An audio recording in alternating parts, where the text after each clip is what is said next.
All right, what's up, everybody? This is A7X fan Ben, and welcome back to the Pirates CSG podcast. This is episode number 59, and I'm extremely happy and grateful to welcome one of the most special guests that I'll ever be able to have on, and that's game designer Mike Mulvihill. Thanks so much for doing this. Not a problem. This is so cool. When you make something and then it goes out there, you don't know where and how many legs it has. You just know that you put your heart and soul into it for a little while. And the fact that here we are in 2023 still talking about pirates is like one of the coolest things in the world. Yeah. So I'm super glad. I mean, it's been a while, so hopefully people will forgive me for going, I don't remember that. But I'm more than happy to try to answer any of your questions. Yeah, love it. Awesome. For anyone listening that didn't see the questions thread, Mike is like one of the essential founding fathers of the game. He designed a ton of the game pieces and was heavily involved in game piece creation and game mechanic creation for the majority of the sets. So he is like one of the biggest titans of the game in the history of it, along with Mike Selinker, Jordan Wiseman, and others. So, so how did you get involved with Pirate CSG? How did it all start for you? All right, so it's less about how it started for me and how it started. Let's just say, okay. So, for those who don't know my background, I was a lead designer at Wizkids on both Mage Knight and HeroClix. I was the design lead, created a HeroClix for Wizkids back, whatever that was, 2001, 2002, whatever that was. And one is my wife was actually the head of, was the lead production manager for the company as well. And so she and Jordan and every once in a while one of the artists or somebody would go to China where we did our manufacturing for HeroClix and Mage Knight. And one of those trips there, Jordan saw you go to the factory, and of course the factories, like all factories would tend, while business would try to show you other things they're doing and what's really cool and what's really awesome that they're doing manufacturing for somebody else. On one of the trips, Jordan went and saw the factory showed him that they were making the styrene plastic punch out um, uh, Gundam and figures for basically just people who don't know the Far East, China, Japan, Hong Kong at that time, the little what they call the bubble shops where you just go in and they're basically giant arcade mini stores where it's thousands of collectible types of things in little bubbles that you just buy. They were selling these packs of make a robot. There's no game involved. There's no mechanics. They were just 25 different robots that you can make using this styrene thing. Well, Jordan brought him back, and we played with them for a little while to see if there's something we can do with it, if there's some sort of game we can make. And we didn't really. We owned BattleTech, and that's what was going to be our next big push. So we were not interested in doing anything with the robot stuff. So Jordan, as the genius that he is, wouldn't let it go, and he bounced it around with a couple of other ideas. Meanwhile, my full-time job at that time was HeroClix, and I was also designing Mage Knight sets at the same time, so I had a full gig. um, so I was not, available to do any internal concepting with him, but he bounced some ideas off of me. One of them was like pirate ships. You have to understand this thing about Jordan. Jordan finds singular individuals in history to be really, really fascinating. Hmm. And what? No, and I'm not. It's not a. There's no insult there. It's just that there are Yeah. singular people in history that he will deep dive into their lives and their background because their story is really, really great.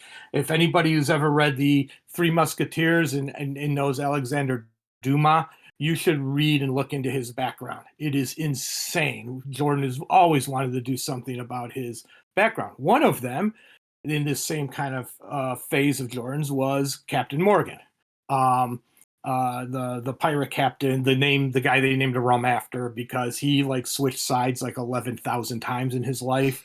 He was actually the governor of Jamaica, I think, at one point, or at least one of Yep. the city ports, Yep. and was like, hailed as this representative for the Spanish government. Meanwhile, he was also a pirate, at the same time. It's just really crazy history. Jordan just loves history. And so when he started he was reading or doing some studying on him, and Pirates of the Caribbean was being talked about, or at least that very first trailer. I mean, really seriously, I know it's kind of weird now to go back and watch that first trailer, but just sitting in a movie theater in 2000 and whatever 3, and you're sitting there and you see the guys change from skeleton to human when the moon shifts. It was unbelievable.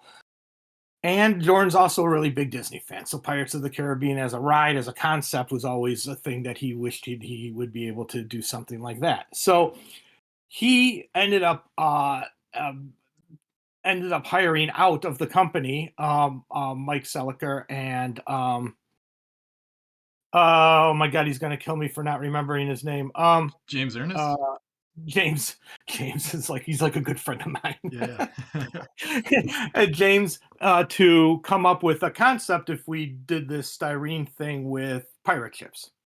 Uh, when it got down to the point where Jordan is actually asking the factory, "Hey, if we did pirate ships, can you show how would we do this?" And we had the problems that that are relatively known now, which is the plastic doesn't bend, it snaps. So if we do, what's the angle of bend that we can do without breaking them? What's the cut size that allows a mass to stand there and not tip over?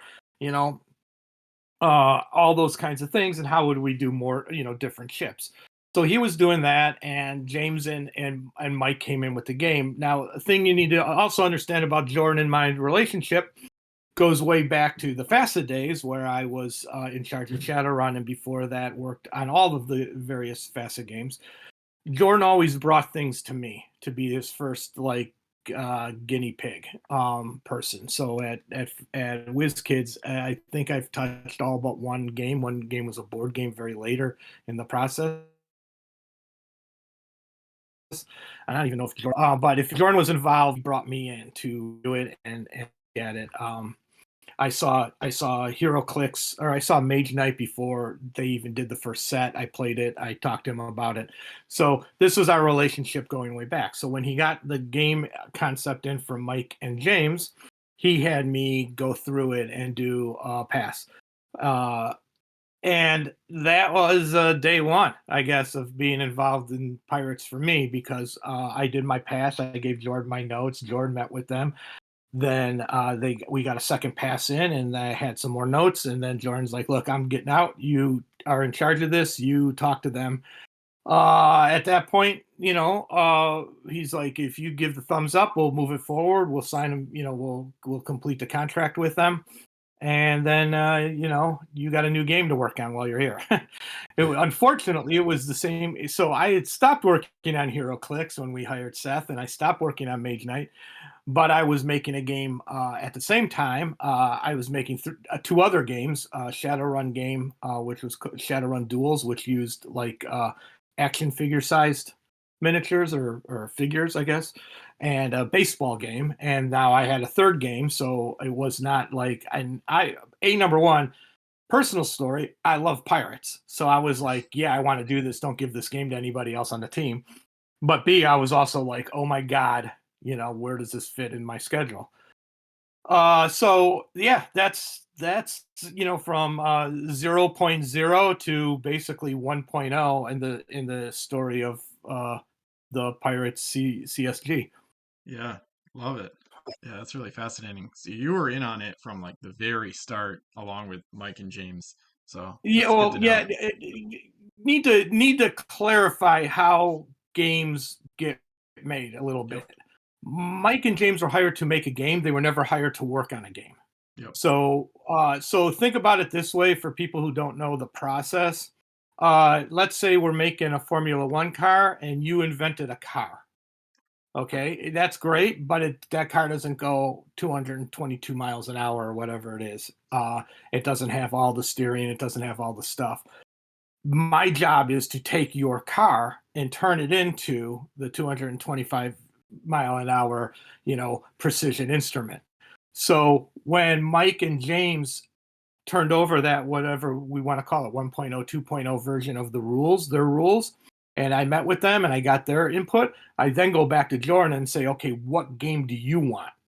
Because he's the guy who's one paying my salary, and if he doesn't like the game, then it's never coming out.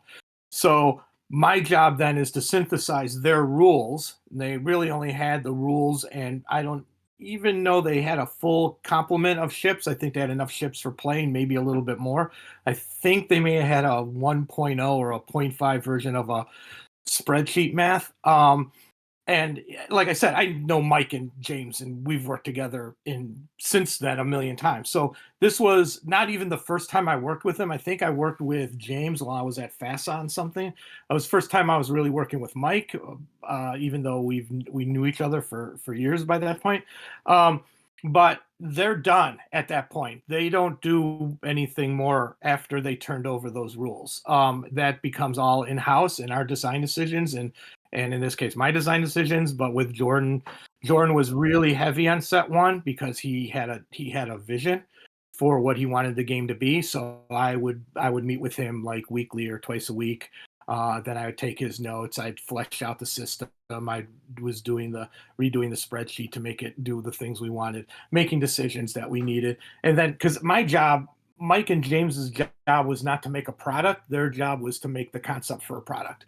And my job is to turn their concept and Jordan's idea into a concept that Wizkids could sell. I mean, like, when it's all said and done, there's some core elements that the game that I'm very, very proud of that were basically synthesized from what Jordan was telling me in one ear and what Mike and James designed in the other ear. But that's the way all the game processes work. An inventor of a game turns it over to a publisher, and the publisher's job is to make the game a product, if you will. I mean, to use like really kind of less sexy words. Yeah, yeah. Yeah, that all makes total sense. So yes, I was there at the beginning. Decisions made. You can point at me and blame me. I will tell you why I made them, I think, if I can remember. And then we have you guys playing the game 20 some years later, and so that's actually cool. 12 years later, 15. I'm not sure. I don't really remember any of the dates. I barely can remember Monday of this week. So hopefully I can put things into levels of perspective on Yeah, that front. yeah, absolutely. Yeah, that all makes total sense. So other than those big three WizKids folks at the start and Seth Johnson, what other WizKids employees did you work with on Pirate CSG? Well, Seth he worked on Pirates, and so the process would have been like this. Let's say making a set outside of the first set, because like I said, Jordan was very heavily involved, and Mike and James were involved in creating the initial, factions and units and all that kind of stuff. So I would have done the bulk of the concept. So it was my job to concept every set, which meant that I either had to find a new faction or a new ship type.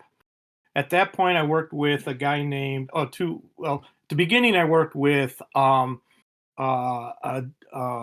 Shane Hartley, who's one of the art directors at WizKids. And Shane and I still work together, which is crazy. All these years later, we're both at Ravensburger. Yeah.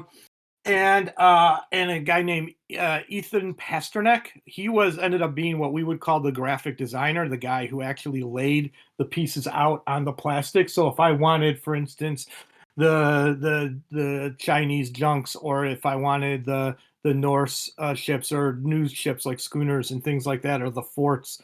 Actually, the forts were designed for set one, and we didn't like the way they work, so we pulled them from set one.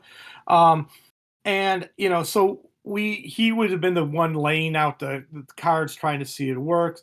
Then we would work with like either my wife or somebody named Tina Wegner, who was our production person, who would take those things, get them off to China so that we can see whether or not the plastic worked. This is the reason why stuff changes over the time from ship to ship, because we needed to do that. Then Ethan would have been in charge with a bunch of other artists. Shane and Ethan would have been in charge with the painting and the looks.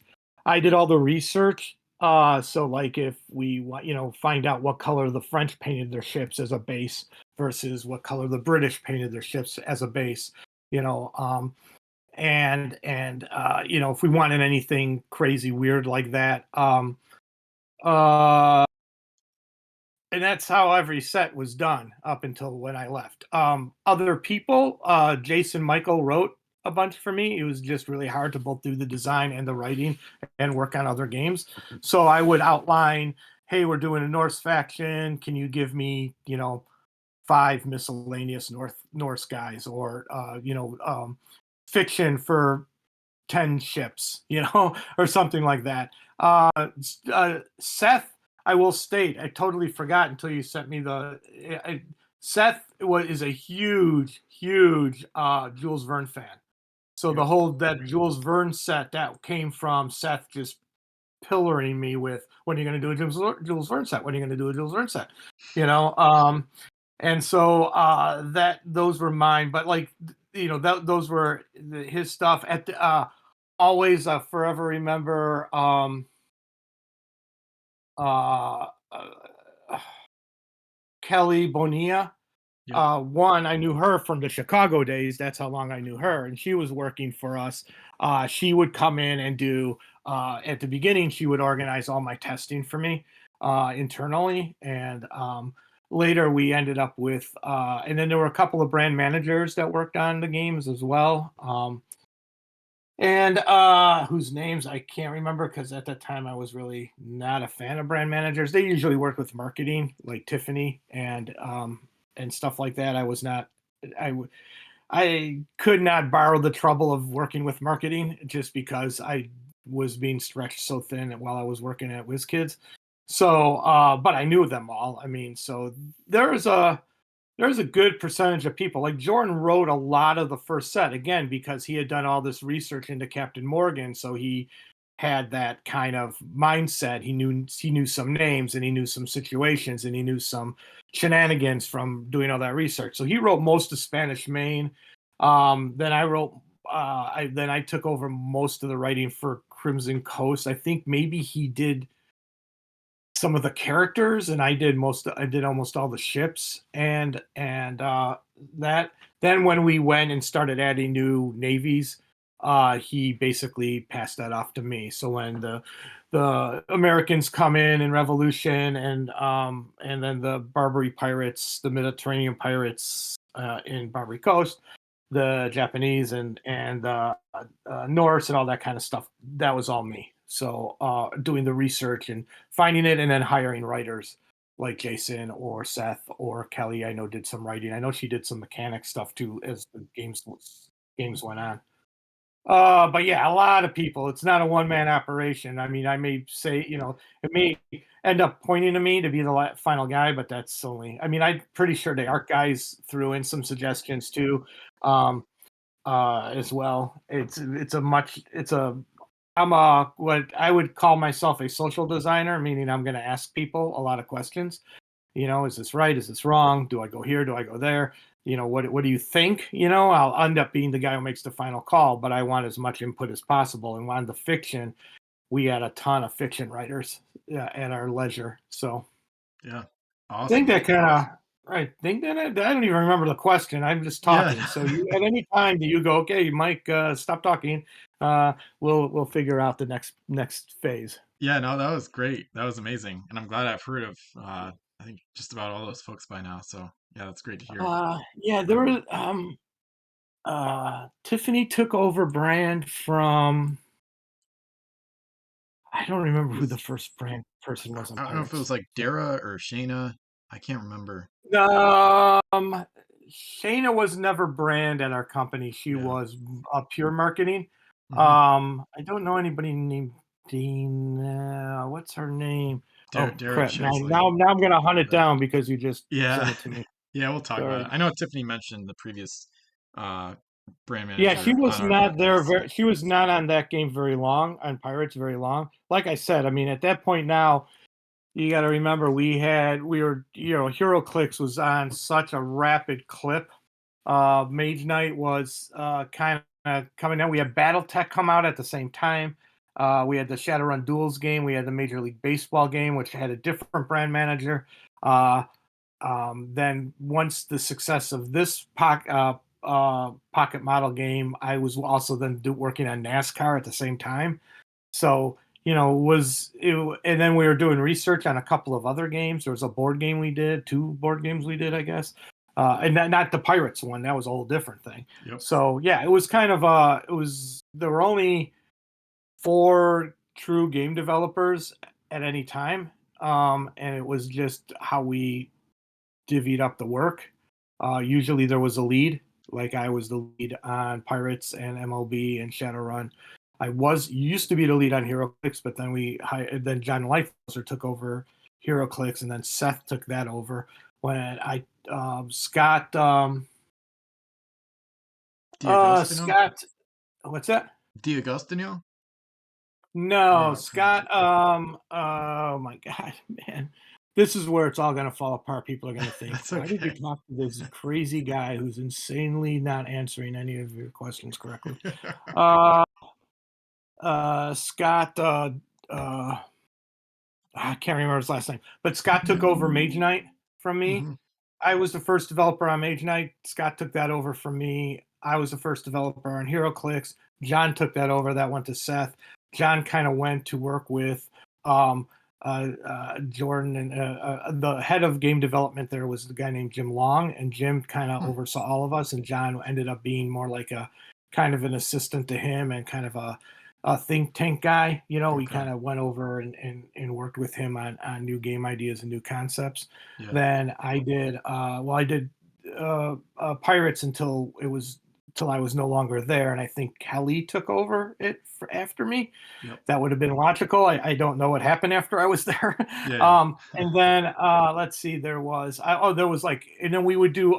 Kelly was in charge of like alien or horror clicks that did Okay. like Alien and stuff, and then I ended up getting roped back into the clicks games and worked on Halo clicks.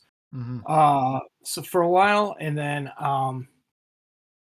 that was I was doing Pirates. I remember working on Halo when I was doing Pirates of the Caribbean set, Okay. the Disney tie-in set.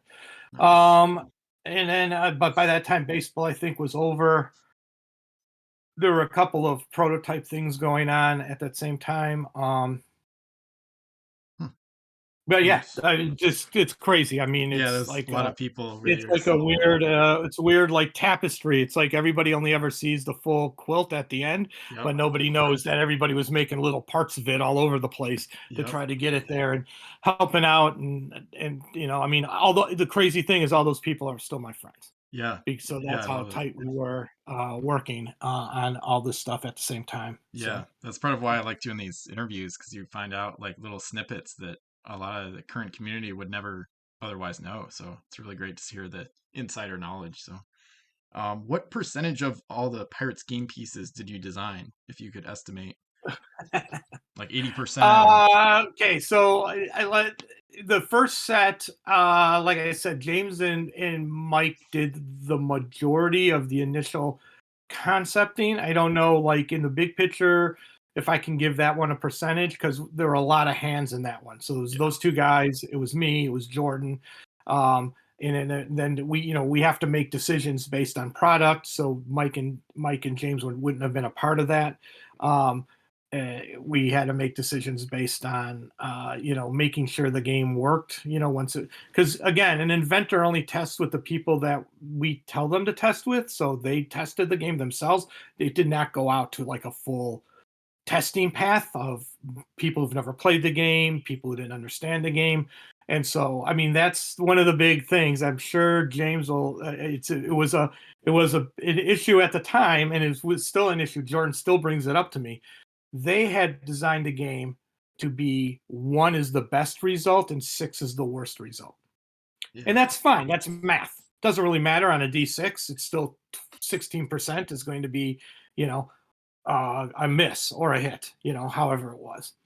The problem with that is when you took that to testing, every player who rolled the dice and got a 6 would be like, yeah. And then they were like, yep, oh, 6 is bad. Oh, Or they would roll a 1 and they would go, "Oh," and you'd like, "No, that's an automatic hit." Yeah. And they'd be like, "Oh, yay." You know, there was like such a huge player disconnect, perceptional disconnect. This is the thing that goes on all the time in games. It's not like James made a mistake. He did the logic numbers. It just made Hmm. sense, okay? Hmm. Um, but the concept, you and I can sit here and we can come up with an awesome game concept, awesome new characters, awesome new ships, whatever it is. The minute you show it to somebody, you have to not be in the room. You have to explain it to them one time. They have to do it because I can't ship Ben to everybody's house to Hmm. explain nuance. You know, Yeah. it has to be explainable in a set of rules. It has to be simple enough that it fits the other set of rules that already exist. And all I kept, so when I met him on the second pass, I'm like, dude, is there any way we can change the dice? And they were like, James is like, doesn't matter. And I'm like, no, but it does matter. It doesn't matter mathematically. You are absolutely correct. It Yeah. matters not a whit mathematically. And for the gameplay, it doesn't matter. It's literally the perception at the table every time somebody rolls a die to for them to not realize that I rolled the highest value, that should be good. You Yeah. know, and then in order for us to convince people over time that that would have been the case, we would have had to add like flavor paragraphs of like, you know, something. When in reality, everybody defaults to 1 being the worst, 6 being the best. Yep. You know, and so we ended up going through this, and I don't know, you know, and so that was a big thing. But in doing that, we also wanted to have an auto hit or an auto miss. Excuse me, I can't remember which one. Maybe do we have both in there now? I can't N- remember. no, just the Is auto it? miss on ones. Yeah, the auto miss. In order to have the auto miss, though, we were running into a problem that we didn't have enough room for hits. You know, Interesting. Yeah, I see what you're saying. uh, especially with a base of a 3-4 kind of thing, area on a D6. Um, and so and so I made the rule that you have to exceed the value Yep. on the die. You can't tie. Dude, Jordan, like, I felt like one time he just called me in and I was showing these people a game and I didn't know this rule. This rule should never exist. It's like he is angry with me. And I'm like, but I have to have it. If we don't have it, the game falls apart. It becomes something else. And he was like, this is the worst rule. And then it went out and we explained it, and everybody was like, nobody even bats an eye anymore. But it was such a new thing because again, that was also public perception. Ties go to the runner, to use a baseball thing, because I was doing baseball at the same time. Yep. That's what you think. Well, tie's a hit, and I'm like, no, but it needs to exceed it. Otherwise, we don't have enough misses in the game. Everybody hits all the time, and Yeah. it was like it wasn't. Once you explain it to players, they get it. You couldn't explain 1 versus 6 because that's a roll the dice instant reaction. But you could explain that you could just state in the rules you need to be higher than the number, and people accept it as things. So no one in Pirates goes, when they were playing the game, questioned that because it was clearly stated as a rule. And that's the other weird thing about games. Games have made up rules. So as long as the game is consistently logical with its made up rules, you are consistently logical playing by them. So yeah, it was there were like stuff like that was like calls I had to make versus calls that were handed down. Jordan's Jordan's mandate from day one was you have to play the game out of the pack. Yep. So we actually had to come up with 2 sets of rules. One is, hey, open up this pack, give somebody a ship, and you take a ship, and now you go and play. It's not a very fun game. It's not, but it taught you the rules. You can play it for $3.95. That was a big, people don't know this little factoid as well, and it goes even to my job today. Price matters, and consumer always go, "Oh no, I'll pay anything for that." And the answer is no, you won't. Yeah. You don't really. So we were like, for 4.95 a pack. I mean, we really, really wanted to do something like that for HeroClix as well. We never, I don't think, pulled the trigger on that. That's where the whole idea started. If you bought a booster pack and you could be a single game out of the booster pack, that would be awesome. We never could get all the parts to work on that. in fact, I was just talking to Seth about it the other night when we met. But it's like, what are the big takeaways that I had to deal with? And one of them was I had to make sure that it was a playable game out of each pack. And like I said, it's not very effectively playable game out of every pack, but you can learn the rules. You get it. You could sell your ship around and move them around. And then when you bought a second pack and you started making your own navies, then it was actually had that secondary jolt of excitement. But that was the goal, and so that's something Mike and James never had to worry about. That was not on their parameters. That was on me making a product parameters. So Pirates of the Spanish Main. Let's just say that was 25, 25, 25, and 25. How's that for politically correct? Yeah, it makes sense. After Pirates of the, and they may have concepted forts. I don't think we had any built. I can't remember. That's the reason why Crimson Coast doesn't have any. Crimson Coast added the French, right? Yep.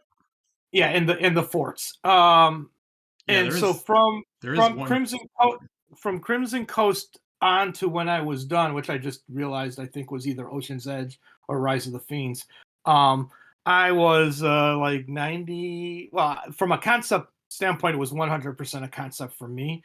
After that, it becomes a who was assigned what in doing stuff. So like obviously any of the actually that's not true.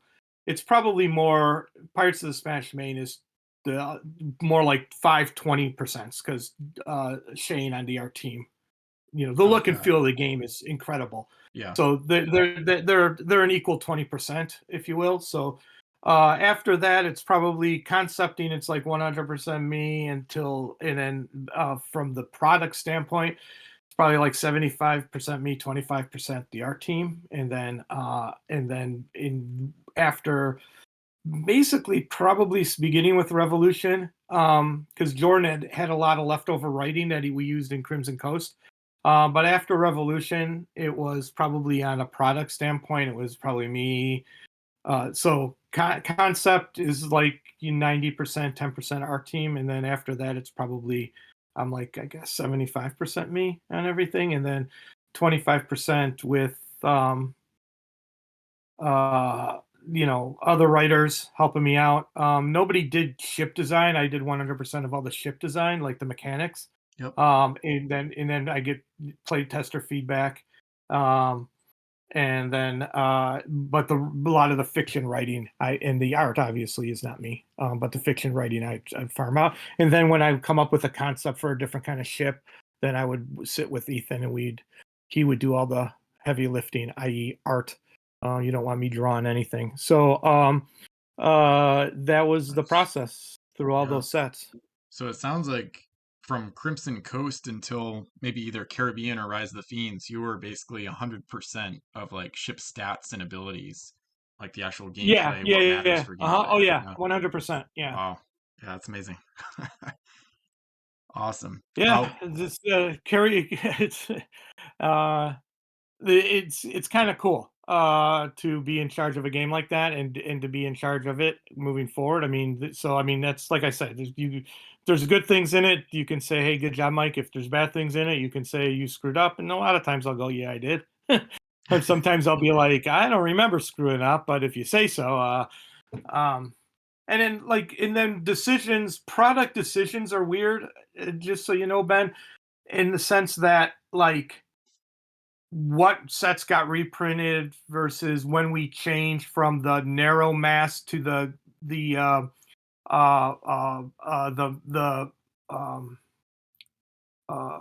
connected sails basically. Yeah, the connected sail masts.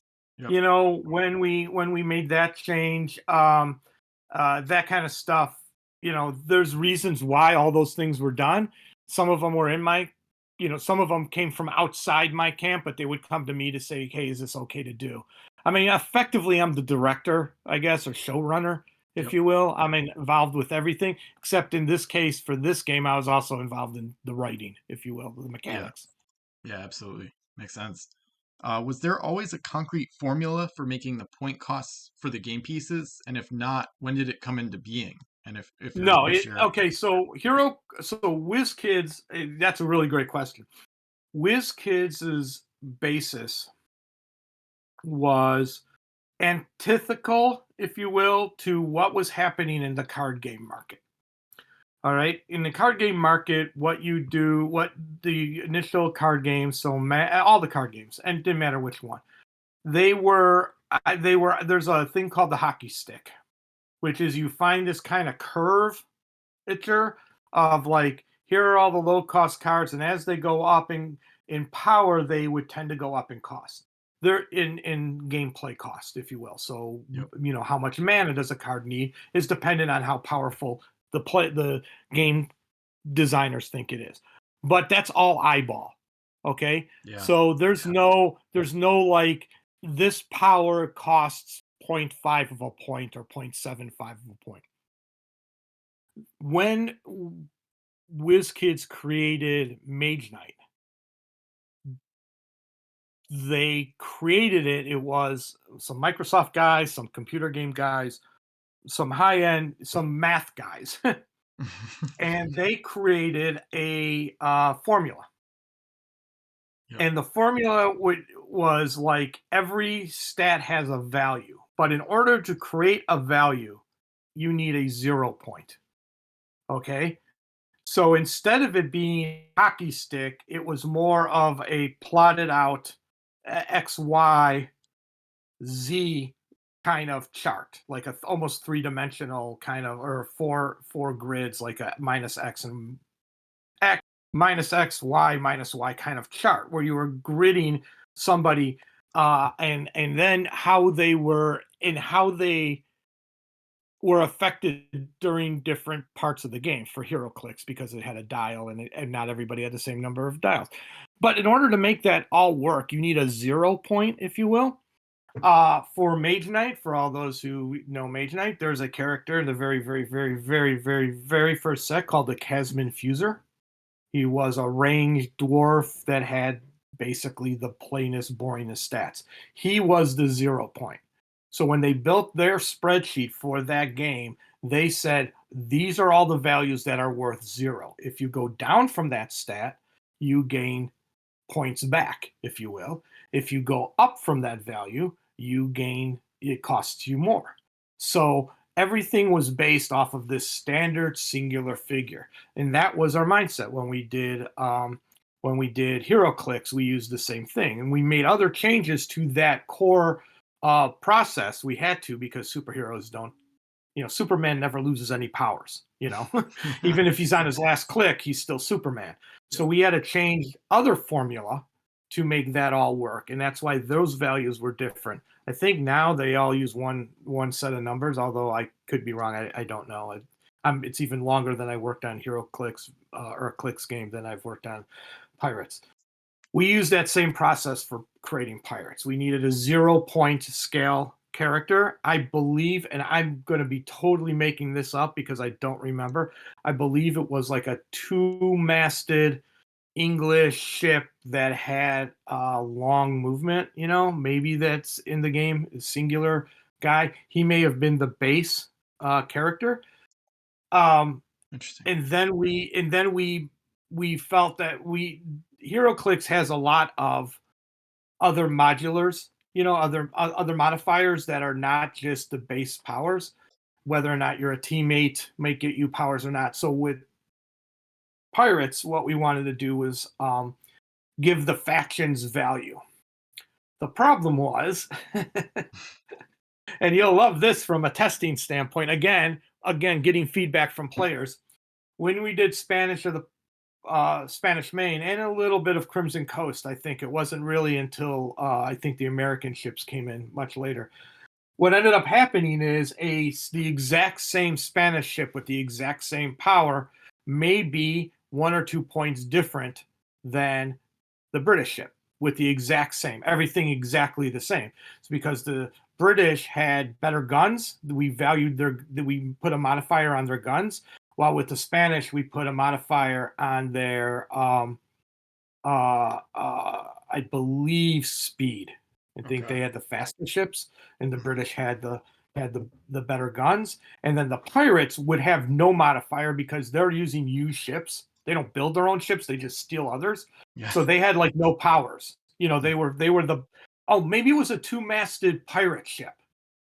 Now Yeah, that I say that out loud, and not a British ship. yeah, there's Like a not. two-masted pirate ship with like the two masts would have probably just I'm literally off the top of my head thinking they both had threes as their cannons with a single long movement. That may have been the base ship that we based our math on. Interesting. And I don't know. I mean, somebody could probably dig and find, wait, everything seems to revolve around this, and Mike was saying all the wrong things. But I'm pretty sure it was a two-masted ship, but I could be wrong. Hmm. It's been a really long time since I don't even own those spreadsheets anymore, so I couldn't even look them up and give you any real math data on any of that stuff. Yeah. Um, and so that's how we built the math formula. I think when we did the American ships, what we found, I think, was we gave them, let's see, maybe better movement. Okay. Or no, maybe what stayed away from a cargo benefit somewhere along the line because that ruined the game. That's for maybe people know this because I know Mike talks about it all the time. But I think the Dutch were originally in the game, Yep. and the Dutch had this huge cargo bonus. And what ended up happening is it so imbalanced the game, it almost like it was two different games. If you played without the Dutch, you had this kind of tight, almost chess-like level game. You put the Dutch in, and they were so fast and so good, it became chase the Dutch down game. Hmm. And it was not fun because it was known this minute you sat down. And so what we ended up doing was just taking a lot of the Dutch ships, removing that modifier off, and reusing them in the game because the stats were fine. It's just that bonus was so obvious, I guess, for lack of a better term, that it imbalanced the game. It was like literally like two different games, and Wow. so they got pulled real early on in the testing Yep. process and in the when we had it in design process, only because we just giving a bonus to cargo in a game in which the goal is to get as much gold as possible as cargo really changed especially with crew and other things, Yeah. it just really imbalanced the game. Yeah. So I think it was with the Americans that I said the Americans get no bonus or maybe something else. And Yeah. It. at that point, people didn't mind the same ship having more points. I don't know what happened between Spanish Main, well, the two Spanish Mains, and then Crimson Coast came out. And then when the Americans were introduced, people were just more excited about playing a new faction that was like different, had a different feel to it. Yeah. And the American ships were almost all more or less. They were the hunters of pirates, so we didn't want them to be as flat as pirates on the curve. We needed them to be a little bit more expensive because Yep. fictionally, there are no American pirates. They're not about getting gold. They're about stopping everybody else. So we needed to kind of gamify that mechanic by saying, hey, they're going to have less ships out in theory than the rest of the fleets. Yeah. So that was the reason why they don't have a cheapening modifier. I don't Yeah. They think they have seem. an Yeah. they don't have a like make things more expensive modifier. Don't get me Yeah. wrong. That's That would that's be ridiculous. that's what it But sounded like from an old podcast. But then Wolf confirmed that basically the American ships are like normal, and then the original four factions that came out before them got slight discounts based on their yeah, strengths. So. yeah. Yep. I don't know who Wolf is, so Yeah, he's the rules arbitrator. So from like oh, okay. 2006 and beyond. So. Yep. Oh, cool. Um. Yeah, that's really Uh, fascinating. so yeah, there is a spreadsheet, or there was a spreadsheet. It valued all the values. It valued all the values of the in where the real point differentiator comes from is the amount of masts and the ability. Those are Yep. the biggest things that were valued That makes sense. in a game. And then you end up having to do stuff where like you think an ability is super super powerful and you rate it really high, and then you play it and you're like, wow, that's ability just in reality is not as powerful as I thought. So I'm going to bring it down a little bit, put this ship more akin to these other ships. And that's what I would get a lot from playtesters. I would get, this ship with this combination of things, is really kind of like this ship from 3 sets ago that has a combination of things, just the power, the let's just say the cannons are different, and you'd be like, oh wow, that's yeah, I must have I've misvalued something. I maybe, it's a variant on an ability, and I thought it would be more powerful than it was. So that's the testing phase. I can design all kinds of. I could still design a pirate ship if you wanted me to, but in the testing phase, when it comes out, it's got to fit the game. And the game already existed by the time South China Seas came out. If we're going to introduce an entirely new type of ship, then it needs to fit with the other ships. It can't win the game because you're playing Yeah. that one ship. So Yeah. You got to have balance in the compatibility. So, okay. So to wrap up that, so there was the formula from the start, and then that obviously persisted yeah, and throughout like the I said, I sets. got to tell you right now, I don't remember if it was like I think Mike and James. James is a mathematical genius, so I think he may have come up with the initial formula, but I wouldn't be able to tell you whether how much of it was still standing by the time we got to the point where we needed to do like Revolution. We may have Yeah. tweaked it so often by Tweaked that it. point. Yeah. Um, That makes and sense. then we started doing weird stuff like forts and different types of crew that had different kinds of abilities, and you've seen it, Yep. Yeah. So you don't know if that formula is still out there somewhere or if someone still Oh, has I'm it. sure it's someplace. There's Yeah. some Wizkids person. I had a laptop. My laptop that I used at Wizkids, my home got broken into way back like 2010 or 11 or no, Damn. That sucks. maybe even sooner than that, maybe like 2008 or something. My home got broken into and they stole my computer, unfortunately. And Jeez. so if I had it, it would have been on that old computer. And I've had a bunch of computers since then. But and it may, there may be an old floppy disk or a Mac hard disk someplace down in Nice. my basement that has some in there. I'll have to check sometime. If Nice. I find it, I'll let you know. Yeah. Love it. What was your general philosophy around creating the different sets? Did you want the factions of each set to revolve more around the theme of the set, like the location and time period, or like the ongoing faction theme, like where the English were Oh, established to yeah, have the best that's a cannons? good question.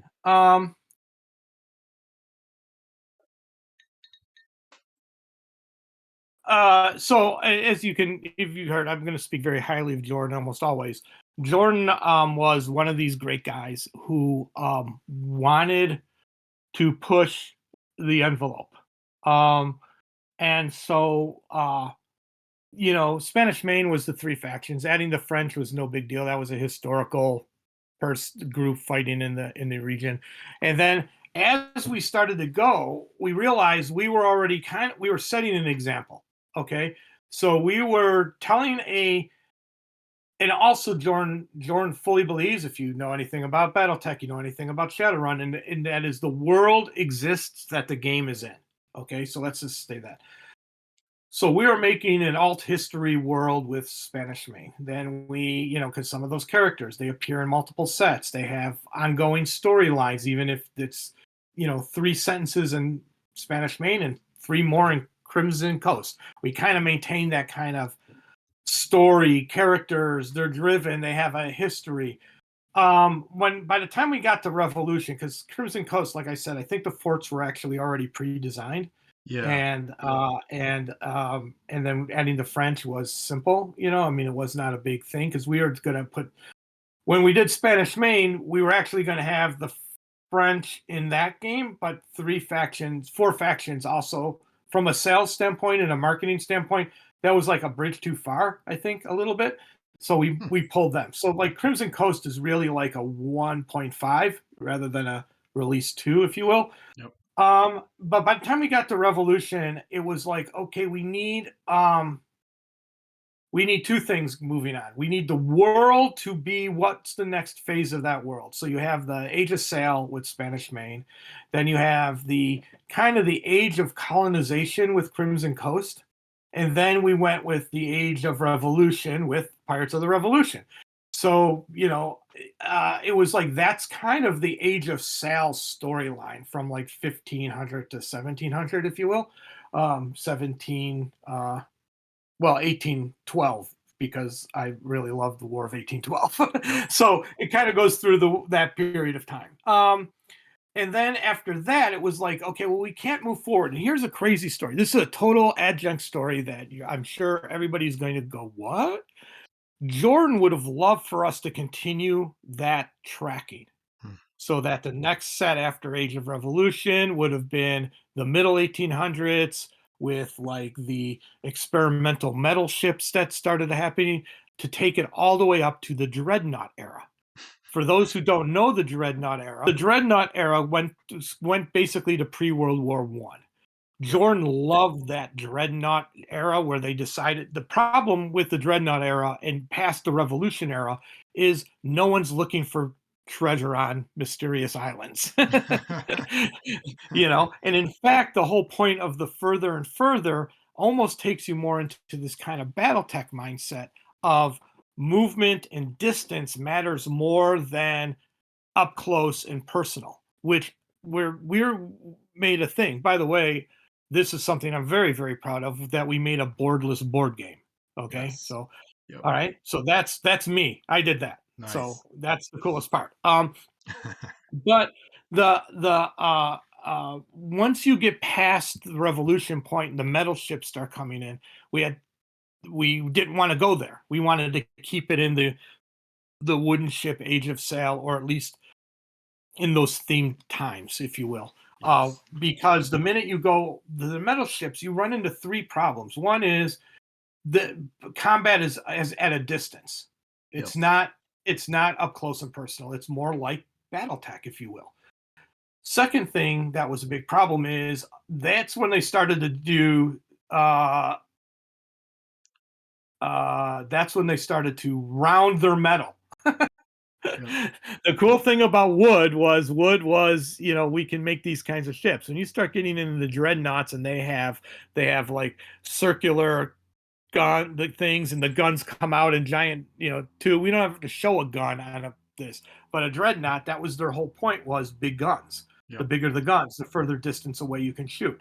So while Jordan loved that period of time, and man, he can go on and on talking about the Russian Japanese conflict, that was the first real battle like this. It didn't make any sense for our game. It literally, Exactly. so we actually had to talk him out of that, and we actually spent some time looking at designing something like that using plastic, so like more of a clicks-based game. Hmm. And so my take back to him was, wait, there's other piracy around the world that we have done nothing with. And he's like, what are you talking about? I'm like, there's the Gold Coast of Africa. I have a game called Blackbeard. It's an old Avalon Hill board game.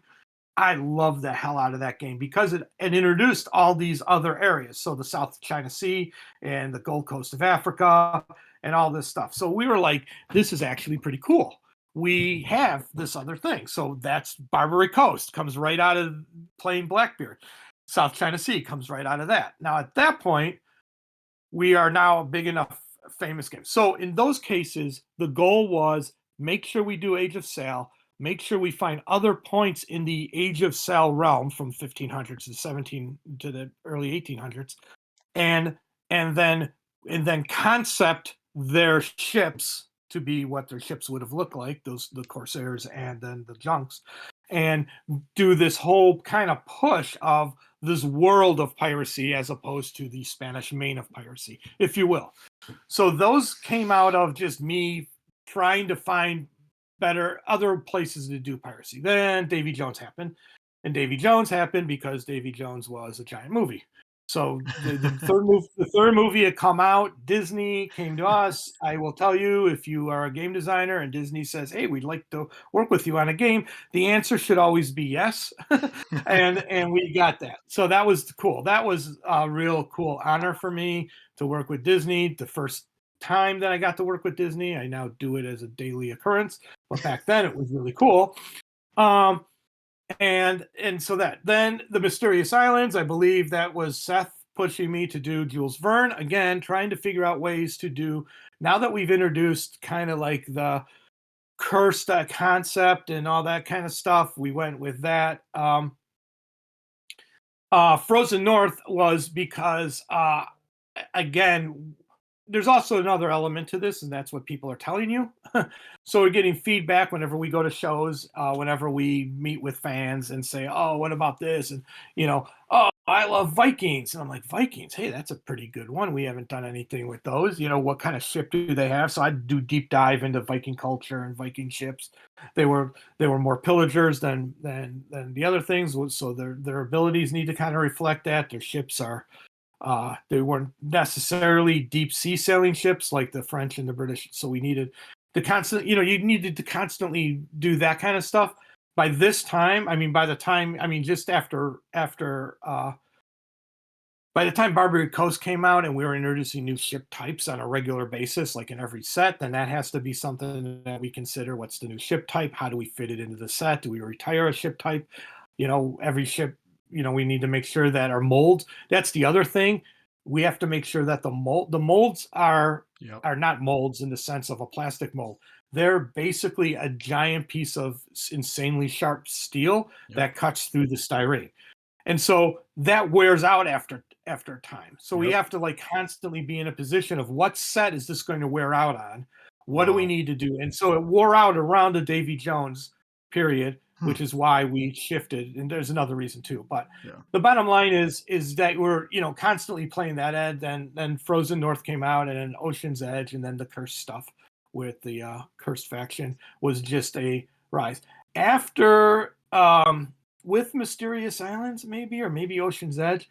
At this point, Jordan was no longer with WizKids, and the company wanted to try to make an IP out of this world. The problem is that if you look through the IP of this world, it's all historical figures. So that's why some of the characters from Spanish Main and Crimson Coast come back in like new forms and new identity, so that we can say no. We are, here are the characters we're pushing, and with this kind of mindset. It never happened. Pirates, it was really funny. Pirates, like, were all the talk from the Pirates of the Caribbean trilogy, but even by the time the fourth Pirates of the Caribbean movie came out, people were not talking about pirates so much anymore. It's hard to turn pirates into a TV show, so it was pre Netflix, Amazon, blah blah blah, in spending $1 million on theme stuff. So it kind of just went away, and this kind of, yeah, there was an IP there. And so the later ones, the impetus was, how do we focus on our characters that we're creating and the storyline that we're creating, as opposed to history. But up until then, it was literally like up until Davy Jones, it was like, how do we spread the world of piracy around?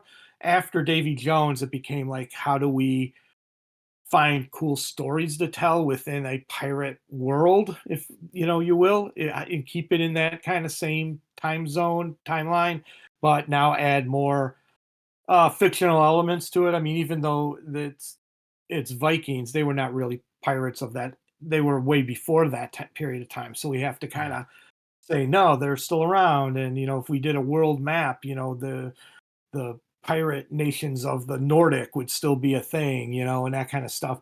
But and then Ocean's Edge was the beginning of just the total mystery stuff. So there you Yeah. go. Yeah. That's So really. it's that was the thought process of creating those sets. So I don't necessarily know. It's not like we came up with a bunch of mechanics and said, "Oh my God, we need a theme. How are we going to do it?" The theme almost always came first, Yep.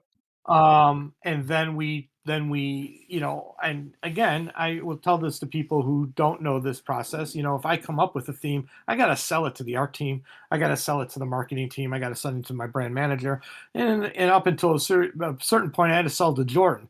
So I couldn't just come out with hey, let's do pirates all named Bill, because that would never fly. They would be like, that's boring and silly. And I'm like, okay, but if so I go, okay, let's do Barbary Coast.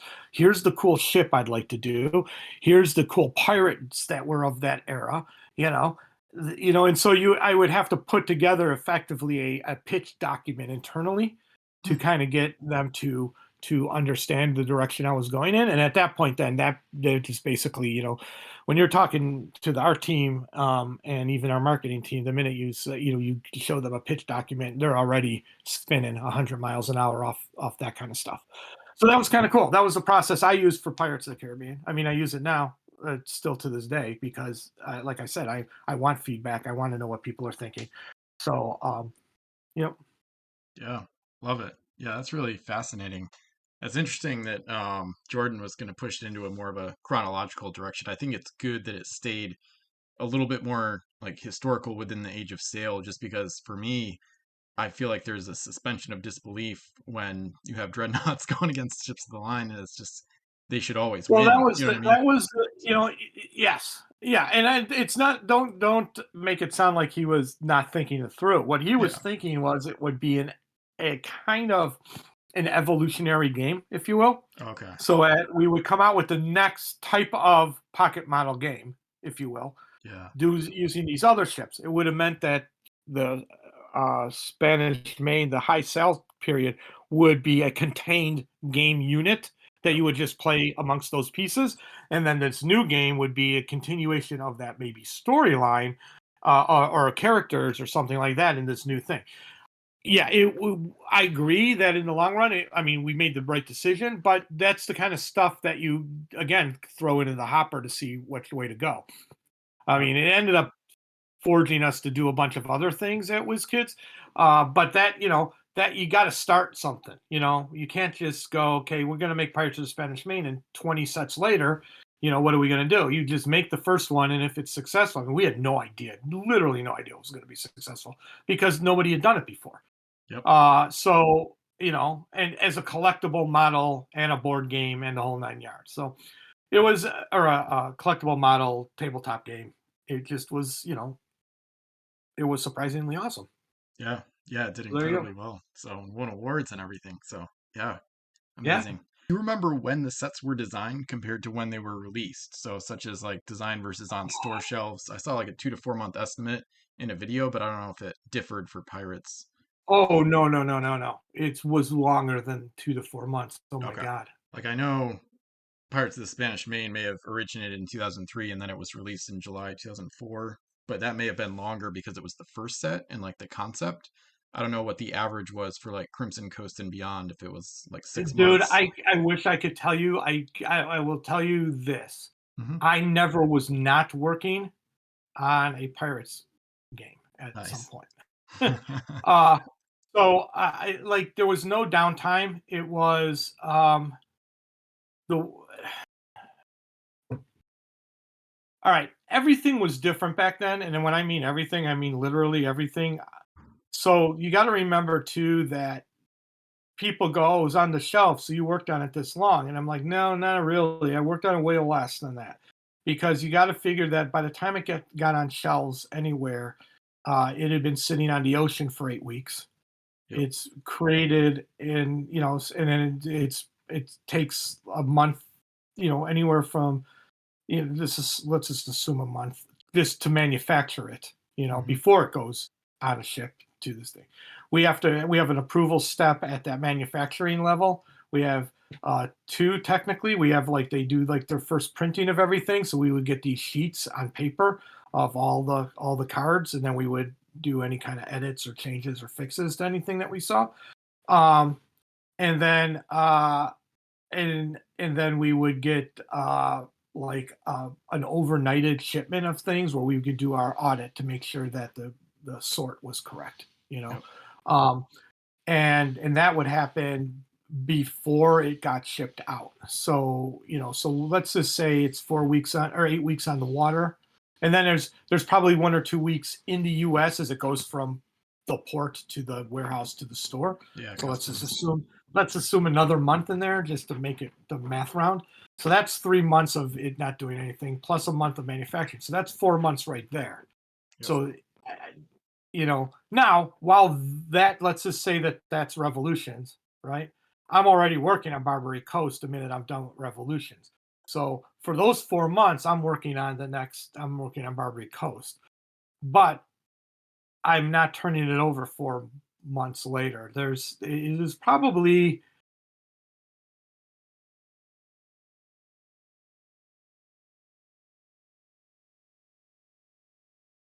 God, dude, I don't know. I'm going to say, like, let us say at a maximum, it was a year.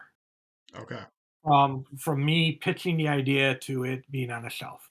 Hmm. But the bottom line is like Barbary Coast South China Seas. I think I pitched as a combo of things because I said like we wanted to make the world of.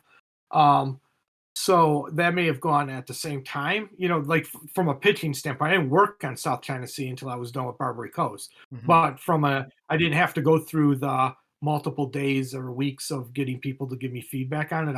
I had already that feedback. Um, but I would say 1 year is probably a good number from like literally total concept. Now, I'm also doing research on the next set while I'm doing the set I'm on and all that kind of stuff. Cause like I said, I have to pitch it to people. So there's a massive amounts of overlap in there. So that's why I say a year. It's probably not a year of direct work, but a year of when that concept starts or when I need to start doing research, Hmm. maybe a little bit more. Once it's greenlit and the team is all going on it, then everything works in weird stages. This is totally different than doing the miniatures games. 'Cause it had a whole different cadence. This one, I would, like I said, right away, I'd have to get the Ethan. We'd have to see how to make the new ship. We would, die cut it ourselves in the office to see if it would work. Then we would send the die cut off. Then we'd send it off to China for them to do a white model. I have a white model of one of the ships around here someplace. One of the original ones. I don't know Wow. what it is. If I do have it, I'll take a photo and send it to you. But every Nice. once in a while, I will send them like, oh look, it's a white model of a junk, I think. Um, Nice. but it's that kind of stuff we would do, and just to make sure we it could work, and then the art team is doing their stuff. I would almost always make like at that point then I'd be writing like the characters probably before the ships because that's longer artwork. The ships were all done in house, but the Okay. paintings of the characters were done by a freelancer. So you have to schedule that person, Yep. and so then you got to give them all the, I got to give them all the descriptions of those guys. So it's this kind of weird cadence thing of like, do this thing that I'm not actually needing to work on first, but I have to do it first because other people that's the other people's first thing they have to work on. Yep. So it kind of crosses over. So yeah, let's give it a year Yeah. from initial concepting To, to shelf, and yep. then realize that that's broken up into chunks of like fire and not fire, I guess. Yeah. Yeah, that's incredible. Yeah, I'm reading this board game publisher book right now that another member from the Pirates community recommended. And yeah, it's kind of staggering to see like all the steps involved and just the sheer amount of like hands in the pot, if you will, and like the different lag time that each step can create, and how that can incur additional costs and prototyping and things like that. So yeah, Yeah, it's I really mean, amazing. I'm lucky. I mean, I worked at Wizkids and we were a great team. And then I went out of board games and now I'm at Ravensburger and it is the same kind of team except with way higher quality production of in the testing process and prototyping because it's we have a guy who does it and he's incredible. And 3D modeling occurred. That Yeah. happened. Yeah, some of the I mean, technology, literally, 3D I'm printing, telling that's you, insane. we would draw it up, we would fake make it, we're cutting basically styrene, white pieces of styrene to see if we could get things to work correctly with X-Acto knives, and then we would send it off to China, and we'd have to wait whatever it is, a month, 3 weeks, whatever, before we Yep. got one sample or three samples back with their making suggestions because they have to make it. So they have to make sure that it fits all the thing. We had to have special distances between all the pieces of plastic because of any kind of offset in the Yep. stamping or the The print run. yeah, the bleed. And Yep. so it was like crazy. So we would do all that, and then we'd get one in, and we'd all look at it and go, "I think this works. Yeah, this works." And if it doesn't work, we start the process all over again. Meanwhile, some guy with a 3D printer is like, "Here it is." It's like an hour later. You're like, "Oh God, Yeah. what the hell?" Yeah, So it's gotten crazy the past 20 when years. I was going to working uphill both directions, so Yeah, it's amazing how much it's developed the past 20 plus years. So awesome. So what thoughts or concept went behind the development of individual ships and crew? ah, that one. I know s- So I know some were historical, but A lot of them Yeah, you must so just what skip. ended up happening was there's a couple of things. First off, man, there are some great pirate reference books, but actually the most helpful book, and I was looking for it before we started talking, and I cannot find it. I don't own it because it's like in the British Naval Museum or something like that. It was a book written by a basically it's not a book. It's not like something you read. It's like a reference. Some British admiral during the height of the uh, letters of marque slash uh, um, age Privateers. of sail period Hmm. wrote a book or kept a log, and in this log was every British ship, their captain of the ship at that time that he knew of. And like you would see like 6 captains sometimes of the same ship because either the guy died or he got scurvy or pirates took it over and then somebody else took it back from them. But basically, it's like a running log of every ship during that period of time. And you would get some great thing. Like you'd be looking through it and all of a sudden it'll be like shipwrecked, or crew mutinied, and stuff like that. You're like, what? Yeah. Just like because these guys would all come back home. That was the funniest thing. Pirates were so dumb.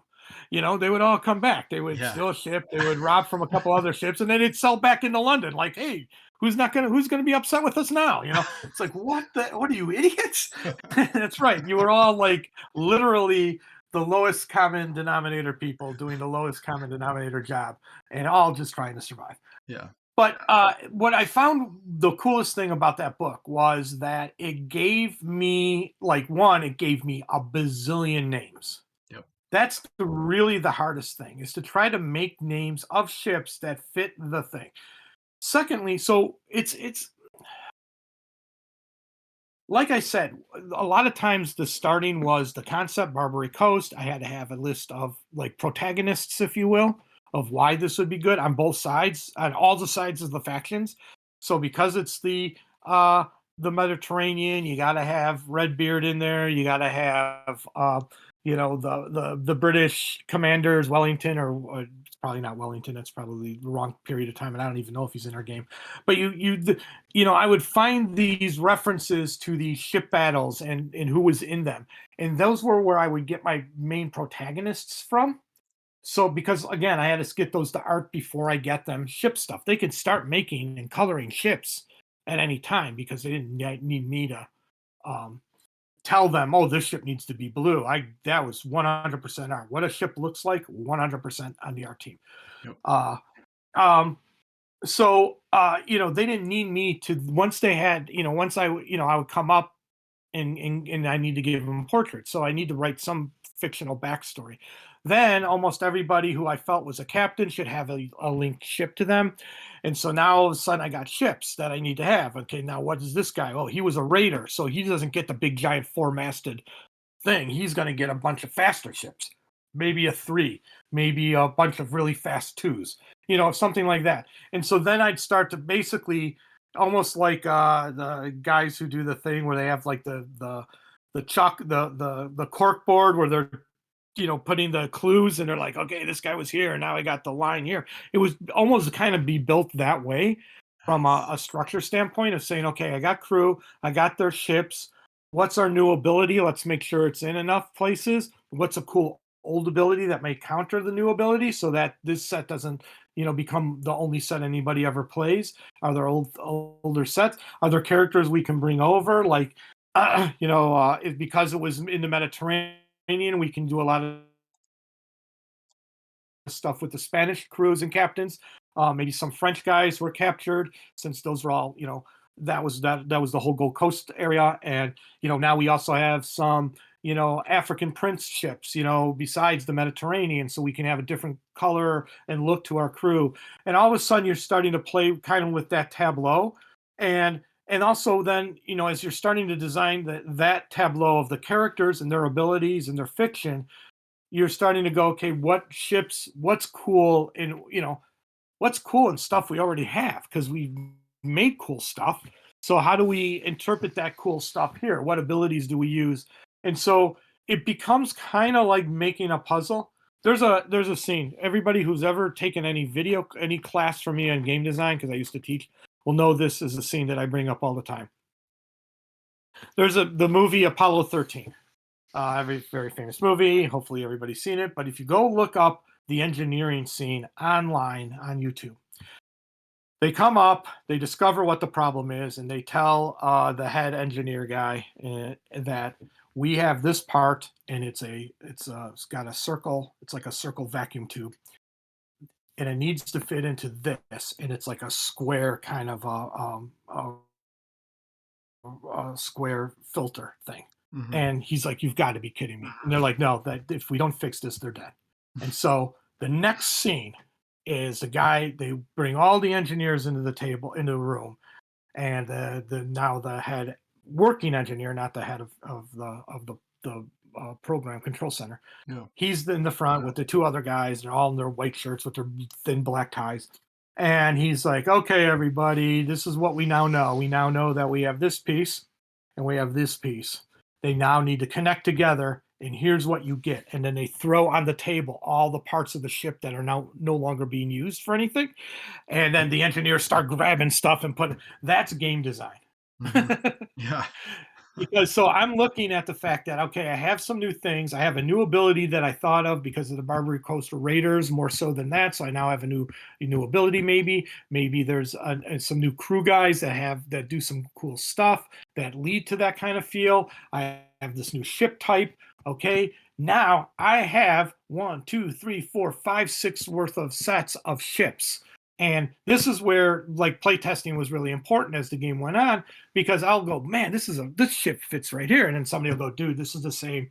And not only is it the same ship, but it's the same faction. You just basically recreated the HMS bounty on in Barbary Coast and called it the HMS Scallywag. And I'm like, Yeah. crap. Okay, so now I gotta I gotta adjust something. What do I adjust? Yeah. But that it wasn't it's not like you sit down and start at the ship 001 and go all the way through to ship, whatever it is, and then crew, 001 and go all the way through the crew. No, you bounce around. Yep. You go, okay, I've created this character. He's got to have a link ship. He's got a link ship. Well, what other ships can fit that? I need it to be the new ship type, blah, blah, blah. Now I need to give it an ability. What's his background? What's his story? Okay, this is a cool background. This is a cool ability. They work together. This is awesome. Now let's do another. Now, who else am I needing to do?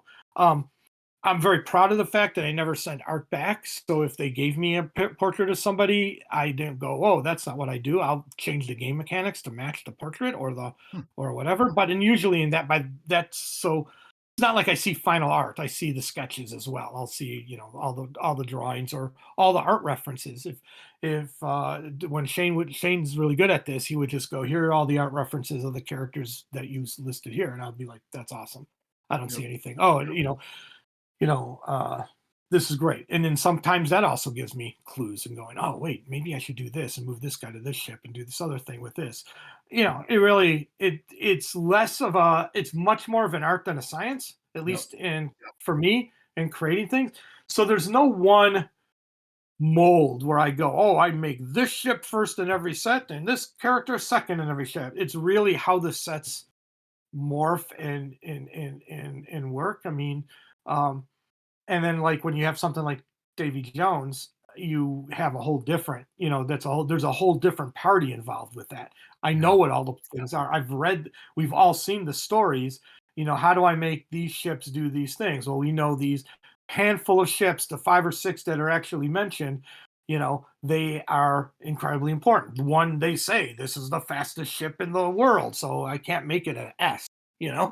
I have to make it an L plus an S, and I maybe even have to give it a if you move L and S, you get to move an extra S, as an ability, so you have to start to do that kind of stuff again, and then, send it out to play testers and hope for the best a lot of times. And a lot of times you get like, this is really cool.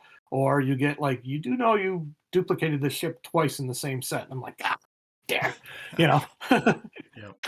So, but that I don't think I answered your question because I don't think that's how I would answer it. So, I mean, no, you totally did. I mean, start with some of it was like the historical list, and then other stuff is you start with the theme of the set, and then you just go from there. And it evolves as you see the art and get feedback from playtesters. So it all makes total sense. So Okay, awesome. cool. Yeah.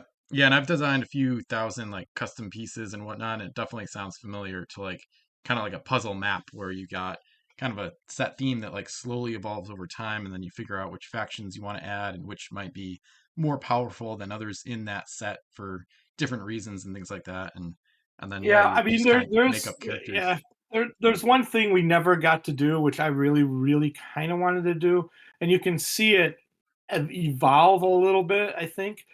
And that was I really wanted to do, for lack of a better term, kind of like team ups Hmm. or mixed teams. And you could see every once in a while there'll be like a crew member that could work on a different ship, Yeah. different faction. But I really wanted to figure out a way to do it. It just we never the you just didn't really have the constant design space. I would have loved to like throw a couple of like let's say Jade pirates into the Frozen North, with Okay. a junk ship in there, something like that. That would have just been a different kind of feel, Yeah. uh, But we never had the design space.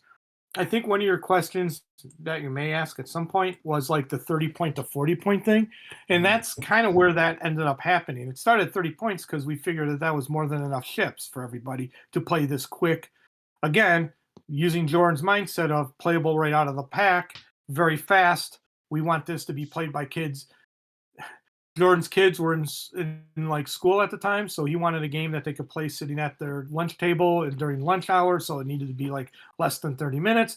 So you make design decisions based on that. If Yep. that's what the boss wants and that's what the game demands, then it's a 30-point thing. Two to three ships, maybe maximum four ships if you can get it to work, but in most cases two to three with some crew. And then by the time we put out X number of sets, we're like, that is now not what the fans want. If you sit down and you play when we played our 40-point set, other than the fact that a bunch of people didn't know how to play and it was a 5-player game, and that may have been a little longer than what we wanted to, but we were chatting and doing a bunch of meet and greets and all that kind of stuff.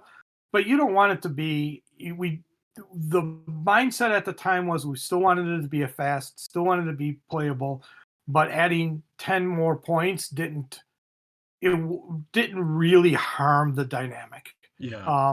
What it really did was allowed for two to three more ships and more crew. And so that was, I mean, when we played, I think we all had three ships. Somebody had two because they had a giant ship. Um, or maybe they had three ships as well and they just lost it very early. But I mean, it was basically a three ship with a bunch of crew game. And that's exactly what you kind of want, with the ability to do what you did in a later game, which is play a giant game, you know.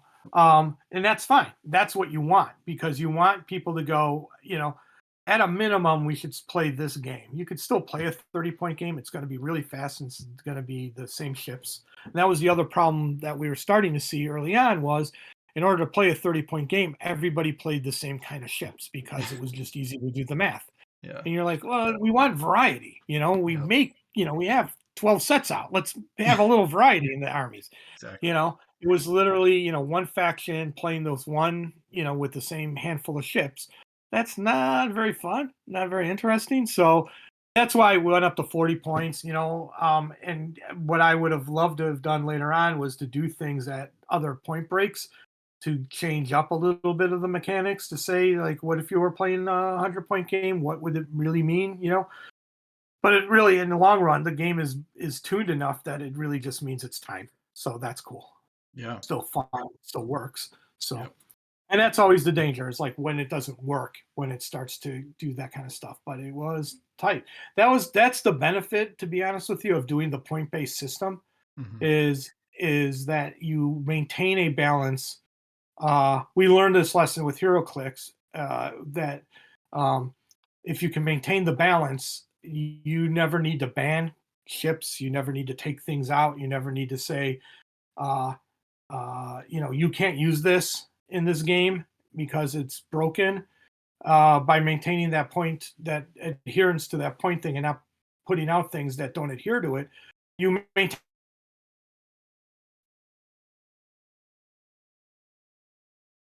Sorry, what was that? process. The problem was Oh, at some point. So remember earlier on, I talked about like the eyeball process of creating like just playing things and seeing where they fit in the system, yeah, and yeah, and so you end up with you may end up with broken cards or broken pieces or broken things because you there's too many combos for you to see everything. You can only see some of them, and so that's the reason why a lot of card games have like banned cards, or you can't use these in this type of tournament because they don't fit the mode of the tournament. It's like two different it's like basically what I said early on about the Dutch system or the yeah, Dutch ships. They would have at some point the House of Card the House of Ships, I guess in this case House of Styrene would have collapsed because they were not honed to the rest of the set. yeah. You start to Um, lose compatibility. Yep. right, and so when you have the point value, you do that, except for the fact that it really is dependent on how tight that point value is. So, for instance, like HeroClix, we loosened it up a little bit, and there are ways to really make insanely powerful broken characters using the HeroClix system. So we kind of all had to have like an internal gentleman's agreement: don't break the system by doing this thing. and I don't know, I don't collect HeroClix. I don't know any HeroClix anymore. I don't know anything about it, but it sounds like they've gone with the because I see every once in a while I'm still on some stuff. Oh, this character's been banned from this tournament. That just tells me either they broke the system on purpose or the system wasn't meant to last that long. That's why I would be real curious to see how far this system felt for the pocket model or for Pirates pocket models because I don't know how well we did the system. We only put out those sets of cards and they all seem pretty balanced as is. I was trying to look for Yeah. that one that I said I would never use that ability again in the cards, but I hadn't seen that. So Interesting. Interesting. Yeah, we can but talk more but about that's that that's and the my balance. take. But I make games now that don't use point systems, so it's really just like an adherence to a certain kind of economy of things. So Yeah. Yeah, that makes sense. Yeah, we can definitely talk more about some of the balance as the sets went on later. Getting back to your point about the teams, I think you'll be happy to hear that players have gone a little crazy in a good way with like doing that. And what I mean is like the crew that can use their abilities on any ship. And even like what I've done is like historical alliances. Like I do the French and Americans because they teamed up in the Revolutionary War, things like that. So there's a lot of team elements that still exist in the game, especially because a lot of the best fleets are multinationality. Like a lot of people do like to play faction pure just for theming, but a lot of the most competitive fleets or some of the most fun combos are when you combine like French and pirate and English stuff all in one fleet. And actually, last year I played a couple of co-op games where you actually play like a 2v2 game where you have separate home islands, but then your combined score goes against the combined score of the other two players. Then you have to like coordinate like who's going to which island and team up in like new ways that you've never thought of before. So even though it may have not have made it into the mechanics or the rules, people have definitely done a lot of team type stuff with the game. So yeah, I mean that's really cool. I mean, I just am so agog that people have maintained both playing it, the spirit of playing it, and then just like are taking it in those ways because uh, you just never know. Like I said early on, you never know when a game's going to be successful. People are going to latch onto it. All you can really do is make it be real at the time it comes out, and hopefully that reality, moves forward. There, and from my standpoint, it's to make sure that there was an infrastructure that supports it because otherwise it wouldn't last this long. So to find out it not only supports it but it allows you guys to do new and interesting stuff is like kind of like it's making me smile. You can't see it but I'm smiling. yeah, awesome. Yeah, the game has a lot of longevity and the community is still pretty active. So it's super fun to be a part of. Do you remember any particularly memorable game design concept meetings, such as like a divisive mechanic or faction or like a weird idea that led to more success than you expected? I think I told you the ones that I remember the most were a lot of the early decisions, like the D6 one that was pretty scarring. Not the one with Mike, the one with Jordan, where Yeah. the ties go to the tie doesn't count. That was a pretty rough one. Um, it, it, No, later on, it became more of a, the again, I'm a social designer, so it's not like I come down from on high and say we're doing this, and then people get all grumpy or push back. Almost always open and asking for more for input. Um, it was, I think the biggest thrills were when Ethan and I would sit down and figure out how to make a new ship. I don't remember being upset or going, I'm gonna make sure this gets put in here, hell or high water or anything like that. I mean, I think that there was always like stuff I always wanted to do, and I got to. I mean, so I don't remember there being any like negative disconnects. I know that we always wanted more than we could get in. That was always a problem. I think like my big pushback is, or me personally, this is a personal thing, not a big picture thing, and it's nothing against any of the people that I'm going to say out loud. But like when we were talking with Tiffany, for instance, who was the brand manager, and she would be working with the marketing team, and they would want a marketing set of X. Those were always discomforting me because one, I'm trying to finish a game. you know, I marketing is not in my, add this to the game. And now is now I know how it all works and all pulls together. But at the beginning, it was like, get out of my space. I'm trying to make this thing. Now you want, this ship. Well, it's not, you can't have one ship. We can't print that. We have to print it in blocks of something. So you need all the ships around it as well. And giving people one ship is irrelevant because you need a minimum of two ships to play the game and more if you want to play with more than one person. So there'd be like these discussions where I felt like I've said this 60, 70, 80, 100, 1,000 times. But in reality, that's the way marketing does the thing I was talking about, where I just come up with an idea and then I show it to everybody. They're just coming up with an idea and they're expecting feedback back. They were never any like, I'm not doing that or you don't want to do that. It was weird stuff like the discovery when doing South China Sea that the largest sailing ship on record was the big giant junk, Hmm. that super giant one. And so they're like, we want a single ship. And I'm like, what? That's interesting. I got this idea that I was reading about when I was doing my research of this super giant thing. You know, what's your budget? Because at this point now we have to make a whole separate mold, and all this kind Yep. of stuff, and we Yeah. have to do something. And it was, it's so as that kind of stuff evolved that was outside of the game, that's where it became, I don't want to say problematic. That's not true. It just became, there would be pushback by me because I was like, I got to get the set done. You're not marketing anything unless I do the actual set. Um, but those were few and far between, and it was me and Tiffany. As you can see, we get along and give each other shit all the time. So, Yeah. uh, and she's a really good friend, and I love her dearly. And so it was never anything about her or me. It was like time. It was almost always timing. Dude, don't come to me when I'm on a deadline and ask me to do another thing. So that Yeah. was usually the case, but nothing from a mechanic standpoint. Um, like I can't believe we got into ships we did, and I can't, and that was Ethan doing yeoman's work on trying to figure out how to get that placed in the thing.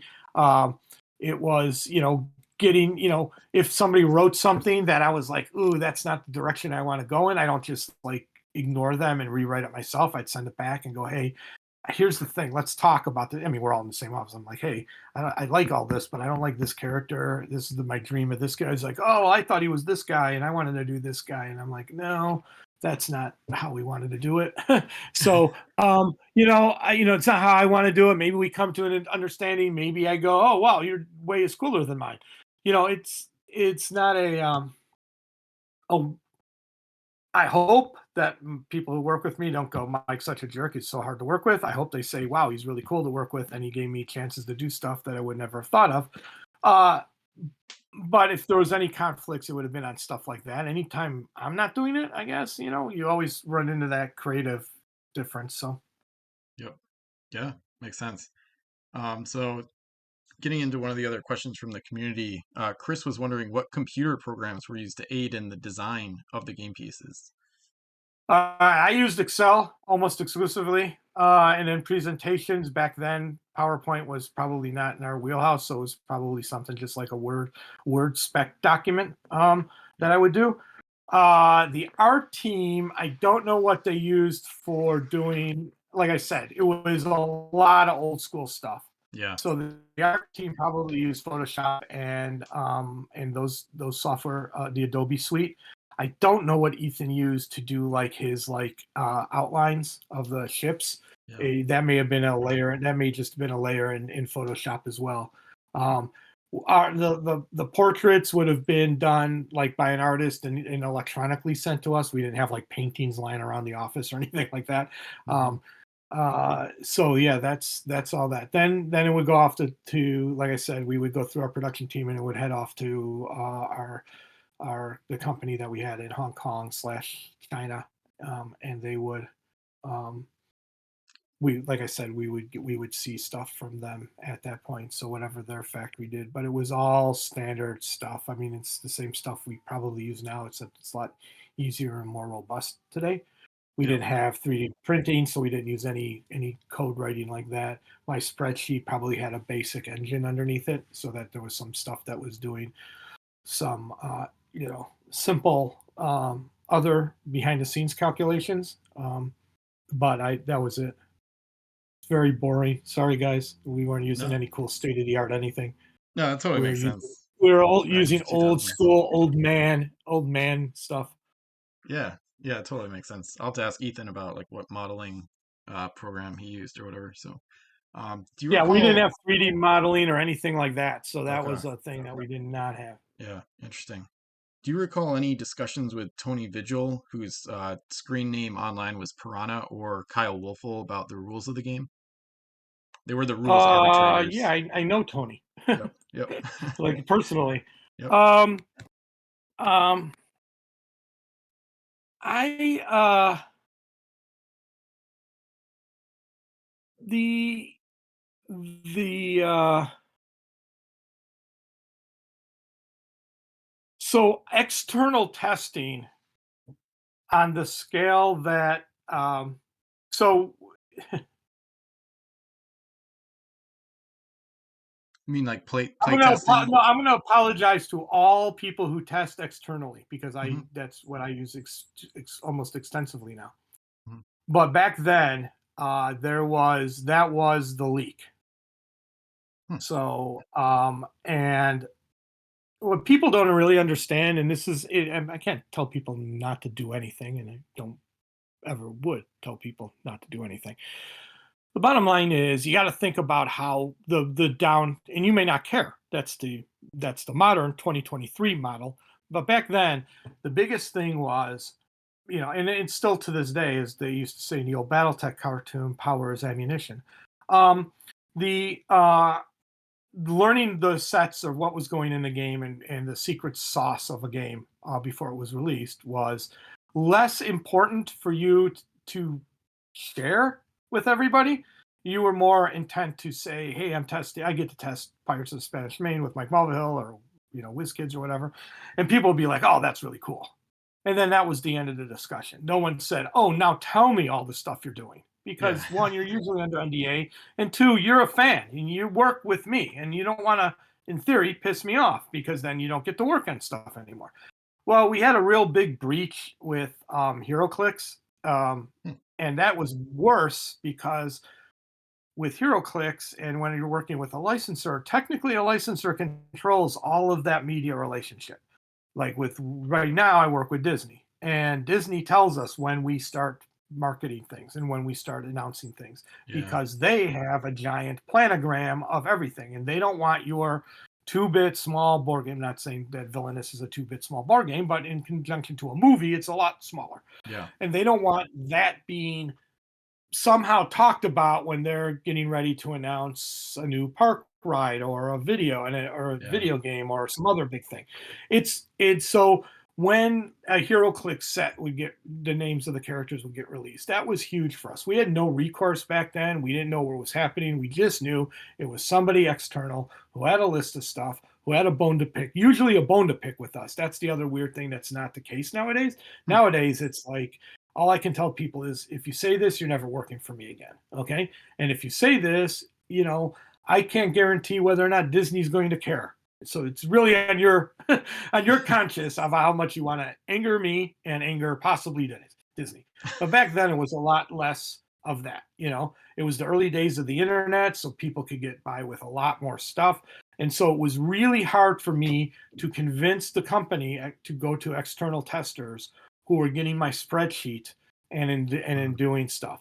Yeah. Like I said, I use them. Tony's one of the guys I use. I remember that for sure. Um, and there was a whole, again, I had to say, don't say anything, don't do anything, that's not cool. And they were really good. So this was not a rant about them. It's just a rant about the fact that the company was always slower than I needed the company to be to get more info out. You know what I mean? Yeah. So I couldn't just put a post up on Discord and say, hey, I'm starting a private Pirates Discord channel for Wizkids. Who wants in, and just catcall everybody and then get 100 people in there. That would never, well, one, there was no such thing as Discord. Yeah. So everybody was using, going back and forth with me directly. But the company was like, who is this person? And we need to vet him and we need to do this. And it was like, oh my God, I don't have time. I need somebody to look at these. So I know Tony did a lot of looking at spreadsheets. So Tony, if you're listening, thank you. And a couple of other guys that did a lot of stuff. The biggest questions I would get back would literally be about the ships and about play. Every once in a while, there might be, how does this fit in the bigger scheme of things? Like, is this rule good? And we would make rule changes. Again, this is the thing, like the Dutch at the very beginning, or anything else, the forts at the very beginning. If you play in the game and it's not right, then that's your, as a play tester, you need to tell me, and then I will make sure that I hear that and we make a new decision. Sometimes I'll go back to that play tester and go, okay, you're encountering this. Is it, a constant, like every time this ability happens, it's bad? Or is it like in a scenario situation where it happens when A and B and C are also happening? Yeah. And then, what did you do to, the cool thing about playtesters, and especially modern playtesters, is they don't stop. The game doesn't end when they run into something that's not working right. Yep. They go, well, I'll do this instead. Yep. And that's what I want to hear. I want to know what you did to keep playing, Yeah. because if you fixed it, I'm going to use that, So I don't remember like a singular, like long, involved discussion. My pushback always is when a player tells me something's wrong, I need to hear the scenario that it was wrong in. Then I need them to try it in other scenarios to see if it's really wrong or if something's broken in this one-off weird combo thing. Now, I still fix it, but I need to know the context, whether the whole rule needs to be tossed, whether we just need to change the wording, whether we need to figure out this one singular interaction. So I need that. Those are all tools I need. So I do know Tony. Thank you again, Tony, for all the work you did for me. The second guy, Woods, you said? Wolf. Kyle Wolfel. Wolf.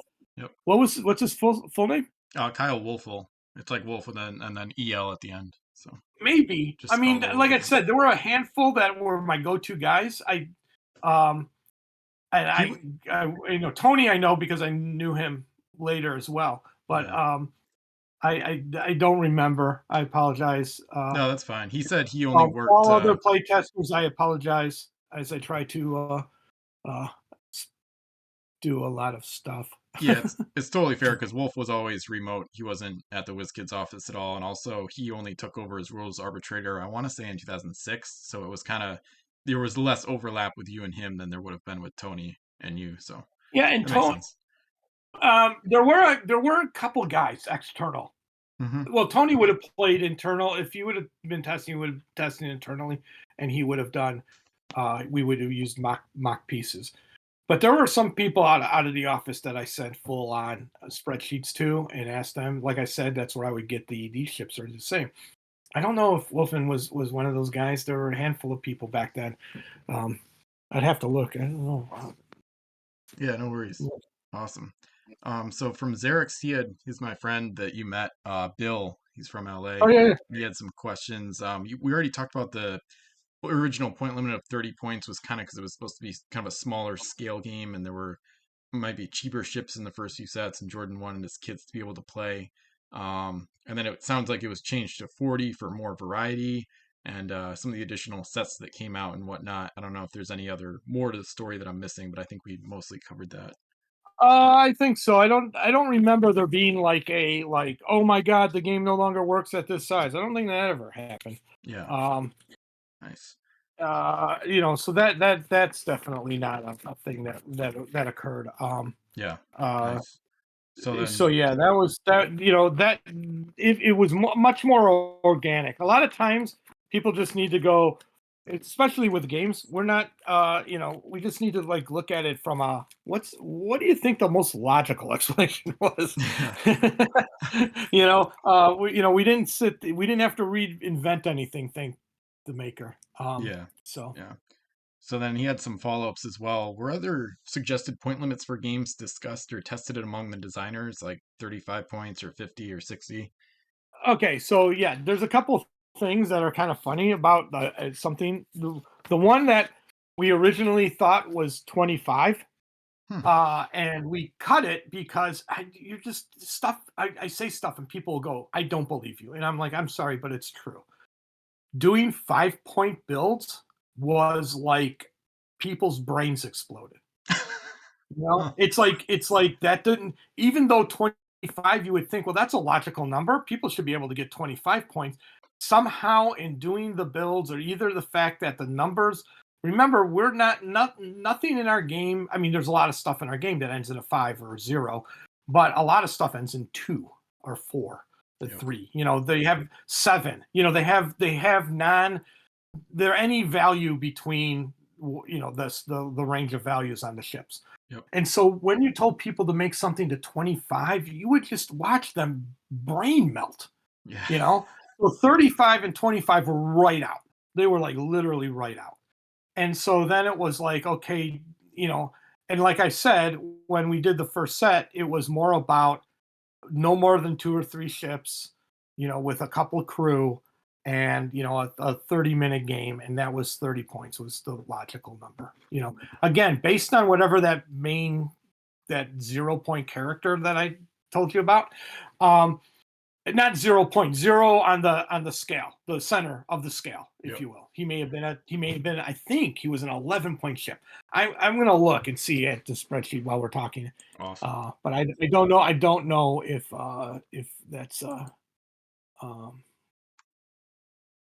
Yeah. Yeah. uh, I uh, can concur that I play games almost exclusively ending in like zero, like 40 or 50 or 60. I know I've done a few 45-point fleets, and I think I've played games at 75 and 85 points, but I would say probably 98 or 99% of the games I've ever played are, in multiples of 10 basically. So, and yeah, I was looking at that earlier for that ship. I didn't see a two master with L speed, but if you say 11 points, that kind of changes it a bit. yeah, that's what I'm Um, looking right now. I don't see yeah, one.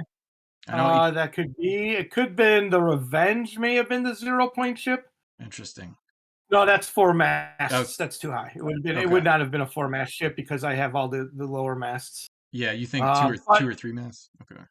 yeah, I'm like looking at 10, 3 mast. Yeah, HMS Bergenhead was. You said the first one may have been English, so that one's an English HMS Bergenhead. Yeah, it's Threes. just a thing. I just couldn't remember. But the bottom line is, there was this ship, Yeah. this mystical ship. We may not have made it. That's the other thing. They Yeah. ended up creating it. We just may not have created it. We just said that that's what we think the center is. That's what I'm kind of Um, thinking. Yeah. but the bottom line is, there was no real like the impetus was about play. It was Yep. like what makes a better thing. To Yep. answer the question about more, we kind of talked about it. The goal would have been for us to create the. All right, and just everybody understand this. This is not a negative about WizKids. I'm not upset. I'm not angry. But there's at every game company, there's a pecking order of games. Hmm. And the pecking order of games at WizKids was HeroClix Yeah. was the number one. Yeah. Technically, BattleTech would be number two, mainly because that's Jordan's baby. Okay, That's the first game he ever created. It's the one he always involves himself in every element of it. Ever since it's come out, he is involved in somehow. It's how he got the electronic rights and created a game company that I went to, an electronic game company that I went to because of it. But BattleTech's his baby, and it was always going to have a higher thing. Pirates was number 3 at the best, maybe at its highest point. Hmm. And because of that, you got to understand that spending a lot of time developing long-term pirate strategy was never really the be all end all of this game. In fact, it may have been the end of the strategy, may have been when we got Disney's license, because that's what Jordan wanted from the very beginning. He would have loved for the first set to be Pirates of the Caribbean, the movie stuff, Yeah. but it didn't happen until the sixth set. Yeah. So, in his mind, once we hit that point, and again, once we created this world of piracy that we did to get to that point, it didn't have the same long-term planning that we need to do. We did not have people lining up at Gen Con to play in tournaments 24 hours a day. We did not sell, thousands and thousands and thousands of products. It's just the real reality of the situation. What we created was this awesome entry-level game that people, even to this day, play out of a booster pack. So we did something really cool, but on the scale, it had a different market, it had a different place, and WizKids was never big enough to promote 3 games at maximum volume. Um, and so to that end, long-term strategic planning, like how would we do a 100-point game? How would we do a 50-point game? How would we do that? Again, I think we talked about it earlier. It just never was on the radar. The radar was get the next set out, Mike. And then now we're adding marketing in that second half of the game, post Crimson Coast, I think, or Unlimited. We started ad marketing into it, and that was soft marketing. It wasn't huge. It wasn't HeroClix level marketing. And so, it had a different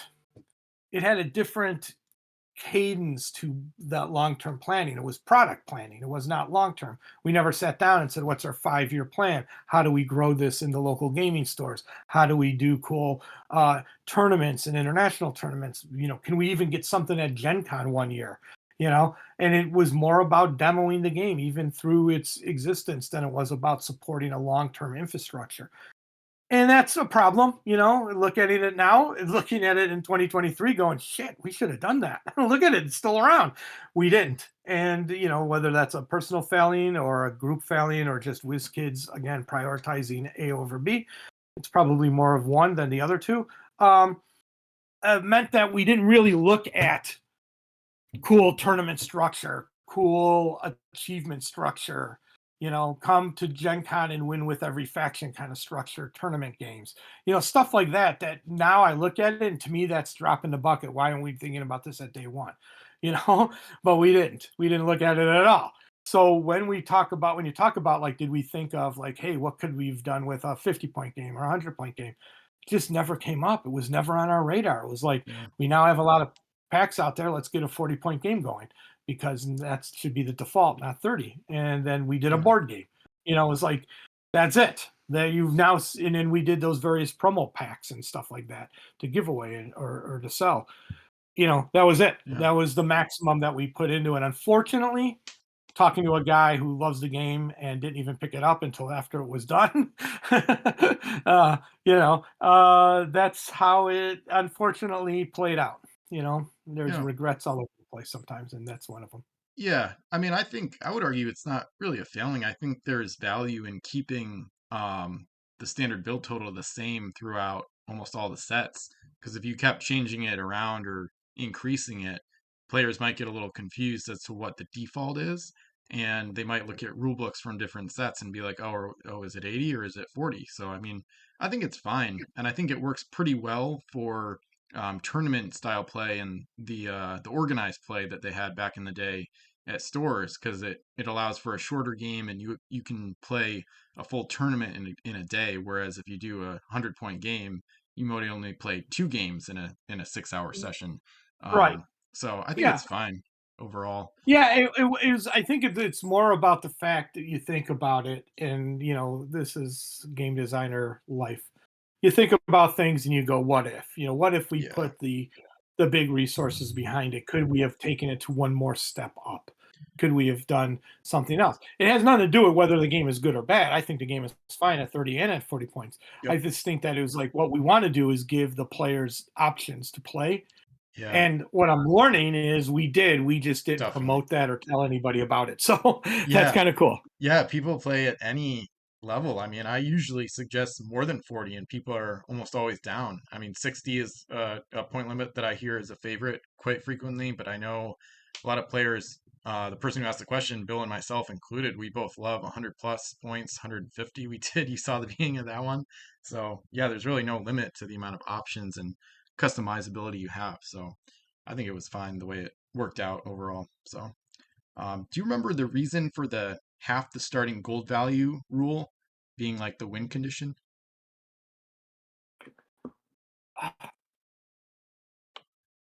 Did that change at some point?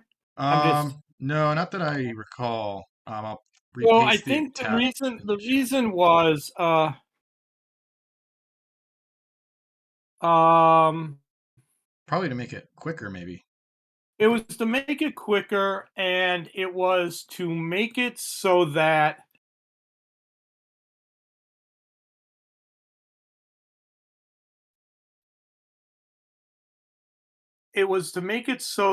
we didn't have the end game that we had, if you will.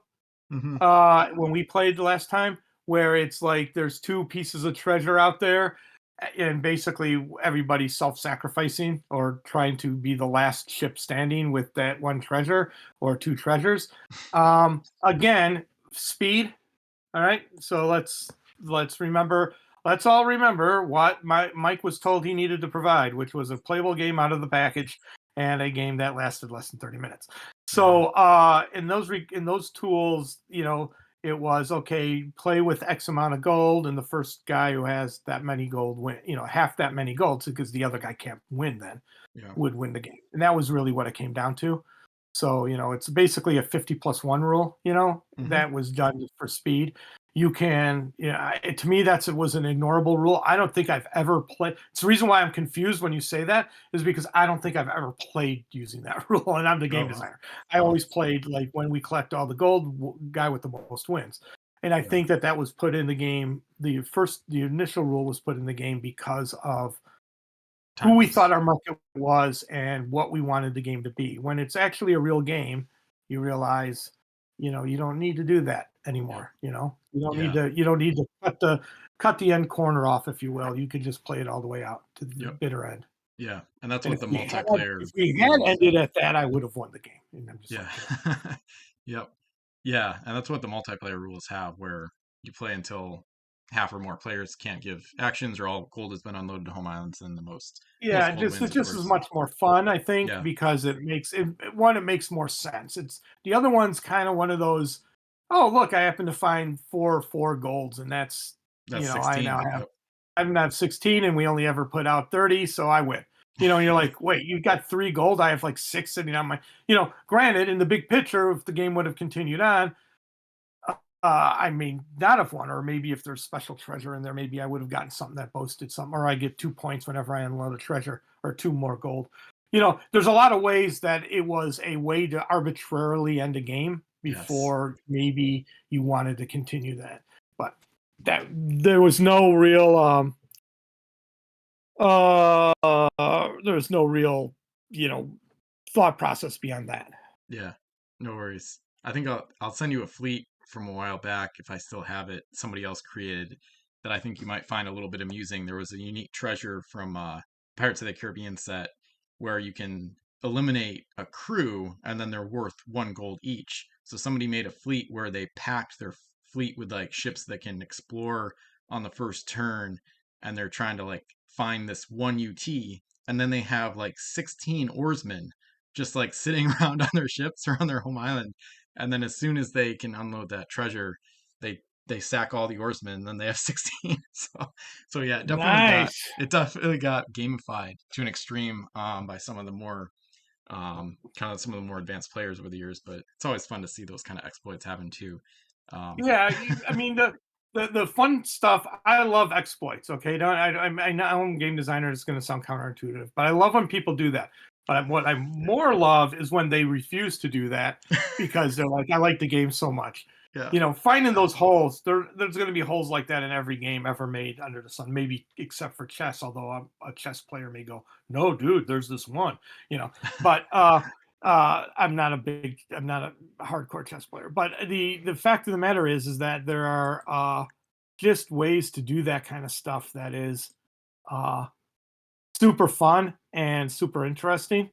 And but they're great to show off one time or even try it against a bunch of people, and then you go, okay, that was fine. I'm done now. Yeah, exactly. Yeah, that's kind of how I think about some of it. Is like I'll try something and be like, okay, if I keep doing this every game, these people aren't going to want to play with me ever again. So then it's like, all right, I'll try a different fleet now. So, yep.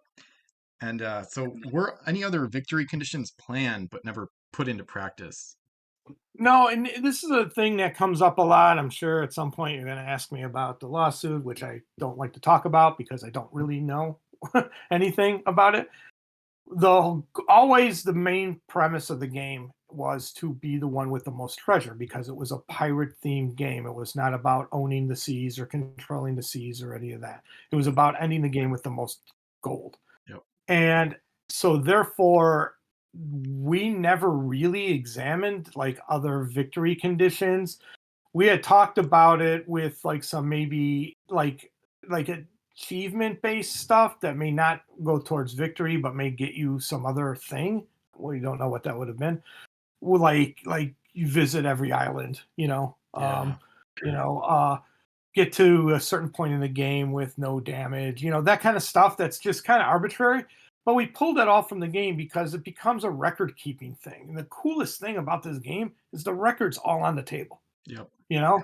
And so we did not want to start doing stuff that said, oh, you get bonuses if you do this thing that you now have to track or you now have to keep in charge of. The gold's there. I like the way it's really funny. I like the way you did the gold, where when you had the crew that gives you the plus, or the ship that gives you, when you unload gold, you get +2 gold, or your gold's worth +2. I like the way you did it. It wasn't the way we had done in the past. We used one of the little D6s and just rotated it and just had every time. But Yeah. I like the way you did it as well. I've But done we that didn't. There too. was nothing really that had any kind of long term. I got to track this thing. I got to remember this. And so those started to drop off as maybe something we might put in a tournament structure. Like I said, when we started talking about doing things at Gen Con or any of the bigger conventions. But they never really got very far because it just became a game that the game didn't have record keeping in it and it didn't need record keeping in it. And so other stuff started to kind of fall apart. I mean, I actually like playing heavy, like unique treasures because I just think that that's such a wild card in the game. I love that. But that's me. Not everybody does. Not everybody likes them. And I get that. And so, like, all of a sudden, right there, you're just like, wait a second. If we added like a new type of victory condition, is everybody just going to default to the old one because it's logical, makes sense, and is perfectly fun? We also didn't want it to be a combat game. We didn't want it to be like I control the season to go out and destroy everybody because that eliminates an entire mechanic of the game. If you're going for that, you're never landing at an island. You're never collecting gold. You're just running around hunting people. And then that becomes a chase element of just like fire on ships. Your strategy is totally different. It's like either you park in front of an island waiting for somebody to come to you and never move, or you chase other ships around. And if you're not fast enough, you never catch them. It just, none of that made sense for the game we wanted and the game we intended. Again, going all the way back to the very first discussions with Jordan and Mike and James and saying, what is the game you guys made? And asking Jordan, what is the game you want to be made? And then trying to figure out how to make a product out of that nexus point. It just never came up. Nobody wanted that other game. So no other game really evolved. I mean, the board game was the closest maybe to doing something totally different. And that was mainly because Europe wanted a board game. So, Europe didn't really have, when we were doing it, even people don't realize this, Magic was not hardcore into Europe. There were no real good collectible model games in Europe. They collected stickers because that was their trading cards, like their sports trading cards. Hmm. but they didn't collect game pieces. They didn't really understand it. They're like, if you want to sell this game, we need a board game. Hmm. So, and here's a crazy story. The guy who is my counterpart in Germany, Ravensburger, his first game he ever developed or ever did for in his first job, his first game was my pirate game, which was pretty cool. So Wow. that's pretty exciting. But the bottom line is, that's just a total aside that I like to say because I think it's funny. It never really came up as a concern or an interest or something else, and people may have brought it up, but in like talking to me casually, but it was nothing. I'll tell you, when it's all said and done, tip my hat to Mike and James. The core of this game is very elegant, very very elegant, and we didn't want to mess that up, so we didn't. Yeah. Yeah, I agree. I think that answers the next question too. It sounds like the design team always wanted the game to revolve around racing to get treasure rather than fighting to get treasure, even though combat obviously can be a side effect of, competing for it. Well, So, it's that yin yang. yep. Okay, Yeah. we wanted the treasure was important because again when you talk like I said when you're talking with Jordan he's talking about guys who were swindlers pirates con men, and to him that went that and then there's the whole treasure chest of gold and the blah blah. The pirates were looking for gold. They were not looking to rule the seas. They were not going Pirates not going out and hunting ships. The other ships were going out and hunting pirates because the pirates were stealing their stuff. So Yeah. when you kind of look at it from the holistic historical standpoint, yes, Spain and England wanted to rule the seas, and that's the third Pirate of the Caribbean movie. If you want to kind of a non a non fictionalized version of history or a fictionalized version of true history. But it was really the pirates were there going, hey, we got a ship. You guys got a bunch of stuff. We want that stuff. And we're going to go party in this town. I mean, that's all they really did. They didn't like invested in real estate or any crazy things like that. So they were like just stealing stuff. And the Spanish and the English got tired of them stealing stuff. And then the Spanish said, well, wait a second. If they're stealing stuff, maybe we can act like we're stealing stuff and we'll steal it from the English. So the English would steal, so they started stealing from each other, and the French started stealing from each other. It was the Americans who did the less of the stealing and more of the stuff, stewed on everybody in our waters kind of mindset until they decided they needed to hire pirates. And then it was like, oh, okay, well, they have a purpose. Um, so it from our standpoint, it was like a fighting game is like not interesting. We had Hero Clicks, we had Mage Knight, we had BattleTech, we had these games that were centered around fighting. Every game out there is centered around fighting. What Yeah. if we made a game about not the fighting part, but the other cool part of piracy, which is the piracy part? Yeah. So that was kind of the mindset at the very beginning. It was, and like I said, when I had to make the nexus point, it's where we said, okay, this is the key. This is the key center point. We want to go 1, 2, 3. One was playable out of a pack. 2 was 30-minute game, super simple, keep it as easy as possible, which is why we came up with those like IKEA-like rules in the rule book.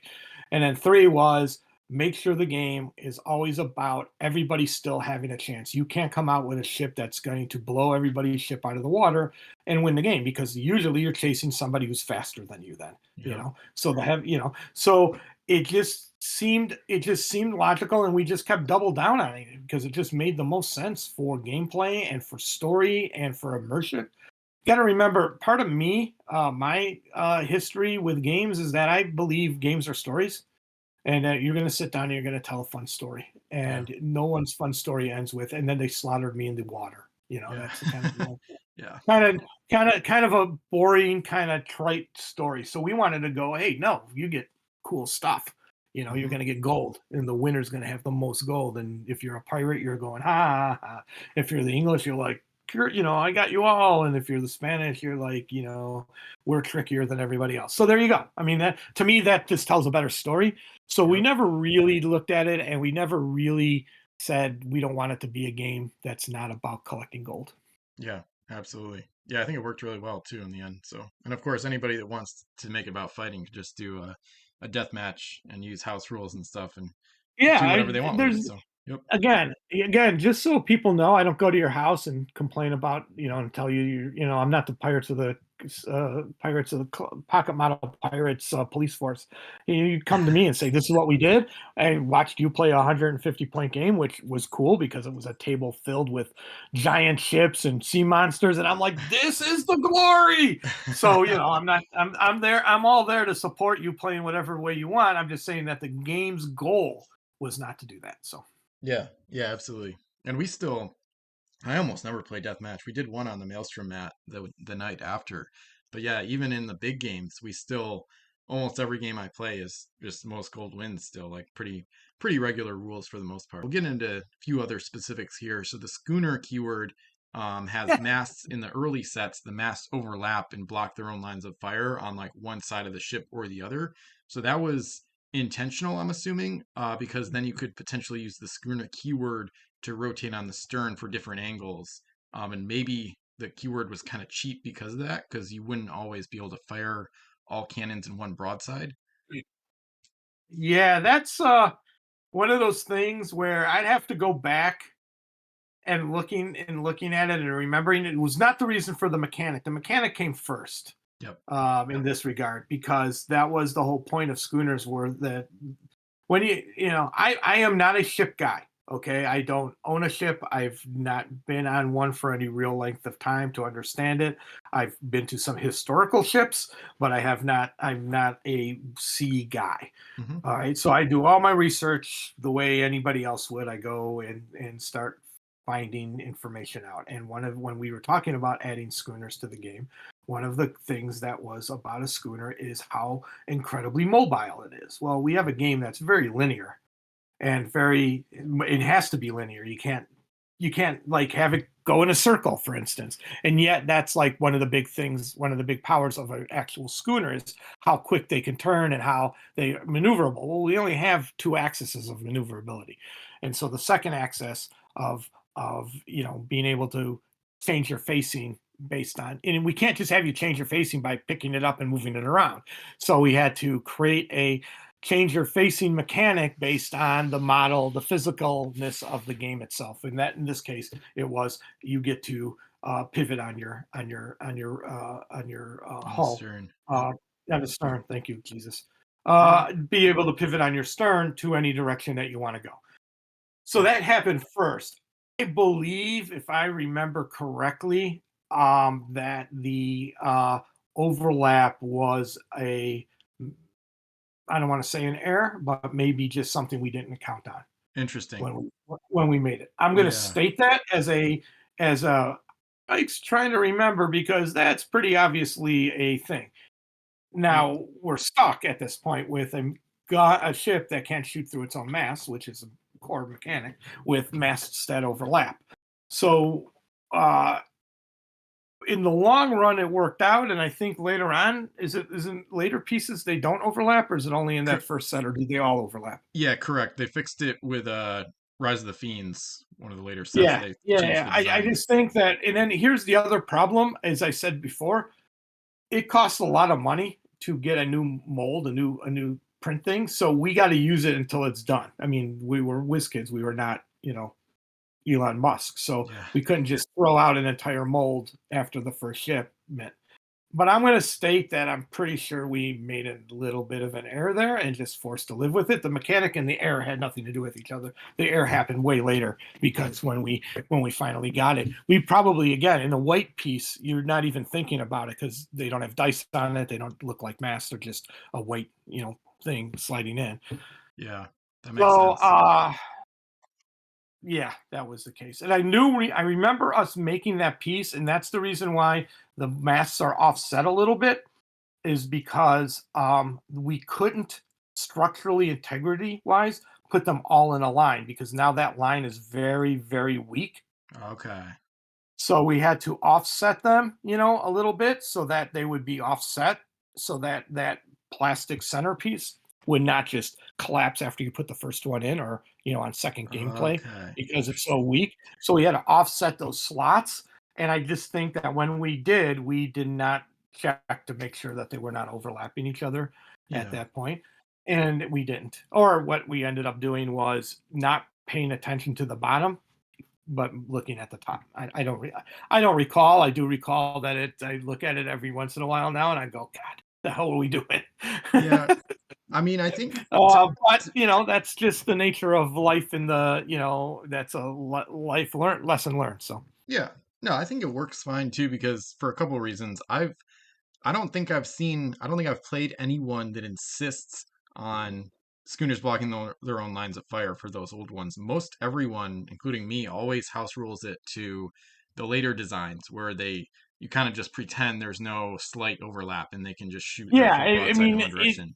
So 100%. I don't think I would again come to your house and say you're playing it wrong. I think that that's the feeling of the game feels like they should be um that's an ability that you should be able to fire from them. I mean, because in reality, that it just doesn't make sense that tiny little overlap negates everything. yeah, That was really set for firing from your third mast straight through the front two to get to a ship on the other side of you. That's where that came from. yeah. And I think even the earlier schooners maybe even look a tiny bit better. The overlap kind of creates kind of a cool aesthetic, actually. It's pretty fun. So that question and the next one are from my friend Luke Menzie. And this next one, I don't know if you saw the video of where with a schooner, you can basically move like 180 with the second to last move segment and then use the schooner keyword to stern turn and basically get more than that final move segment or second to last move segment I should say because the stern turn is technically a move segment but that final usually it's an S because most ships carry a helmsman but then you can get I would say an extra like centimeter an extra inch out of that stern turn by kind of flipping the ship just a tiny bit on the bow and then flipping around, almost doing another 180 to end up going farther than you would be if you didn't use the stern turn. So I guess I'm just wondering, and he's wondering about whether or not that was something that you and Ethan kind of saw in playtesting your design, or if it was intentional, or if that's kind of a newer thing that players discovered. I don't know if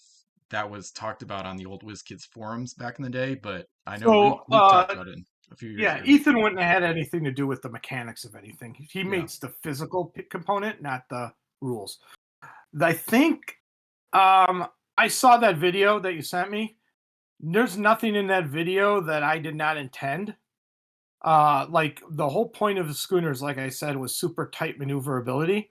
And that was one of the things I think if you read up on schooners is like they can get out of dock spaces really easy. Hmm. That was their big um, I don't know what you want to call a claim to seafaring fame was how quickly they can spin and turn.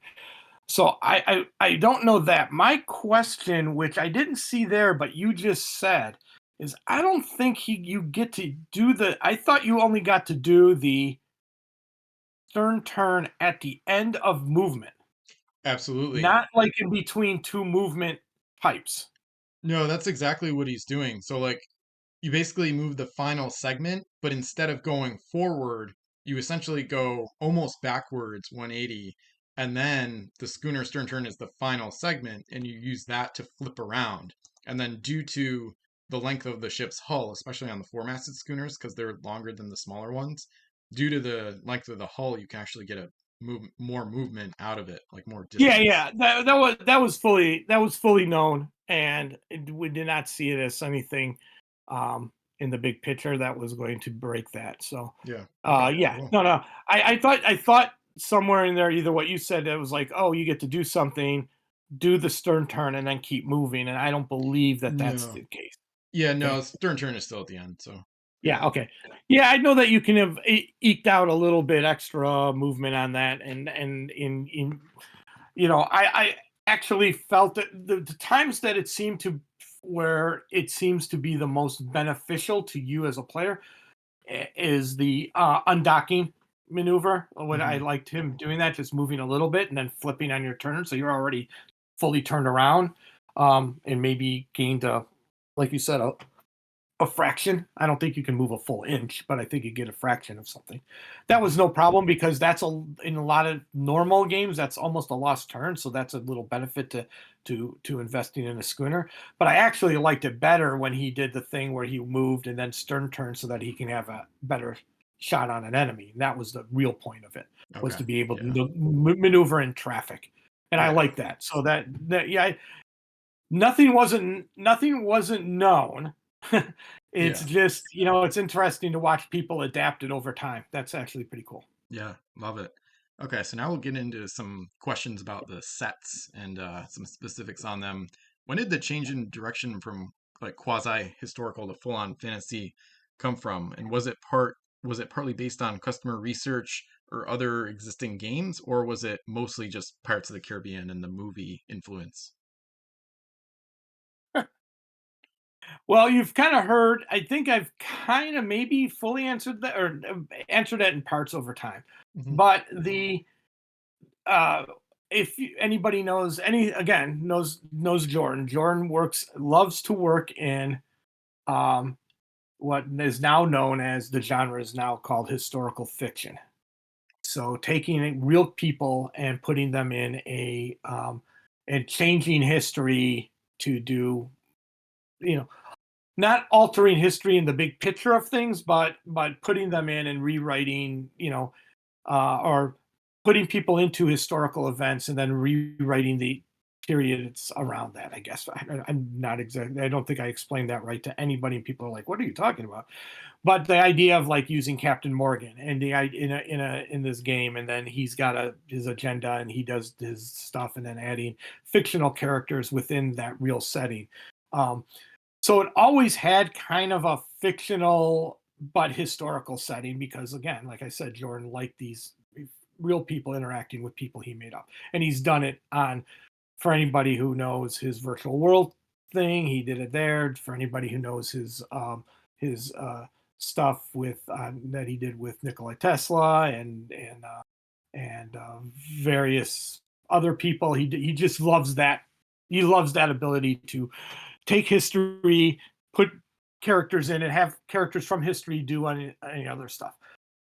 So there's number one. Number two is, so that was always there. So it was never true to history. It was only within a history that we kind of understood a little bit. Like I said, once we hit Revolution and we didn't want to go too further away, I started looking at other places of piracy during that time. So you have the Barbary Coast and the Gold Coast and the Mediterranean piracy that was going on.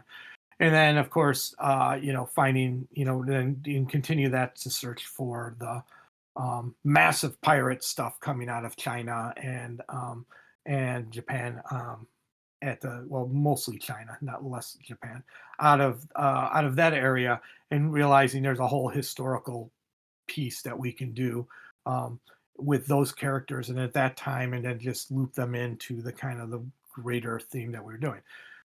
Pirates of the Caribbean did change everything, so I'm not understating it. It just became what Pirates of the Caribbean allowed for us to do is to put in the whole mystical nature.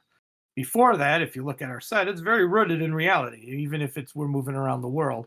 Um, but now that kind of exposed this kind of like, mystical gods and goddesses and magical talismans from the sea. Now all of a sudden that kind of opened it up for us to be able to go in that direction as well. So really, yeah, if you looked at it like post Pirates of the Caribbean, you can see that set. Next set is Jules Verne again, historical but not real. So, and then you look at the next set was the Vikings, and that was mainly because I thought the Viking ships looked so cool, Hmm. and and wanted to do something with them. And then as that starts to go, and we realize, wait, we've created a world here. What else can we populate it with? That mystical nature of stuff and talismans and stuff. I mean, comes out of comic books. It comes out of Pulp Fiction type stories, not the movie, but like just the kind of fictional talisman, artifact, realms, gods and goddesses, that whole mystical thing that was very huge during that period, that time as well. So nothing was like this big like turn the car around. We're out of control. It was much more of like, this is the direction. By adding these things, no one questions even what went before it. They don't go, wait a second, you were a historically accurate game. Now you're totally wrong, because we had the fiction elements already in it. So it was almost a logical conclusion that we would end up having to move that way to keep the line going. And that's at the point where I think I said that the company was thinking, like, how do we got bought, Wizkids got bought by, well, Tops, who owned WizKids, got bought by Michael Eisner, who used to run Disney. And so everything we started to create at that point, he wanted to try to create an IP Bible for. And so when we started to do that, we're like, well, we're going to have to double down on this kind of fantasy world, create our own fantasy, kind of our own storylines that are not Pirates of the Caribbean. But that already happened, and it already exists, and other people are exploring that, with everything from superheroes to, pirates to private investigators, the kind of X-Files thing. All those things were like laid out for us. Young Indiana Jones, I don't know if you've ever seen that show. It had the same kind of element of historical people in a fictional character, Indiana Jones, in these historical time periods, dealing with historical people and telling stories that, were parallel to real stories, but had Indiana Jones stuck in them somehow. All of those things started just to morph into kind of like, this is all a palette to play with. And so when we started to go, okay, now that we've done basically all the history, and we've gone through the Age of Sail to 1500s, we've created this world of pirates, now including the North Seas. And we have this history, characters with backstory, characters who, factions, and characters who've come back 2 and 3 times. We have was there a Spanish captain that basically like flogs his sailors to death all the time until he, and he's always back, in our set, he always comes back with a new crew, and Mm-hmm. people fear, and he's got this thing, and, maybe he's one step short of being cursed. I don't remember if we got that far with him, but you have this, we've been doing this. We just didn't know it. And now we were given the opportunity to double down and add all those things. And it just seemed a logical next step. So it was never oh, we're making a historical game. Oh, we made a right turn, and now we have, the cursed undead. It was more of a slow pattern where, as other people were knocking down those walls and combining those themes, we were like, yeah, so are we. Hey, yeah, we're doing that too. And like I said, I have to pitch a new set every year, based on timeline that we were talking about. So I have to come up with, like, how do we change this? And this is where I started to go back to like crazy Da Vinci ships that he was drawing, and weird Greek ideas for warships that didn't exist. And I'm like, well, what if they did? All of a sudden now, all of a sudden we're pulling stuff from everywhere, that just to make it cohesive thing. And as long as we felt we had a through line, we could explain to you that through line. You know what I mean? So Yeah. it wasn't like we were just like, oh, this set has nothing to do with anything. We're like, no, this set grows off the next set, because once they discovered this, now they had unlocked this. Mm-hmm. So it's uh that's it. That's how Yeah. that all evolves. Yeah, that makes a lot of sense. I think it helps answer a question people had on the miniature trading forums back in the day. I think either Tiffany or I think it was Kelly Bonilla came out with some statement way back, probably 2008 or whatever, talking about how there would be not too many historical characters in the game, and I think that IP based focus was definitely part of the reason why. So that's good to hear about, in terms of like expanding the WizKids specific IP lore and things like that. So awesome. Yeah, it was a weird time, because we were like, I mean, I remember sitting, I was in a meeting with Michael Eisner, I can say that to people, dun dun dun, in which he wanted to hear about the game, and we were telling him, here's where it started, here's where we're at, here's our basically our fulcrum point was doing the Pirates of the Caribbean Yep. thing, and then it was like, now we're here, and we have we can do anything. And he's like, at that point, pirates were hot, but there were only, you know, there was only the movie companies and maybe a few TV companies that were going to go hardcore into it. I think Lost was happening at that time. And so there's again, that weird mystical, where are we, what's going on kind of feel, and islands and, possible piracy in a modern setting. And we were like, he wanted to keep it in that kind of mystical fake history lesson, but he wanted us to make our own characters, and because that would sell a pirate themed thing if we had our own characters. So that's why there's a shift after what was it, Ocean's Edge, I think, where we shift to like redoing some of the older characters. Like I said, bringing them in under different faction names, creating the cursed faction, all that kind of stuff was to create our own factions. I mean, you can't get rid of pirates, but you can make it, and you can't probably get rid of like the British, the Spanish, etc. If you're doing a pirate themed anything. But we could create our own factions that did certain things and maybe create a different, colonization thing. Like I think at one point I really wanted to kind of change the English from basically being like all HMS type stuff to more of a like East Indian Trading Company kind of thing, So they're like a monolithic corporation, if you will, that's a bad guy Hmm. or a good guy, depending on your point of view. The Yeah. problem is that the problem, as my brother points this out to me all the time, pirates are really, kind of bad guys, Yeah. and the good guys should have been like the English and the French, but they were also bad guys. Yeah. So, and so now you're going to create like a playable character that's a really bad guy. So who's going to play that? And you're like, all right, fair enough. I mean, at least with the other ones, you had the historical knowledge of like, hey, the British were, you can put in, various historical, whatever we want to call them, inaccuracies or assumptions, like the British were protecting British rights and the Spanish were only protecting their cities, even though they're colonizers and were taking everything they could from everybody, but on both sides, and the Americans were like just shooting everybody. You can make the way history plays out in that kind of like, pirates are all these romanticized. They're romanticized. They were like criminals. Most of them are really bad guys. They would do all kinds of stuff. They stole ships and killed citizens. Killed. It's like okay, none of these guys are good, Yeah. but we Yeah. have to make them all playable and interesting. So maybe we can figure out a way to do it. But like I said, we never truly got to the point of IP, because even when we were done, like even when we were at a point where we felt we could have an IP, one, total lack of interest from above us, and two, the game was starting to not sell, and the interest in it, again, not because the game was bad or they weren't doing good things. I'm not saying about anybody who was after us, but WizKid was going through all kinds of stuff. Uh, People were leaving, people were moving, they moved the company, just became less of a thing to pay attention to by the bigwigs when, you know, HeroClix is still, rolling in Brinks trucks amounts of money.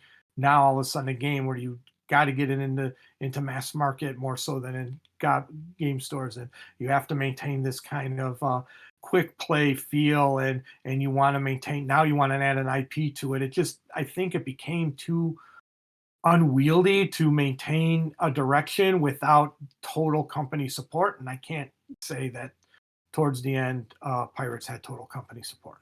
Yeah. That's fair. That makes sense. And my friend Zarek's Bill from LA, he actually had a couple extra questions today that he submitted. So what determined how Eric, many curse you. So what determined how many game pieces a set received? Was there a limit on how much could go into one set? And then if so, who imposed that limit, or how was that limit determined? wow. I like the fact that people make this crazy assumption like somebody imposed a limit on you, the creator. Um, it had to do again with a print run and a press run and what can get done. So basically, I think what was it? Ship wise, I think we did what, about 60 to 70 a set, maybe? yeah, 60 to 70 depending on the set. Again, that had to do with our sheets. This was not card sheet like like you can do like a card game. That's everybody used to say it needed to be, what is it, 64, 66, 72 maybe cards. And that's why when you got a deck of regular playing cards at the store, you would always have a joker in it. There would be like a promo card. There would be a couple of other like how to play pinochle cards, that kind of stuff, Yeah. because that was a singular press sheet. No one can change it. That's what a press sheet was. So when initial card games came out, they all used that standard press sheet.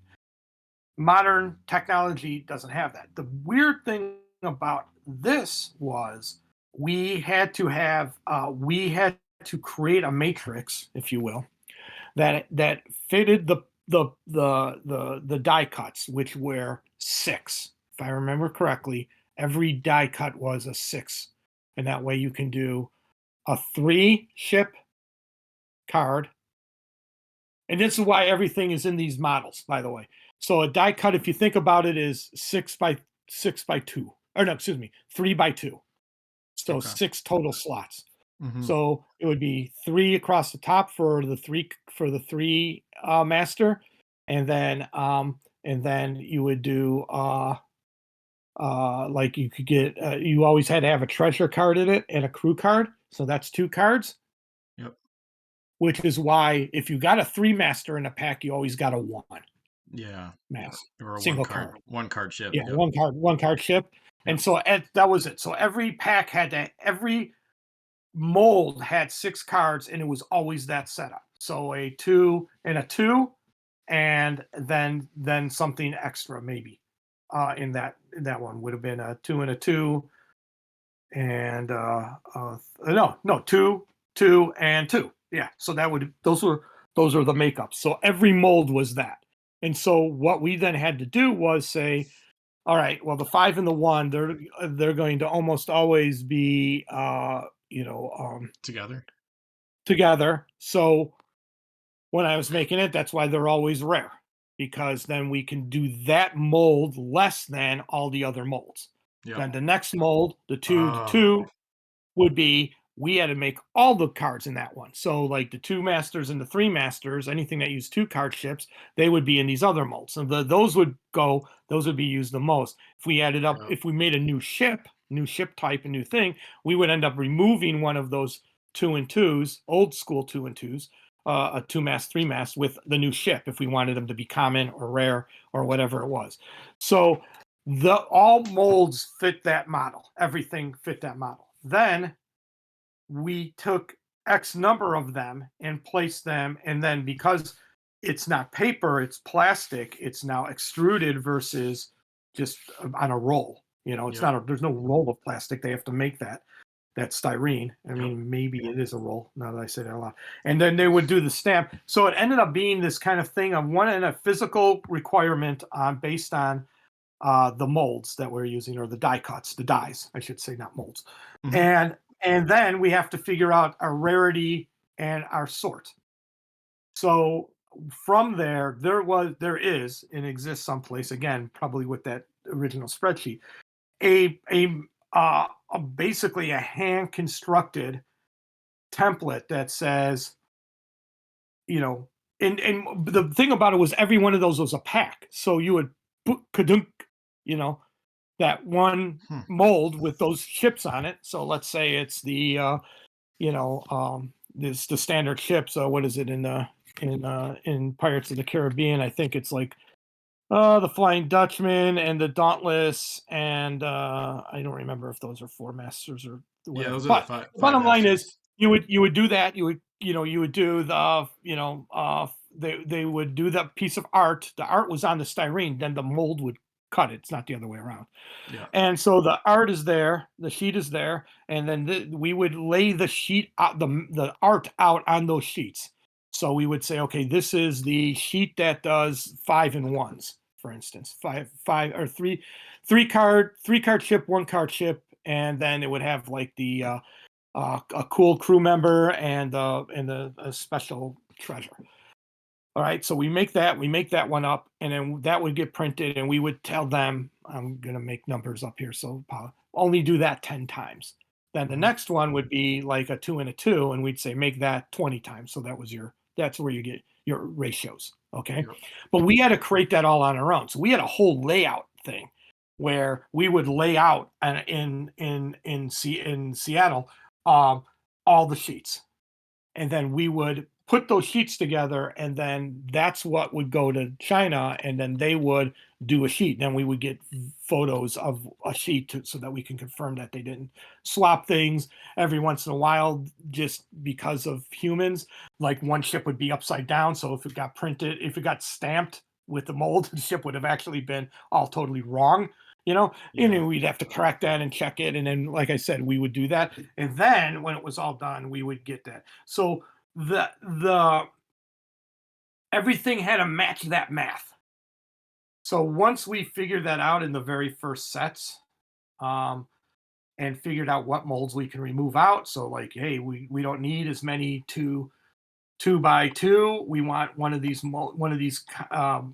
uncommon slash common molds to be forts, or to be schooners, or to be junks. Then we would pull out a 2x2 of a regular ship and slide that, and slide that mold in with this new one. And then we would lay the sheets out so that was all the case. So that's how that happened. So it was less about going, oh, we can only make X number of ships. I mean, it kind of technically was, we can only make that many ships, but it was more of we can only make those many ships in that, in make the math work for rarity. That's the magic sauce of all this stuff, is we also had to create our own rarity system. Yeah.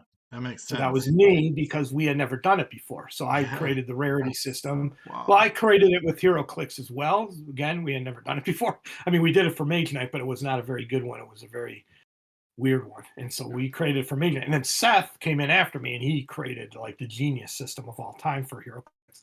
And then we used that moving forward. But yeah, we just basically had to create a rarity system, and then how we pack those rarity systems. And then, like, at the end, then you have to go, okay, in box A, there's always one of those rare boxes, or X. I'll say one right now because I don't remember. Let's say there's Yeah. three. And Yeah. there's two of these other ones, but it can't be the same three. You have to take three different rarity packs. So then, you Huh. have to literally do it. Now, they've their ability to do all of these things. Uh, a person has used that. Yeah, that's it. The picture that you just posted to me Yeah. Yeah. is that's a mold. Yep. So the mold of I can't tell. I don't see all the rare molds with the sea monsters on it. Yeah. On the left. Yeah, Yeah. that's exactly. That's a unique rare mold, because it's two cards rather than a 3 and a 1. Yeah. So Yeah. yeah, There's. that's literally a mold. So that is being done. Yeah, that's exactly another mold. Yeah, Yep. that's exactly a mold. It is literally 2 by 3. So this one's got is 2 molds, or it's Yeah. a half a mold. There's a half a mold on this one. But Yeah. yeah, it's exactly that process. Then we would randomize it, so ship 1 and ship 2 weren't on the same card. It would be ship 1 and maybe like ship 9, and then the same gold. So you would always, if you got this pack, you would always get these 3, I think. All right, now here's where it gets weird, because stuff is different. It may have been that no, it couldn't have been. I don't think we could have literally, because then they cut these. Obviously, they cut the cards, but I don't Yeah. think they cut. I think they cut and slid them into a pack. So if you got this pack, it was always the same pack of 3. Huh.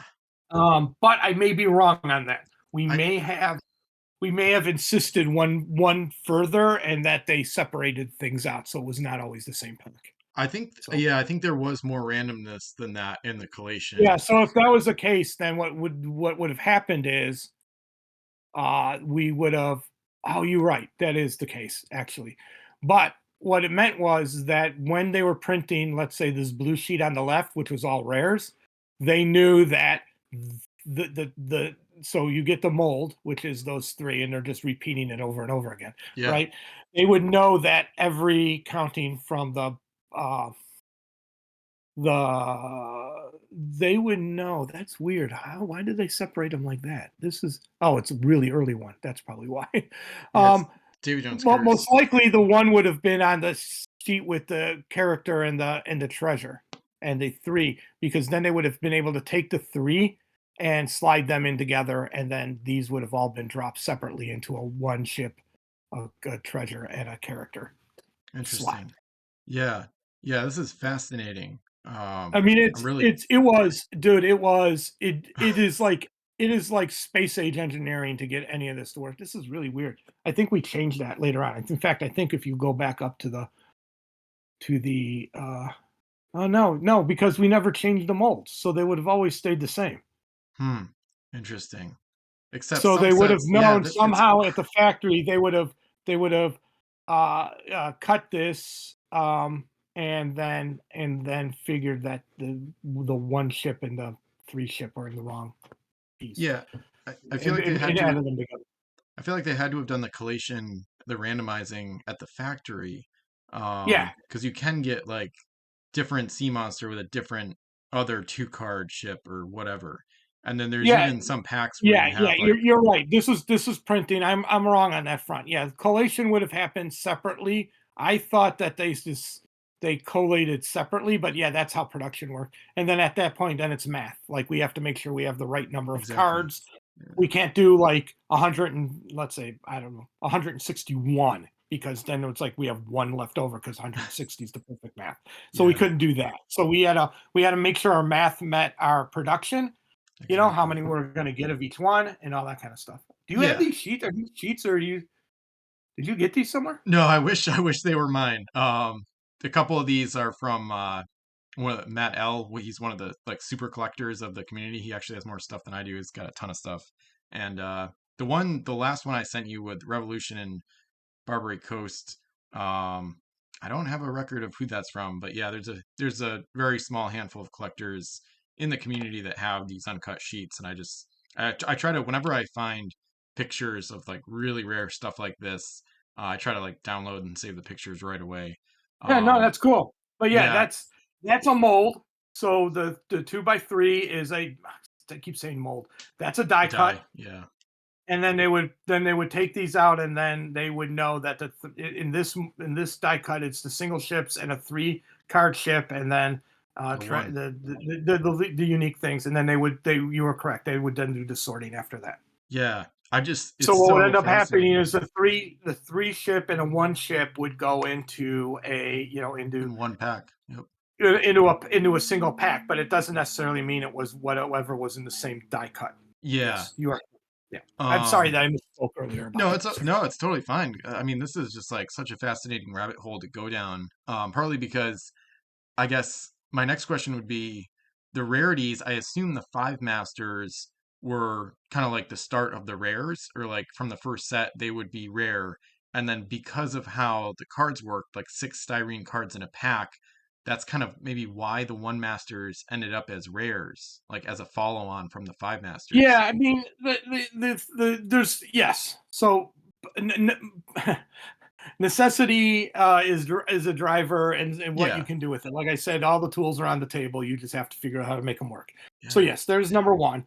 Number one, playable out of a pack meant 2 ships. So if you had a 3 card ship, then you had to have a 1 card ship. Okay. The other thing too is that one of the interesting things we found in the very, very early stages of playtesting was if you had a ship versus a crew at approximately the same point value, people always took the ship. that And makes sense. Yep. so what ended up happening was we were discovering that people will take lots of the tiny ships, or more tiny ships than we thought. We thought that they were always going to be the whatever of the thing. If you had a player, let's say at your skill level, or even mine back in the day, we would almost always go, no, I think a crew's more important in this spot, you Hmm. know? And yet newer players or other people would go, oh, I want another ship. I want this cool one, this whatever, tiny ship. It's so cute. I love it. It's great. And Hmm. so then it was like, oh, okay. Uh, Having them be rare is actually kind of a cool thing then. Yep. Everybody's going to ooh and ah over the big ass ship. Don't get me wrong. I'm Yeah. totally, on that front. But from a gameplay standpoint, also making the 1 mass ship rare gives it kind of a little cachet of like, whoa, I can get a ship in for, 4 points, or, whatever. And that's kind of a cool thing from an army building standpoint, which was serendipitous. I mean, we didn't plan on it. We had to plan on it being rare because we needed, 2 ships in a pack. So, Yeah. Yeah. as I said, number one mandate, playable out of a pack. So, Yep. Yeah, this is even just getting back to Xerx's original question too. It's really fascinating to me to think about how this is almost like a choreographed dance that has to happen between you as the designer and then basically estimating sales numbers and going off previous sets and thinking, what if we sell, I mean, I'm just making up numbers, but like, what if we sell 250,000 packs of Revolution?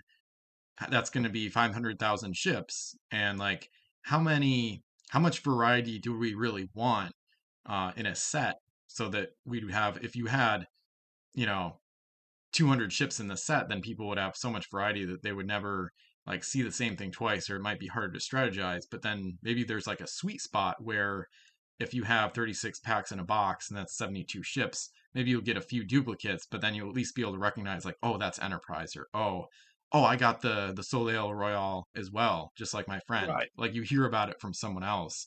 So then you would have to work with, theoretically at least, you have to work with like the sales team and marketing and like base it off prior numbers and go to like the manufacturer and be like, okay, we have 60 ships, so each one we might have 100,000 of each ship or something, or Well, yeah, 50,000 of them. that's very funny because what you just described is I'm going to state this because not to become a cranky old man, but I'm going to state it as the reality of the 20th century or the 21st century, whatever it is.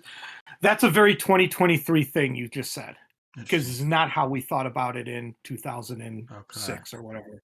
Yeah. And that's because while we know that there was a secondary market, there were entire magazines that the back half of it was like every Magic card printed and its value and whether the value went up or went down and all that kind of stuff.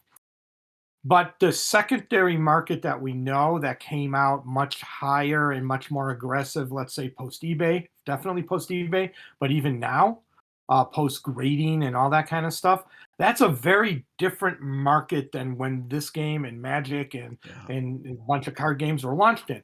definitely. The mindset that we had when we created this includes HeroClix at the time, this includes Mage Knight, BattleTech, Pirates, NASCAR, didn't matter, was what do I need to buy to complete, not a complete set of one of every card, okay, but one of every slot of card. Okay, so now we get rid of the commons because you're going to have a million of those. We get rid of the uncommons because you're going to have a million of those. So we start talking about the rares or the LEs, whatever that comes out to be.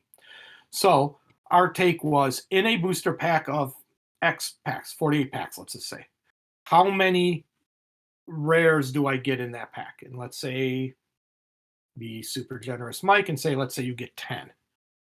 Our takeaway was you got 10 rares. Now, let's say worst case scenario, you got 10 of the exact same rares. Okay. The bottom line was what you did was you found somebody else who also has duplicate rares because Yeah. they just got 10 of them, and the odds of them getting 10 unique rares is pretty astronomical. It's a possibility, but it may not be. And what was the number one thing in all of our thinking back then was I traded my rare X for your rare Y. Nice.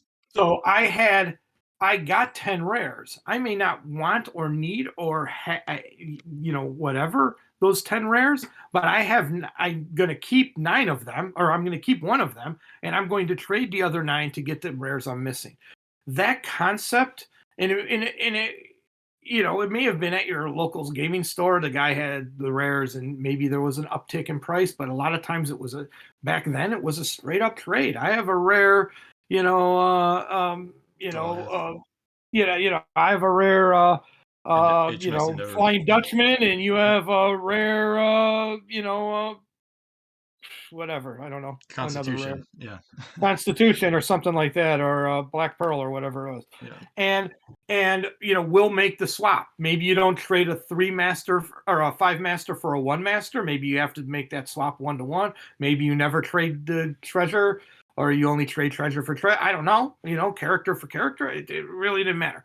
But it was a trade mindset, not a secondary mindset, almost stock market that it is today.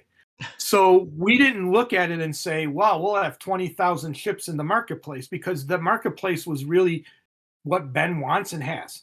We had no say. You could have bought one pack, or you could have gone in the store and bought 5 packs, and then figured out to make an army. Maybe you bought a couple more so that you have a pirate army and a American army and or navy, and you were done.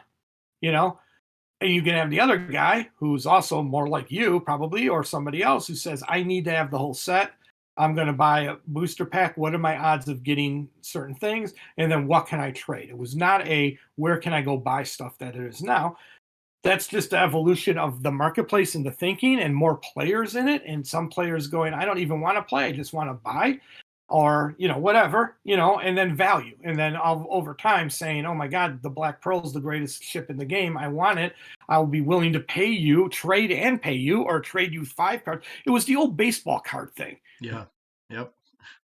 Fascinating. You very rarely heard anybody going, you heard the one guy got the mantle from that one guy for $1 million, and you're like, who the hell does that?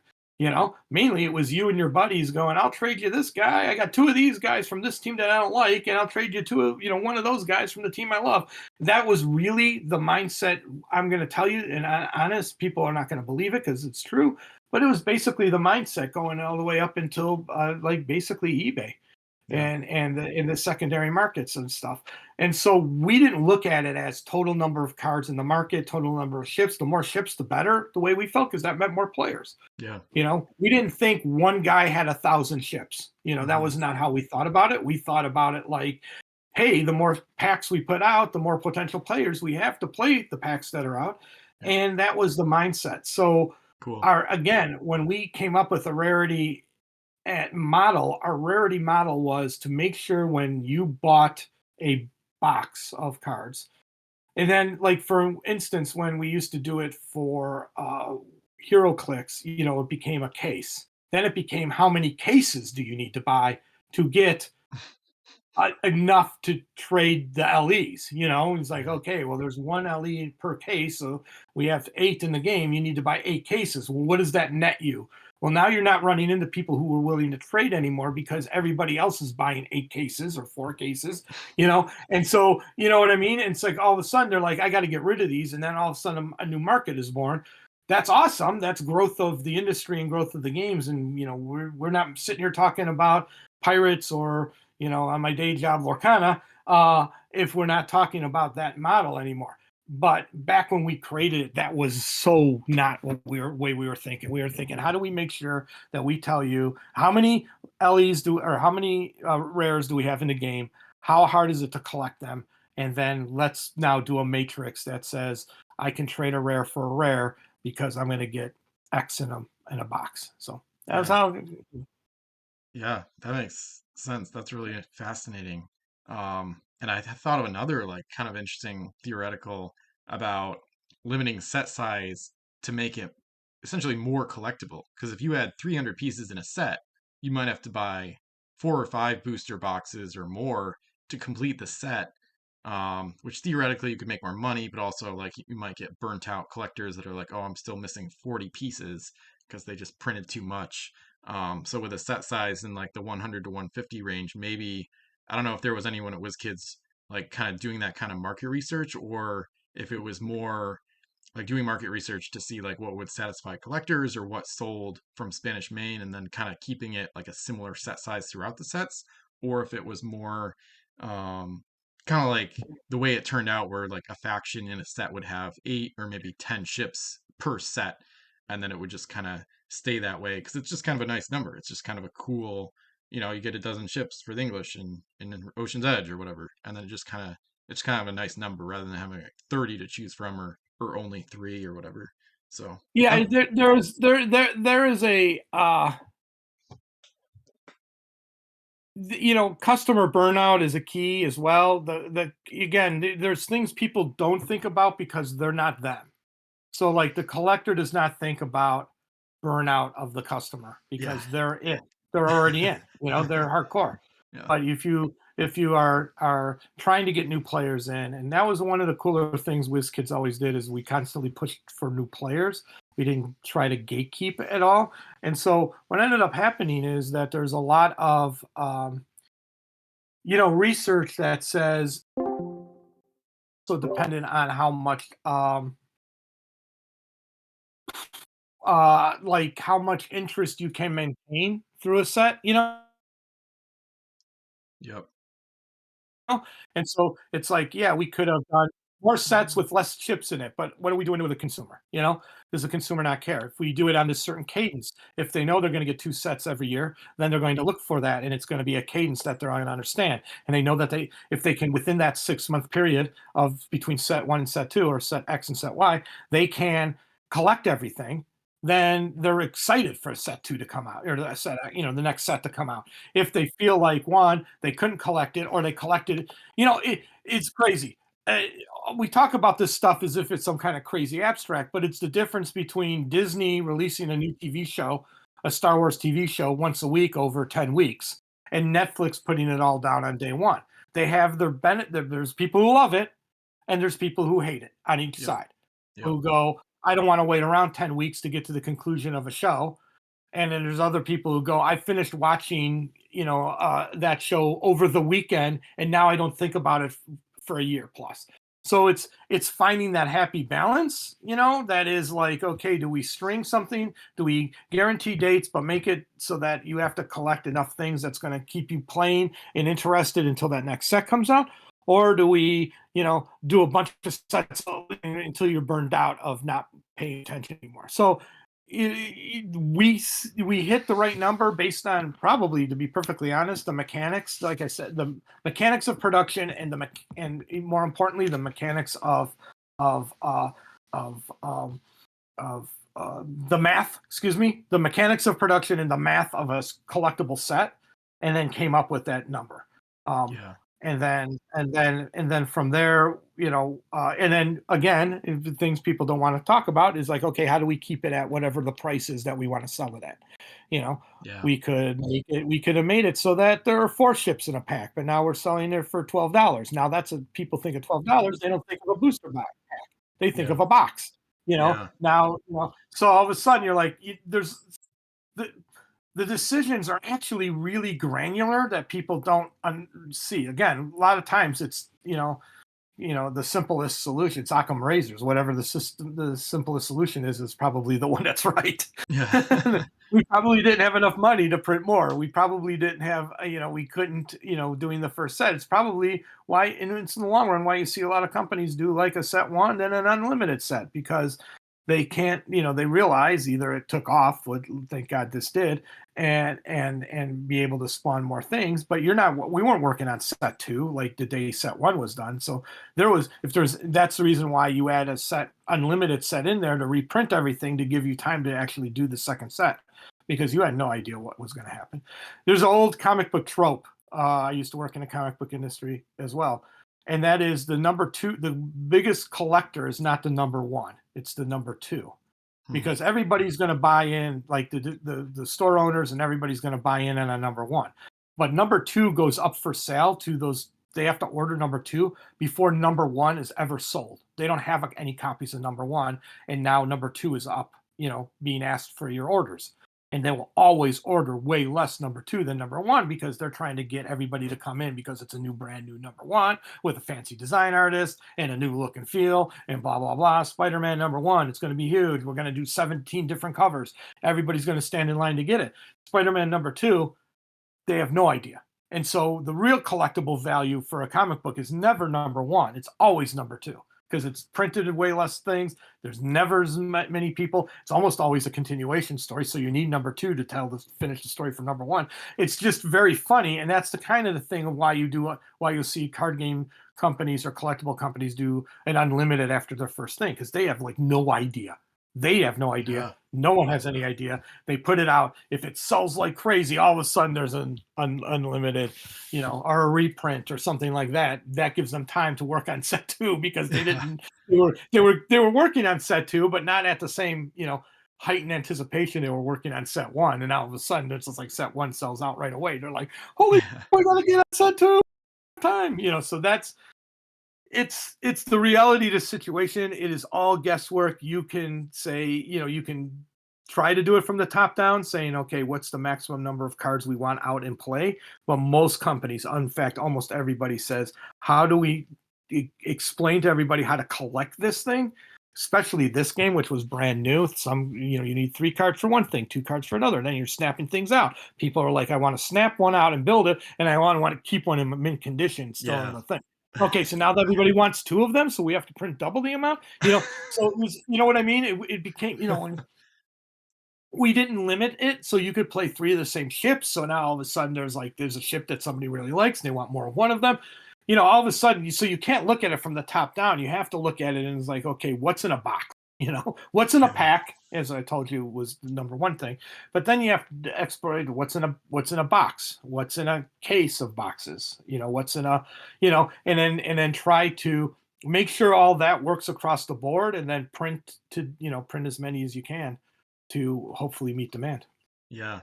Yeah, man, this is the best rabbit hole. But yeah, it's funny because I was just reminded about when you said it's all about the what's in one pack, and I gave when you went to dinner with Jason and Seth during that game, somebody from Vancouver, Canada, came in and was asking about the game, so I gave him like a free pack, and then I just got an email I think today from him because he found I gave him like my card or whatever, so he found my site, and now he's emailing me about getting more stuff. So I'm gonna send him like some free ships and stuff like that. So and it just catches on like wildfire. He said he's got like Dude, like 5 people it's he's trying to teach. There might be like a 7-player group starting in Canada now. So yeah. I think you asked me a question or on a list, and then maybe we haven't got to it or whatever. But it was a question about me play. Like, when was the last time I played a game? The weird thing about it is that last time I played a full on game, like beginning to end, like we played the other night, was I couldn't even tell you. I couldn't remember. Actually, that's not true. It may have been last summer at my wife's family reunion, because hmm, back in the day, much like what you're doing now, I gave packs out to everybody: yep. nieces, nephews, cousins, my in-laws, my in-laws' family, Sharon, my wife's family, my siblings, uh, my family on my side, and just gave packs out because, again, hey, I could teach you in a second. Yeah. I almost always, when somebody's at work, sees the little pirate ship sitting on my desk, because I opened up a pack when I first got there to show somebody, because people don't understand. I mean, they just, Hmm. it's Yeah. just not in their wheelhouse. Yeah. And so I'll show them the game, and they'll be like, oh my God. We'll play, a few turns till somebody collects the treasure and gets back to their home island. So I've played the game a lot. I just don't play the game. It's kind of like, when everybody found out I was Shadowrun guy, then all I ever did was Game Master. No one would let me play Shadowrun. It's Yeah. kind of this. It's like everybody, I show them, I talk about it, I play the game, and they just like, and yeah, that decision by Jordan on day one was genius. It is the greatest decision ever. Um, and it's like so fun. So yeah, Yeah. there you go. Yeah. You do like short like game demos rather than like Yeah. the full We scale. just we just brought in a new hire, and he saw the ship. He goes, "Why do you have one of these ships?" And I'm like, "Oh, because I was the designer developer of the game." And Yeah. he's like, "Are you kidding me?" He goes, "We're," because he's moving up to Seattle from San Diego. He's like, "Yeah, we were cleaning. Nice. I was cleaning out my stuff, and I had the packs, or I had a bin of empty packs. And my son opened them all up, punched out all the things, but he doesn't know how to make the ships, so they're just pieces of styrene all over my house when he flew back down from being up here, because his wife was packing things, and he's like, yeah, and I'm like, oh my God, that's like the ultimate puzzle to me. I would sit there all night until I figured out every ship and which one they all work with, and do Yeah. the whole thing and make sure that I had the card and it Yeah. had the name on the ship on it, and then made sure that the cannons were right. I go, that is, he's like, yeah, I'm just gonna put them all in a box. I'll bring it to you if they, I'm like, dude, that would be the most awesome thing. Yeah. But yeah, and I and Seth, that night that we were with you, he's like, oh yeah, he sent me a photo like the next morning. He goes, yeah, guess what I got while we were talking last night? I'm like, what's that? He goes, my nephew, we were just there. Uh, and my sister, brother, whatever his nephew's parent is, uh, found a box to explain what Uncle Seth had done, and had like some HeroClix figures still in their boosters, and it had the ships, and that was all he wanted to talk about. And Yep. Uncle Seth, show me how to play the ship game. Show me how to play the ship Nice. game. And I said, "Yeah." Love it. Yeah, I don't know if that kid was too young, but I mean, at least each pack had the assembly instructions in it too. I don't know if they didn't see it or maybe they I threw don't it out. know. He did. That's what he told me. It could be an apocryphal story. He could Yeah, have only opened one or two, but yeah. he said, yeah, they were all over the kitchen table. He didn't put them up there. Nice. I'll send you, getting back to that question, I'll send you something you might recognize from way back in 2004 when Mike Selinker was on the podcast a few years ago. He talked about press sheets 24 feet long, but he talked about the rarity ratio where he thought, from his memory, for every 16 cards or game pieces, 8 would be common, 5 would be uncommon, and then 3 would be rare. Um, so that kind of, and I think we've done a like a pack opening project. I'm not like really that involved in it, but a few folks in the community who are like really interested in the math and the probabilities have run the numbers, and I think they came out like really similar to this, where it's about 50% It could common. be. I So don't. I will frankly tell you there's a uh it's gonna make me sound stupid. And that's fine, I guess, because I am. I don't care. yeah, What I mean, I cared for the math. I don't care about the press sheet or how it was done. The math may be right, 853. I don't remember because that's not how we. Again, like I just told you. you just had to make it Um, fit. Yeah, yeah, and it's weird because unless Mike was talking to Jordan or found out later, hey, this was not stuff he would have been involved in. He wouldn't have been involved in layout of anything. So it just could just be data. He may be yeah, thinking of it press layout as in like because it may be 18 long. I don't know that it's I don't remember the this size. Oh, you can't see me, sorry, but basically the size of a 2x3 mold, hmm, and then how many of the 2x3 molds fit on a sheet. I couldn't tell you. And then yeah, I will state that it's twice as long. So hmm, it was really a sheet would have been 1, 2, 3, 4, 5, 6 cards wide, I think. Maybe. interesting. Yeah, all the uncut sheets I've seen so far are like 3 wide, but then the height or the length varies. Yeah, but you'll note on this sheet here, there's like the left edging has that white bar on both of them. On one, it's on the right side. On the other one, it's the left side. Yeah. And then on the green one, it's on the across the top. That's Hmm. the edge of the sheet. Yeah. Yeah. That's what I So figured. and because Because they gotta have the other 3. side doesn't have that, that will lead you to know that there's probably another three like that. But I don't know that. I mean, I don't know that from like I know that Yeah. part. Yeah. Yeah. No, I totally get you. What I don't know is what that means in the sense of how many were across. Again, it was 100%. We had people who did that. I didn't have to worry Yeah. about that. I had to provide them, and the Yep. art team had to let it out in the correct quadrant, and it shifted over time. As molds shifted, we should, but that could be right. It could be an 853 ratio. I don't remember if it was an 853 ratio or not, but Yeah. Yeah. I've got a couple contacts that I'm I gonna mean, ask. so if that's the case, and there were, I don't know how many booster packs or how many packs in a box, let's say 36. 24, 36 26, for most of them. 36. 36. Yeah. Yeah. So if at a 36, then you would have been able to get 25. But see, yeah, 25. I got a couple contacts I'm gonna ask Yeah. about being on the podcast too that might know some more of the production details. So hopefully I'll be Yeah. able to Like talk to you them. know, Chad DeLong, he would know the production on that. Oh, really? Okay, interesting. Yeah, I was just That's what he was the one yeah, I was just that's what talking he does. Like, about that resurgence thing. Okay, interesting. yeah, he was a production manager. He was trained under Tina and stuff like that. So I Yeah, don't remember if he worked on Pirates or not, but he would. I mean, that's what he does for a living. So yeah, makes sense. Okay, awesome. Well, that was an awesome segment. Thanks for those really fascinating. To the next question, I know this one is pretty specific to maybe the art team, and I can still ask Shane or Kian about it. I don't know what happened with the Caribbean set ship artwork. A few of them.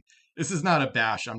We're just curious. The community is just curious. I've been curious about this for years about HMS Endeavor and HMS Dauntless and a few other ships from the Caribbean set. They look like remarkably different than how they appeared in the Pirates of the Caribbean movies. Like the Endeavor has like these beat up sails. I understand if it's after the Black Pearl, and Flying Dutchman like ravaged her, but she has only like one gun deck versus three, things like that. Then the Dauntless has like this blue stripe through the sails, but it's kind of curious. I don't know. But yeah, no worries. Yeah, I can ask. There are a couple. So I mean, here's the thing that you need to understand about how this works, and that is that may not have been us. That may have very much been Disney. Oh, yeah, Okay, and that they could be because some of the sailing ships that they used are actual real ships that they used, yeah, and those ships are owned by people. And yeah. so that we don't have to, so Disney doesn't have to pay royalties Huh. to this company that owns this ship. They told us to make the ship look different. Now, Okay, I can't remember that's in this specific case, but I work with Disney every day, and that could be very much the case. yeah, so that um is wild. so it's not so much a you know, and I'm telling you this as I'm not as a person who's literally not remembering, Yeah. but we would not have taken liberties with Disney property Hmm. unless we were asked to by Disney. Yeah, that's fair. Um, and it's Yeah. also the reason too why some of the I thought you were going to ask about the character art, not the ship art, which is funny, because in some cases, um, if it was a person that Disney did not have a likeness rights with or had a generic rights with, we could use the shot from the film, a movie shot. Yeah. But if it was somebody that they did have likeness rights with, they had to get approved. That person also had to approve it. And so, a way to mitigate that, if you will, is to do a paint over of them. So Interesting. on some of the characters that look way more painted than photoed, it's because it was again we were told you should probably, if you want to get this approved, do a painting likeness. It's a lot easier than do a photo likeness, which is a lot harder. Yeah. Fascinating. Yeah, that's really So, but interesting. What? that's all licensed work, and I would not be able to tell you at this day and age what license Ravensburg, or excuse me, what license WizKids had to do this film. Yeah. Yeah. No worries. Especially with the idea too that when we were doing this set, a fourth film hadn't been announced. True. So for all practical purposes, under Disney's August, it was probably the license was over, and so that also triggers a whole set of different rules and regulations. So I don't know. I'm not gonna say I don't make it sound like I'm trying to defend the art team or No, that's fine. justify what an artist may have done. I'm just trying to tell you Hmm. that from a IP standpoint, there are a lot of moving parts. Yeah, that makes So sense. That's really fascinating because HMS Interceptor in the set was also kind of represented strangely. She has like multiple gun decks, whereas in the movie she has one. But even weirder because I was just on the ship, the Lady Washington that portrayed the ship in the movie. I just went on like a right. day sail with her. I had been on board that ship the day we met in August. So that's really wild to hear about how like maybe the owner of that ship, the real life owner, may have been part of the reason that the ship was represented differently in the set. Wow. Hmm. Cool. Um, and then this kind of ties in the next question. Did you consider making some of the pirates in the Pirates of the Caribbean set originate from the Cursed faction instead, such as Davy Jones? We didn't have one at that time. We didn't think of the Curse faction until. Okay. Oh wait, no, is that in Yeah, that Davy Jones set? yeah. Davy Jones' Curse was the sixth set, so it came out before Oh the right. Caribbean set. That I was thinking of the one that came out way later. Yeah. Um, did we have like regular like make now we like do like two different versions of Will, for instance, or something like that? There's different abilities, but they're still both pirate faction. Um, yeah. Here was here. So the again, I think some fans just wanted like Davy Jones to be cursed instead of pirate, and then same for like the undead crew or like the skeletal crew, stuff like that. I don't know if Disney overrid that or what, because it's only yeah, that set only has two factions, English and pirates, but it could have included the cursed. I think would have made sense, and then even like Mistress Ching would have been like Jade Rebellion from like the faction from South China Seas. I mean, it makes some sense to make a In the pirate. Davy Jones curse in the Davy Jones set. So, like Captain Davy Jones is pirate instead of cursed in the Caribbean set. Like the movie version of Jones um is pirate, but it still feels like he should be cursed, especially because he's like an antagonist to the pirates in the movie. Um so it was just kind of an interesting like flavor decision that some people theorize that it was sent a screenshot of Jones, Captain Davy Jones, but some people theorize that they did that because if they hadn't done it, the curse would be really weak in that set. Like they'd only have like 10 or 15 game pieces, but they could have filled it out a bit more. So Okay, you're confusing me in two things. You keep yeah, saying they, and I'm they. yeah, yeah. So, That so, or so Disney. I'm confused when you say they because I'm like, who are you talking Well, it about? could well it Who? could be Disney if they like overrode your choices or whatever, like your original ideas for the set, and then they said no. I'm just not sure if that happened or not. Um, yeah, I'm looking at your Davy Jones. Oh, I got the Davy Jones list right here. It's fine if the details are lost to time. I I, just I was don't I, curious. I don't recall. Yeah. My understanding was that I remember adding the curse characters at a Hmm. later time again to make that um IP style thing. Yeah. So the Davy Jones. Oh, I'm looking at the wrong set. That's why. In they didn't have anybody cursed in the movie, so we couldn't use it. Then we had to use pirate. I do remember that everybody was either a pirate or British in the movie. It kind of stinks. If we would have waited the fourth movie, we would be able to get the Spanish in there. But what are you gonna do? Hmm. Yeah. Or but yeah, there was no cursed in that set. No one was listed as cursed. Hmm. When we did our own version, um, the Davy Jones set, then we were able to add the cursed Yeah. team. Okay. Yeah. So we don't That know was if it it. was Disney or something else that played a role. Okay. Uh, I don't remember. They would Yeah. never, most likely, never. I mean, I don't know. Back then, they may have allowed it, but Yeah. they didn't see them as two different factions. The Okay. pirates were the Yeah. pirates, and Yeah. the English were the English, and that was it. Interesting. Wow. Yeah, that's kind of weird. Okay. Cool. Um, and then did you happen to be involved in on any of the legal or IP discussions on the Pirates of the Caribbean set beyond that meeting with Michael Eisner and stuff like that? Uh, on the IP part, no. I mean, like I said, I told you that basically he said that's the direction, and then we started to try to move in that direction, therefore creating, like I said, like the cursed faction then came out of that, like basically when doing like IP generation like this, we had to make the calls that you basically stated earlier, which is okay, we need to cut as many historical people out because we don't know what baggage they hold Mm-hmm. and tie us down to somebody else's storyline. No one wants to do, oh, you know what, Captain Morgan is going to be in our IP, and then somebody comes out with a Captain Morgan movie because we can't own him. Yeah. So it's IP is funny because it's all about what you can own for as long as possible. Yeah. And so therefore then things like saying, hey, well, we take Davy Jones and we can make him a cursed guy in our set because he's evil. That's a different Davy Jones in theory than Disney's Davy Jones. And in reality, when it's all said and done, we're both based on a fable. So Yeah. we could as long as ours was totally different, we can do it. And he's not technically real, like Captain Morgan would have been real. You can't really own a real guy.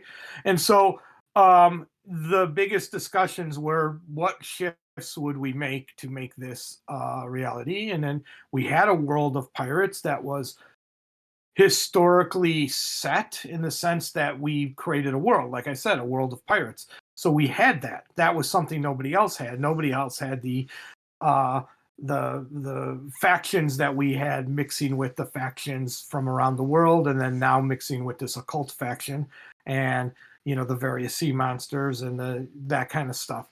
So we were able to create quickly a base, but we had no we only had a base. We didn't have tendrils that would say, okay, well, what direction should we go in? So when we said, well, we could take this whole cursed idea, because this is where, as you said eloquently earlier, things were going in that direction. Now maybe we can make new characters and new storylines based off these. We can pull in our own characters from earlier sets, like Jack Hawkins and a couple of other characters, Yeah. and start to use them in new interesting ways, and do that kind of stuff. But that we were at the first salvos of that. We did not do that. I don't know any. There was no legal anything when in the case of creating an IP, other than what we were asked to do was try to create one and to remember certain criterion, like no, like reduce the amount of historical characters. We could make up a guy. We could call him Captain uh, Borgin and do everything that Captain Morgan does, but we're not. We can literally say he's not Captain Morgan. He's Captain Morgan, and he does these things within our universe, and get away with it. Yeah. But we hadn't even got that far. We got to, like, how do we have a ground zero? Where should we build our ground zero on? Again, like you said, that the curse thing was becoming very popular. This kind of what world are we, between the living and the dead and the whole 9 yards, lost and all kinds of stuff. And so we were like, okay, well, let's double down on that, and let's do some places that don't exist in the physical geography, so that we own some places, Yeah. as well as the sea. We can always call it the sea. Yeah. You'll note that in Pirates of the Caribbean, they never say the word Caribbean. They never say things. They talk about things in grand, South Atlantic, the island, the islands all have made up names. There's no, Isle of Death. There's no, Skull of this. Those are all lore names that Disney made up, so they don't have to worry about placing it anywhere real. And so that was the next step for us, was let's make up some new things.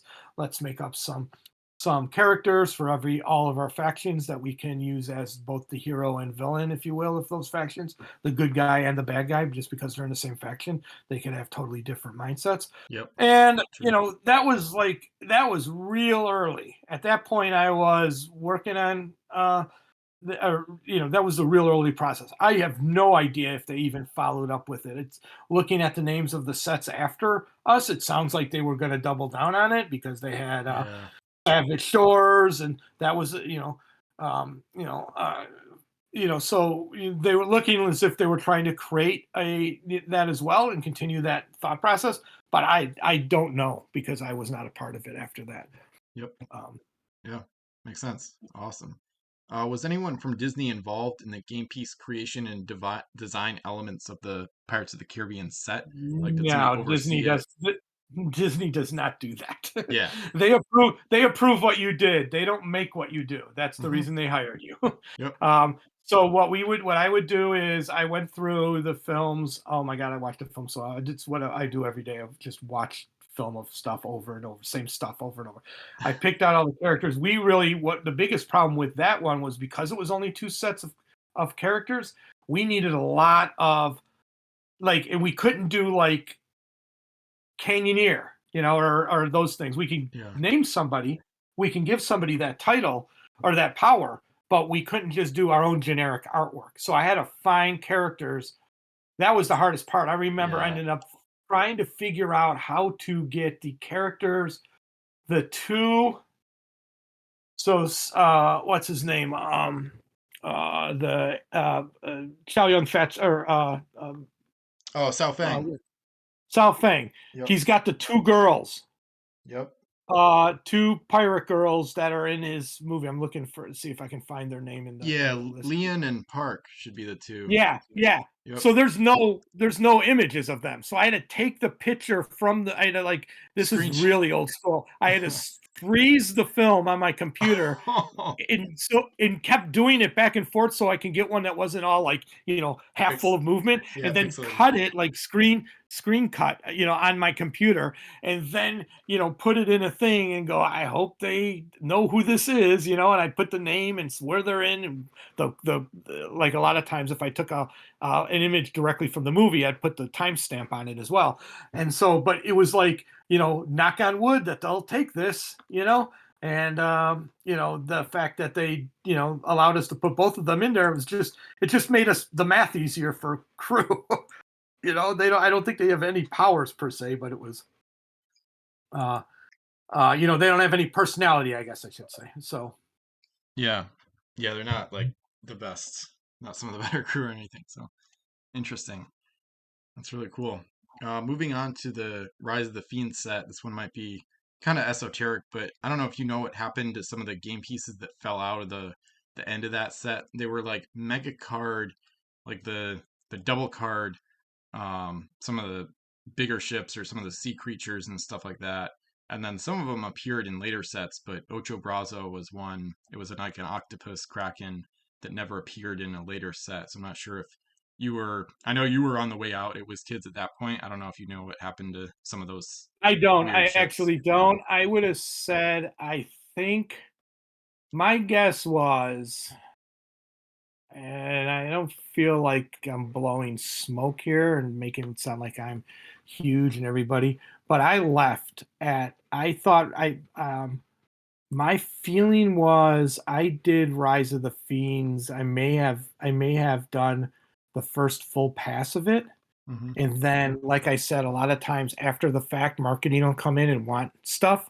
And my feeling would be those ships may have been part of a marketing plan that now that after I left and Kelly was taking over, and that they just removed them because the marketing team couldn't figure out how to get it all done Yeah. without somebody who had been running the ship, so to speak, all that time. But that's just me guessing at this point. I don't have any sense for it. Anything that would have been a big ship like that or a larger size thing would have been outside like the booster pack. I Yep. know at one point, and I don't know if it was this set, but it may have been. It was more the Star Wars set, Star Wars pocket model game that I worked on like in my last days there. They decided to go with the larger styrene, like the big ship styrene that we did, a little bit bigger. Like almost like a 2 by 2 card size, I think, Yep. because they can get a bunch more done on one print, and they didn't have the mandate that it had to be playable out of a pack. Yeah. Um, and so there was a lot of talk about other stuff we can do with that size. And I remember that discussions is like I said, because that was discussions on the Star Wars stuff. And so my guess is that that was going to be may have been rolled into every set after that, but I don't recall at the end of Rise of Fiends if I had done it. Like I don't remember if I was even. I have complete sets of Rise of Fiends, which leads me to believe I was there when it came out. Yep. But it may have been they just gifted those to me because I did the work on it. But I don't. Yeah. I don't have an answer to that. Yeah. That I makes I, sense. I actually don't have an answer to that at all. Like I know Kelly did Fire and Steel because that's the one they actually had me do some writing and review, like almost like a pass on. Yeah. She did. She hired me to do that, and I was not there. But yeah, Rise of Fiends, I don't recall why anything would have been removed from it, other than from a marketing standpoint. Like Yeah. they just didn't know what to do with it. Yeah. No worries. Another question, couple more questions from towards the end of your time there. Do you know what inspired the flotillas, the switchblades, scorpions, and other similar pokey ships, as the community knows them? Yes, yes. So in the 2, I think the scorpion's the one that's got the axe that comes down and Yep. stabs you and then holds you in place, Yep. right? Yep. And is there one too? I assume the is there one with the pincer ones? Did that come in Fire and Yeah. Steel? There's a switchblade. That one's from Fire and Steel. Yeah. Um, So both of those come. You can thank your Greeks for both of those, Okay. uh, because that's where I started to do research into not to into ships that were like, I don't want to say prophesized, but like concepted and found in like Da Vinci documents Yes. and Greek art and stuff like that, because they were real enough to get to a certain point, but not they never were actually made. They were just Yeah. literally concepted by people who lived on or near the water and what they can do to screw other humans up, because that's what humans do best. And so that's where those concepts came from.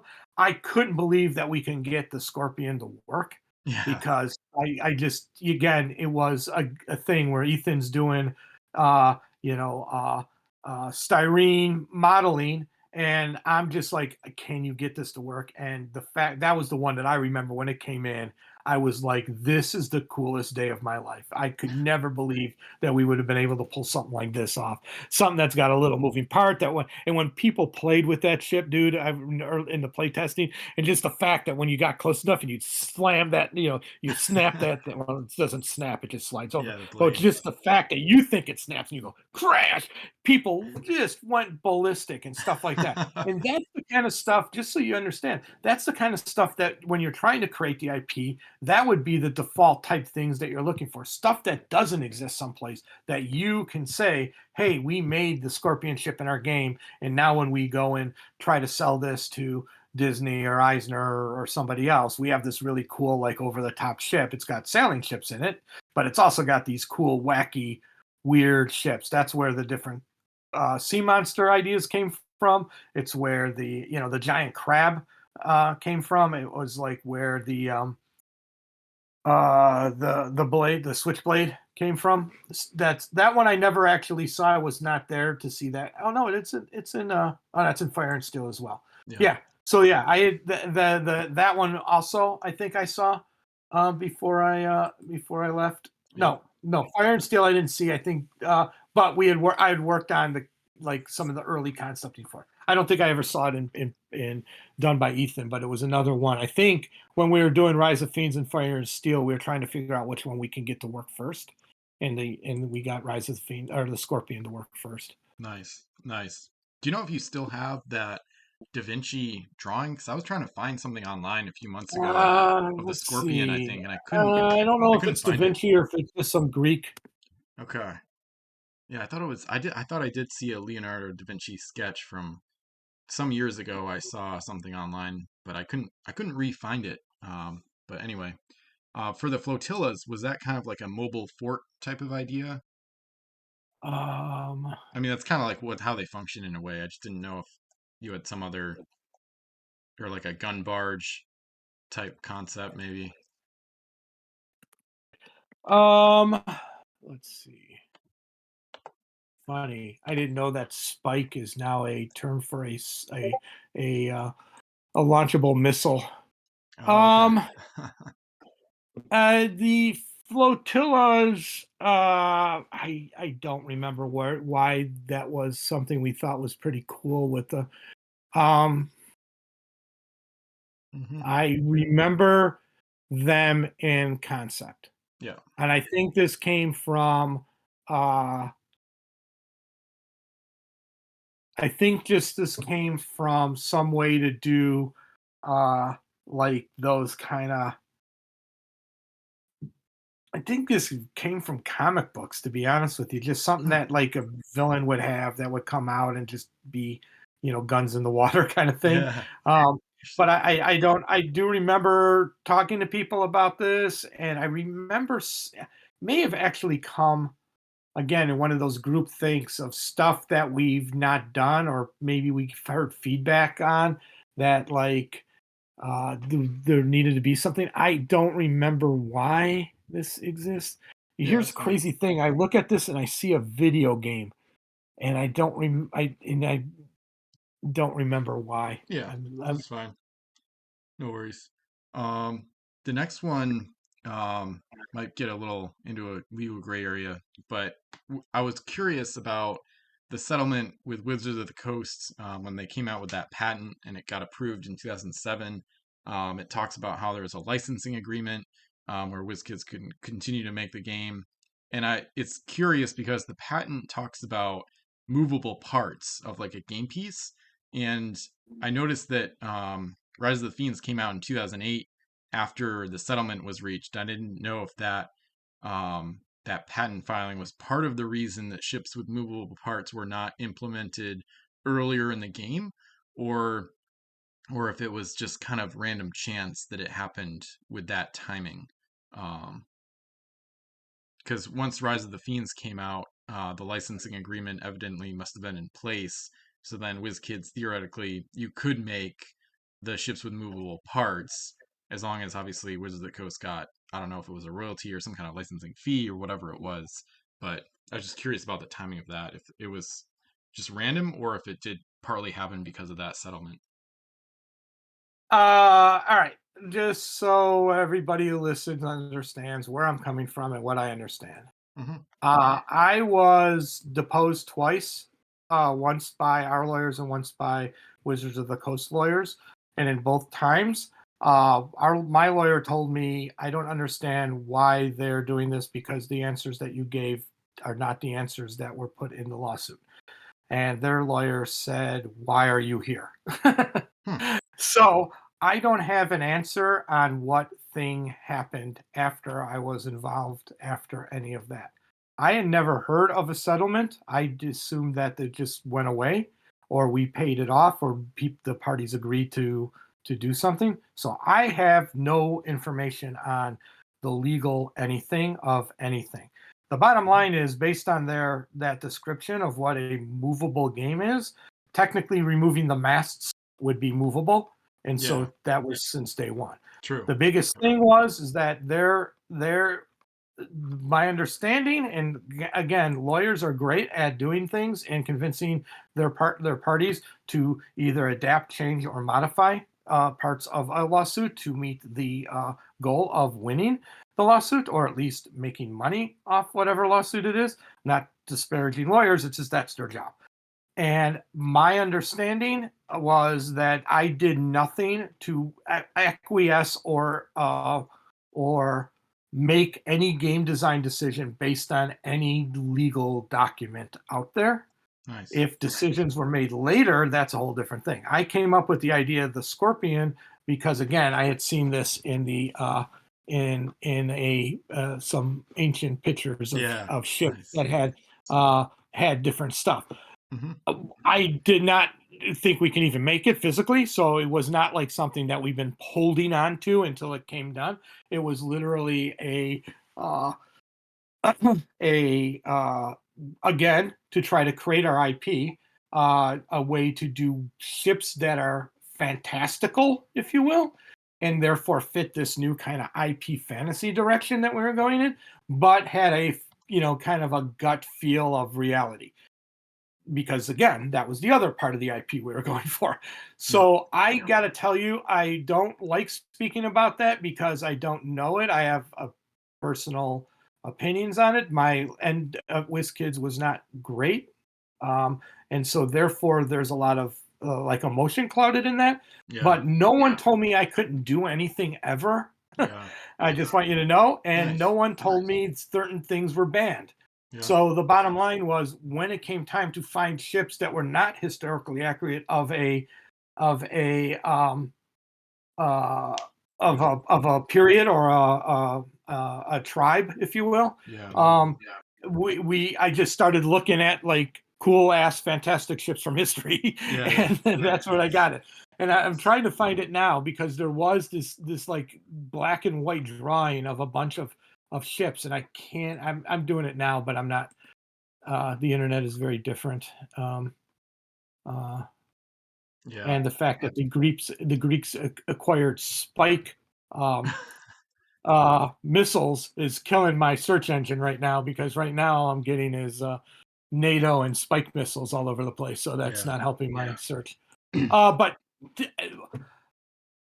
I've talked to you about where I was mentally and with that situation offline, and I don't want to bring it up and start talking because there's going to be people who know way more There's going Yep. to be people who know secret information that they're assuming was public information, but nobody told me. But the bottom line is, no one ever stopped me from doing anything. I never stopped giving 100% to this. I have no idea that there was any lawsuit settlement or anything like that. The Nice. first I heard of that was when you told me. Yeah. So, Wow. and That's you wild. heard my reaction when you told me. Yeah. I Yeah. don't know, because I just assumed when I left, it was kind of just a thing that just happened. I mean, I left to work at another company that I was burnt out at WizKids. I was not happy there, and I would was not being heard, and that's just all on me and the people that I was working with. To be honest with you, I had no idea why the game ended. No one told me that part. I had no idea why, in theory, if they're bringing it back. I do know why, because no games die. And it's a good game, and it's a solid game, and it's fun. So on all that, fans, if they are bringing it back, thumbs up, have fun, go out there and buy it and play it, and always remember that I won't get any royalties from it, but I will appreciate you always bringing my name up. That would be cool. But the bottom line is, yeah, I don't know. I mean, I don't know what that was, but to answer your core question, no, nothing ever said now I can do moving parts. I mean, Yeah. technically, removing a mast was considered a moving part True. based on that. Yeah. Awesome. I actually want to know one question from the fans. So I'd be really great, Ben, if you can figure this out. Yeah. Do they put their flags on the top of their ship facing forward as if they're moving, or facing back if the wind is blowing? Yep. Yep. I mean, I do That's mine my forward. that's my question. Yeah. Yeah. People definitely do it. Yeah. That can be your question of the day for the podcast. Yeah. Love it. Yeah. I definitely do mine forward. I used to do them backward back in the day, but then I was like, I mean, the ship's got to be going forward. So we want the wind. You want the wind at your back. Right. So, yep. I So the just, next, I just, whenever somebody does it, this is so funny. I didn't do it when we were playing. I was yeah. going to, but we had so much else going on. I didn't want to do it, Yeah.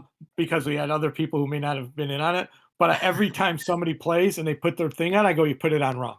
And Yeah. so no matter what way they put it on, I tell them they put it on wrong. Yeah. Yeah.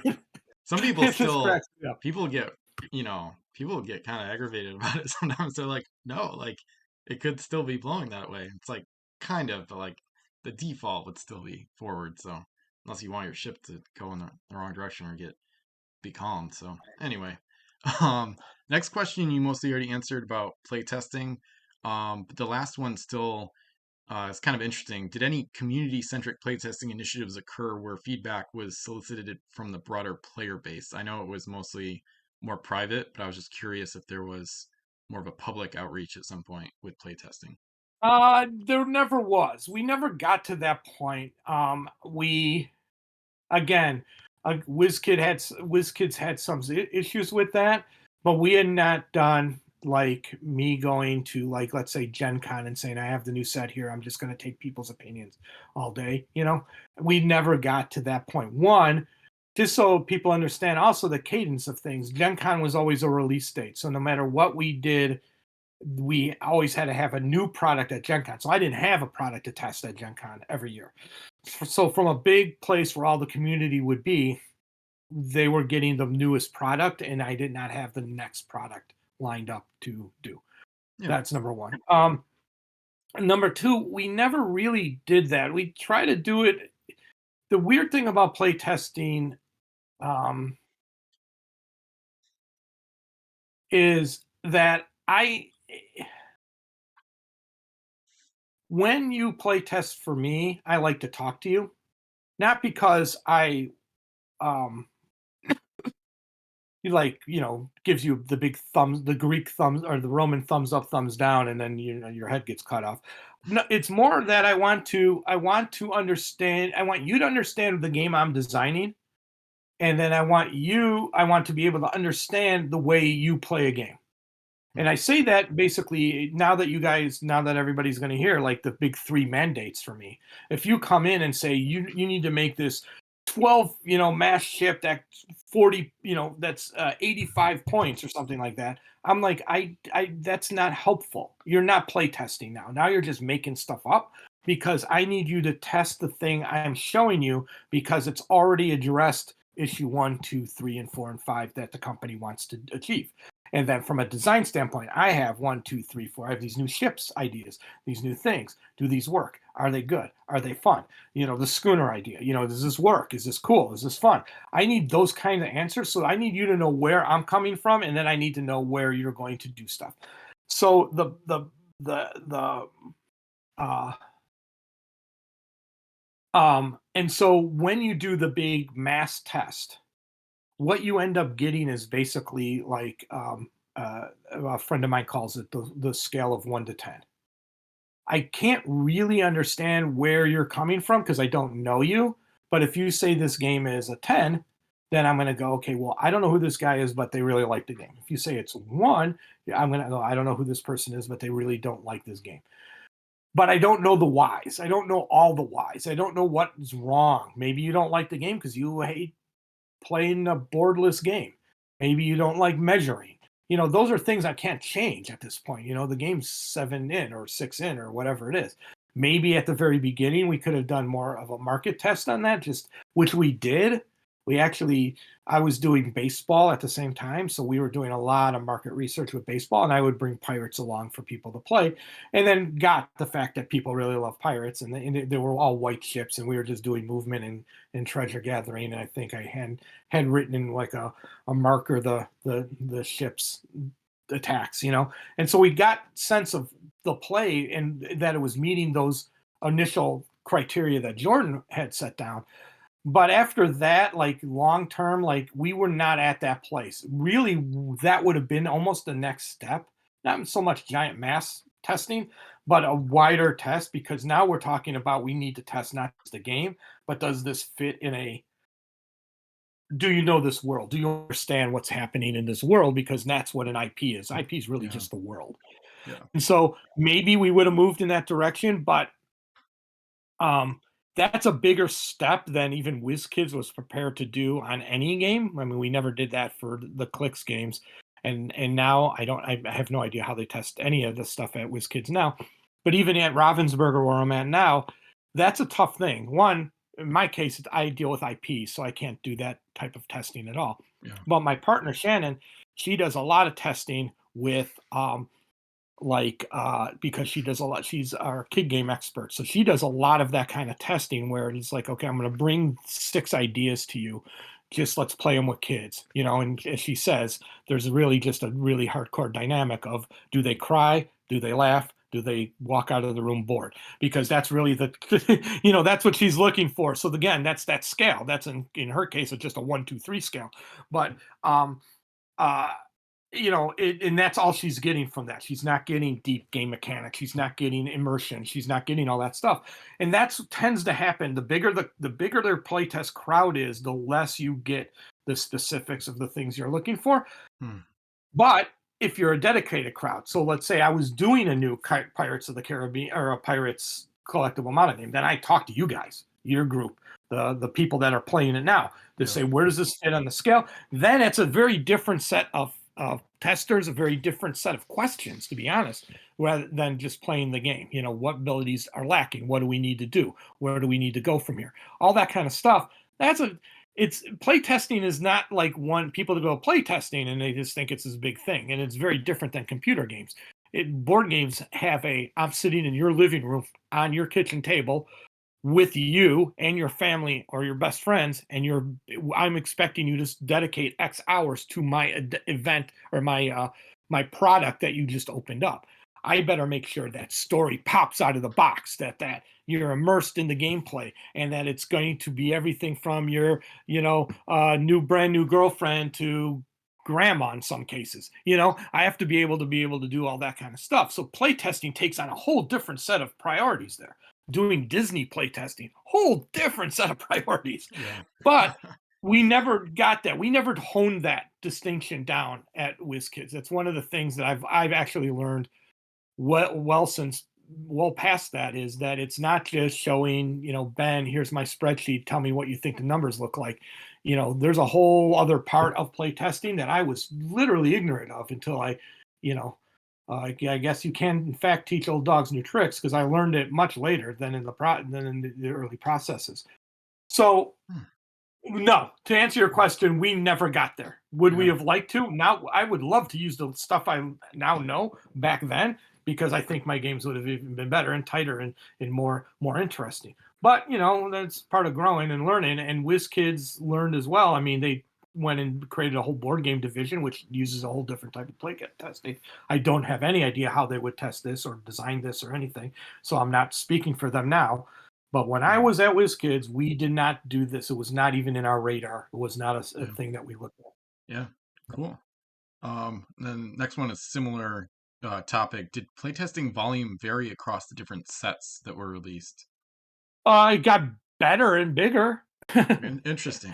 Okay. uh, I mean, the bottom line is that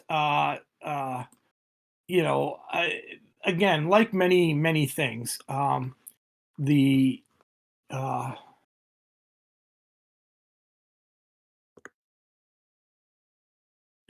sorry. Like many things, you don't start off knowing what you don't have until you need it. You know what I mean? Yeah. So when I was doing Hero Clicks, we had a handful of people we sent all the spreadsheets out to, so that they can play because that game was numbers and dials. So you could take a quarter and put it on the table as long as you had your Excel spreadsheet on, and then you did their movement. You can move people, and then you can say, okay, here's where I am on the dial on your spreadsheet, and then you can play test that way. Pirates, I assumed, would use the same model, and I sent the first ones out, and people are like, how do I even do this? This is probably part of Spanish Main, you know. Hmm. That's when I Yeah. started to go, okay, we need to have these little white ships. I need to write these things on them. I need to send. It became a game that needed a physical testing element as well as a physical testing that we had to provide. We Hmm. couldn't just tell somebody use a quarter, put it on your grid base, and then do things. We needed a little bit more. There was more movement in the game. It was more nuanced movement in the game. It also had it wasn't a you're 3 squares away, I can hit you. It was how far are you based on the size of a credit card, you know? And Yeah. so, we ended up having to do a lot of stuff like that until product came out. Once people had product, your testing can go much higher Yeah. because you have a ship. You have a useless two-masted ship that you have 30 of or 30 is way too many, but you have 10 of that you don't mind putting a piece of tape on to say, okay, this ship now does this, and he's got a new piece of tape over the ability that says he can do this. So all of a sudden now your testing is not just random people looking at a spreadsheet. We had an internal office testing constantly. That would have been people from all the divisions, so marketing and game design. I had a partner besides Kelly, who was I think our play testing lead, and Tony and brand management, and then Jordan would pop in all the time and stuff like that. But I also Nice. had the head of basically my partner besides Seth was a guy named Matt Robinson, and Yep. he had a really good sense of play balance. He was a real like you could tell right away this isn't working right. And Wow. so he would play stuff for me as well. And we all played, and I played more testing than I did like regular games. And then we would send it out to the people who were remote. I had a handful of people. Unfortunately, I can't remember their names. I just tried to look them up, and we did not credit playtesting, which bothers me a lot at WizKids because I try to credit everybody that I can. So, yeah, but as the games went on, then all of a sudden, I'm busier and busier, so I'm doing less of the hands-on testing. I'm getting feedback, I'm getting reports. Okay. As other people are doing stuff, I'm not seeing it. And then as the remote world became easier to navigate, I'm finding more, and I was finding more and more people at different things. I'd meet somebody at a show, I'd meet somebody online, and they would say, "Hey, Mike, I'd love to do this," and then I would try to vet them as I could so they understood. Hey, here are the rules and regulations. Don't tell me I need a 40-point chip because I'm going to tell you no. you know, but I need you to look at this stuff. They were not front end testers, meaning they weren't testing ideology or concept. They were mechanics testers, what I call the mechanics Yeah. testing. path. They were looking at mechanics. They were telling me that's where I would see like a lot of stuff like this ship already exists in the game. Are you sure you want two of them? And I'm like, oh, does it, what faction? And then, oh, it exists for pirates. Okay, well, I'll take a pirate ship and make it a British ship, and I'll take a British ship and I'll just change the flag, may change the point value. Does this work in that setup? Maybe not. Maybe I need to change the ability. Maybe I need to remake the whole piece. So it was much more of a, they were much more on the mechanic end, if you will, than on the look and feel and fun end of things, if you will, I guess. Yeah. Nice. Yeah, that makes a lot Um, of sense. but yeah, as the game went out, more and more ships were part of that. So Okay. Interesting. Do you know if the Pirates of the Caribbean set got play tested less by any chance? This is not a I, bash or anything. The community over time has noticed there's like some overpowered game pieces in that set. That it might be something that was discovered like post 2010 though. So my guess would be um, probably because, well, you would sign an NDA with Wizkids at any time because you're seeing secret pre-released information. yeah. Disney, now that I work with them all the time, has an even higher standard of stuff. So we actually, Mm, even if you signed an NDA with the company, I need you to sign an NDA. Like if you signed a regular Ravensburger NDA, I need a second NDA and I have to contract you to play test for me. I can't just give you stuff because Disney needs to have all the legal elements signed. So I mm, can't just say, "Hey, play test this for me," and here's an NDA. If there's exchange of information, if they're seeing something, in a lot of cases, I have to put you under contract as well.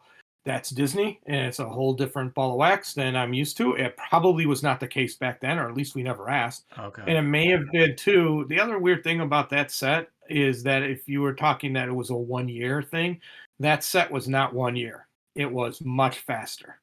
One, Yeah. because we are still chasing the movie. I think we wanted it to be in the Disney store at the end of the Pirates of the Caribbean ride when they updated everything to Jack Sparrow. Wow. Um, and so we had other dates than were our normal dates. And we probably only had a contract for a period of time. Like they're not evergreen contracts. So like you can't just make more Pirates of the Caribbean game now. You would have to sign an older contract. So it also had to do with what is the maximum amount of time we can get it on the shelf for the maximum amount of time that the contract exists for. Okay. So let's say it's a 2 year contract. Well, that means if I take a year to do it, it's only on the shelf for a year, and it's a year in which Oh, Pirates of the Caribbean keeps sailing further and further into the distance. So it may have been we wanted 18 months on the shelf. So now all of a sudden my 12-month design time is now only 6 or 8 or something like that. oh. So there could be stuff like that that's in there. I don't recall. There was also a period of time too where I had to. I also thought the game was. This is kind of a weird thought process. It almost felt to me like it was a separate game. I was making it. It was Pirates of the Caribbean Yeah. using all the Pirate Caribbean rules. But there was also a part of my brain looking back at it that probably said, "Oh, no one will combine these with their other characters because why would you?" You know, Hmm. you're buying the Pirates of the Caribbean stuff to play with the Pirates of the Caribbean, good guys versus bad guys. I didn't think anybody would want to play, Pirates of the Caribbean ships against the Norse, you know, or Yeah. against the Vikings or against the Jade thing. But now that I think about it afterwards, I'm like, that was probably stupid of me. I probably should have made sure it was balanced fully against every other set and may not have. Again, it could have been time, it could have been thought process, it could have just been stuff going on. Yeah, that's fascinating. Yeah, that multitude of answers really does explain it. And I think Wolf did mention that that set was, I don't know if rushed is the word, but it was timed differently where they had to put it out, and therefore there may have been less play testing in that set, especially like interset, because what you said about some people do prefer to kind of exclude it from the way they play, like not use the Caribbean set with the other stuff. I think it's fine. I think it's a really cool combination because a lot of the characters are kind of inspired by the movies, like Jack Hawkins and whatnot. Um, but yeah, I think there was less playtesting, or at least less playtesting integrated with the existing sets. So it kind of might work better on its own, but then once you integrate all the sets, some really crazy combos become evident. So cool. Um, and then the next one, kind of going back to what we talked about earlier, where their different factions had like kind of discounts or whatever. I'm thinking this is kind of just me thinking out loud, and you can correct me. I'm wondering if like maybe the English got a discount on cannon accuracy, and then maybe the Spanish to me seems like they would get a discount on cargo, if anything. They had a lot of high cargo ships early on, and then the pirates just seem kind of cheaper than the other factions, and then the French, I'm not really sure what discount they may have gotten. Yeah, I mean, there was not a lot of things you can play with. There was only four mechanics. That may be correct. I don't recall. Like when I was saying it aloud, I'm like, I don't know if this is right. I know that the British had the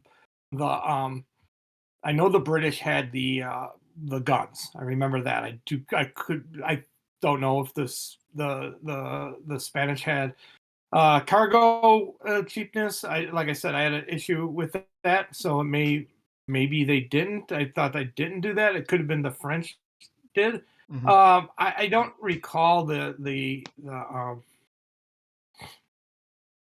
um, I actually don't recall the discounts. I do remember that the pirate ships were cheaper because in my thought process, all the pirate ships were used by Yeah, definition, and yeah, so therefore they were getting their ships cheaper, but they weren't necessarily as good as the British in this way or the Spanish in another way.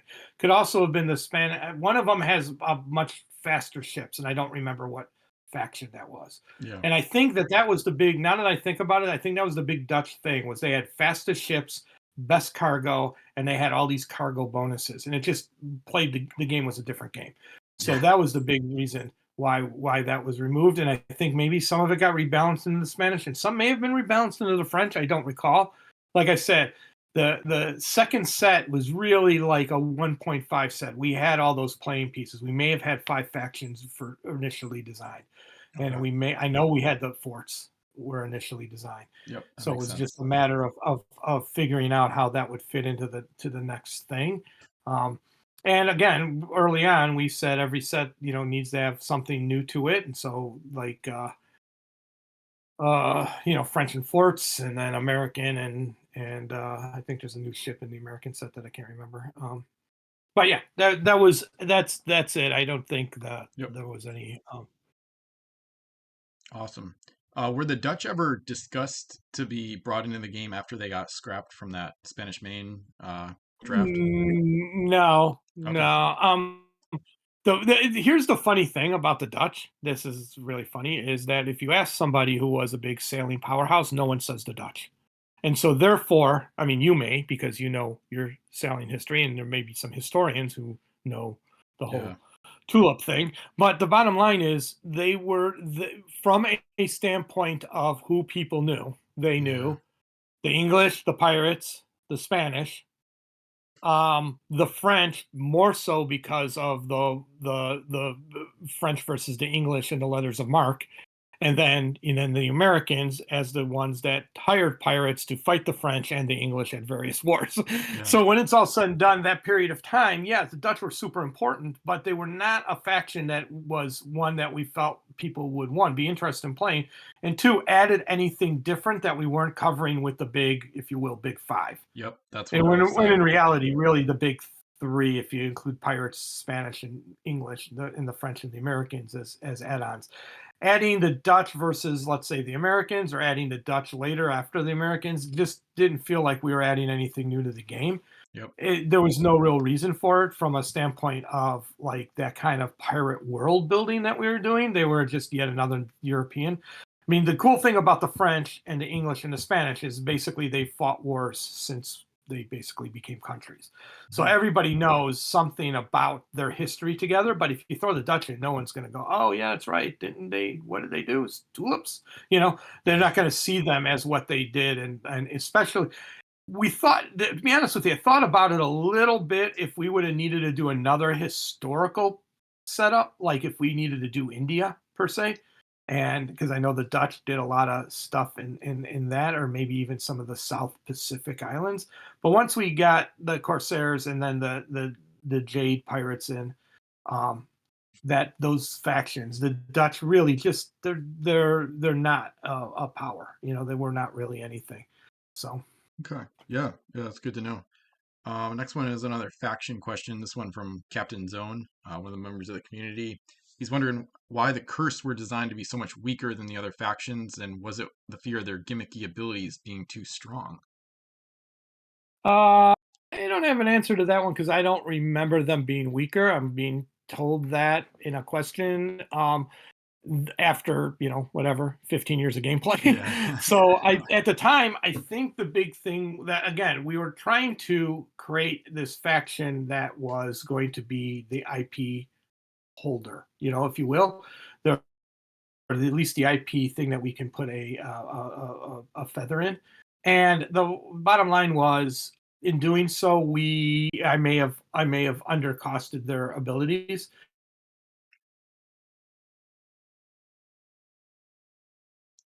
Yeah, sometimes they're My guess would have been, if my guess would have been this have been it maybe wasn't rectified at the time only because we didn't see it, as in a long-term thing. Again, they were a created faction that doesn't exist. So I had no balance. I didn't know what their strengths or weaknesses were, and it sounds like what I ended up doing was making a decision that said, these guys are really wacky, and so therefore we need to make sure that they're so wacky they ruin the core balance of the game. And I may have underpowered them or undervalued them or overvalued them. It's probably less than they're underpowered than they're overvalued, if you're yes, looking at your thing. definitely. And I think that that's probably where I may have made a mistake in just saying these guys are so wacky, they're out of the range of where we normally place abilities, and so I'm going to make them a little bit higher on that scale. And then when it was all said and done, those abilities weren't as wacky as they ended up being in gameplay. But that's a learned lesson that, maybe over time we would have balanced that a little bit better, and some of their early ships may have been too powerful, or maybe we would have done something that said, when you're playing the cursed, you get, 10 more points than everybody else, just to make up for that, to try to fix it. I don't know. I'm just throwing ideas against the thing. Uh, Yeah, no worries. Awesome. yeah. Next one is another faction question. Do you know if the mercenary faction flag was based on anything historical? Uh, Try to get you a I'm picture here in going the to chat. say, I don't recall. My guess is that our team created it. Yeah. Yeah, I know what it looks like, Yeah, the yeah. white flag. Yeah, it's like the Yeah, grayish I one. just don't know. I don't know if it was uh if it was something that they made up. I think, again, probably just trying to figure out a color that's going to stand out on the board. I Yeah. mean, there's like weird stuff That's a that good goes point. into an approach like that. Yeah. That's a good point because there's not much gray in the other there's a lot of like white, red, blue, and a lot of the other flags. That actually Yeah, makes sense. a lot of bright, sharp colors. Yeah, not as much pastel or neutral. Yeah, interesting. Makes me wonder if Seth Johnson or Jason Michael had some role in it, but you can always ask them. They would not have had it. They would not have had an art role in that. Okay. No, neither Yeah. one of those guys. They would. Okay. Um, Jason, I think, probably by this time may not have been with the company anymore. Seth obviously was on HeroClix, so he Hmm. wouldn't really had much say in any of that. That would have been definitely Shane's team, Yeah. um, and whoever they hired to do the art for that. So Nice. Yeah, I know we talked about the next one at our game, but do you have a crew character in the game? I do. I was looking for him, but I couldn't find him. I think Yeah. it's Marcus, right? Marcus Miguel Antonio. I'll send you a Yeah, screenshot. that's him. Yeah, Yep. that's him. Awesome. I was trying to see if I could get a picture of him, or the card of him. I mean, I do. It's probably down. I have all my cards in binders, and so when I, bring them upstairs, it's like, oh my god, this is the heaviest thing ever. I have my Pirates of the Caribbean at work. Yeah, that's me. Yep. Nice. Nice. There's more names of people than there are pictures of people. Yeah. Uh, Like art because portraits. I Yep. I needed names, and names are the hardest thing because you don't want them all to be like Bob Johnson, Steve Johnson. John Johnson. You don't want that. You want them to be of the period of time and everything like that. So like if I needed names, I know my daughters are in there. I think there's somebody Oh, named really? Huh. yeah, I Interesting. think we played her. And she was in the set the other day when we were playing it. Really? It's just a combination of their names. Somebody, I think their last name is Lee, probably. Ruth Lee or Lee Ruth or something like Oh, that. yeah, Yeah. there is a That's Ruth Lee from Revolution, yeah, yeah. that's my daughter's middle names. Huh, And then interesting. I have one of my uncle died while I was making this game, so I asked his daughters if I can put him in. If there's somebody named he's probably on the Spanish. Uh, for his name is um, Dominic Frida. Oh, Is there? yes, Yeah, absolutely. that's my uncle. That's my Wow, uncle who died while I was making the game. So I wow. put him in. Most like I'll just look around and I'll go. There's probably Kelly's in there.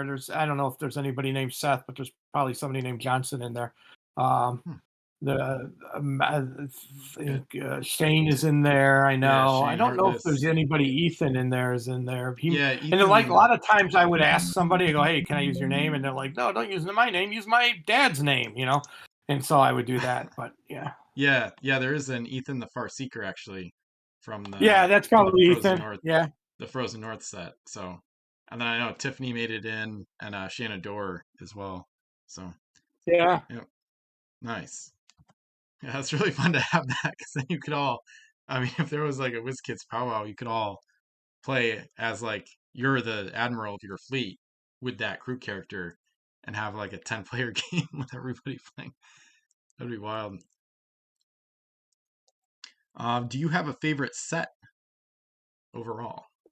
uh well, emotionally, I'd say the Pirates of the Caribbean set because it was sold in Disney, and that was my first work with Disney, and that was like changed my life because now that's all I do is work with Disney. Yeah, Um, so there's that, but I would say I think the one that I'm actually kind of secretly proud of was really the concept of doing the Barbary Coast nice. because again, that was something that no one expected, and it was historically rife, and it just had a lot of ability to do a different take. Like I said, start to create a world of pirates.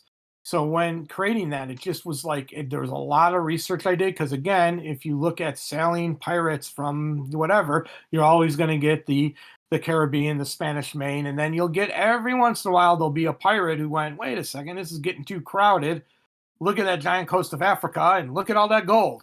So I'm going to head over there and raid ships along that coast. Meanwhile, the Europeans, the Spanish and the French are like, hey, totally free land. We're just going to go up and down the aisles here, and then all of a sudden there's pirates. And the fact that there was native pirates, from the countries along there, it just was like kind of the eye opening to how I look at games now, which is from that immersion, storytelling, new world approach, to the fact that I was still using history. We're still following the Jordan mandate of like, alternate history kind of feel.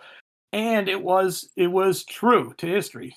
I think it shocked people. It may not even have been the best selling set. I have no idea.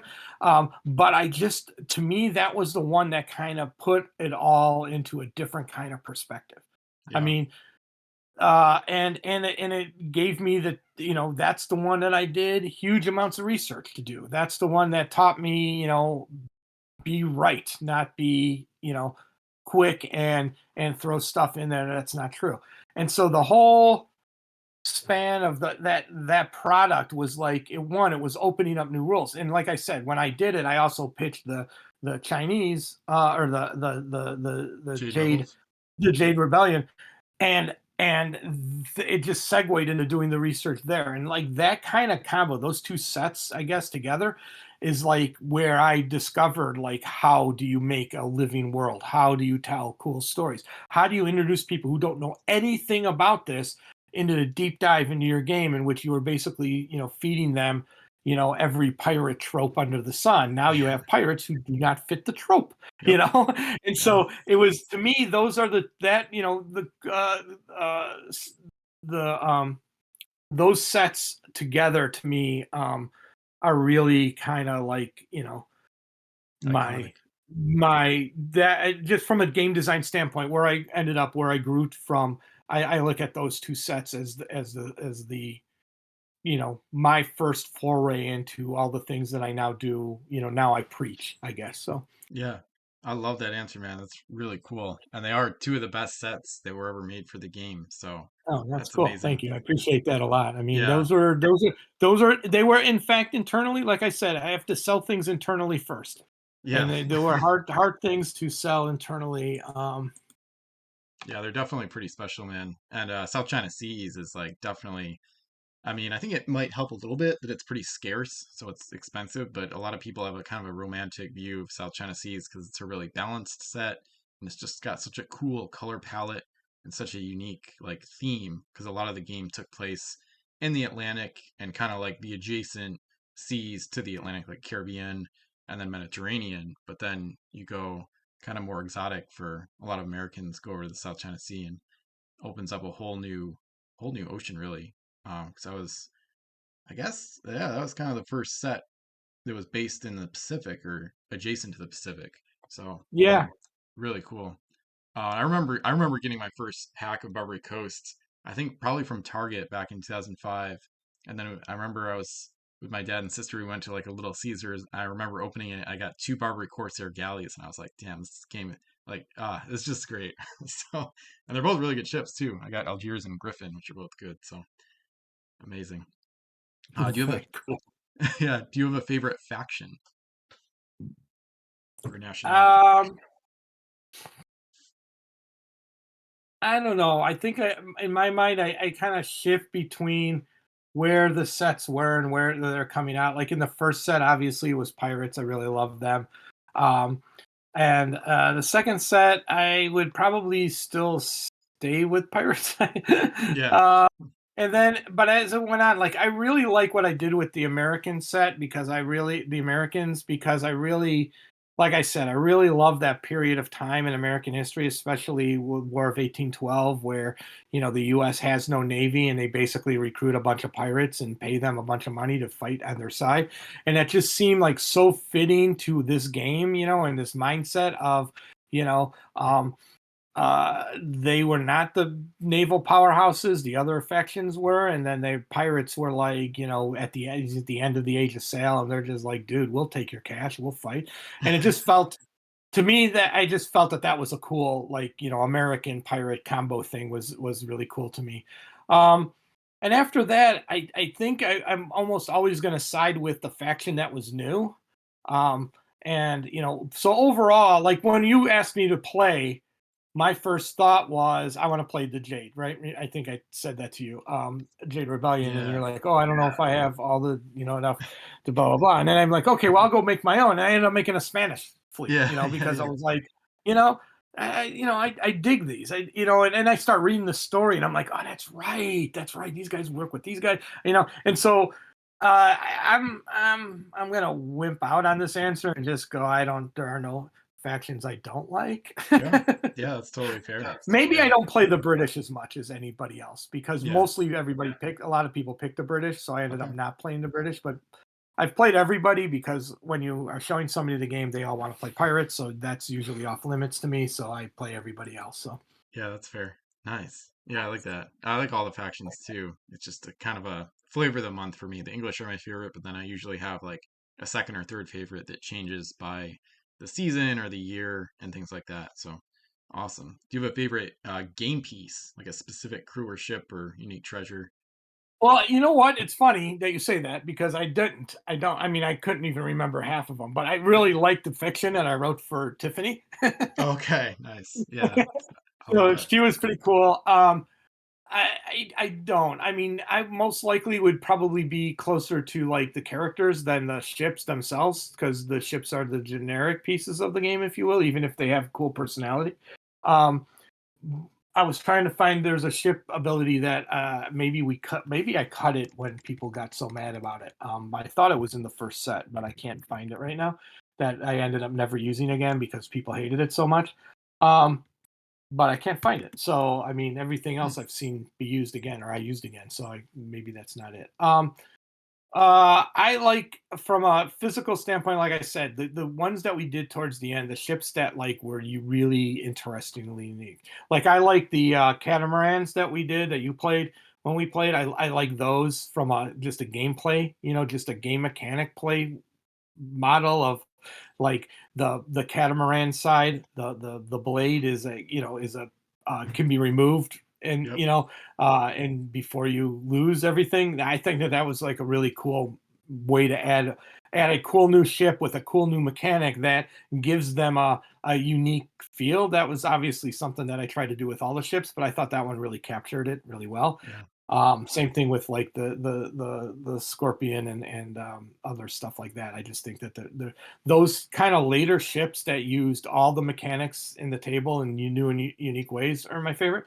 From a very specific playing piece, I don't. Um, there was a female character that I was really proud of writing. I just don't remember who it is at this point, Yeah. but when it's all said and done, I'm sorry, I made a lot of characters and I am not as steeped as you are in it. I mean, the fact that you were just ripping off names like that a second ago was freaking me out. So Yeah. I mean, I could barely remember people's names. Yeah, no, that's So fine. I'll feel like that someday if I have another hiatus or whatever. But yeah, I've been consistent with it for, I guess, 12 years now. So there hasn't been like a lapse in my fandom, I guess, since like 2010 or before. So, but yeah, for female characters, definitely there's like iconic ones like Calico Cat and Crimson Angel that reoccurred throughout the sets. I don't know if it's either of those, but those oh, are. Crimson Angel, that's her. I Oh, like her. really? Okay, Yeah. cool. Yeah, she's got a bunch of versions for sure. So. Yeah, she's all over the place. Awesome.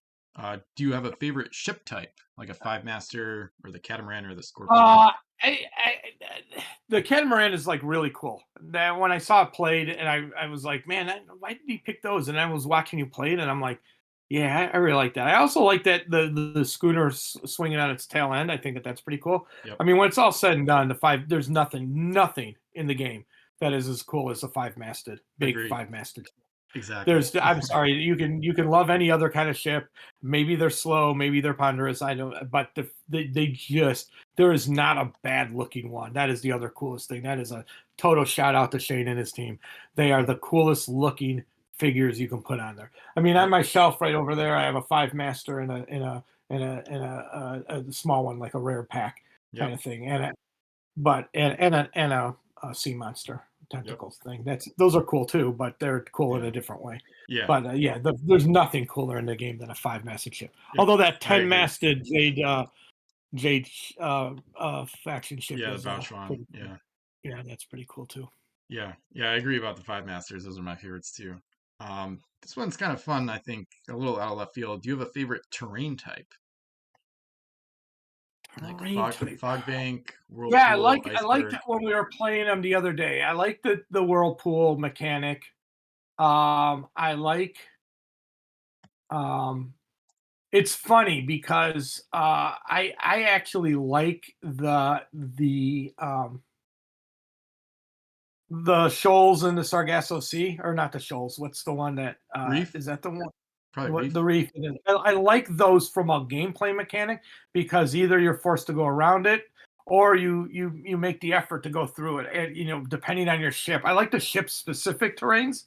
Yep. Um, I also like the I don't know if you call them terrains. What was the one from in the north? The ice. Yeah, icebergs. Yeah. I like the icebergs too because I like that kind of that. I like people complain all the time that they hate like randomization, and there's some randomization that I actually like, and I like the iceberg mechanic. Hmm. Um, that's pretty cool. Yeah, nice. I got kind of a random new question segue, kind of relating back to what we talked about at the beginning with when you were talking with James Ernest about low rolls should be bad. I noticed the whirlpool rolls have on a result of 4 through 6, you have to eliminate a master segment or treasure or crew. I don't know if that was kind of a random thing that happened. They came out in like the Ocean's Edge set, I think. And whirlpools are basically bad on high rolls. I didn't know if there's any story there or some other reasoning I'm not thinking No, of. I don't remember that. I don't Okay. recall why that would have been the case. Yeah, no worries. Um, I'm just trying to think of it. No, I don't. It's Yeah, probably a that's fine. mistake on my part. Probably something that I didn't catch when we were doing it. Yeah, no worries. Do you have a favorite rule or game mechanic? I'll tell you the genius of this game, in my opinion, from day one, is that the short and long movement using the edge of the card is like genius. Yep. That I think that was Seliker and team, or maybe it wasn't. I don't recall. But the fact that everything is so compact and playable, I kind of wish that there was a way to snap the pieces back into the card easily. That's a whole different ball of wax. But yeah, that is to me again the core simplicity of the game is so elegant. It's a very elegant game, and that the fact that I was able to take the elegant game and move it along and add to it and play within its parameters is like we're still talking about it, so it's really cool. It's been a Hmm. very long chat. You're going to break this up into like 5 podcasts. Yeah. Um, but yeah, so from my standpoint, I look at it, to me, that's the coolest thing. I also really like I like the variety that crew gives a ship. And so you can play a ship plain, no crew, and it has an ability, and that's pretty fun. And then you can play a ship with every time you add a different crew to it, it is almost as if you have an entirely different ship. And that is, I think, a really cool element of the game from a mechanic standpoint of, you know, you have basically a plain piece of bread, and the mechanic put some mayo or some peanut butter on it, whatever you prefer. And then, the crew member now starts to add jelly or, a piece of ham. And all of a sudden you started with something plain. And by the time you're done customizing it, it is this new thing that maybe I've never seen before. You're using a character that does this, they're using a character that does that. Wow, that is pretty cool. That's a cool combination of things with this ship and your other ships. And the fact that that is like constantly available every time you play the game, um, that is like, game design nirvana, from my point of view. So Yeah. Yeah. Yeah, it's a really fun aspect of it. So, and yeah, you can transform ships that are normally not very good into like at least playable, if not really good. So, yeah, it's pretty fun. The customizability is just off the charts. Like you could play hundreds or thousands of games and never use the same fleet twice if you wanted. So, yeah, it's really great. Do you have any least favorite sets or game pieces from the game, or at least something that may not have played as well as you thought it would? um I think we talked about that with the schooners. I think we would have done something different if we would have seen what that overlap was going to do for mechanically. Yeah. Um, let's see. From a pure on game mechanics standpoint, um, no, I think we talked about, like, the end game treasure thing probably could have been cleaner. Even in the early stages. There's really nothing that I look at and say, kind of wish that that was different. Um, I think,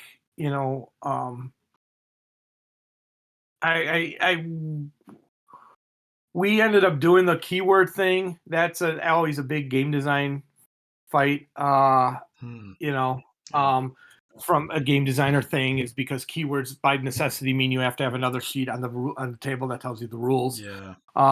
But we also had, like, as you can tell, we had like literally, 100. I think it was in my spreadsheet. I had the character count of of things. So if I made a mechanic, it had to be like I'm going to say this because I seem to think in my mind it can't be like longer than 137 characters. Hmm. And people forget that space is a character. So you would have to, make sure that if it was, there's this, if it's a 3-letter word, it's technically 4 characters because there's and some capital letters, if it's an M or a W, sometimes take up a character space and a half. So I had to play with that. And so there may be some, so in the long run, keywords were the only way to make it make sense. But again, that adds a complexity to the game that for the game what it is maybe you're not right, but at the same time it maybe is. So Yeah. um Interesting. I don't know.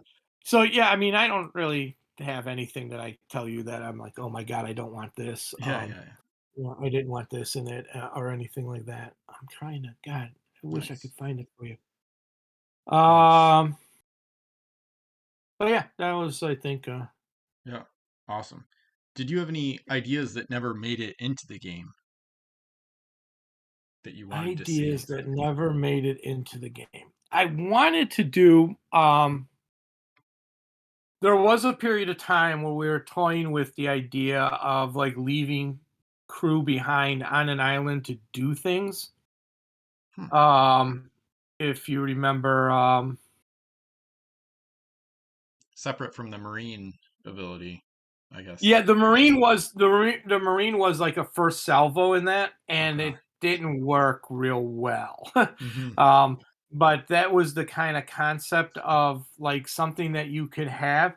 The problem with it is, and this is basically goes all the way back to the beginning, opening statements that I have, and that is we created a game as a team that was simple and elegant, and its through line was logical, and people played it. And every time we came up with another thing and to try to extend that, we found that in the big picture, it just started to it didn't break it down. It's just people didn't want to play it. Forts are that way.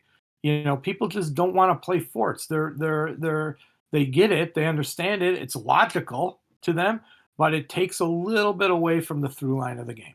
Marines did the same kind of thing, and I kept trying to say, like, I guess in the big picture, the thing that I would have tried to push the game towards, now I'm looking at it from a now standpoint as opposed to a then standpoint, just so you understand. I didn't think about this then at the time, but it would have been interesting to try to push it into kind of almost a legacy game thing where you're trying to create a kingdom, or if you're working for one of the governments, create a military, um, ongoing military thing. So there may have been something where the forts are useful for long-term building and security, and then you can build new ships during gameplay or in between sessions or something.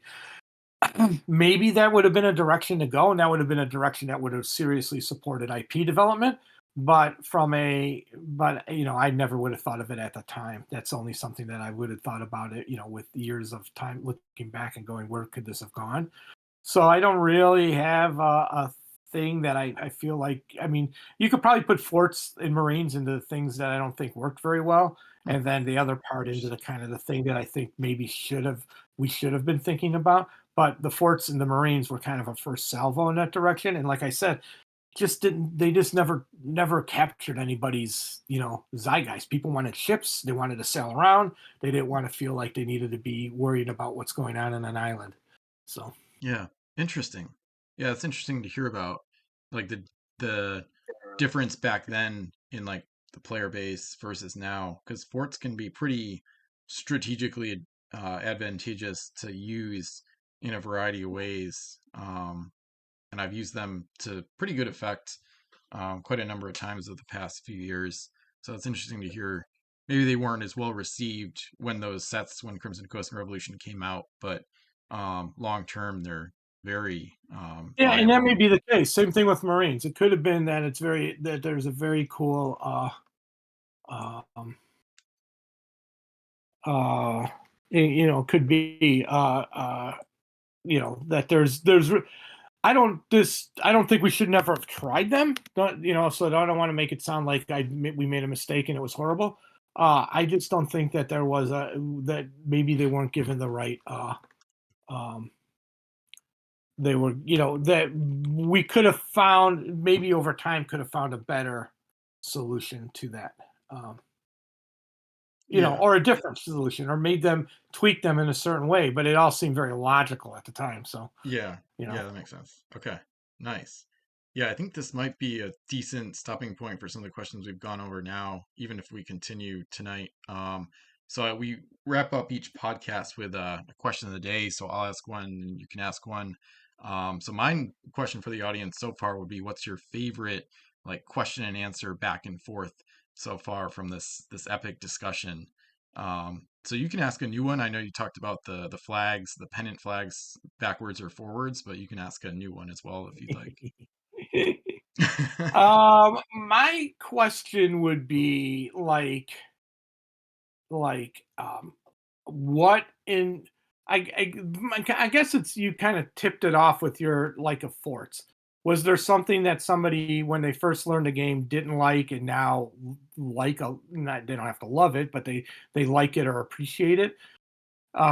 Because to be perfectly honest, I stopped working on the game, whatever it was, over 10 years ago now, maybe 12 years ago.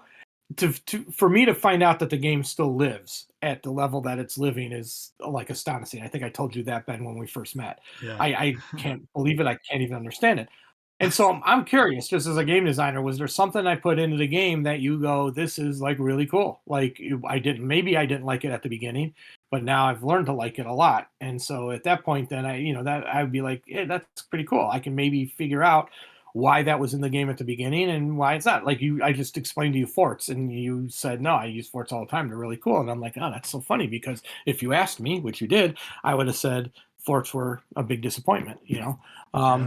But yeah, that's kind of where I guess it's less of a question and more of a statement and more of a hey everybody keep playing and having fun and that kind of stuff. Yeah. So Absolutely. Yeah, I would say mine is definitely, I can think of a quick answer where some of the pokey ships, some of the ships with moving parts really have grown on me.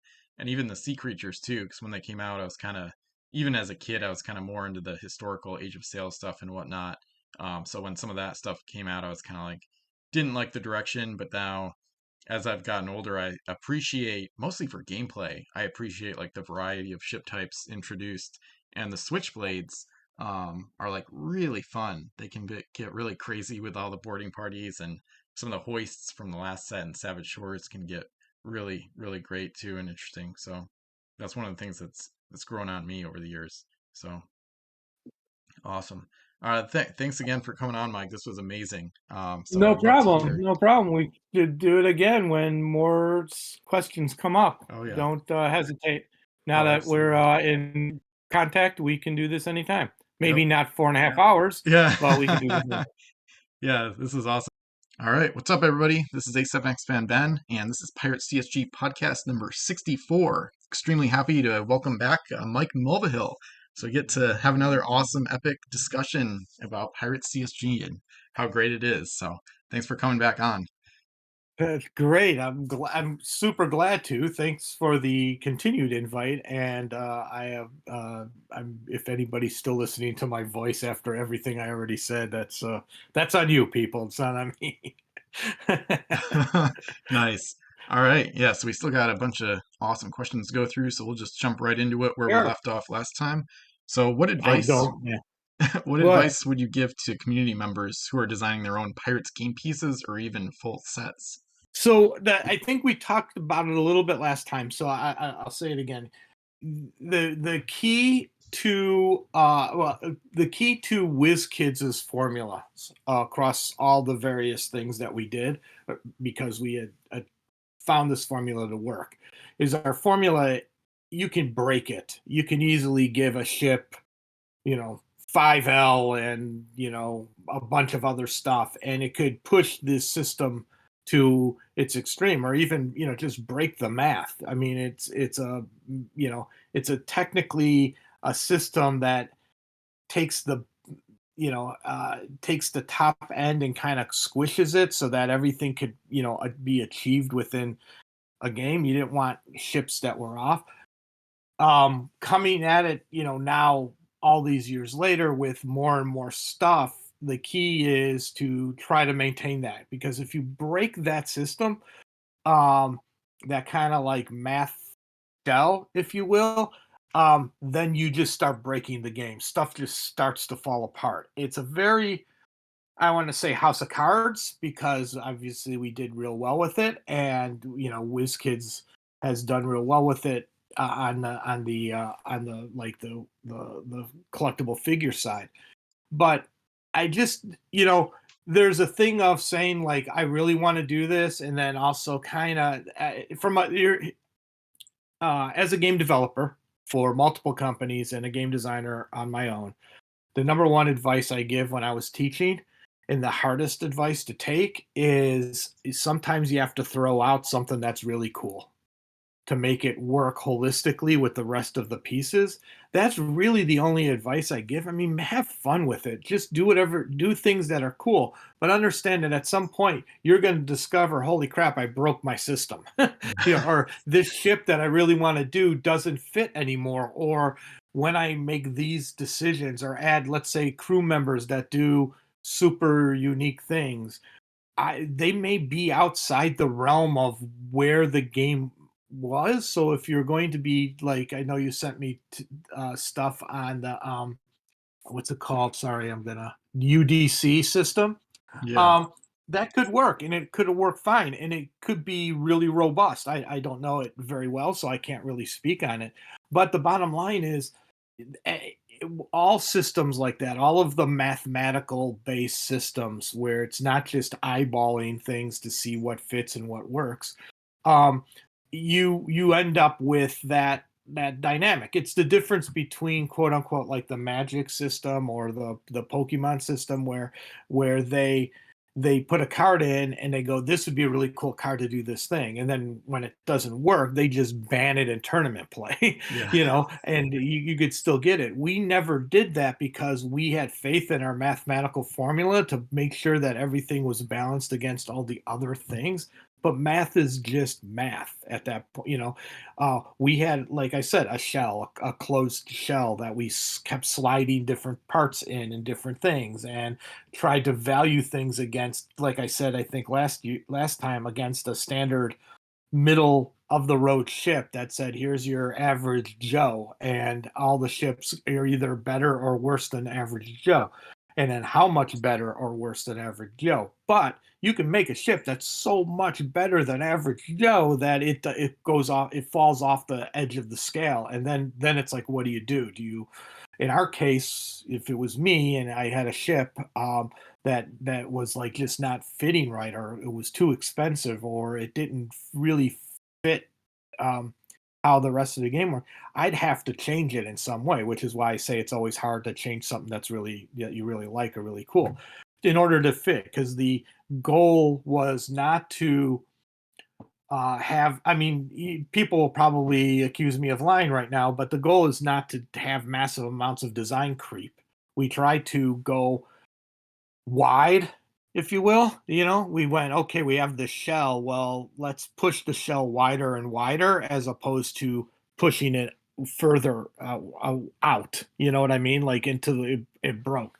Now, you could say maybe in doing it wider, we broke it on some levels as well. And that may be the case. I can't recall that being the case, but I know for like a parallel system, we ran into that a lot with HeroClix, and we ended up having to change a lot of stuff in HeroClix because it was Mage Knight, especially the original Mage Knight, because it was built to do a very specific thing with a limited number of pieces. And then it became such a hit, we kept building more and more. And so when I was working on that was our biggest thing. I mean, it was like, how do we fit some of this stuff in? Our spreadsheets didn't work the way we needed them to work because they were never built for 10 different factions. They were only ever built for 4. And the same kind of thing happened in Pirates, except with Pirates we knew right away, because we saw what happened with Mage Knight and what was happening with HeroClix. We went, well, we're going to need more factions. We just don't know what they are now. So we got to make sure that we value them correctly, which is why, in a lot of ways, the later the later factions, the South China Pirates or the Norse Pirates or the the Yeah, the cursed maybe stuff like that. less the curse. The curse would have fallen, maybe the cursed a little bit. I think the cursed used the pirate model. But the other ones, it's like, how many degrees of separation do you give the Spanish versus the Norse? Or it, and so then you start to go, okay, well, really, maybe their crew is cheaper, or maybe something else, the South China Sea, I think their crew was a little a nudge cheaper because that we just figured they had so many of them that they were not specialized. They were more indentured servants kind of thing. So we were like, okay, well, maybe they're a little cheaper because, but then you can't make them not as good. And, because there's only so much you can play with, in the game. And so you start going, whatever. You let, Yeah, you kind of go for the sake of the mathematical temple, you start to make decisions.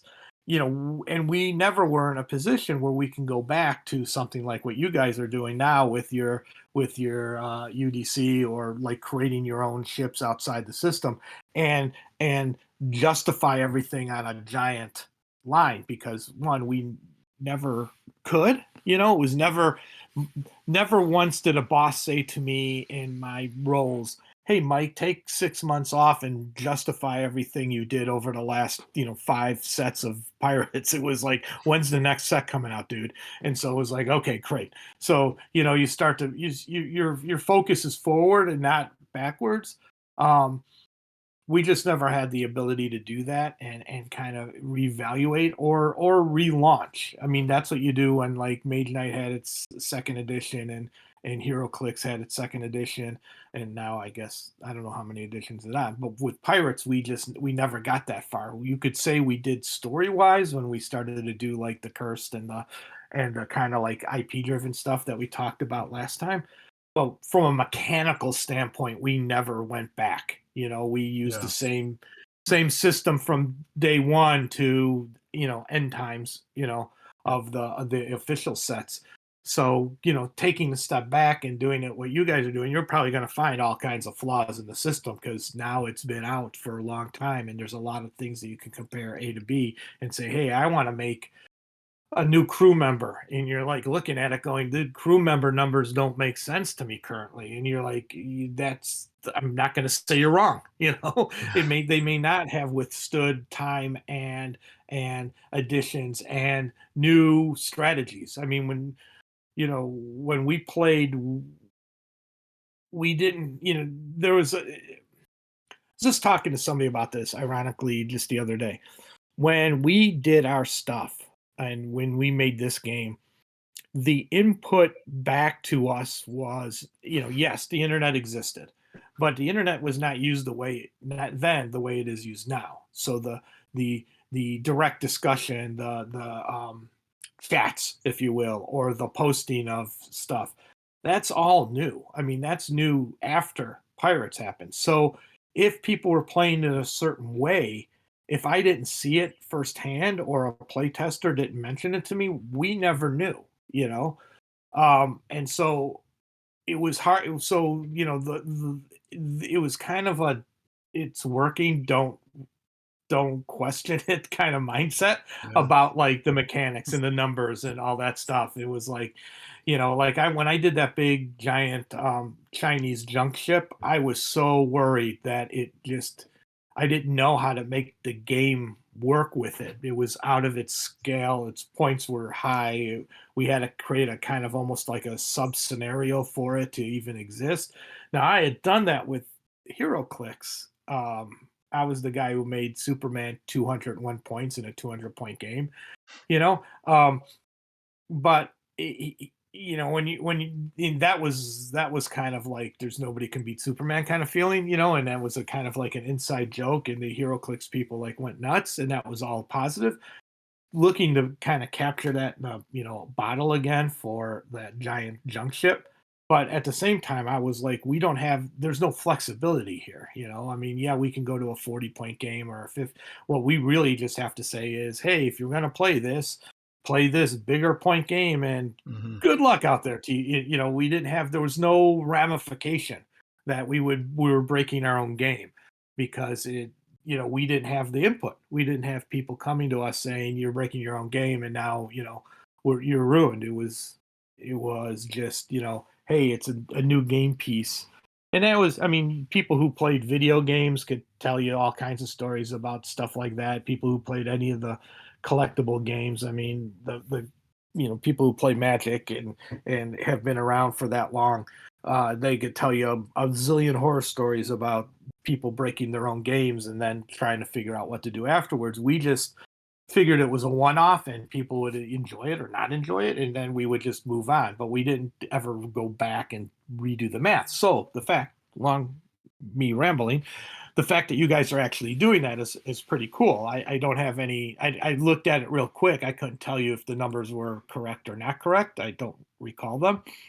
I could tell you that that if it balances out to our so that when you take a ship that you've made and it feels right in with the ships that were already made, more power to you. I mean, that's awesome. If it doesn't, sometimes you just gotta let stuff go and maybe make it two different ships or change it or something like that. Um, but that was kind of. I mean, it looks like just looking at the initial stuff that's in this document, it looks like somebody tried to say, "Let me find a basic ship and do it," which is really what we did. Exactly. Find Yeah. a basic ship, um, and say, "Okay, here's a basic ship." The variable that makes it tougher for people doing that is that we value the powers as well. And so, you'd have to find a base. We didn't do any ships. I don't think. Did we do any ships that have no abilities? Yeah, I those don't are think. the sim cost uses those five. Oh, So, okay. yep, Yeah. and there's So, links to them there. Yep. yeah, and then that was basically that's how that worked. So, the fact that people out there, when I say you and I say guys, I don't mean you specifically, Ben, and only men. I mean people. When people out there are doing that, that's really cool. That's awesome. I will support that. You know, and because there's no other structure in the sense that there's no like if there's an official tournament, then you guys make your own rules up. There's nothing being dictated by the man saying here's what an official tournament means. If you're just gonna play over a weekend and you're gonna have a winner stand at the end as the guy who won the most battles or game or gained the most treasure, and you're using homemade ships or our ships or ones I designed or ones that came after me, it doesn't matter at that point. Is are you having fun playing the pirate game? And if you are, then then success still exists out there. Yep. Yeah, that answers the second question too about the sim cost and UDC. I've heard sim cost might be a little bit more accurate, but they're both pretty interesting methods. I haven't used either one. Usually, when I make custom ships, I just kind of go based on feel because I've kind of unintentionally memorized a lot of the stats and abilities from ships Uh, throughout all the sets. So I Now, kind of, now you're scaring me. That's a uh, scary thing to say. not even on purpose, just No, going through like my collection and trades and playing a yeah, and, lot. and So that's i- it's funny because when people would come over to uh, I- that's not true. Let me. It's funny that you say it that way because that is the basically they're not diametrically opposed. They actually work real well together yeah, if you embrace them equally. But um the yin yang of what WizKids did um, was we went with this point cost system. It came out of I'll be perfectly honest for anybody who doesn't know, kind of little mini history of WizKids per se. WizKids came out of the frustration of having a Warhammer army that you had to assemble and paint, and then only paint the ones that you wanted to use, even if there was a cooler one, because you couldn't fit it in an army. That's where WizKids started. It's what Mage Knight was supposedly to go up against, was that kind of Warhammer closed model of, I'm putting together a 3,000 point Imperial army, um, and I have to now build and paint all these figures in order to play, you know. And we made the goal for Mage Knight was, what if we took away the painting and the building, and all you had to do was make an army? If that's your company's reason to be, if you will, then everything that you do pretty much after that is going to be in that same model, if you will. And so that's what it was. It was um, every system came down to having a point thing. If your model is more like the collectible card games that came out around that same time, which was um, what they call a hockey stick of curve. You know, it's everything starts as things escalate, other things need to escalate as well, so that um, the base is flat, and then the escalation is like a hockey stick. It kind of just goes up on an angle. So if a card is, you know, an 8/8 super attack card with a huge ability that costs, it needs to cost more to get into play, and then it becomes an eyeballing thing, like you said, of like, I know all the cards. This is an okay card, but I don't know if it needs to be here. You know, I think it could come down in cost or something. And it is in fact eyeballed through knowledge, and in the space. And if you get it wrong, like I said earlier, there's always like a banned card. The point cost thing, the bottom line is, unless you get it really wrong, like, hey, it's a 5 mass ship and it costs 3, um, you don't have that, because your point engine flags that immediately and goes, you got a horribly built ship here. It's violating the, it's really a 12 point or a 15-point ship, not a 3-point ship. And so your system is basically, you're plugging in the data, and both work. They obviously, you guys are still playing this game, and people are still playing HeroClix. So, and people are definitely still playing Warhammer and all that kind of stuff.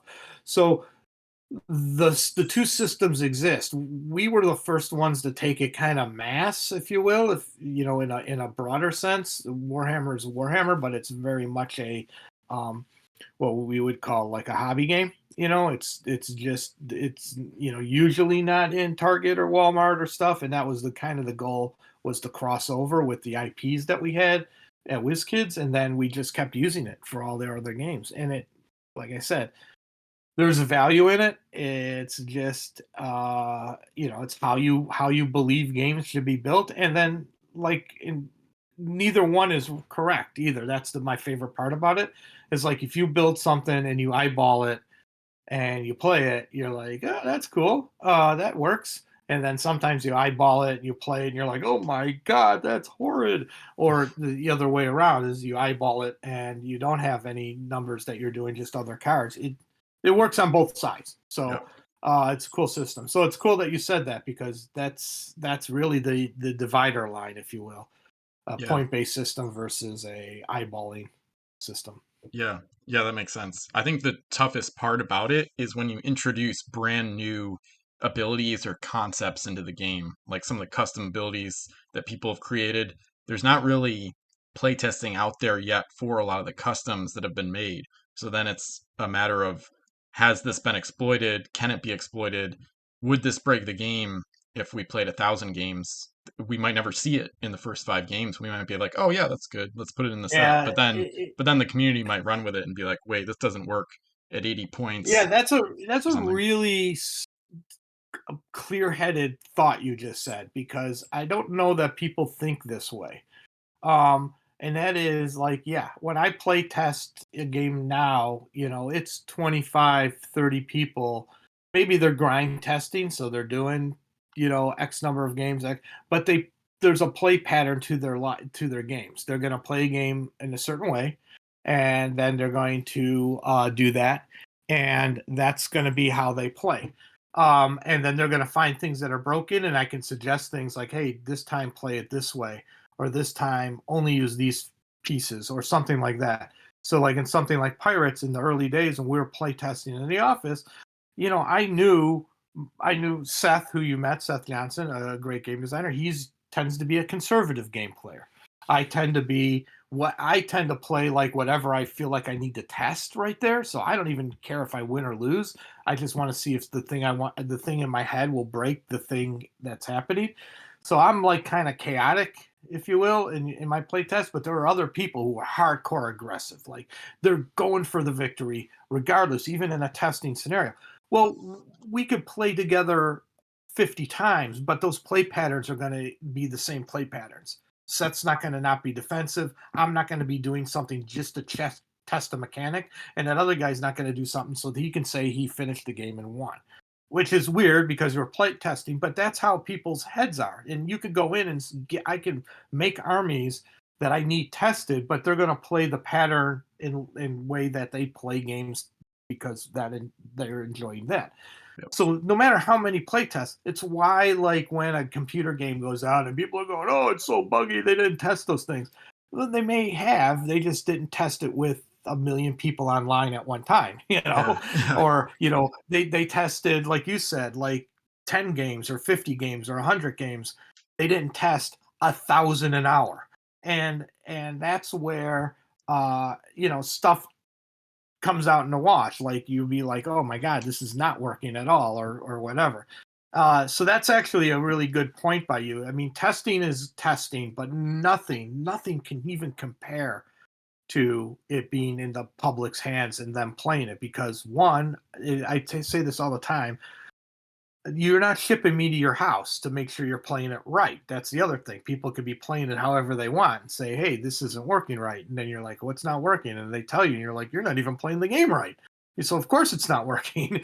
You have everything from that extreme to people who will literally be able in their brain to min max the numbers and have memorized everything within the first hour of a game coming into their home and already have strategies.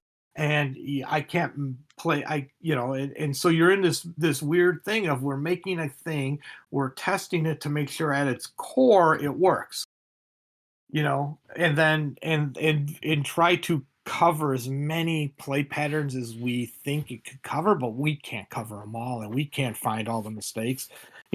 I just saw a thing that was a post. My wife is a editor, and she saw a thing that a post on Facebook that was like, I want to have the determination of a typo that went through 48 edits before it went out to the public.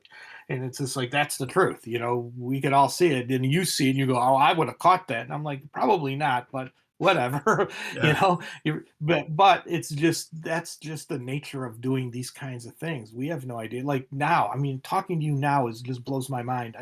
Been telling everybody, by the way, just so you know, Ben, that Nice. like there's this guy and he's interviewing me. He's talking about the Pirates game. And like, the fact that it lasted this long says we did a pretty decent job on the foundation of everything. Yep. The fact that are there parts that are probably crumbling? I would say, I would just assume, but the fact is that must have done a pretty good job of the foundation, that it's still playable, still fun, still does all this kind of stuff all these years later. And we must have done something right because people are using it to build their own stuff off of it. And that's even cooler to me because I never looked that far in advance. Yep. I was talking to my wife just before we came on, and I was saying that the craziest thing is I'm talking to a guy who picked the game up towards the end of the game's life, who's still playing it constantly. And all I ever thought about was, oh my God, I got to get the next set out. I didn't look at it from what's going to be like 10 years down the line. I mean, I don't look at any of my games that way. But, I have had a few that have lasted a pretty long time, which means that I must be doing all right at some level there, and the team must be doing pretty good at that level. And I can't necessarily say all my games have survived that much because in most cases I don't know. But it's kind of cool to see that. Although I'm the first to admit that there's probably stuff falling off the edges of the cliffs because they were not as checked as well. I think we talked about playtesting last time and all that stuff, Yeah. and you know, it's just interesting to me that it exists. I mean, I would play test it so very different if we were doing it now. But, at that time, that was like I thought we were being innovative, Yeah. we were just floundering trying to get product out. Yeah, that makes sense though. It's a lot different when you're under like work deadlines and there's other games you're working on. It's a totally different mindset than the hindsight is always 2020. So But, I mean, just your point was well taken in the sense that, you know, when you start to build a point system, or using points to define your game, it does need, I think, a little bit more diligence on the testing front and on the math front and the ability to go back and change stuff that you thought was core because because you're not making one thing, you're making a system, if you will. So if I was making a one-off pirate game and we use this would be no problem. But the fact that we were creating a system for future pirate things, it's like I said, Mage Knight suffered this pretty hardcore in the beginning because when they made it, they only made it to have X number of factions in it, and all of a sudden, in the last X number of sets. In fact, the initial designer for Mage Knight, I know this isn't a Mage Knight thing, but once we came out with his initial 3 sets, he thought the game was done, hmm. and so we ended, and it was like, wait, kind of almost not in the Jordan way about like the fiction part. Like he just thought we've made all the pieces that fit this math model. And we're like, yeah, that's great. That's pretty nice of you to say that. But here, Mike's going to take over and we're going to make 20 more sets. So, and I talked to him a lot about it, afterwards. I'm like, why did you think that? He's like, because this math, it's a very, that was a very close system and very easy to break. And down the line, it ended up breaking. And we needed to come out with a V2 to fix some of the stuff. But yeah, that's the issue with a closed math system is you got to make sure it's a system, if you will, as opposed to just for individual things. And that's where the testing gets a little bit rough. And you just need to be consistent with it, and just okay, what happens if we put out, a 1 point ship and now in a game you have 41 point ships? Does that fit the system, or does that break everything? And can a 41 point ship win the game, against regular ships? Or, the other side where it's one ship and it's 38 points and a crew guy. You get that the system has to actually survive both those extremes, and that's a tougher test path than just eyeballing it and going, hey, I think this shit fits. Yeah. And because if it doesn't fit, then you don't use it, or you fix it, or you don't play it anymore. But a system, you can't go, okay, from now on, no ships under 5 points. You're like, what? That doesn't even make any sense.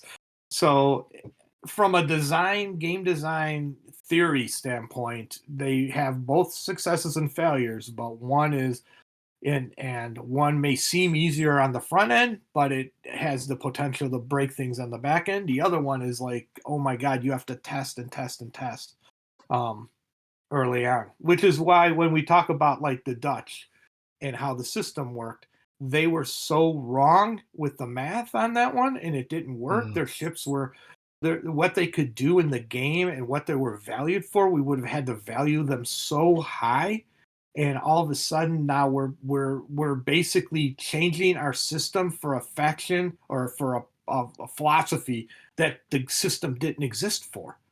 So it Yeah. was like, what do we do? Do we go back to ground one and reinvent this whole thing? Or do we just go, you know what? Let's just cut this faction. It's this math loop, if you will. Let's just edit out this math loop. It's not working for us. It's changing the values of everything in the game because it's doing something that every other part of the game is working. And you're like, okay, well, yeah, that's bad. Yeah. So let's take those ships out. Let's reconfigure them into the normal system, and then just reassign them to other fleets. But the fact of the matter is that that was a perfect example of what you were just talking about of making sure your math existed over time, because if you valued those ships and what they can do in the system we had, one, no one would play them. They're just off scale. And two, if you did play them, you're like, why am I? That's crazy. They're always winning. It doesn't really make sense. And under the caveat, the structure of the game system. So when it's all said and done, you got to do that. You got to pull that trigger. They may have been cool. They may have been fun. They may have been interesting. But the bottom line is they broke the game, Yeah. and they broke the math of the game. And that's even worse than breaking the game, because the math has to exist for the next, like I said, at that point, we knew we were going to make expansion. So, it just broke on that part, and it's just like, we got to change something. One of these two things has to change, and we don't have the time or energy or the way to fix this entire mathematical system. We have to then pull these ships and rebuild them under another thing. And at that point, then it's just like, well, why do we even have this faction if the faction is just from A to Z broken?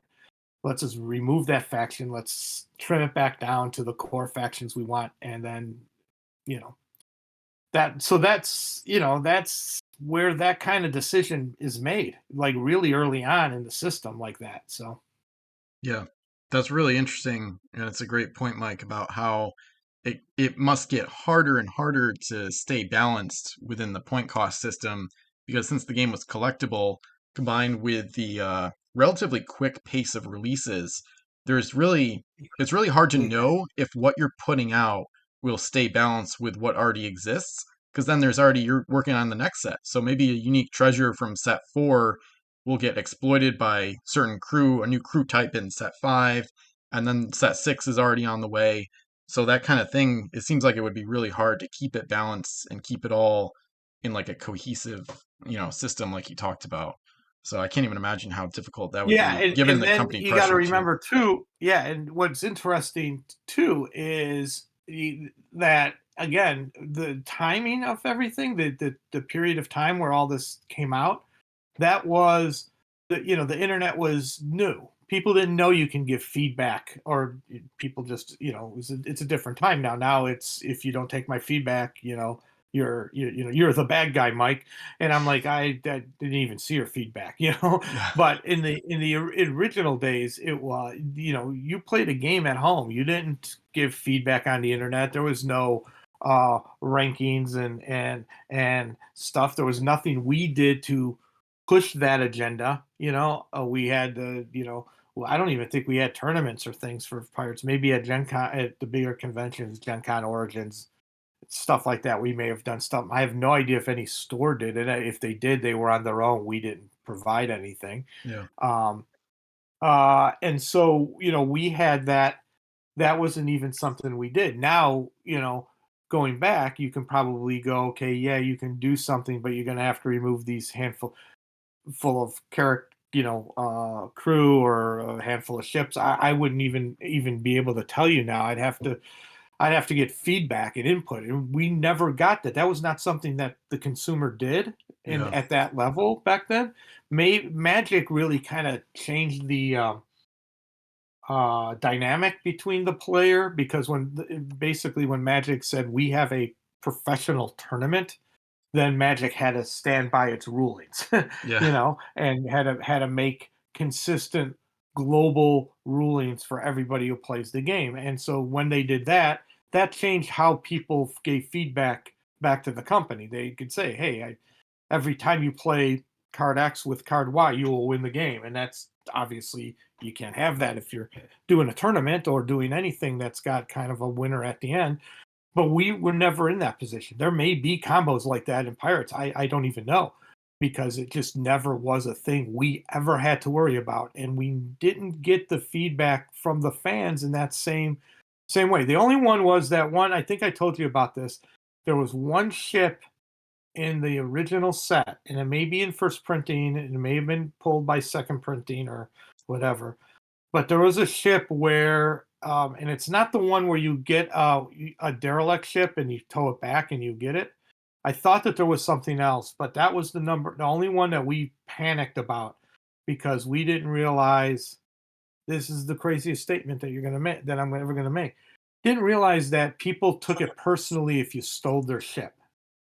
Yeah. I took it to Yeah. be like that's a thing that happens. All the pirate ships are stolen English ships. All the, if the Spanish captured a French ship, they just put a new flag on and repainted the outside. It was like, so to me, for a pirate based game, it was just a logic step that there would be a power like this. But man, oh man, something happened in that first set that came out, and maybe we changed the wording on it so that you have to tow it back before you can claim it or something. But the bottom line was, it was devastating. People hated it. They were like, "We're never playing this ship. This ship is the worst."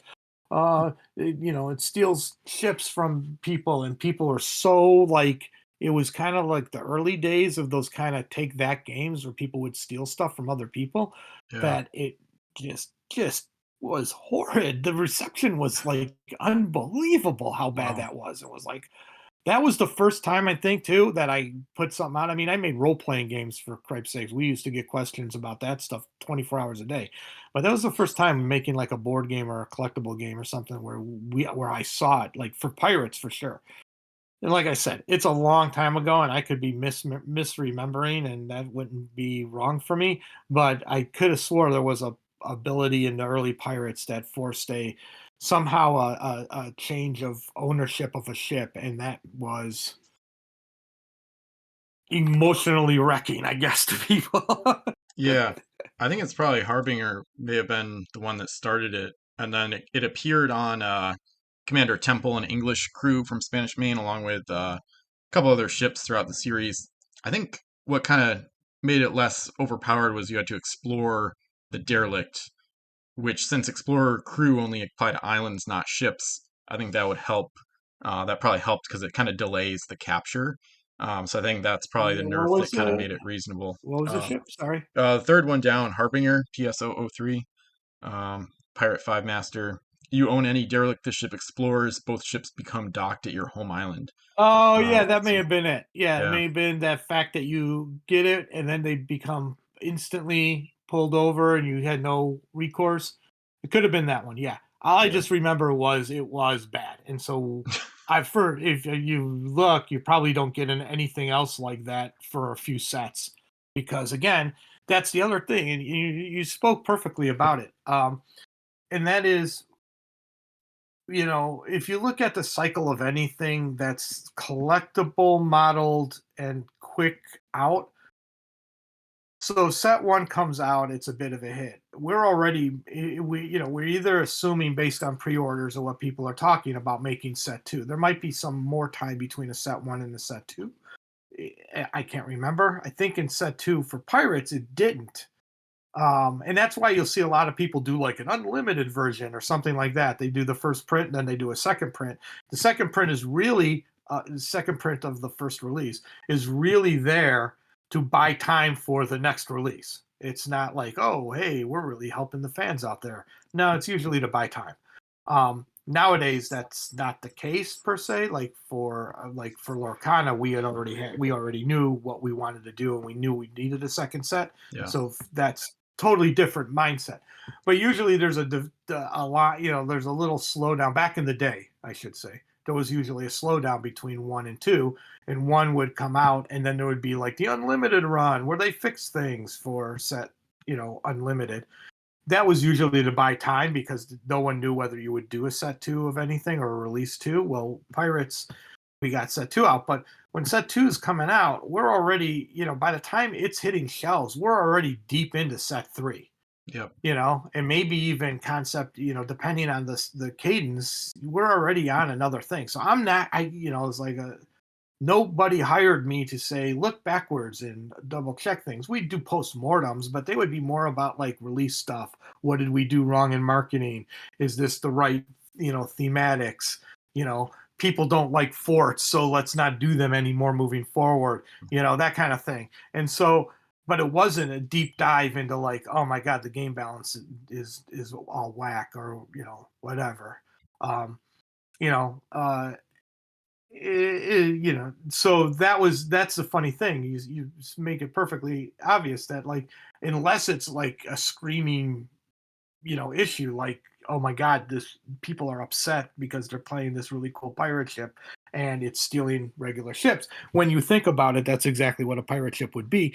Yeah. But I didn't take into consideration that two kids are playing and one kid starts crying because his ship that he's cared so much about and put into his army is now in somebody else's hands. You know, Yeah. so I didn't. I mean, I thought, no, go pirates. I know. So Exactly. Yeah. Yeah. I know it's a brutal game, and I've played some players the past few years that kind of don't like certain tactics or certain abilities and stuff like that. And I'm like, I don't know. The game is it's about like really brutal topics, so I don't know. People don't yeah, sometimes and that people like again, to that goes inject. back. Yeah, that goes back to the whole beginning of like play pattern and how people play the game and how they embrace a Exactly. game and Yeah. all that kind of stuff. I mean, when we played, the game was like hinging on literally two pieces of gold, and we were brutalizing each other to Yeah. get those Exactly. two last two pieces of gold. And it was like, there are other games where people will be like, just take those back with you, and they don't even challenge. But we were very hyper aggressive in our Yep. challenging.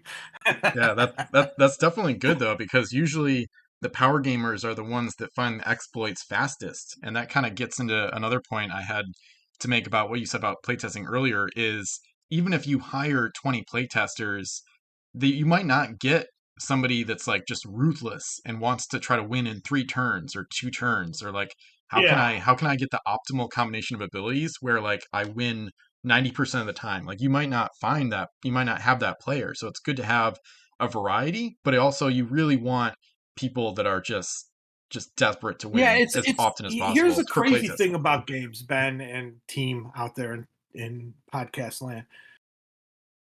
There's a thing. All right, by the very nature, you want to win a game. Okay, a game exists because it is a diversionary uh, uh, Entertainment. entertainment, Yeah, if you will. exactly. Okay. Um, One of the things that I try to do, and I think we talked a little bit about this last week, but just from a mic perspective of things, I like to consider myself a storyteller. Okay. I'm a storyteller, and my medium, if you will, is games. So I started in storytelling games, so it made sense that that's how I view everything. So when it came time to do hero clicks, I would work very hard on telling a story with the clicks of the dial. So at where a character starts and where they end, I can in my mind envision a story of that superhero, and doing what he did. Um, I When we did pirates, you'll hear me talk a lot more about the fiction and story and what we tried to do with the story and how we tried to weave that together, because to me that was like I was bringing, you know numbers are fine, but no one plays a game for the numbers. I mean, some people might say I totally do, and that's all I care about, and I'm like, super awesome, we had numbers in the game, so you should be happy.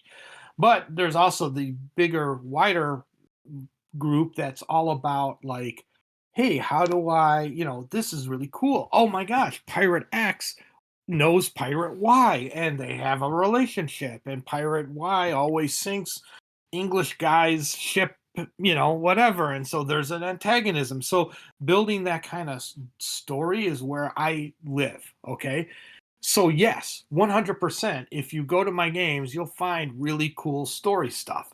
If you go to my games and you go, I want to win in 3 turns, and it's outside the story, and I'm going to play like Ben and I'm going to play like Mike, and the story, this is really more of a matching of wills between two people. It just happens to be using the pirates, collectible, the pirates, game, as its, you know, playing field, if you will. Yeah. Yeah, it's a totally different game then. I mean, it's literally a different game.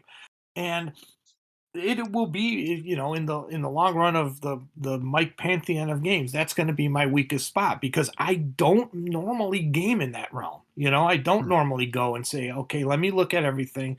If I take this, min max myself to 30 points, I'm going to win 80% of the games. I can't.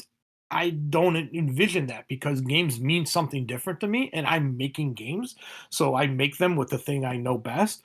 And yes, I absolutely need those guys. It's why with my villainous testing, I have guys who will literally don't even believe I'm trying to tell us. So when I tell them, dude, I can't make that change, Disney won't allow it because that's not part of the movie.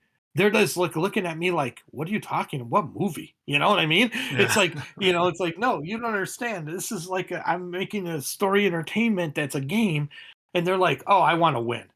Yeah. And it's like there's nothing wrong with that. I don't want to make it sound like you're wrong if that's how you play games. I That is awesome. I do wish every once in a while you'd take the other step back and go, okay, let me play for the fun of playing this character. And you get that. You'll find people who are like, I just love playing the pirates. I don't necessarily need to win. I just have fun playing the pirates. And you're like, that's, and so you have to make the game. That's the weird thing about games is you have to make the game for all those people. You know what I mean? Yeah, You have it's to tough. make the game sitting down. And so, yeah, you're absolutely right. If you don't have somebody looking at your game and power managing it, then that's a hole in your testing. It's something I had to embrace over time because again, it's not the way I think. I don't think that way. Do I want my game to be balanced and do I want my game to be fun? Yes.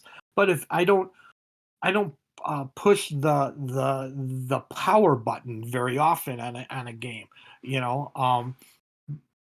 And yet, I make games and I know those people and I watch their results and I look at it and I shake my head and I go, part of me is just like, you're playing my game wrong, which you can't really tell anybody ever. And then the other part of me Yeah, is like, oh, thank God they pointed that out because that's a huge problem. yeah. So it's kind of this like, Double-edged sword. Mike wants to chastise you, but secretly takes everything that you say really importantly and puts it in his game Yeah. to fix the problems at hand. So it's a great balancer of my life is to basically do that. But again, that's not a new thing, but the uh it's a new thing coming out of the more modern gameplay scenario. The min maxer, if you will, to use the old role playing game term, Hmm. they always existed, but they didn't have. No one made game. No one tried to fix their game to get rid of them or to hear what they were doing and then say, "Let's fix our game." It was almost always just the other way. It was almost you're doing it wrong. You're playing the game wrong. That's not the way you should play it. And in reality, what you should be saying to those players is, "Oh my God, I see what you just did. Is there a way within my game to not make it be so obvious to do X, to always use the same characters, to always Yeah. use the same powers?" You know, Yep. that's, you know, a thing that evolved again over time. A lot of this stuff, just so a lot of stuff has changed since Yeah. Pirates came out. Since Wizkids came out, since there were, and you can still see it. I mean, a lot of places now go full on, hey, a lot of card games, now live in that space of power gaming. It's Power Gamer v Power Gamer, and they don't even care if you want to come in on the story end. If you're not going to step up to the plate and with the big boys, then we don't even use you. I Yikes. don't believe in that. I Yeah. don't because none of my companies were those kinds of companies. We're always mass market, biggest, widest audience we can grab. So if I can get some little kid who loves pirates playing with their dad and they're playing at a super cash level and just think this game is amazing and now the kid wants to read books and the dad is super proud and happy and tells me all about it, that's just as good as some guy telling me, dude, I found a combination that is going to blow your socks off. Because that, to me, now I've hit the whole gambit. If that power gamer doesn't get bored playing the game, or can sometimes turn that down, if they're playing somebody who's, you don't want them to gatekeep the game either. You want them to do stuff. But if they can come in and show somebody, hey, you know what, you're doing it right, but like that the move that you did the thing about the schooner Yeah. in the last discussion. Yeah, that was always intended. Mainly, it was intended to get a ship out of dock really fast. That was Yeah. the whole point, because that was what a schooner does technically. Hmm. And the fact that then you can find a way to little, cheat yourself on a little, a half a move or a part of a Part of thing, this. not cheat Yeah. yourself, but use the mechanics in a way that maybe I didn't intend, but is still valid. Yeah, that's awesome. Yeah. That's exactly what you need. But you only get that. You only get that. Sorry, you only get that from players who play the game. You know what I mean? They're in it and they're like deep into the game. They're deep into the mechanics of the game, not necessarily the lore. Maybe they're deep into that too, but they're also massively deep into the mechanics, and they're starting to see little edge cases and system things.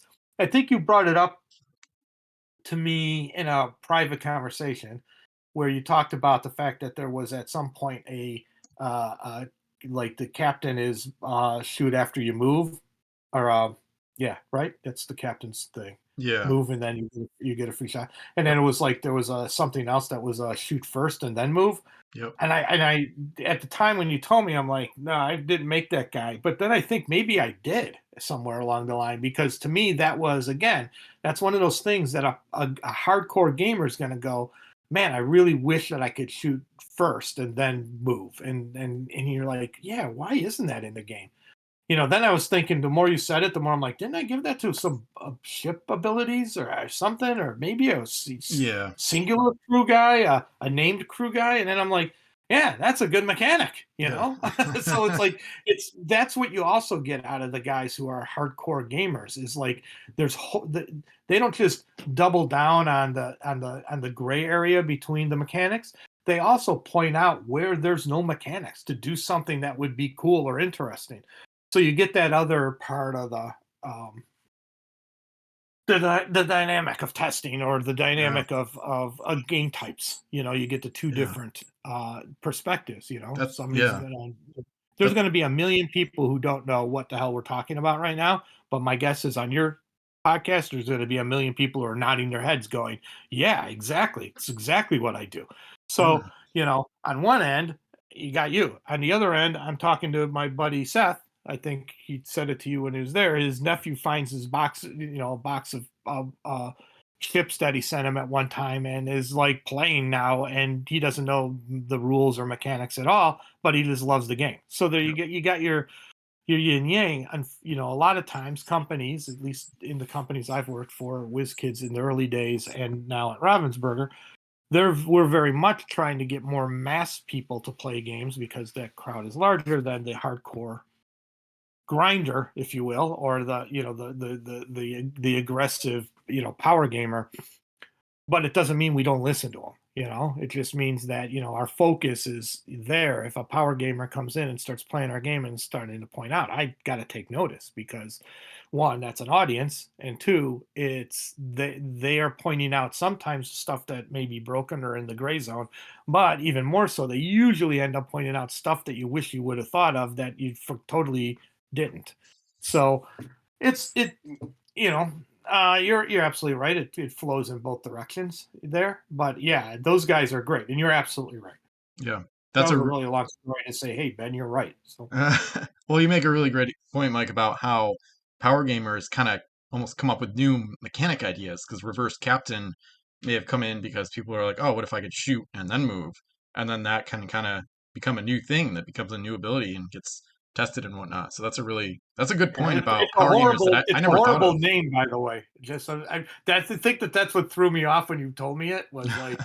And I was like, "Oh God, that's a creepy ass name that I would never use." And then I'm like, "But the mechanic is actually pretty cool." Yeah. So Yeah. One thing I've found that kind of helps tamp down on like power gamers versus more lore based players, or more like moralistic players, if you will, is sometimes kind of going into a game and kind of asking the other players, like, what kind of game do you want? Should this be more casual? Do you want to play like kind of more competitive fleets or whatever? So usually nowadays, past few years especially, I've kind of made it a point to reach out about that, or kind of, not always, you don't always have to. I mean, the game is pretty balanced enough to where you don't usually have to, but sometimes it's good to kind of let the other players know what you're kind of thinking, or try to get their thoughts on. And sometimes it's just knowing the other players. Like, I know this guy is a power gamer, and I know this other person we're playing is not, so maybe I'll reach out and just kind of get people's ideas on what they might want to use and things like that. And to that point, you can even make like tier lists, which is something I might do over time. I'll share a few game modes. I haven't really tested it out, but there's certain things that people like to ban, like events, and sometimes some of the like best ships or crew in the game. So that's kind of another way of approaching it, where you can kind of agree on a game mode in advance and be like, okay, this is the ban list for this weekend, because we don't want to use all this crazy stuff that allows you to like control other people's ships or like capture a ton of stuff quickly and things of that nature. And then another player might be like, oh, I don't want to play that way, so let's go hardcore.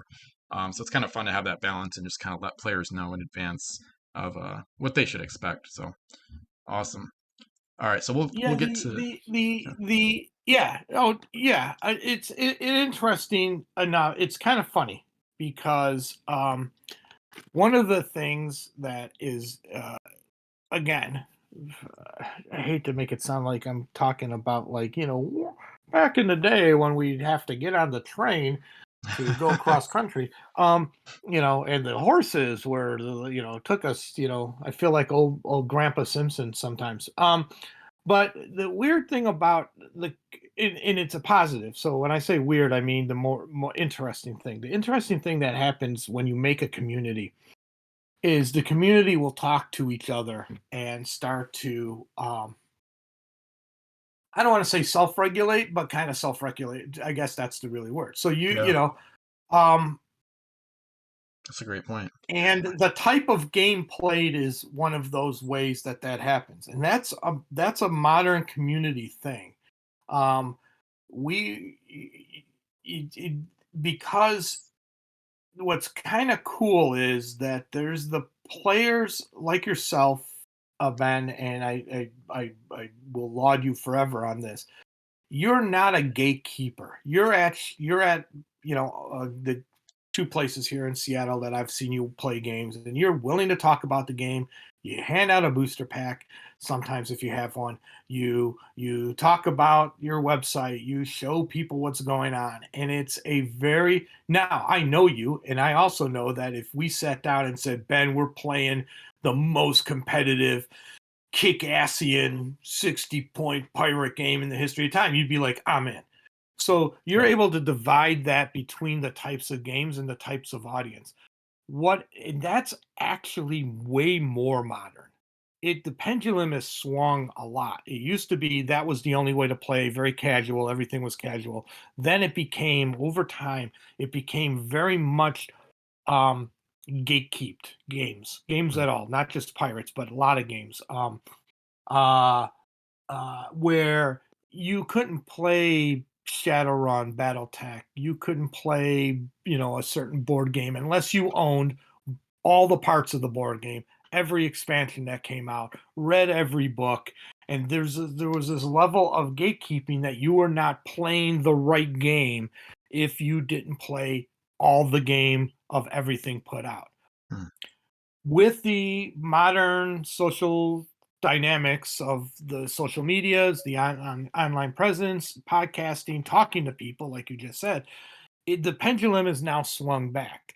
There is absolutely nothing wrong if you and I sit down and, like I said, play the most intense game of pirates we've ever played, literally min maxing every mechanic and rule we know. Yeah. Nothing wrong with that. That is not the game that you're going to play if it's my first game. Yep. Exactly. You're going to go, okay, well, I'm just going to take my standard 40-point thing. I may let Mike figure some stuff out as we're playing. I won't crush him and turn 3 like I could. You're going to understand the scenario in which the game is being played. That's new. And that is wonderful to see from my standpoint as a game designer, because the smarter the gamers are with who they're playing with, it makes my job a lot easier, trust me, but it Mm. also makes the scenario more interesting in the sense that I'm not busting somebody's chops because they don't know what a captain does, Yeah. or they don't quite understand how movement works. I'm not belittling them, or I'm not sending them out. And if they never get to the point where you and, let's play, 60 points, live or die, type of game, they are they are fans for life. They may never get there, but they all now know this is a pretty cool game. There's a group out there. That group is friendly to them and will have, maybe they'll explain some stuff they don't know. Maybe they'll get up and go, "Oh my gosh, yeah, I didn't think of that strategy." All that kind of stuff comes, and that's like the learning curve. It's funny in the earliest days of games, because I think games were seen as this, like, you're the, the nerd guy or whatever, nerd girl, and you're all, with your nerd friends and you're playing nerd stuff, because it was that, and you kind of felt like we're already outsiders, and so we'll walk anybody else who feels like an outsider and welcome them into our community of playing games. Then it kind of went away. It kind of went to the other extreme of, if you don't already know the game, we don't want you around, which is like the opposite of where it all started, which is always the thing that actually kind of hurts me the most when I hear people say stuff like that. And now it's kind of going back where people are playing games and they're willing to play with a bunch of different people. Now, COVID screwed a bunch of shit up that we can get into the whole societal gaming thing after a worldwide pandemic, and maybe there's some other stuff, but just the understanding, hey, what kind of game do you want to play of this game we both love? Dude, that is like so huge and such a modern and interesting way to do that, like, to handle that. We didn't do it at WizKids. We didn't set up unlimited, semi-limited, closed tourney game system for this. So the fans or the stores willing to do that, whoever, that is awesome, and saying, hey, we don't want you to play. I don't know when you say that. I'm just looking at your list. What is it? What is Universal Pirate shipping strategy? Oh Uh, yes. So I'm gonna send you that actually after 'cause it's but gonna the take a while fact to that you explain. say, "Hey, we're not going to use these ships because they use this kind of mechanic stuff," all Yeah. right, that's fine. Who cares? I don't care. Are you having fun playing quote unquote semi-limited? Do some ships and pieces, looking at this list here, not fit that model? Yeah, all right, that's cool. You know, Yep. um, there's nothing bad about that, because if both players are agreeing, and both or all players are agreeing to the system and set up, that's fine. And what's crazy about that is that stuff moves. You might end up saying there's some other stuff that could work or not work in it. Yeah, there's nothing that stops that from happening, and I really like that approach. I mean, to me, that's mature. It's interesting. It's fun for everyone. That's the other thing is, technically we're making a game, and at a game you should be having fun. Um, Yep. People always go, "Oh, gaming's brand new," and I'm like, no, not really. I Oh, mean, when you look at the history of stuff, oh. it's not really new. People used to, in Ben, this is the great story.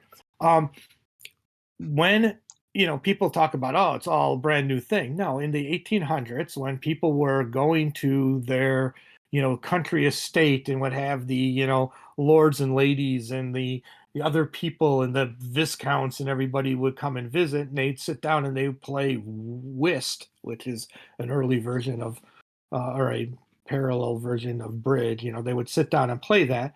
Okay, well, in my part of the country, which people don't get to except for once a year, we evolved and started playing it this way. And then in another part of the country, who people only go to once a year, we evolved and started playing it that way. That's where Hoyle's book of Hoyle's when card games and Hoyle's rules came from.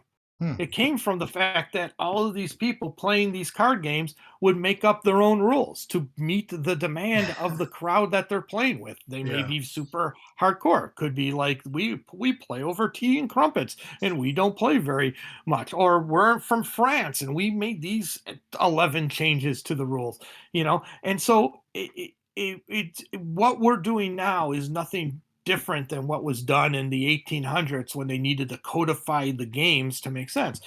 Here you're saying, hey, if you're going to play tournament, you're going to play a certain kind of game. Here's a codified set of rules that hopefully we can all agree on.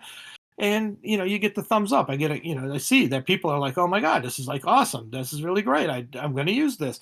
That's awesome. That is incredible outreach and incredible not gatekeeping, because you're like, look, I don't know what you like, but if you are going to play like a hardcore, super limited, let's all be on the same playing field kind of game, here are the rules I made for that. And people either agree to it or don't agree with it. That's them. But it's gonna evolve over time. That's great. It's really cool. So that was a lot of weird stories to tell you about how I really like this.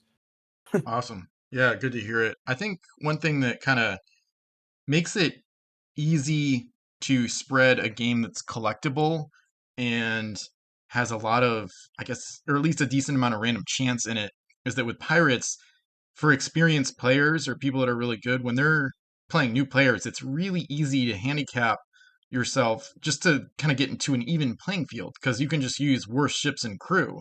And then they're using like average ones or maybe better than average. And whether or not they know that maybe doesn't matter. And you end up with a close score just because you're using slower ships or whatever. And also the random chance aspect where, maybe sometimes you think strategically about what terrain you want to put in, but maybe when you're playing somebody brand new, maybe you just randomize it, or maybe your choices, you're like, oh, I never used Sargasso Sea, so maybe I'll throw those in, or maybe I'll roll a die, and the result will be what type of terrain I put in today, even if it's worse for my fleet. So I think, unlike, I mean, of course, chess is legendary, but for example, like chess, you kind of have to, it's more skill based at the end of the day. So you almost have to like make the wrong moves on purpose. Whereas with Pirates, collectible games and games with more luck, you can kind of just you can fudge a little more easily to introduce people to it effectively. So then you're not just stomping new players and making them not want to play again because either they didn't have as good of a fleet, or another thing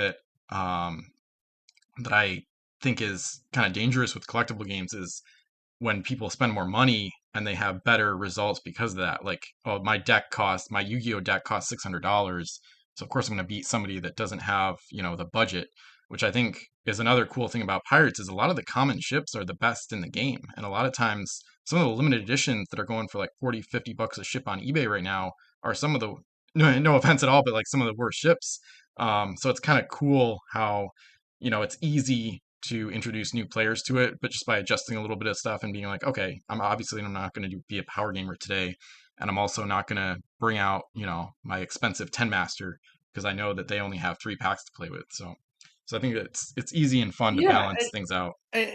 yeah. Number one, I am not offended by whatever anything sold by on eBay. I don't, don't feel like you Yeah, owe me no, I just mean with the that, ships that being you worse. need to be careful around it. I have no idea. Um, Secondly, yeah, that's a again, and this goes back to a question you asked me last time, and then kind of what we talked about earlier today. When you have a closed point system, what you're going to find is your best ships are going to be right in that sweet spot where I can get 3 to 4 ships in. You know, um, so let's say in a 20-point game, or excuse me, a 30-point game, you're looking at ships that are in the like 7 to 10 realm, so that you can Yeah. maybe get 3 of them in.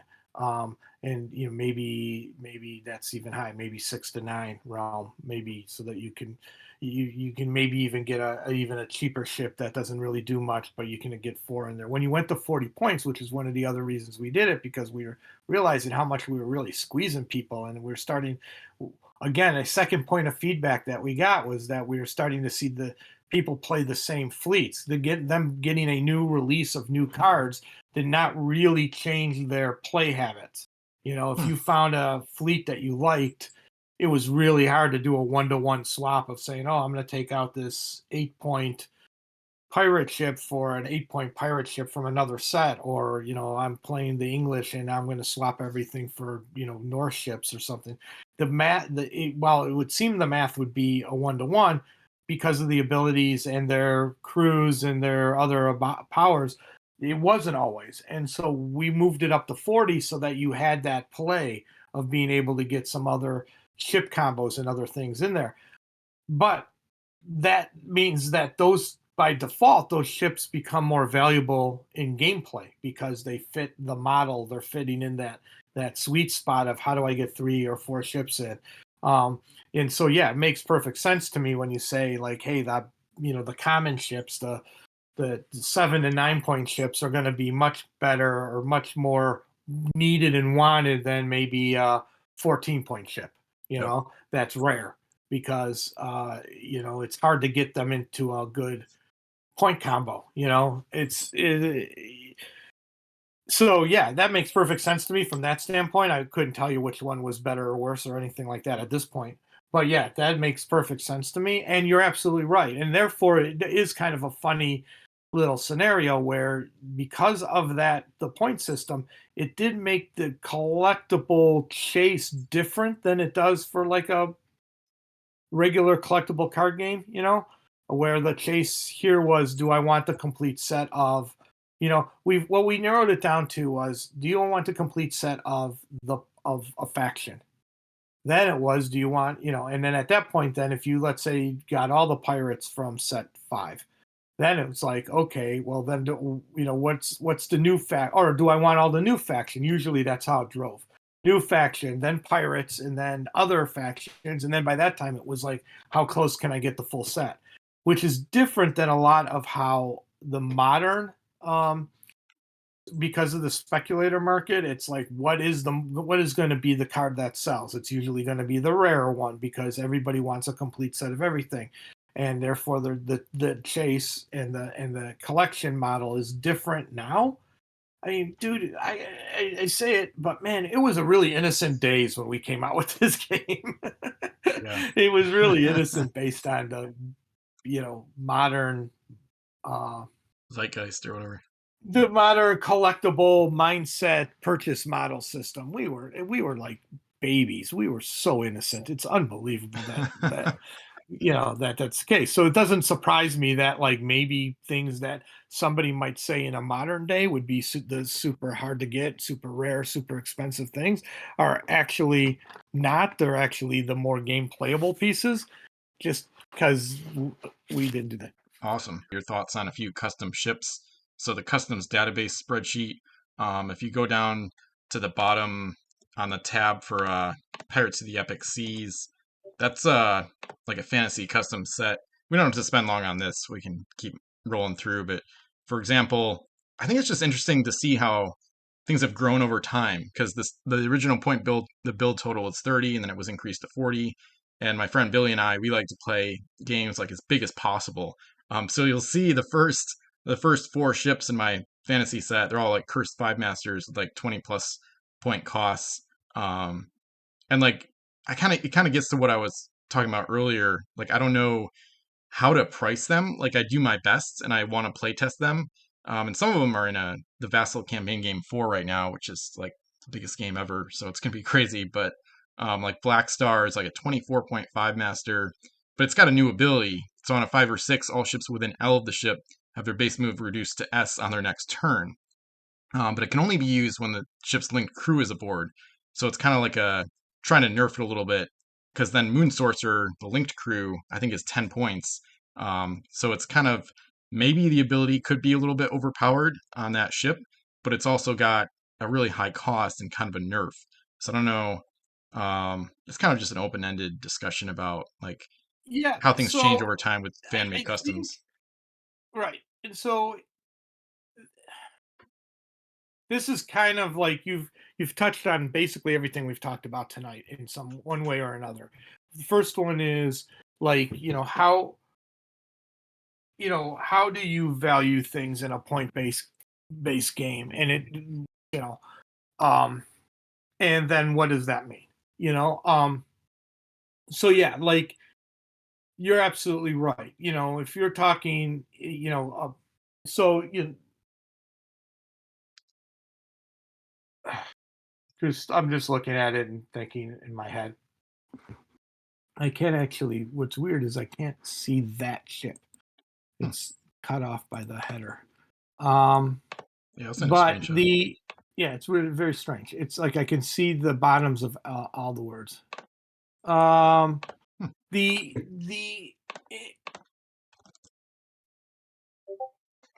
the goal would be. Oh, there you go. Thank you. The goal would be that it's an interesting little. Um, oh yeah, that one works way better than the first one. I don't know what that is. Um, so it's so here's a crazy. This is where it becomes, I guess, philosophical, if Yeah. you will. There's probably in the big picture nothing wrong with anything you've done. So I don't want to go in and start going, "Oh, I can't believe you did this, you fool," because that's not true. Okay, you know, um, and this is the reason why where the point-based system comes into play. So let's say I throw this ship into the old system, right? 5 masts, base Mulvhill, the cannons, blah blah blah, and it comes out to 24 points. Okay, and then I look at that going, holy crap. Maybe I can do it 124 point point, but I can't do all of these other ones that are in the 20s, high 20s. 124.1 would be just like a tip of my hat to those guys out there who are like, I want the biggest ship and the most points, and I want one ship out there that's going to survive to the end of the game. And you go, okay, a little tip of the hat to you, sir. Here's this crazy off the chart ship that's got this crazy off the charts ability, and it's got thing. But and this is where the point system works different than the eyeball system. So in an eyeball system, you look at this and go, I made these ships that fit a a game model that I like to play. 60-point or 80-point ship things. So a 20-point ship, again, a 25-point ship is really only a quarter. I'm going to link it to its crew member, its ability, so that's another 10. And in your mind, you're justifying your whole story. You're eyeballing it to a point. And then you're like, I gave it this over the top power. I don't know if that's going to work. But you're not even thinking things. I look at this and I start to go, crap, this is too high. Or the one is too high. The second one, all right, you know what? I got to move cargo down to 3. What does Yeah. that mean? That means I can only ever get 3 crew on it at any given time. 2, if I want to still use it to pick up treasure. Is this going to be my ship that I use to blockade and fight and be in the front of my fleet to hunt or stop other players from doing things? Or is this a ship that I just do with is this a ship that I'm going to also need to pick up treasure? Because if I put on, if I reduce this cargo down to 3 and I can only get 2 crew under it, it's only picking up 1. So maybe now I don't have any crew. Well, I need to have at least 1 to get this cool power going. So, is a cargo of 2. And all of a sudden now the points come down from 24, let's say, to 18. Now I look at it and go, okay, is this ship interesting to players? Well, it's got this cool linked ability with this cool power ability. It's got the standard base move. It's got really weak cargo because the goal of this character and this ship is to do this thing.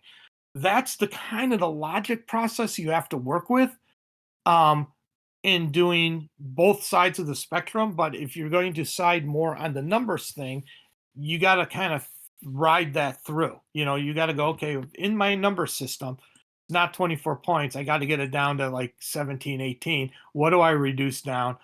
Do I do that? I maybe S and S as opposed to L. I can't remember if that's faster, slower, or cheaper Yeah, or not. faster in that case. Maybe I take the 3 middle cannons and make them 3L rather than, or the 3 end cannons and say it's 3S, 3S, 2L, 2L. I start to play with the math to get it to where I want it to be, but try to keep the flavor of what the initial intention was.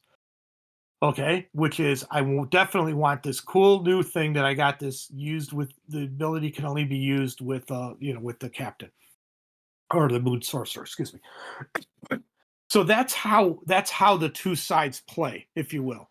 That's how I tried to make them play together. So I look at it and go, okay, I can afford one ship at some kind of crazy over the top value, in a set because I know that that's going to be really triggering positively to a certain group. Maybe every faction has one at that level. And so now you got this kind of like, oh, this is kind of cool, you know? And so, even if I have a 25-point cursed ship, but I also have a 25-point English ship and a 25-point, in that same set. And then all of a sudden, and then I start to make up the parallel story. You got my takeaway always when I'm looking at the things is what are you, person who created this, trying to say. And you said it right off the bat. I play big games in which I want big, powerful ships because we're playing X points, way beyond the kin of normal thing. And in Yeah. which case, then I go, okay, under that set of circumstances, this looks perfectly fine. Yeah. If I say no, you're going to play a 40 regular rules of thing, then I'm going to say that almost all these ships probably don't work. Hmm. There's an 11 in here somewhere, but they're just too high. They're just too high value. Then so there's my parameters, my one side of the pendulum on one side and the pendulum on the other side. Then you go, okay, well, now is this an effective ship? And this I don't know from you, and that is, what do you want these ships to do? What is in your mind the role of each ship?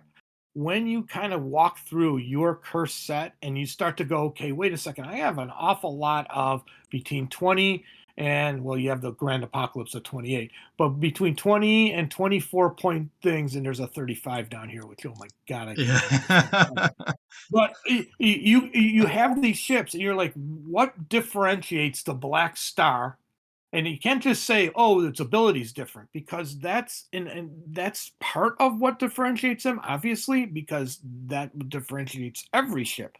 But what role do you want the Black Star to do? Now, you don't have to do it on every single ship, because that would take you the rest of your life, and you would don't have enough time to do that. And I never had enough time, but I can say stuff like, I have a bunch of these 15, I need these 13-point ships, whatever it is, or 10-point ships, or 7 or 8-point ships, or 9-point ships.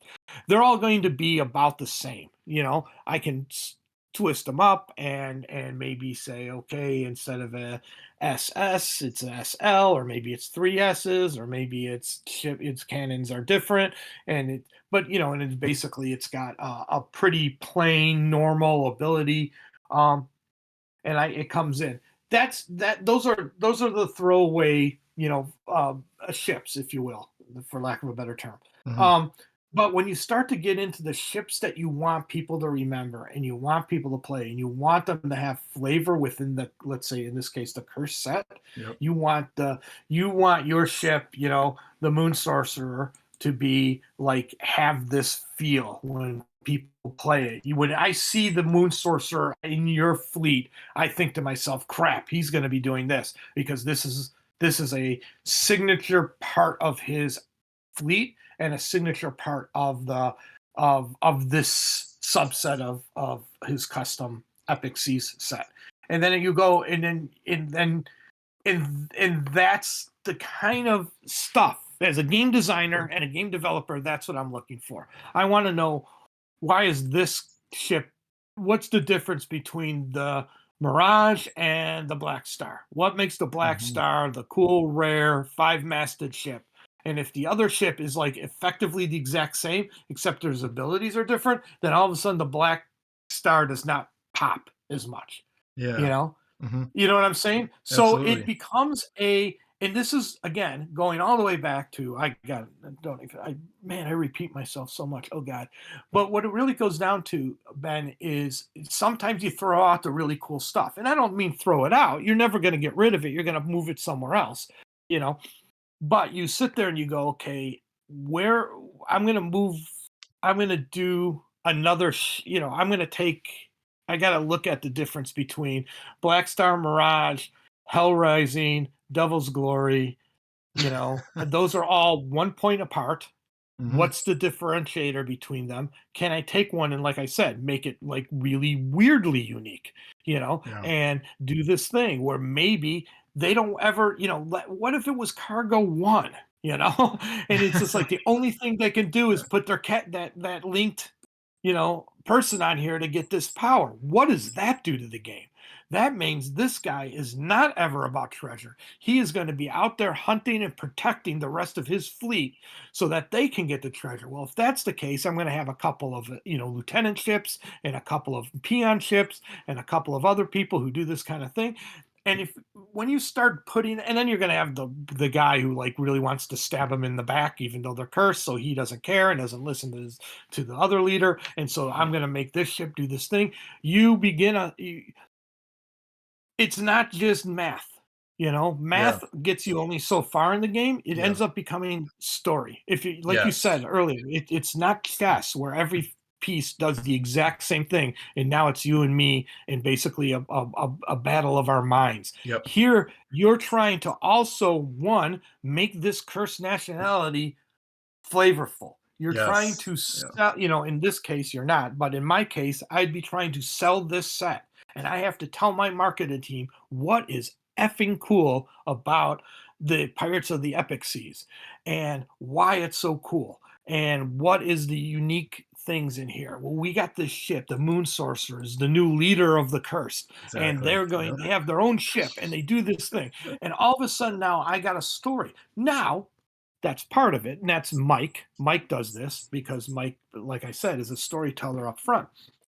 But then I also have to, so that's part of it. That's part of the marketing is always story thing. But then I have to think about, okay, if I'm making a fleet of ships for this faction, where's the role? Everybody's got to have a game role. And that's actually part of the other part of that process of like, what are they doing in a game? If I put this ship in my fleet, what do I expect? I have to try to still win the game. I can't make ships that don't win the game. I can make a ship that takes no treasure, but that better mean that the rest of my ships are prepared to do the dirty work and go and find the treasure and be the targets for somebody else hunting the treasure and all this kind of stuff. While I have these handful of ships that are not treasure hunters, they're the protectors. Now I have a mechanical story, if you will. So I have a fictional story that I'm telling. I have a mechanical story of saying when you're building fleets in this um, theme, if Yep. you will, I need them to do this thing. And then at the end and bottom of the line, it has to work. It has to be good game mechanics. Yeah. There's something to be said for fun. There's something to be said for story. But the bottom line, if you sit down and every time you build a cursed fleet, you lose because the game they're not balanced and they kind of suck and it doesn't really work. You got a bigger problem than the other two. Yeah. I can change the other True. two in a heartbeat. It's hard as hell to change that third one. If it's not working, it's just not working. Again, i.e. the Dutch. Yeah. So Yeah. you want to figure out like, and okay, what is the theme of the set? What is the theme of the ships? How did they make an army together? I do find it funny that you classify them as rare and common. And you Yeah. have, oh my God, you have like, oh Mostly. no, this is Yeah.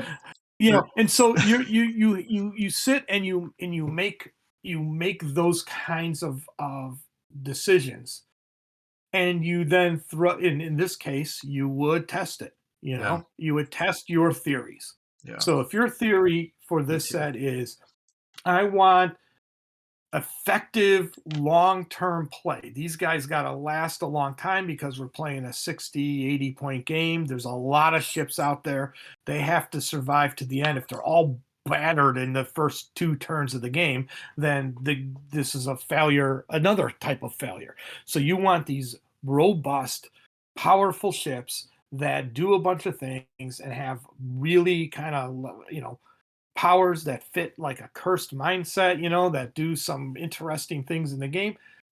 That's cool. Then you have to follow through with that. You have to go, okay, but you can say those words all day and all night, but if I sit down and I make a fleet and I can't even, do anything and there's no way I'm going to win and I'm going to know that really early, 2 3 turns in, I can't win the game, as everybody's picking up everything off all the islands and I'm like Yeah. slugging along, or maybe I'm just trying to partake by hiding, and attacking them from once they grab stuff.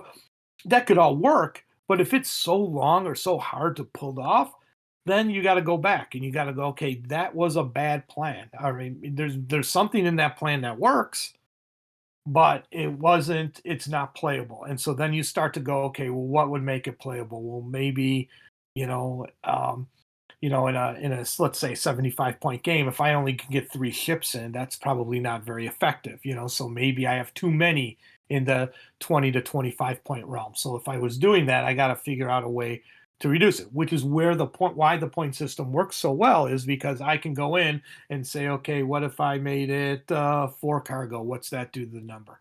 What if I made its movement S? What does that do to the number? What if I raise the difficulty on its cannons? What does that do to the number? I really like the ability, so I don't want to change that. But the ability is technically right now, let's just say, almost a 30-point ability. I don't know how much Moon Sorcerer is, but let's say it's 6 points. So now we have a 30-point ability. So that just reduced, so I Yeah. want that ability to say maybe on this ship the its cost is half or for free, and then Hmm. all of a sudden you're starting to play with numbers and values and trying to tell mechanically the story as well as Yeah. fictionally, and then making it about playing the game. Because when it's all said and done, this is a thing that happens uh, a lot more in role playing, if you will, Hmm. where people will like I make two new characters every night. Well, that's fine, but are they playable characters? Are they just you making a story and then making stats to back that story up? You know, and that's cool. And I'm not going to say don't do that. I'm never going to say don't keep doing this, Ben. This is pretty cool. This is pretty effing cool. By the way, just me Thanks. looking at this and going, holy crap, it gets me excited. It makes me want to dive in. I want Nice. to go in and start going, yeah, well, what about this mechanic? That mechanic about the ability can only be used when that's actually really cool. I mean, that's cool. I really like that. And I sit there and So, I look at this going, okay, that's great. 24 points. Gosh, that's killing me. But I understand your point. Now I got to say, well, okay, well, what if I take this guy at 24 points and I take this 25-point hell raising and I take a 23-point Devil's Glory. Well, all of a sudden, I'm over. What 75, is it? 80. Yeah. Yeah, it's Yeah. like it's like, is that effective? How much is the Moon Sorcerer cost? Now I got to add that in, and now what happens? I don't have any other crew, or should I have crew? All of a sudden now you start to go, wait, is this? Can I even make an effective fleet? Yeah. Can I do that kind of stuff? That is where the play testing and design knowledge comes in. I don't know because I don't play that level of game and I haven't played pirates with any real consistency in years. But when you are doing that, like when I'm doing villainous now, I can tell immediately this is a mechanic that doesn't work right now. It may work for somebody else in the future, and I'm gonna note it because it's a really cool ass mechanic. But I can't squeeze this in right now. That's 30 plus years of game design and development. And it's also too because I have to have a product that will stand the test of time. Again, kind of like what we did early when we talked about early on. But if I'm sitting there trying, and my first impression is I'm looking at this going, I don't see off the top of my head anything that's horrible or bad or, broken. I would say now I need to prove it. And to me, not, you don't need to prove it to me. That's not what I mean. I need to prove it to myself. This is a really cool mechanic. I really like this mechanic. I'm going to use this mechanic. I want to see what this ship does in play. And that's where, like you said, you may be massively overpowered. You may find yourself thinking you're overpowered and end up being massively underpowered. You may also find yourself Yeah. going, this is a really cool fleet for a whole different game. This Yeah. isn't, Yeah. you know what I mean? And Yeah. so there's your kind of design the design struggles. Okay. It's a Yeah. struggle every time. It's super creative. I love it. I've made a career out of it. But it's the stuff that haunts me, keeps me up at night. Is sitting there going, how do I fix this ship that is just not working right? How do I fix this villain character in a Disney? How do I make a card that's going to be really evocative of the mechanics I want to have, but I have to do it in literally, 120 words or 120 spaces, not even words. So, 120 characters. And so you sit there and you ponder that stuff all the time because that's the creative energy, that's the creative impetus behind the whole thing. But at the same time, it's because you really like this stuff and you really want it to make it work. I mean, Yeah. this is so hauntingly familiar to me that I'm Yeah. looking at this spreadsheet laid out like this Yeah. That because makes that's what sense. Yeah. we used. I think Yeah. Well, Wizkids, did we cu- use Google Docs or Excel? I think we used Google Docs, but I can't remember. yeah. All I remember is at Wolf, one point. No, no, no. We used Excel. yeah. Wolf sent me some of the original Google. spreadsheets to help make the master spreadsheet. And yeah, it looked like Excel. A little bit different, like order of the columns, but definitely similar. So, Yeah, I would most likely, if you wanted some inside baseball, if we would have been doing this for a point cost type scenario, like each cannon would have been separate. So because each cannon would have had its own Yeah, value, you wouldn't have valued all that. And yeah, but effectively, this is how it would have played out. yeah, I- Um, that makes but yeah, sense. I but think. yeah. So I mean, don't stop. Oh yeah, Rule number one, don't stop. This is really cool. Rule number two is, you don't have to, like I said, you get the, I'm just scrolling through your list. You have like a 6 point ship down here and a 4 to 7 point ship and a couple yeah, of eights and nines. You don't have to like justify them in the game. Those are going to be the yeah, game, the filler ships that people are going to use. You don't have to feel like, oh, I have to explain, every single one of my ships. That's not the case. What you do need to do is pick out the ships that you are like, this is the one I'm really concerned about. This is work. And then that will define some other things for you. If like all of a sudden you're sitting there going, I'm playing in again, just saying a 75-point game, and I have so many ships in the 20s and 30s in this thing, that may be too many because I can never get more than 2 to 3 in there, depending on how much crew and other stuff. And then I'm gonna want a thing, and then it's literally how you have to kind of do it, and then you'll go, yeah, I don't mind having it so that I can't have, these 4 ships together because it's too expensive. I can only have 3. And then what are the 3 different combos of those ships, or 6 different combos? No, or no, in the 3. yeah. Yeah, it That makes depends how many sense. ships you have, how many Yeah, combos you have. But you sit there and you start to play with that and go, maybe I overexpensed everything. Maybe everything's a little too high for what your goal is. And that's the other thing. There's something to be said for just doing what you just did here. Just say, I'm just gonna make ships. Like I said, you can yeah, make all the ships up you want. I'm never gonna stop you. No one's gonna stop you. Just keep making ships. They're really cool.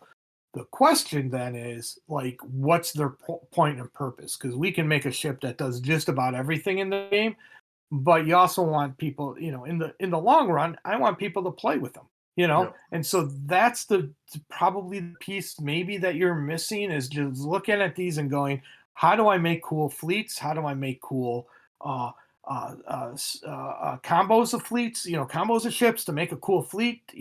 And how many can I do? And at that point, then you start to go, wait a second, I may have overextended myself here. I may have made too many high end and not enough middle, and or too many that are doing something, and the difference between ship A and ship B is really micro, but they're effectively the same cost, and they don't do something. And I need I now need a ship that does X. I need a ship that's going to scout the other ships, so maybe I need to make a faster ship that's just an annoying ship, and that's his goal. And then you make those kinds of ships in the game, you know and then you go, okay, well, you know what, I don't need this other ship that's exactly like this other ship. I don't need these two so close together. I'm going to totally rebuild this ship to do this other thing. Now you save that first ship, you save it in I used to have uh, a database of what I used to call dead ships. That was just ships I made. They don't fit, they don't work. I just put them over there because eventually I might come back to it. In fact, I may even use that ship again back in that same set and just change stuff to make it be less effective, or not effective, but cost less and therefore be more um, utilitarian, I guess, yeah, than specific. yeah, And then I'd have to rewrite the fiction if I had any fiction. I'd have to, or do some other stuff. But there's nothing that you should ever. Number one, never throw anything out. Always keep it. Always keep it someplace so that you can do it. And yeah, two, until you put it on table and you make a fleet that does the thing you think these ships are going to do, you can't tell, so exactly. you Yeah, can't tell. I can't tell from this spreadsheet if any of these ships do the thing you want them to do. I could no, tell you what I think a ship is going to do, and you can go, oh no, I was thinking of doing this other thing. And that's the other problem too, is what I think and what you think are going to be two very different things. yep, I could say exactly what I said about how I create a thing. I create the story, and then I create the game story, and then I create the mechanical story. If you operate differently than me, then you're going to do that indifferently. You're going to have different priorities, and then there's this bigger priority of what do you really want this combined set to do. I had to sell product, so mine was Yeah. very uh it was very cut and dried. Yeah. Make this Exactly. good to sell product. All right, Yep. that's like that's it's not very helpful. Thanks, but it is very necessary to Yep. keep my job and to make this go forward. Yep. Um, but if I'm sitting at home, I'm thinking to myself, man, I really want a faction that did X. It doesn't mean I'm selling product, doesn't mean I'm doing anything. It's just I'm doubling down on either something that existed or spinning off something. I mean, what I had wanted to do and never was able to pull off because to me it's a really deep cut. And I think I've done it a couple things. I think I did it mainly with the Spanish where I just made them meaner and meaner as the sets went on. Hmm. But I really wanted to have like an interfaction battle so that if you took, let's say, uh I Like a and it civil war. mainly it came out of, like, the Pirates of the Caribbean concept of, Yeah. like, there's the English army, but then there's also the great, East India Trading Company, maybe? yeah, basically, and so they're both English, Yeah. but they don't necessarily get along.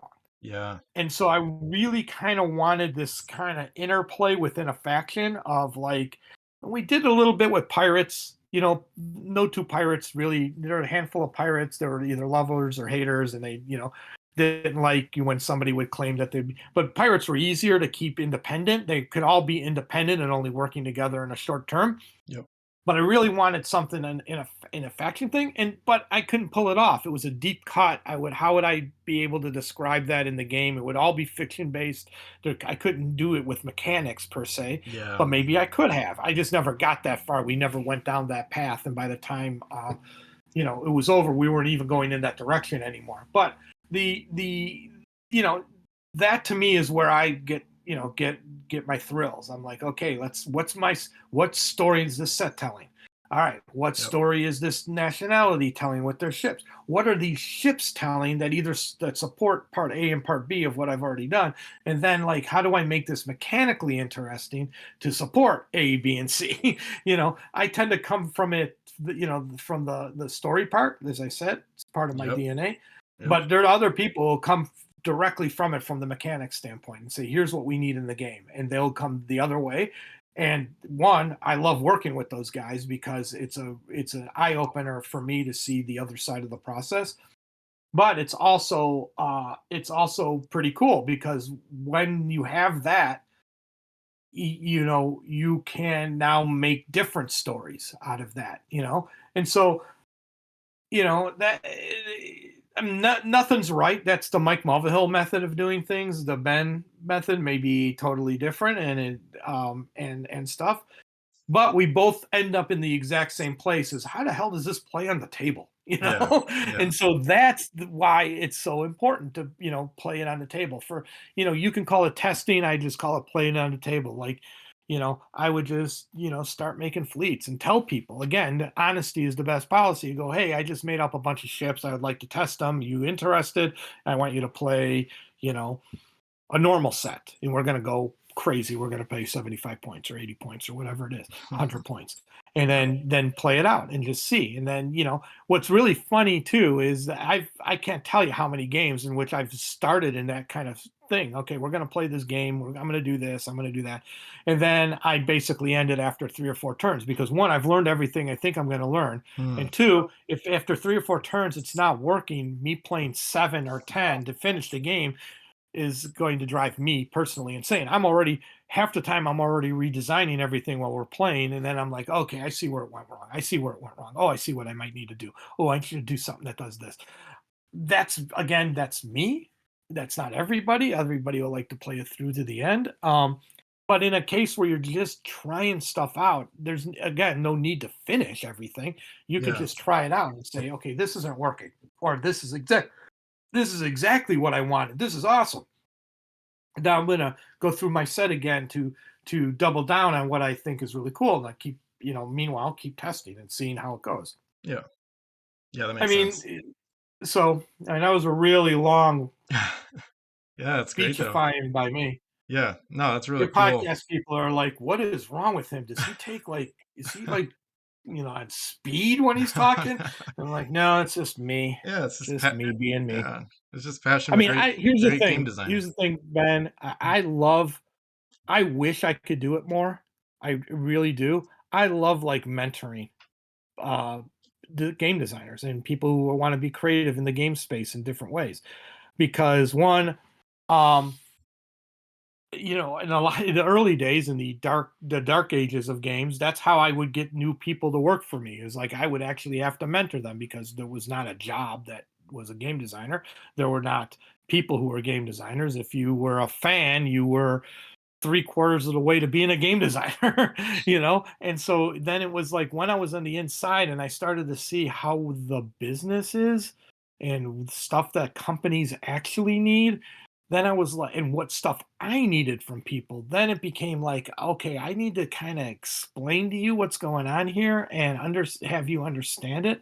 And there was a period of time in between jobs where I taught at colleges and high schools here in Seattle, because I wanted, because one, people think it's really cool what I do and what I know, but also there's like a lot of there's no, the craziest thing that what we just talked about is if we took the words pirate and everything out of it, it's the same model. If you wanted to be a writer, if you wanted to um, be any kind of creator or creative, it's Yeah. the same model. It's like, what are you trying to tell people? What do you want them to do? How do you get them to do it? And how do you justify one, two, and three with whatever the system is you're using to do that? It's all the kind of the same tools. And I just, to me, the coolest thing about it is I use those tools to make games. You may use those tools to um, run businesses. You could be a writer. You could work in entertainment. It doesn't really matter. The end medium is going to have its own unique things. There's probably a step in each one of those for the unique medium that you're working in. But the bottom line is these are all the same kind of steps you need to do. Um, Yep. if you're a play tester for me, I also let you know what products we might be looking for in the future so that you can possibly become a designer if you want. If you are a designer for me, I try to tell you stuff, as much stuff up front so that you can give me the best product, allowing, that you can possibly do. I have no, there's no hidden agenda here. It's, I look at it and saying, you want to make this, you want to do this kind of stuff, dude, go for it. I don't feel personally like, oh my God, he's trying to make ships like I did, and I'm genius level at that. I'm not, by the way, just so you know. But I'm also looking at it in a sense that like it's not proprietary. Yeah. It's not like if I teach. I have a shirt that says uh, that's uh, it's not pie. Adding somebody to the group of people who can make games does not mean I get less, I get a lesser piece of pie. It's open ended. You Yeah. can anybody can do this kind of stuff, but you're just going to need to sit there and go, okay, how do I vet this? How do I make it be right? How do I do the best and then make it fun and playable? That's the game part of this, but can be for anything. So, Yeah. Yeah. I think you would wow. like a lot of the custom sets in this customs database because you like the story-driven elements so much. A lot of the sets originate from that, whether it's people's original creative ideas or some of it's historically based, like there's a historical Portuguese set in here. Some of it's based on existing fictional IP like Bionicle or Legend of Zelda. But that's kind of the angle I took with a lot of the Epic Sea stuff. And I realized the custom set ballooned even back in like 2018 when I was making a lot of it, it ballooned to like gargantuan size. So you never realistically sell like a 1,000 piece set or whatever. But a lot of it's story driven, based on like I've always just had a love of epic stuff and like crazy, like kind of like I've always loved campaign games in this game where you use gold at your home island to buy more ships and crew. So then the game length and size are both almost infinity, essentially. Like you could have a 500 ship fleet, or you could have, thousands of points in play, which I've done multiple times, and my friend Billy and I have done multiple times together actually on the online vassal module. But a lot of them are story driven, where it's like, how far can I take this, and like, what is the ultimate evolution of the curse? So that's kind of where I took a lot of these, and that's where some of them came from. Like Moon Sorcerer can basically, he can cause like ellipses, essentially. Like he can like manipulate the moon to block out the sun. So it's like, what would happen then? Maybe ships can't see, and they can't see where they're going, so then they have to slow down, which is partly where like some of the abilities might come from. So a lot of it is just kind of like seeing how far I can take it, and also like, if I was going to play a 5,000 point game of Pirates when I'm retired or something, like what would I want to see in that game? I would want to see a cursed fleet from hell just absolutely trying to cause an apocalypse. And maybe I wouldn't play them. Maybe I'd try to be the good guys and play the English and try to beat them back with like the biggest Royal Navy fleet ever. But a lot of it for me comes from like playing big games and loving the epic stuff, and just kind of seeing like how far I can take it. And kind of, I love the point you made about making ships distinctive, because I think sometimes that only might come out in the flavor text, which I've written some kind of crazy flavor text for a lot of these pieces, but it might not come out in the abilities. And I think sometimes I'm okay with that if ships are similar, partly because I like the idea of having just massive fleets with like hundreds of ships per side, and the game could go on for a decade. I mean, it's just like that's the kind of weird thinking that sometimes myself and Xerix get into, whereas a lot of other people, I totally understand. Most people want their game to be finished within 3 hours, maybe less, no matter what. And then yeah, you would never use Black Star. Like you'd use a 16 point curse ship instead and see how that works. Because maybe it's only 40 point games or whatever. But I think that's kind of the beauty of the creative freedom of this game and making fan made stuff is you can just kind of go wherever you want with it. And if people don't want to play it, it's like, well, yeah, you don't play 500 point games. And that's great. Like, yeah, like not everybody has time to, or not everybody wants to even try that out ever in their life, and that's fine. But yeah, I think once in a while I'll send you a few from this to see what you think of it. It might get a laugh out of you too. If you go to the second tab real quick, there's one. I just want to. Xerix asked the question originally about looking at some customs, so I just want to make sure he gets in there a little bit. I'm Oh, just going to sure. send you just a one quick one. Which Skells. one? What is the? What Yeah, is the? yeah. I just sent a screenshot, and it's also in the Return of Davy Jones tab. It's just a Oh, crew. okay, that was. I was just wanting to make sure I was in. Okay. Yeah, I find this one Uh, interesting because it was actually, this ability is actually on a unique treasure. I think weapons. Yeah, the weapons unique treasure from Revolution that you probably created is actually this ability, but then put on a crew. So I'm kind of curious, and I've done some crew like this too. I think 5 is a decent cost. +1 to boarding rolls in general was usually 2 points. Sometimes the cost went up a little bit over time, but I think 2 points or even one is pretty good. Um, so I think 5 is pretty good. I don't know if you ever thought about putting this ability on a crew rather than just unique treasure, or if it was always just going to uh, be like a random chance thing. no, I have no problem with that. That moving to a ship ability, or even if there was a unique crew that you wanted to do rather than unique treasure. Um, yeah,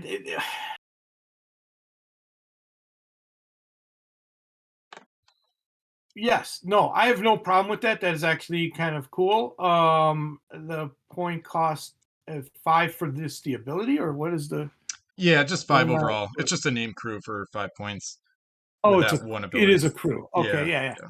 Yeah, no, no, that makes perfect. That makes perfect sense. I don't like I couldn't tell you nowadays what the like I said, I don't remember how the points work. But yeah, that would I would have no problem with that being a crew ability. The the funny thing about the crew, Hmm. it's why I always kind of geared the better I think some of the better abilities towards the treasure, because you always had to have treasure in the game. But I know that there are a lot of people who never even played with crew because it felt to them like they were giving up something. That's the other weird thing about quote unquote building for lack of a better term, deck building slash fleet building, is what people value. Like Yeah. when you and I played, I was shocked by the amount of crew that you had, dispersed to the different teams. Yeah. Not because crew are bad or anything, but one of the things that we had, was like, does anybody really ever use crew? Again, in the early days where we didn't have a lot of feedback, we had the mold, we had to use the mold for crew. So we knew we were always going to include crew, but it was like that's where it started to be like, hey, let's take pictures of people in the office and and let's name things after us and stuff like that. Not because we're silly and we didn't think that they were worthless. It's just the fact that we just had no idea how much people valued it. Yeah. When I played with you and I was watching you, and then when I watched you play the bigger game, the amount of crew everybody was playing with, that's like one of those things that if like you are teaching somebody to play the game, they're always going to gravitate towards the ships. They're the Yep. coolest looking thing, they look Yep. cool on there, they're fun, they're interesting, they're the main driver of the game. That's like almost like a 1.2.0 learning curve. Yeah. 1.0 ships are cool, let's play pirates. Yep. 2.0 is crew will help you win the game. Yep. And it's like it's interesting to me because there was an awful lot of people who lived in that 1.0 zone until I think maybe Pirates of the Caribbean, where you can get your Davy Jones and your Jack Sparrow and all that kind of stuff, and maybe in the earlier sets that there are a couple of characters that really, double down on the thing. But it's so funny to me that like even now you're saying that this is a crew, and I'm like, oh, that's a cool ability. It's why'd you know what I mean? It's just Yeah. like I'm like on a crew, that's like a waste of time, but it's not. I get it now. I learned, but no, that's 5 points. That's a good one. This ship gets plus 1 point rolls for every crew on her. Yeah, that's probably good because I don't know. I mean, again, yeah, that's probably all right. Yeah, Yeah. Yeah. I think it's a I decent think from cost. a standpoint of costing, yeah, that's like like I said, when you're doing stuff and you're trying to put um okay, if I'm going to put this means my ship is now 5 points more. So if I put this on a 10-point ship, it's 15. That's half my build, well, old school, half my build cost. Yeah. So is that worth it to me to do that? And it depends. I'm going to play a game in which the really coolest thing about this game is that I can play the exact same ships, and by mixing and matching my crew, I can play it differently. Yep. So I can say, yeah, I'm going to have one of my ships that's going to do nothing but hunt treasure on other ships, true pirate fashion, if you will, Mhm. or trying to, destroy it enough to take it over.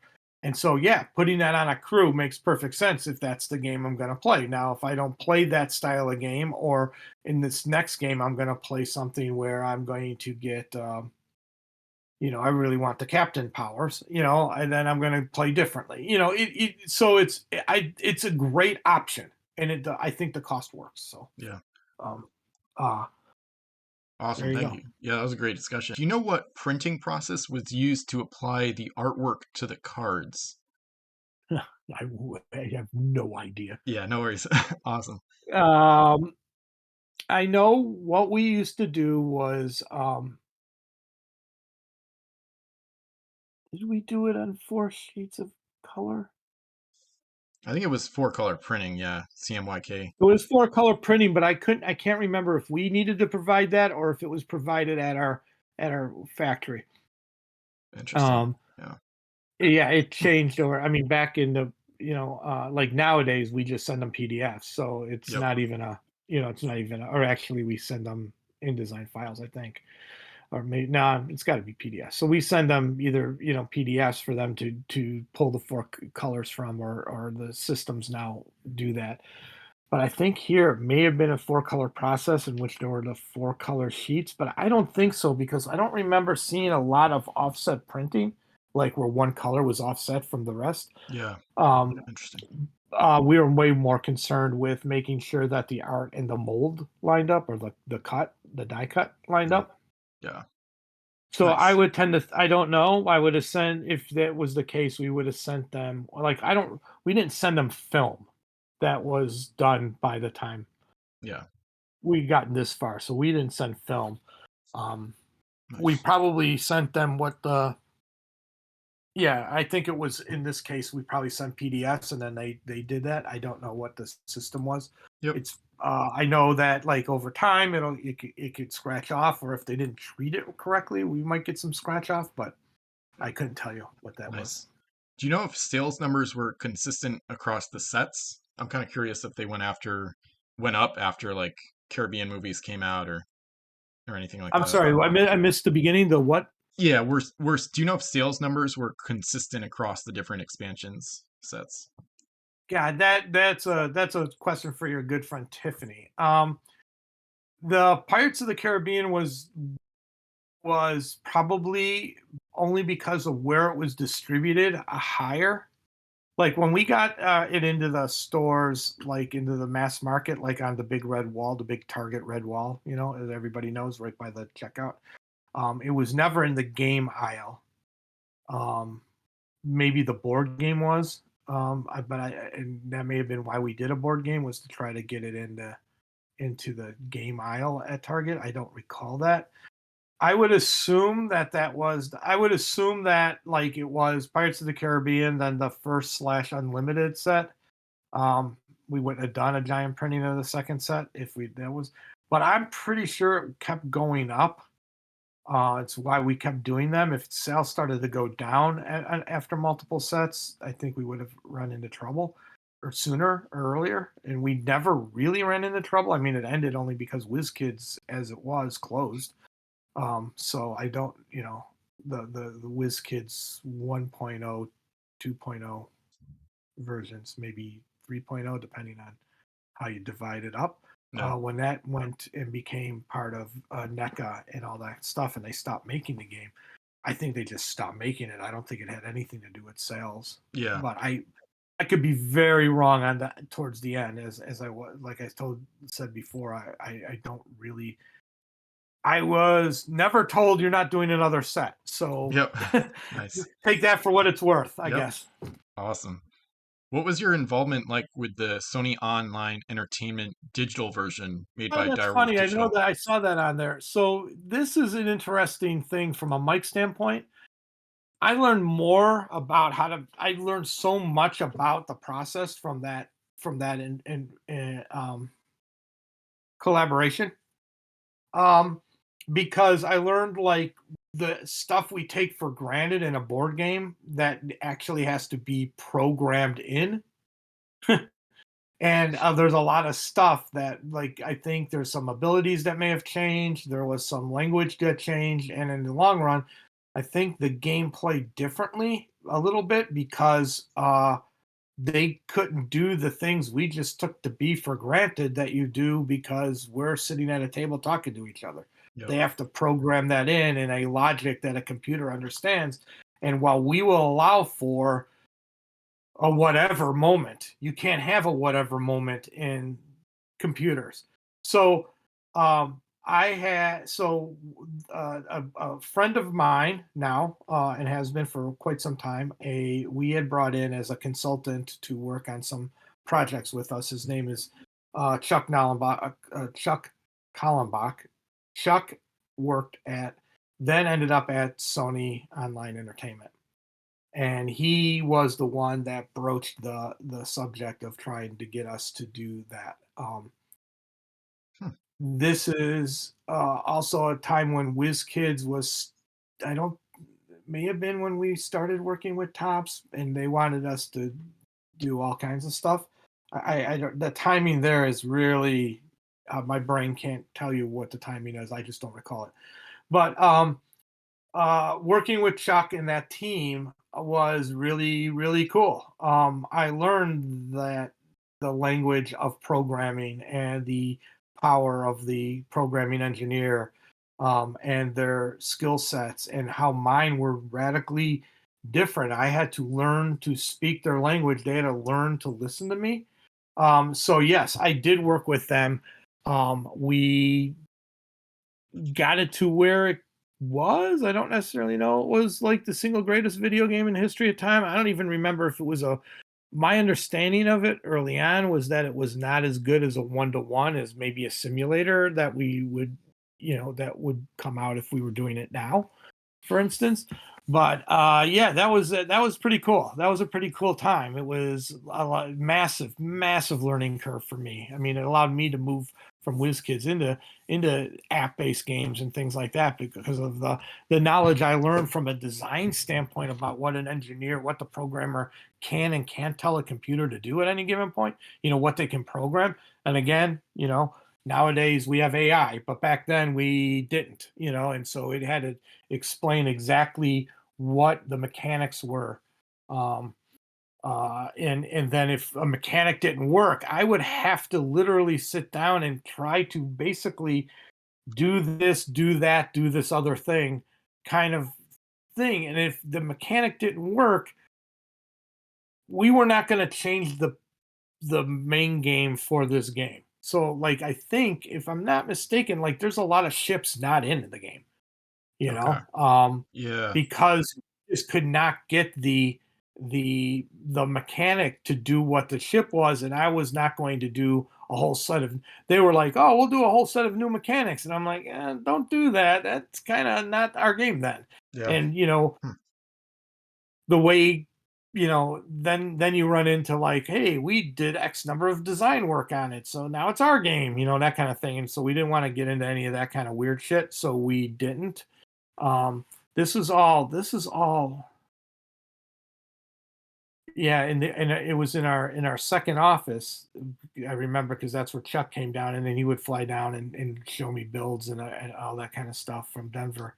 um where they were at, or Yep. at the time, I think. I think they were in Denver. That They were not sounds. in. They Yeah. were That. not the LA team. It was a Colorado team, if I'm not Yeah. mistaken. I'm pretty darn sure it was. Yep. Yep.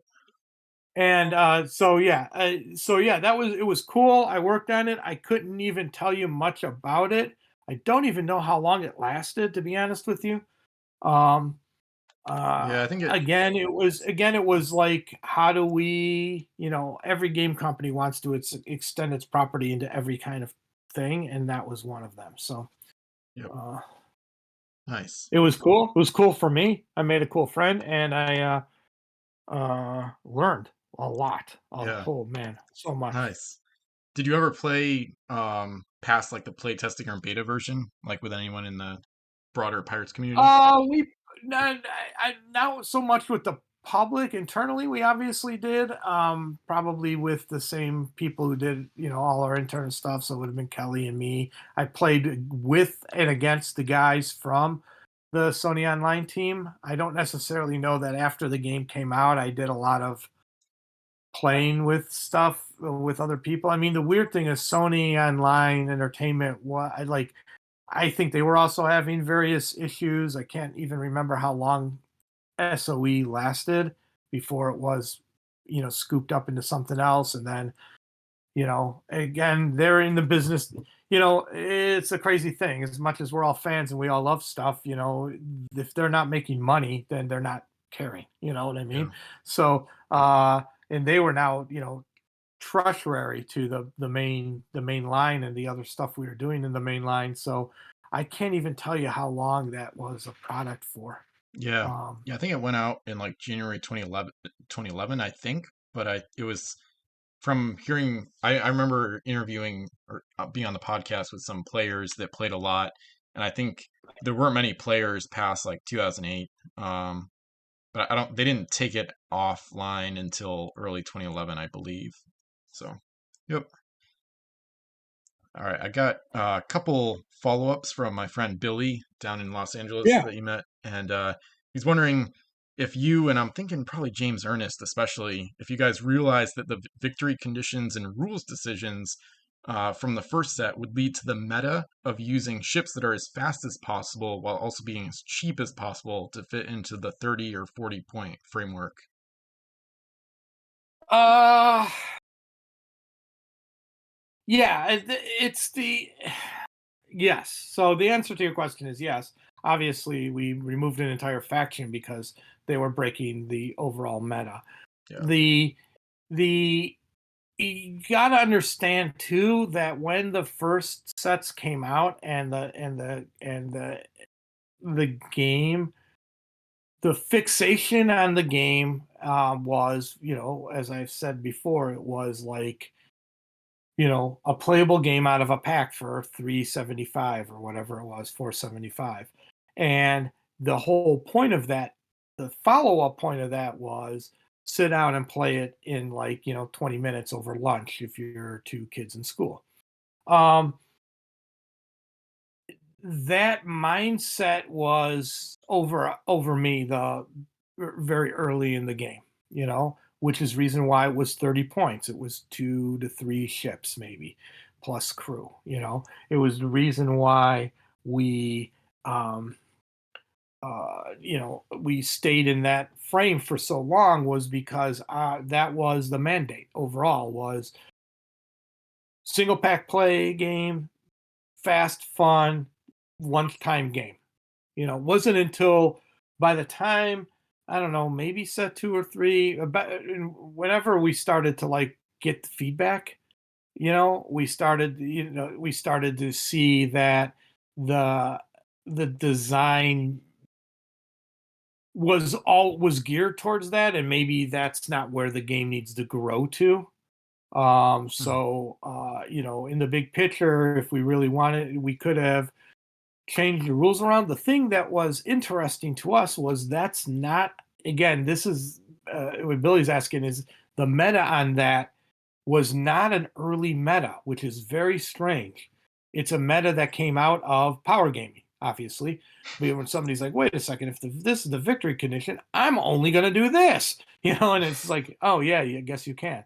Um, and so, part of it was, do we mind that play? Because then it's a 15-minute game, 20-minute game, and that fits our priority of play it over lunch. And so, looking back on it, that's probably not the best decision for the, holistic entity that the game ended up becoming and at the level that you want to play at, where you're like, I want a 100-point game, I want a 200, I want a 5,000-point game, I want a hour-long game. I don't want somebody coming in and winning in 15 minutes. Um, and so, yeah, we probably over time would have rethought that. I mean, as I said, the whole original point of this game was we did not want it to be bogged down in like a wooden ships Iron Man slog fight of positioning and and ships getting broadside to each other so that we can fight. We wanted something that involved pirates, treasure, all that kind of stuff. And so the default setting was always like collect the treasure to win. So, yes, we knew it. We never thought it was as bad as it could be done in a statement like Billy made. But, 10 sets in, you're like, oh my God, we maybe need to have rethought some of this, to change some of it. I like the idea that you had where you got to collect all the treasure, not just, 50 plus one or whatever the Yeah. original rule was. Yep.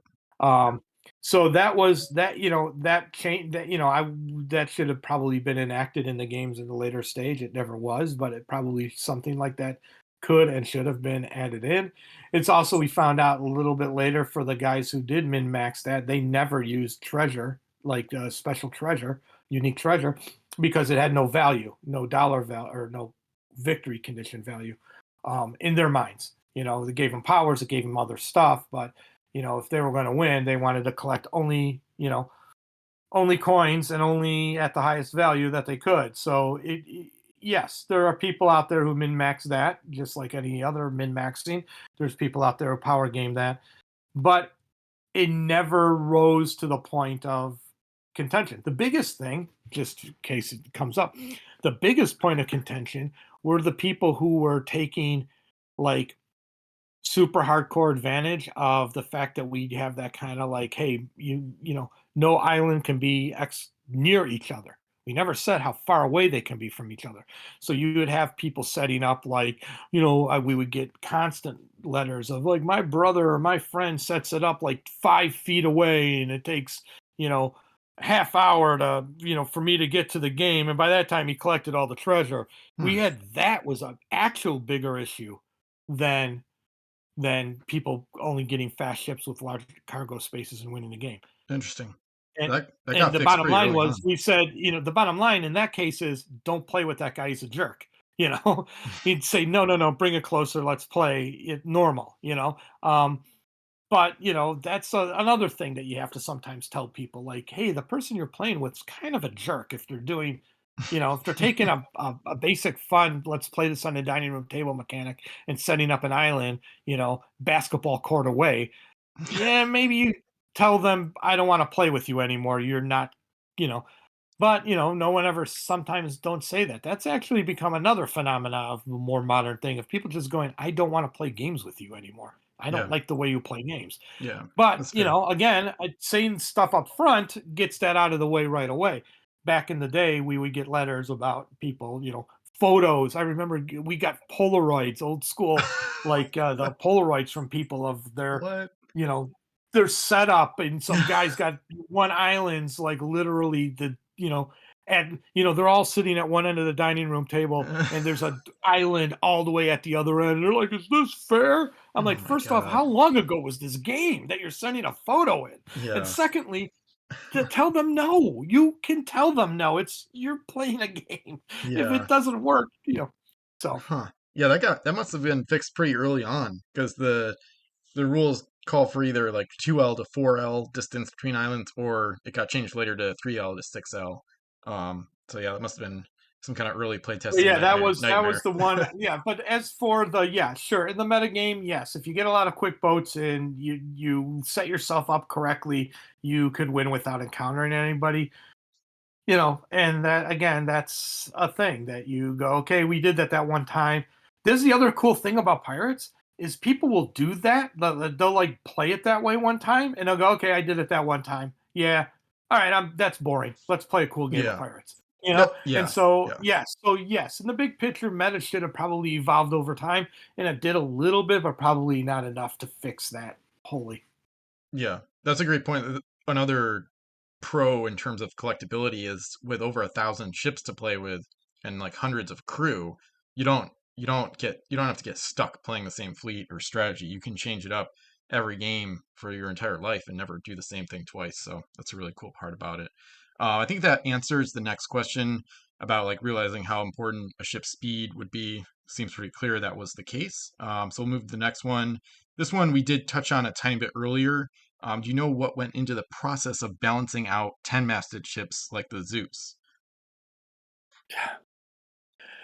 Uh, I gotta tell you, I can't even tell you now if that's an actual balance ship. So I don't.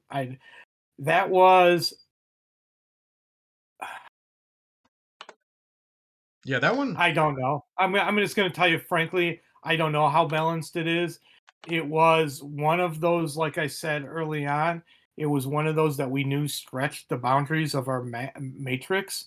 And the question is, if I believe when we played it, it was just like how effective is this ship in the games that we have are also a Yeah, philosophy. This is very funny and probably an incorrect philosophy to have, and people are going to be like, what? We actually didn't care about balance after what we said was a balanced game. yeah, So, yeah, if we said an official game of Pirates of the Crimson Seas is a 40-point game, and you play an 80-point game, we're like, good. Let us know if it works, exactly. Yep, and because that's fair. we That's couldn't totally fair. test every value. We couldn't test Yeah, that. So it's when we made yep, something that was outside the spectrum of the normal game, like a 40 the Ten point. Master Yeah, Junk, we were like, yeah, you know what?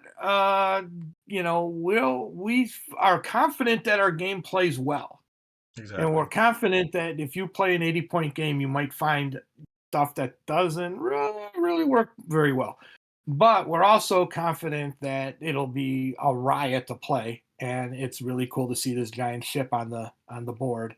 And again, it's not about trying to defeat the ship, it's about collecting the treasure. So as long as we had that kind of always in the back of our heads that like we are pretty confident with our substructure and our foundation that but we could never guarantee, like if you say you want to play a 5,000 point game, we couldn't guarantee that that would be interesting after a certain point. We think it is. If you ask me, I'll tell you I believe it is. I believe our foundation is solid enough to have that many ships out on the board and have it fun and interesting and unique and curious. Would you play it a second time? That I can't guarantee because I can't guarantee that it won't just fall apart at some point on itself. But yeah, the answer to that question is probably not truly balanced, probably built on a solid foundation of balance, but I can't say that it's going to work in every scenario with every other combination of ships. Yeah. Now, if you asked me back then, I probably would have told you a very different answer, but I can't remember. Yeah. So Yeah. That makes sense. Awesome. Do you remember any pushback from the gaming community or the WizKids Pirates forums for a specific set or faction or rule? Basically, we talked about a lot of them. We got a lot of feedback that forts sucked early on, Yeah. so we never did forts again. It's true. We got some, and that was, I think, because again, the perception after the first set was this is a really cool tabletop pirate ship game, and now we have these static things that just fire on ships from a distance, and they didn't really feel like they felt like part of the overall story and milieu of pirates and the forts and the islands and all that kind of stuff, but somehow they didn't really fit the game. I already told you about that one ship that, or that ship Yeah, mechanic the that ship stealing people ability. yeah, went crazy about. Um, the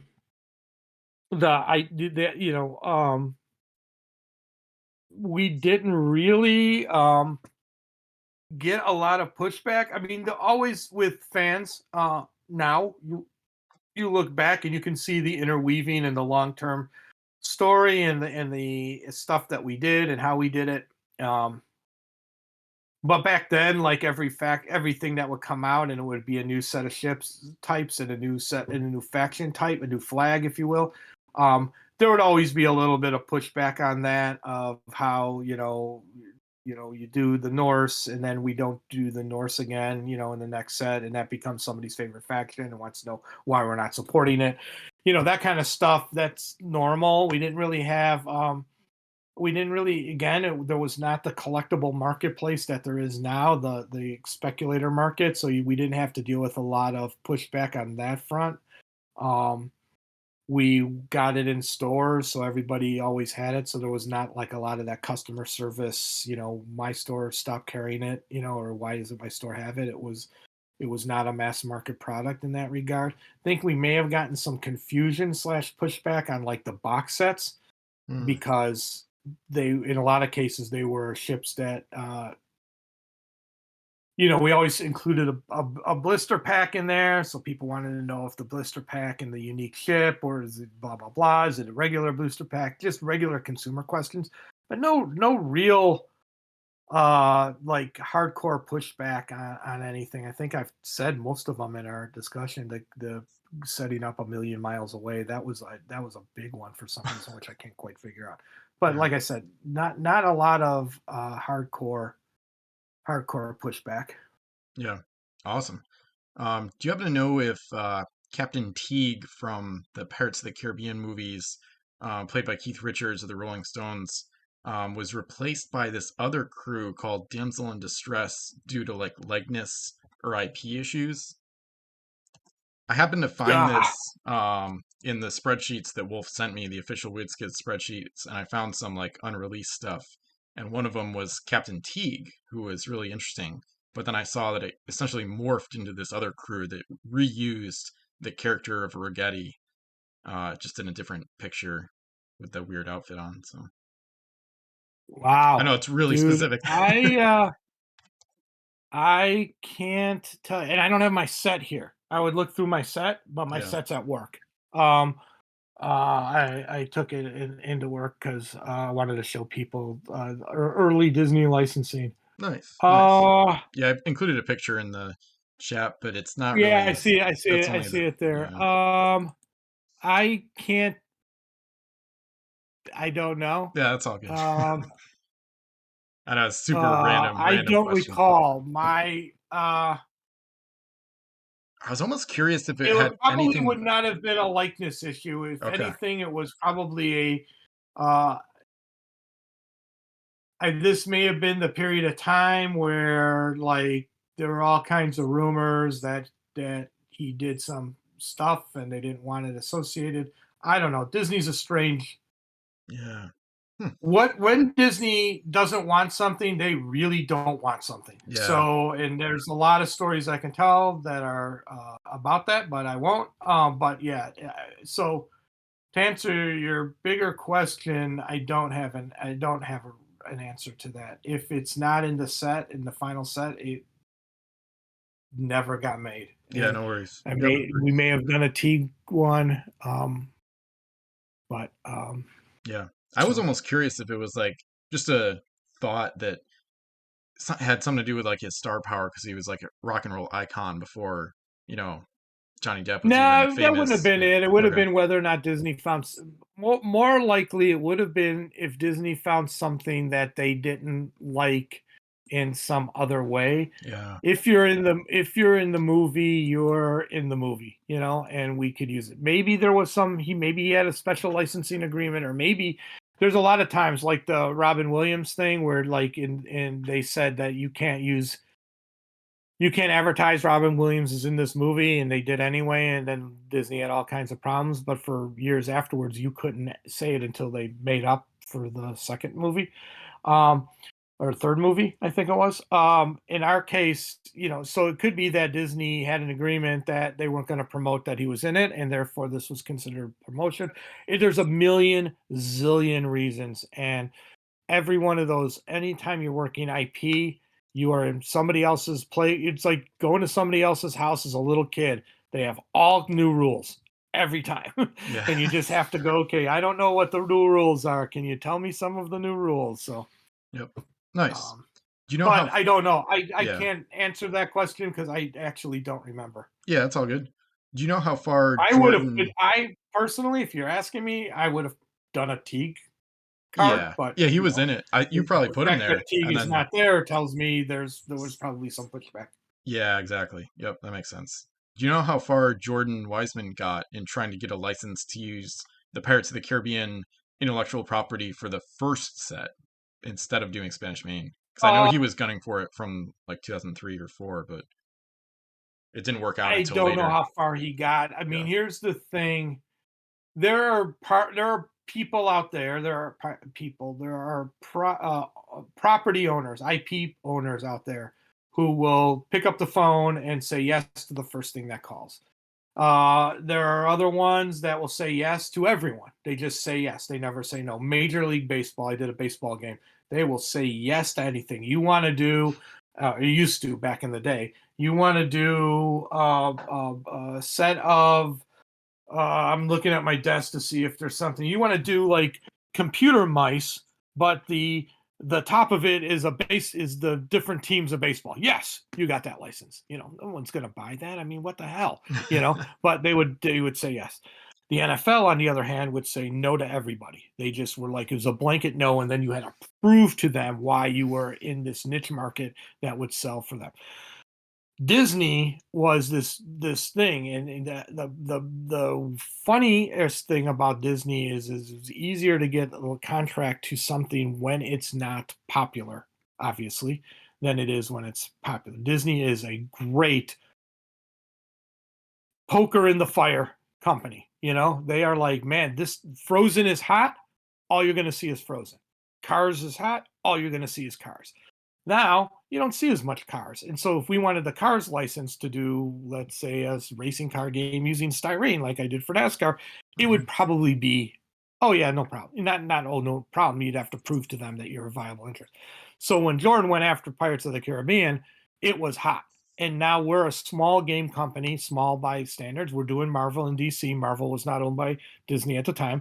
We're doing Marvel and we're doing DC. And we're doing some independent comics, and we're being only sold in hobby shops. And to Disney, that's not their market. Their market is mass market. Their market is everywhere that they can go. They were doing all this kind of stuff. They already had everybody kick lined up to sell Pirates of the Caribbean t-shirts and Pirates of the Caribbean stuff. They did a Game of Life version of Pirates of the Caribbean. Trust me, I own it. And so they were like super hyper aggressive. So going to them saying, "Hey, we have this idea for this game where you make these little model ships and you play a version of Pirates."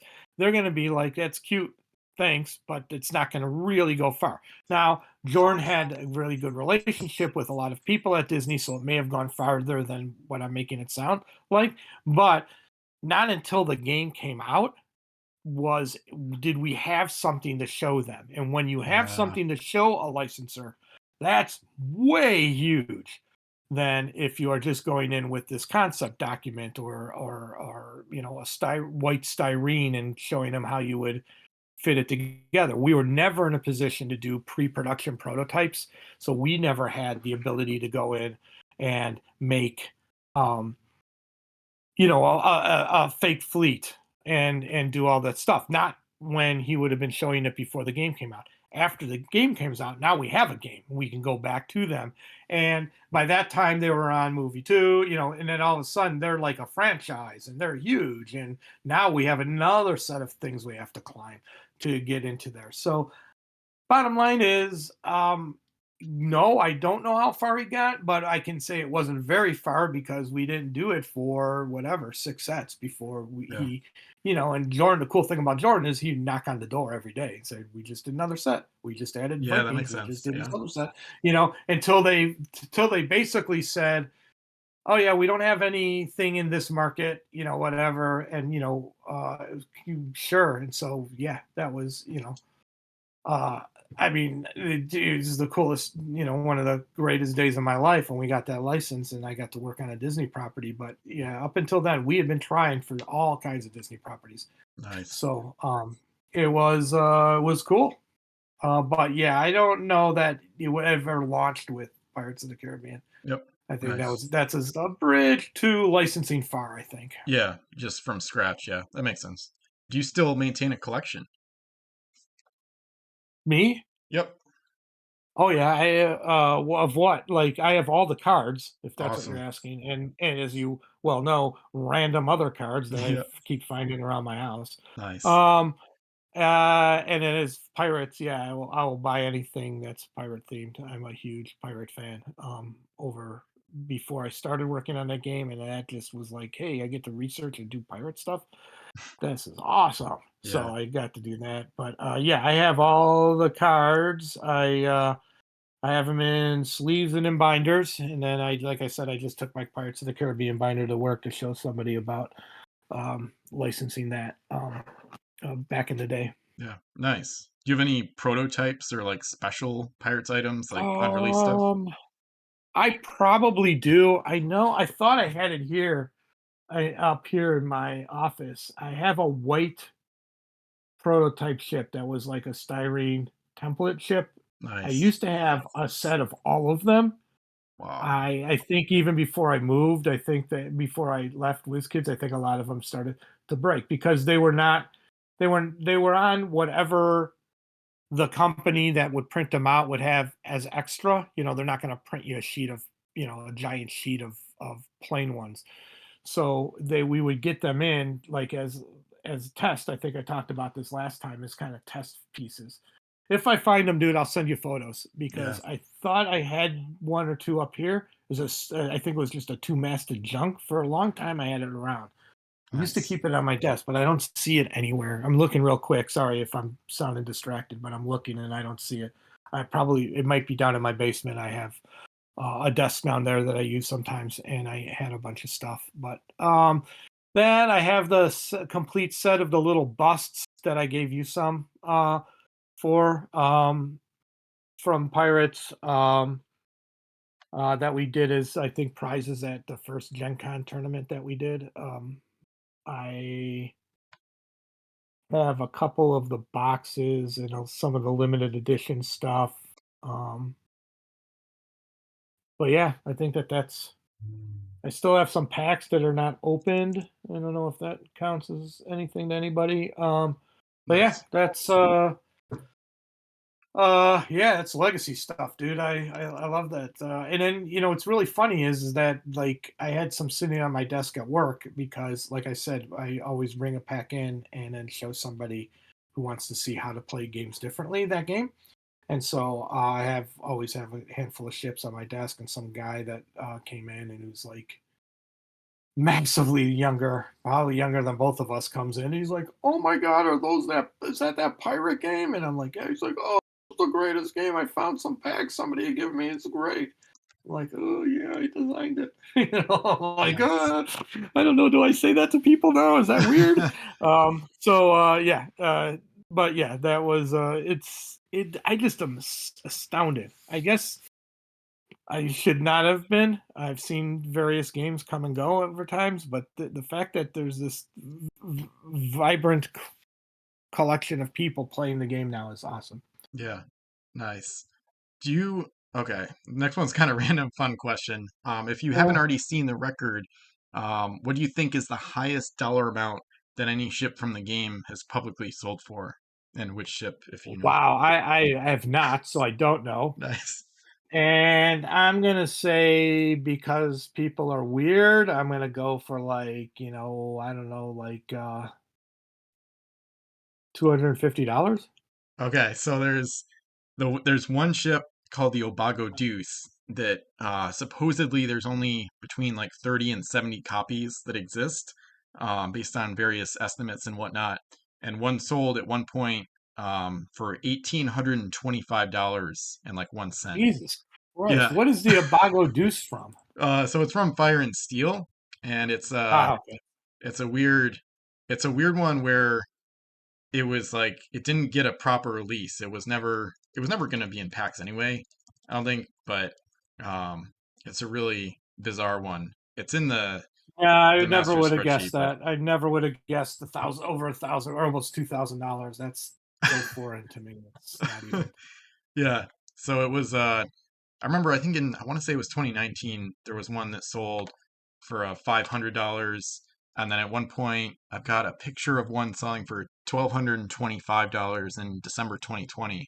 And then one, I don't know if it's 2020 or 21, one sold for almost 2 grand. So yeah, pretty wild stuff. Oh, yeah, and I also have the Santa ship too. Oh yeah, the I have sleigh. Yeah, nice. I have a Nice. couple of those, I guess, somewhere.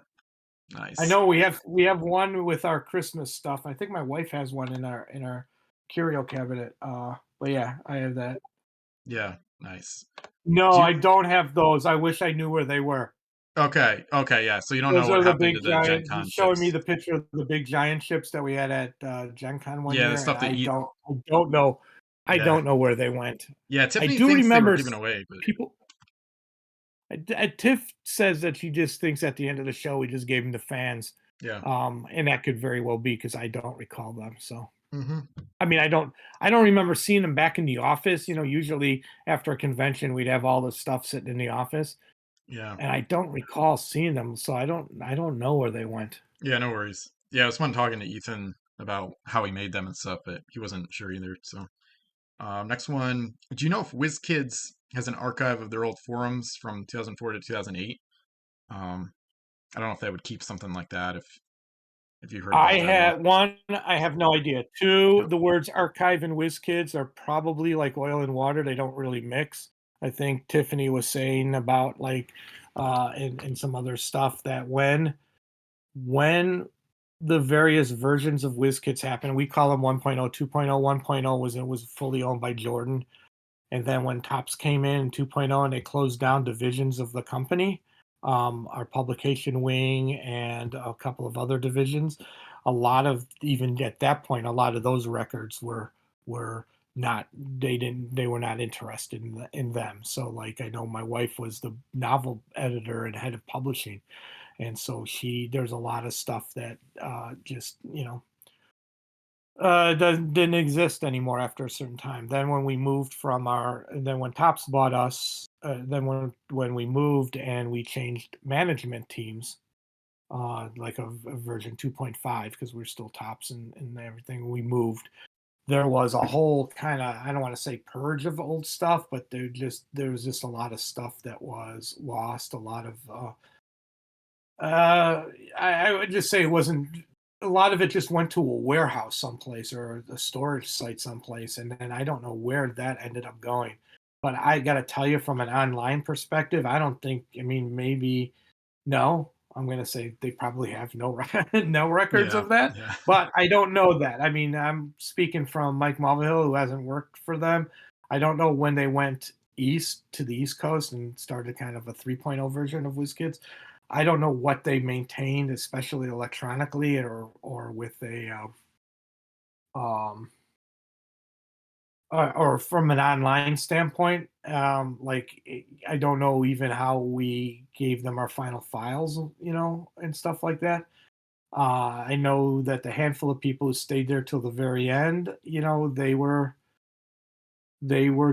asking, giving final files. I had turned my files over to other people to work on. They were not my proprietary files; they were the company's files. So I didn't, if I have anything at this point now, it's on a floppy disk, which I wouldn't even know how to access, and then I have to go through them all. And God knows, it's probably nothing from the company. So yeah, yeah, yeah. A tiny bit of his archive through the Wayback Machine, but not too much. So awesome.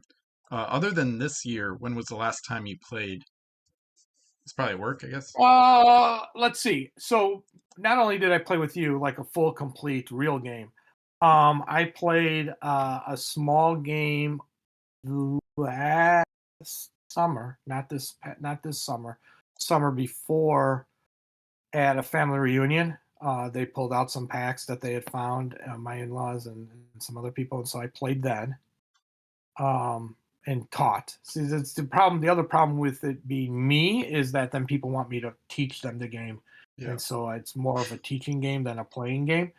Same thing that happens at work. So, like I said, I have a bunch of pieces at work, and when we were talking about something, I brought some packs in and we played there, and that would have been maybe even the year before. So maybe right now, from playing a game, playing hardcore like we did the other night, where there's a winner and we're playing it, is it's few and far between.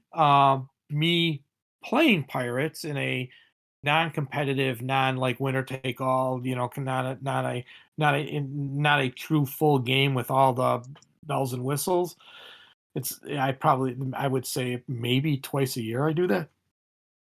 So I'm familiar with it in that sense of here's the thing I know how to play and I made and it's fun and you will have fun playing it too. Here's the full rules, read them.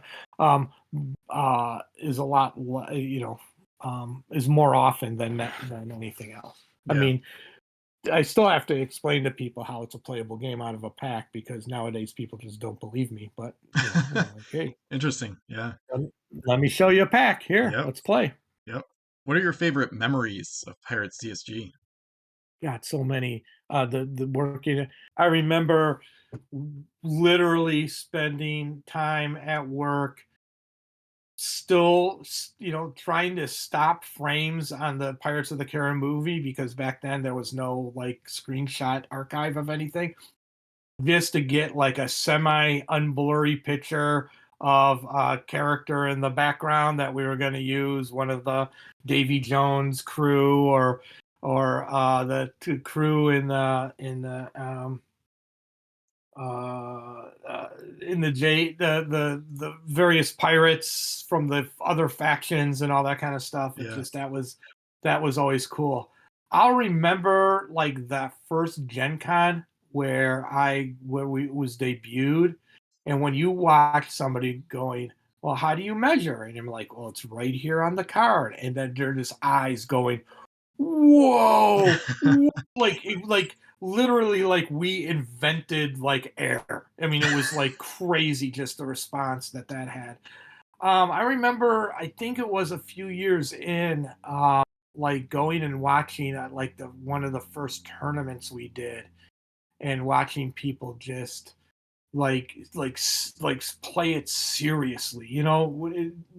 I don't mean seriously by not having fun, but playing it because there's a prize at the end versus playing it for like yucks at the table. I remember showing my girls the game. That was really huge because I think it was one of the first games that they really kind of got a sense of what I do for a living, and just the stuff, the toys, if you will. I mean, we had clicks figures all over the house, but this one was something that they knew didn't exist until I did it, you know? Yep. So that was cool. The Santa character doing the sleigh and the Santa promo, that was really cool. That meant a lot to me. I actually was the one who created the idea for the clicks games. So the fact that we were able to continue that tradition into the Pirates game was really cool.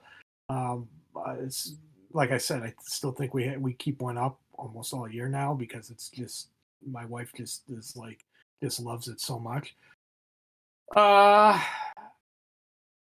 I don't know, playing with you because it was whatever 15 years after playing the game, and here I am playing a game in a game shop where people are coming over and talking to us about this game that I haven't really thought much about in a long period of time.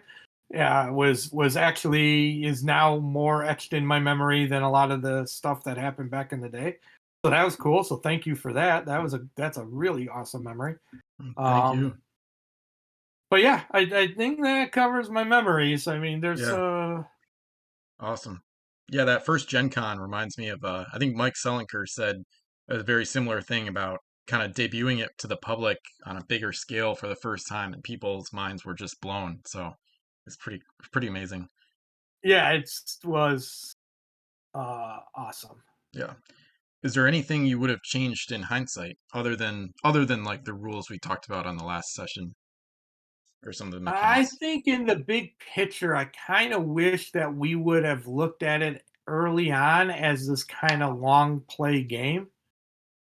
Um, but it wasn't. I mean, at the same time I was doing this game, I was doing the baseball game, and baseball's also a massive love of my life. And so I was working on these two games that were a split passion.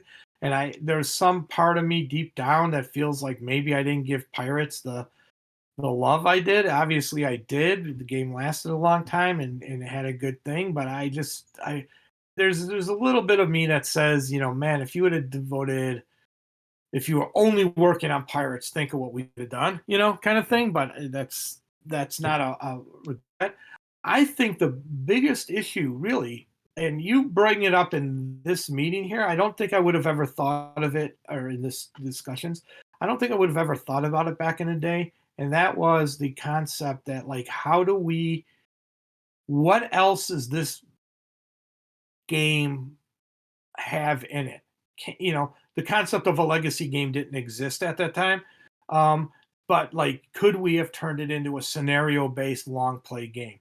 Could we have done it in a sense of um, uh, what would it have been if it would have been a giant battle, 1,000 point, or let's say even at the early stages, 100 point game?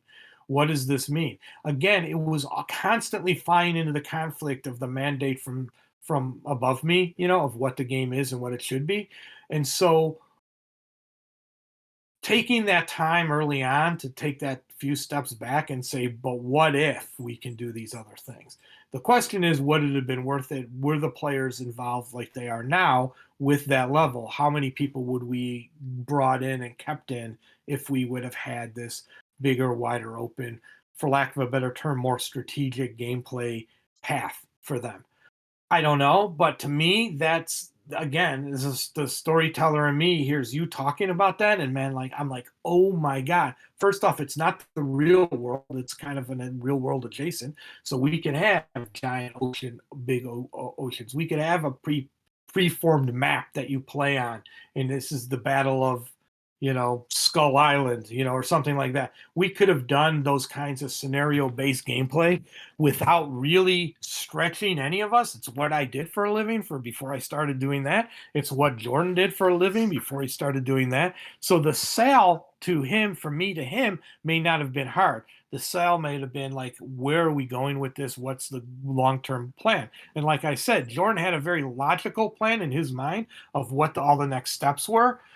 And we basically had to talk him out of that. So by doing that, I think it stopped us from looking at um, some other options early on. But man, if I were to go back today and say, "Hey, let's do this," I would be looking at those other options, the scenario based, the big fleet play. Mm. How does this all work? What else can we do to do that kind of stuff? It, like I said, it flies in contrast to what they wanted us to make the game Mm. do, but it would have been more, I think, longer. It could have been more robust, longer, and differently. It would have been a very different kind of game for WizKids at the time, but nothing that none of us made before. I mean, we made all those games before, so it would have been in our wheelhouse. That would have been the biggest thing. I think it would have been done. Uh, Part of my heart says bigger sets so that we could bring like we didn't have to ignore a faction once we came out with a new faction. We could have always tossed in a couple of ships or a couple of crew or a couple of ships to keep those fresh. I did feel like we were like setting you up to buy into this really cool faction and then they never come out again, you know? Yeah. My guess is if there were complaints at the time, it may have been that. I don't remember them.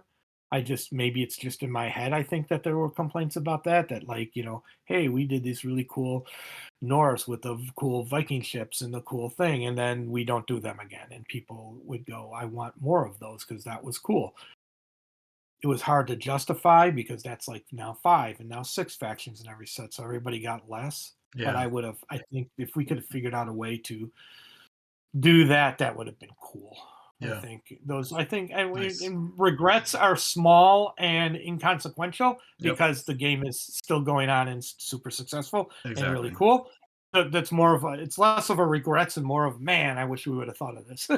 Yep. Exactly. Yeah, and I think the community has done a great job taking it in different directions and expanding kind of what people 100%. realize Go real community. yeah, realize is possible with the game. I'll send you I don't know if you've seen it before on Board Game Geek. There's a scenarios document that I think is like 40 or 60 pages long. So I'll hit you up with some interesting house rules if you ever Yeah, no, get that's bored and want to cool. Yeah, peruse I some stuff. like I say, that's all cool. I mean, I think that if you are playing this game and you love it, I always say this, I we don't send the, Pirates of the Crimson Seas to your house to punish you or police your game playing. If you take it to your house and you say, I want to do this with this game, dude, go for it, Yep. Exactly. Yeah. so I'm glad to hear that people are still doing that and still using this game as their goal. That's really cool. Yep. So I know you went to Smith and Tinker in like late 2007. How did you get out of Pirates that year? Was it kind of I left. I yep. left WizKids. Hmm. I left WizKids on of my own accord. And then I did a spell doing some freelancing for a little bit. And then Jordan started up a new concern and he needed somebody who can make games. So I ended up over there. Yep. And that was cool because, again, that was me taking my Sony Online Entertainment knowledge of the logic behind um, what a programmer needs in terms of logic to make a game. And then I went there, and that knowledge helped us make like new games. It allowed me to like also learn how to do like AI construct like when you're playing against the computer, how to have the computer play at a logical level and what its decision tree is. And I learned that because I needed to say, here's how here, like I said before, how do we take this power and make a computer understand it in its language? And using that skills, at Smith and Tinker, then we created all kinds of um, new games. Yeah. Love it. What do you think is the biggest reason that Pirate CSG went out of print?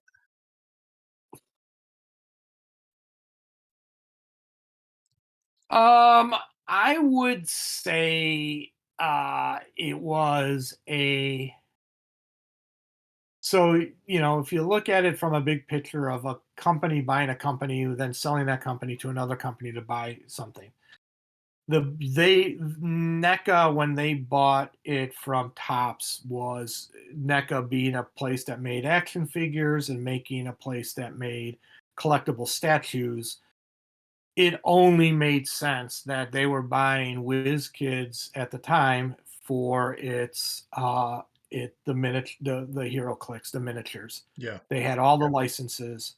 They already had that relationship with everybody. At that point, we had done horror clicks and we had done Halo, I think, is clicks, and so we could see a company could see how the clicks can merge with their other things. They probably already had infrastructure, and now they had a game that had a name and a following and had already existing licenses and properties.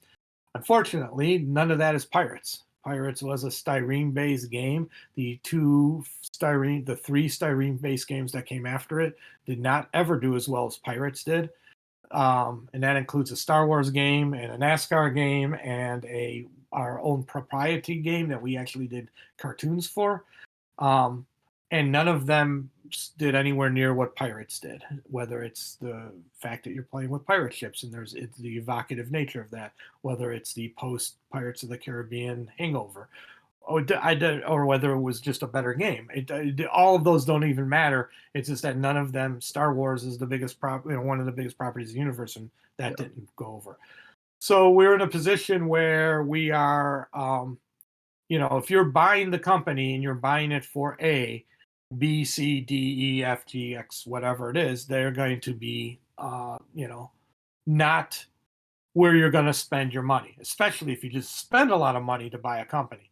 So, if you bought a company and you wanted it to do this thing with miniatures and figures, and Pirates was not on that list, and even if it was selling decent, you have to put in a bunch of infrastructure. You have to get people who can create things in styrene. You have to hire you have to maintain the contract with the company that does styrene.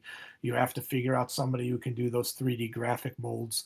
It may just been a bridge too far for them. And that would be my guess, just from a 500,000 feet, business decision, is that basically it was the odd man out. I mean, if you think about it, and then you could see that may have been the case because then they took all the various different um, clicks games and labeled them all hero clicks and put them all under one thing. So they basically, I mean, it wasn't just Pirates that got the axe. They just started like merging and getting things. And I just think that in the long run, it was, as a new company buying stuff, they would have been making something that was truly out of their wheelhouse because they Yeah. didn't have that structure. That would be my guess. I mean, I don't know. Like I said, I was out of the company by that time. Um, I don't really know what the relate like. I was out of it when it was still owned by WizKids, and Yeah. this is um, the WizKids 3.0 phase where it was all new management and new ownership, and Tops was bought, and so it was a totally different experience and environment, and it was not. It was very like I guess I sensed it was not on stable grounds, and it ended up being that it got flipped within a couple years. So I don't feel like I was right, but I also don't feel like I was very wrong. My buddy Seth, the Seth that you met, was there till nearly the very end, and there's also kind of also a mind shift of like what does a brand mean, and is this a brand again? We spent a couple years trying to turn it into an IP, only to realize that no one was going to ever invest in that IP, and so that was a my guess is that also had a little bit to do with it. They couldn't flip it on its own, and so therefore, it was just easier to say no over time, I guess. Yeah. So. That makes sense, though. Yep. I think the next one realizing might be a better question for Tiffany, but do you know if the licensing agreement with Wizards of the Coast from 2007 was part of the reason why there were more non-pack products released in the later set, such as like the boxes, as opposed to like the 3.99 booster packs? Uh I would say I don't know. Okay, I actually don't know the marketing plan for future sets. My guess would be it had zero to do with the licensing agreement with Wizards of the Coast, like zero to do with that. And my guess it would be was to try to figure out how to keep it at was to mimic a different success model. Again, the guy who said we want a booster pack in a 20-minute game, he hadn't been with the company now for 7 years at that point, right? And then the guy who was handed the set of instructions from that guy now hadn't been at the company for whatever you said, like 3 years, 3 years. So my guess is once this, the new as the new brand style started to occur, those two priorities were now no longer a priority. It was probably like what's evocative marketing, what's evocative branding, what's evocative sales, because that's what the new company wanted, the 3.0 company. And to be honest, the first company was not that, or the first versions of Pirates was not that. So my guess is try to make it more maybe different collectible model, maybe not even a collectible model, make it just a straight purchase, and then therefore then what you want is box product versus booster product. I can't answer that question, and Tiffany, like you said, Tiffany probably could, but I mean the logic progression makes sense that they would have eventually gone in that direction. And again, Oh, that's one of the other reasons why I wasn't there. I didn't agree with the direction that they wanted to take the game. So okay, interesting. Yep. Do you but think? I don't think anything. No company dictates how a company works, even if there's a legal settlement or agreement. You know, Yeah. so Okay. you know that Nice. would not be something that would be sustainable and even wanted at that point. Yeah. So Yeah. Do you think Wizards of the Coast will release a new patent that's similar to the existing one that covers the CSG concept, the one that expires on October 20th? no, Okay. I mean I just think that's the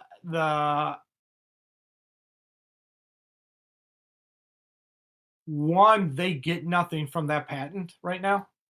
There's no game out there like it. No one's making a game like they're at it. The Yeah. Japanese don't care what Wizards of the Coast patents is, and so if they make more Transformer stuff or other stuff, they're not gonna they're not going to abide by that. And most American companies wouldn't even take it in. It would be an import only thing. So my guess is if you're doing a patent and your whole patent is to protect something that you are doing or planning on doing, the odds are they don't care. I think Wizards has bigger and better products and bigger and better fish to fry than to worry about that, in my opinion. And but I don't know. I mean, lawyers be lawyers, and they do lawyery things, and I'm a game Yeah. designer that does games. So Yep. the bottom line is, I don't know if they would do it or care or feel that it's even it's like my guess is that there are enough ways now that people know how to work against those types of patents that they could probably sue it out if they really wanted to. My guess is either if we did something now, we could probably sue it out. But most people will probably just wait till it dies and then it goes away. Yeah. Makes sense.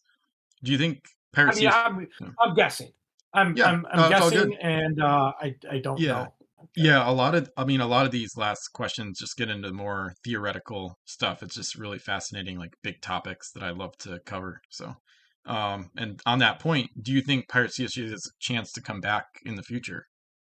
Well, I guess. I mean, it semi was freakishly weirdly announced, I guess, at the Alliance Open House, according to all of my feeds from everybody. Yep. But I don't know. I don't know what that means. Like, I don't know what they're doing. I don't know anything about it. But look, it's a really good game. We've just talked about it for what now 6, 8 hours about why this game is cool, why it's good, what it does, and therefore no good games die. They will always somehow come back. Now, it will come back without me because I don't work for whatever company's doing it. It may come back with people I know. I have no idea if it's going to be on anybody's radar. But yeah, I mean, I don't understand why I will tell you, I don't understand why it went away. I don't really understand why it stayed away so long. I love it. I love Pirates. I'll probably buy it if it does come back because I'm an insane maniac about Pirates. But yeah, I mean, if I would love to get Ravensburger to buy it and make something to do with it, But it's probably not going to. It's probably not going to be something that I'm involved in any way, shape, or form, or anything like that. But yeah, I don't. I'm just surprised if you have something that is like people are following it. Whatever we are now, 11 years later or 10 years later. Um, yeah, why wouldn't you? I mean, there's no game that I know of that has been seriously long time out of print. I mean, Restoration Games makes a career out of Yeah. they're a business that makes a business out of taking old games and updating and renewing them and doing that stuff. Now, you may like that or not like that, depending on your point of view. But the bottom line is, yeah, that's what they do. So, Yep. Yeah, that makes sense. Nice. Do you think that yeah, I mean, Zeb Schlassinger's departure from WizKids this past summer is part of why there might be a possible relaunch of the game from WizKids? I don't know anything about any of that. One, I don't know that there's one person at WizKids. I mean, I know the owners of WizKids, okay, or the managers. I know those guys, but um, um, my I don't. So I don't know their inner workings, okay, at all. So I can't. I don't like to speculate or talk about stuff Yeah. Yeah. about other companies because I don't know. Yep.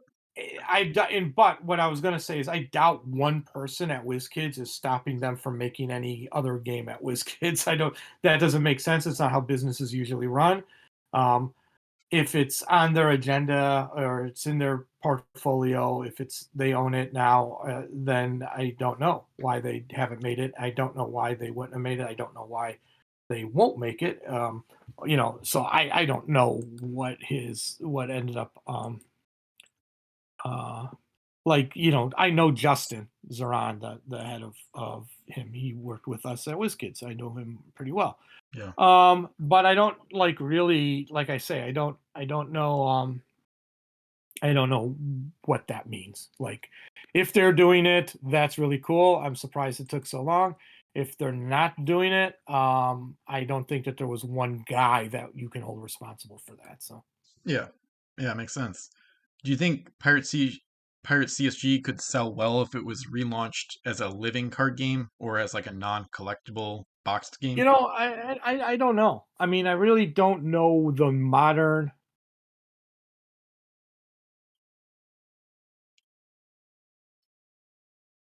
I mean, the Yeah, I collect. mean, first off, all of those formats are good and fine. To Mhm. me, like the direction is interesting to go in those like closed sets. Like here's your set of whatever. Let's say it's 1,000 points of English ships, 1,000 points of pirates, 1,000 points of French, whatever Spanish, and then you build different sets out of those closed models.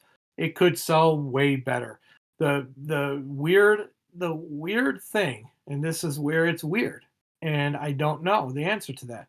The reason why the booster pack system works so well is because if you busted somehow because they're fragile a ship, you did not feel like you lost anything. You know what I mean? You lost one half of a or one third of a $4 pack. Yeah. So you lost something valued in theory at a dollar or less than a dollar. Yep. So now if you say in order to play this game, you know how to buy a $75 box, and now one thing breaks in it, it's not you don't look at it as saying, oh, I lost something that's worth, 1/75th of the $75. You're looking at it and saying, I now have a semi-playable faction that I can't recoup. I can't go and buy another $3.75 pack and fix that character. That is the only thing that stops me from thinking, are there other game models that it might work? Now I could be totally wrong, and people can say that doesn't matter, and I could be proven wrong. But that was a thing that we learned very early on in the process, and that was the fact that uh, like the disposable, breakable nature of things was not um, something that stopped people from playing. In Yeah. fact, what we found is that sometimes what people would do because the game was inexpensive or cheap, if you're being mean, was the fact that like I broke my ship. Let's say the top of one of the masts, or one of the masts broke. I would just use a different ship, but use the main card. And so maybe that's how you get around it. You have like a card that is the thing, and the ship is less. It's still important for gameplay, but it's less that the card and the ship are one to one like they are in the old school game. But I don't know. It's a very uh, it's a very good question. I think it can work in multiple models. I seriously am now thinking about how do I turn this into a scenario model game because of you and your thing. Now that's going to live in my head for the rest of my life. But yeah, I think that's that's pretty, that's a pretty cool model to use, I think. I mean, it's really just who they expect the audience to be. I mean, the Yeah. really cool thing, and again, I will say it 1,000 times, the really cool thing was that we made this cheap portable game playable by everybody. You start to put higher prices on it, then you start to say it's not playable by everybody, and Yeah. that's part of my soul, that we did that. And so I can understand that if it's not going to be something that people um uh do in the future, that's a different model. We just have to see how that model fits with the product. Yeah. Yeah, I've always found it interesting. The community is kind of sometimes split on collectible versus non-collectible. Like some people love to collect, and a lot of people have spent a ton of money on the game and they hardly ever play. They've got huge boxes or binders full of unpunched cards and stuff, which is all good. And then there's other people that think about, you even mentioned collectible games and they're like, it's a money grab, and like everybody's against it. So it's always kind of interesting how polarizing it is. I'm kind of, I don't want to say I'm a rarity that I'm in the middle, but I'm kind of cool either way with it. I'm just glad the game is really fun and fills that historical, like epic naval adventure niche really well. But anyway, uh, what distribution or packaging method do you think would be optimal for the game if it was in stores today? Like sealed, I mean, it's kind of similar to the last question, but like sealed packs or semi-collectible boxes, or maybe like you said, like $75 like all-in-one non-collectible version. The bottom line is, my guess is the biggest problem now has nothing to do with how the game is packaged if you're going to go collectible. The biggest problem now is the speculator market, which is basically by default like power gaming, the economics, Yeah, and therefore you've added now a new group of people to the mix who are not interested in the game at all, who are interested in doing that, which yeah, means the then you have to arbitrage. have a certain kind of crazy rarity, and then you have to have the rarity, you have to have the game playable without that rarity, but then you have to have the completists in mind, and you have to have. So my guess would be that if you were going to do it and it is not, collectible, at the booster pack level, or if it is, it's either a soft curve of collectability, or you've got to go with some other model. It's new. It's a thing that I am not used to. When we did our games, it was an innocent time, as I keep saying over and over again. Um, so that is a take on it that I don't really know. So my guess would be if you don't want to be in that market, and that's the weird thing is WizKids is in that market. So would they put it out as a collectible because they're in that market, or would they go in a very different direction, more board game esque, if you will, and do like you said, like a living card game or a closed box of X? Um, that would be better, my guess is retailers would prefer that unless you are literally strictly doing a booster collectible game. If you're doing some sort of hybrid, I think you might run into trouble, but I think if Okay, you picked a lane, it would be better. But okay, nice. Do you think the game could come back as a digital or virtual game? like I exclusively think it digital. should. Yeah, I would Yeah. love it. I don't know if it will, but I would love Yeah. it. Yes, I'm in that camp. Nice. Yeah, there's been I play on the Vassal module sometimes, but a lot of people don't like it because it's like two-dimensional and not as pretty as like the SOE version from back in the day. There are a few folks, I'll send you their work on. Some people are kind of try to build essentially a digital version by they've found a method to use like scans of the cards, like essentially just giant pictures of the cards, and then they can separate the pieces and build the ships digitally. Um, Oh so wow, it's that's pretty, kind of cool. yeah, it's pretty interesting. It's pretty awesome. And I think between that and like some of the advancements in AI and whatnot that are coming, I think we could see some cool projects. Whether or not it's fan made or official, I think we'll see some pretty awesome stuff this decade and maybe beyond as well. So. Um, have you had personal experience with the patents for other games expiring and then being open to anyone reproducing the game? No, because I have not. No. Okay. I don't even know, to be honest with you. You keep saying that, and if you asked me on in literally right now, and maybe you are thinking in your head, I have no idea what the patent is. Wasn't even a part of that. I didn't even know one existed for it. So all I can tell you is I didn't think you can patent games. So I'm confused by what the patent actually is about, and therefore I am basically like, I don't know. I don't know what happens when something a patent runs out, and whether or not it is. I'm not going to read what you wrote. Yeah. Yeah, it's all good. Yeah, it's not yeah, it's more for like the constructible concept of the game rather than like a specific one. And they talk about like movable parts and things like that, but awesome. If Pirate CSG came back, would you want to return to it? Uh, um, wow. Um, I don't know. Would I love to return to it? I would love to do the Pirates CCG game. I would be interested in that, but my job right now has me making all kinds of games and all kinds of genres and all kinds of stuff.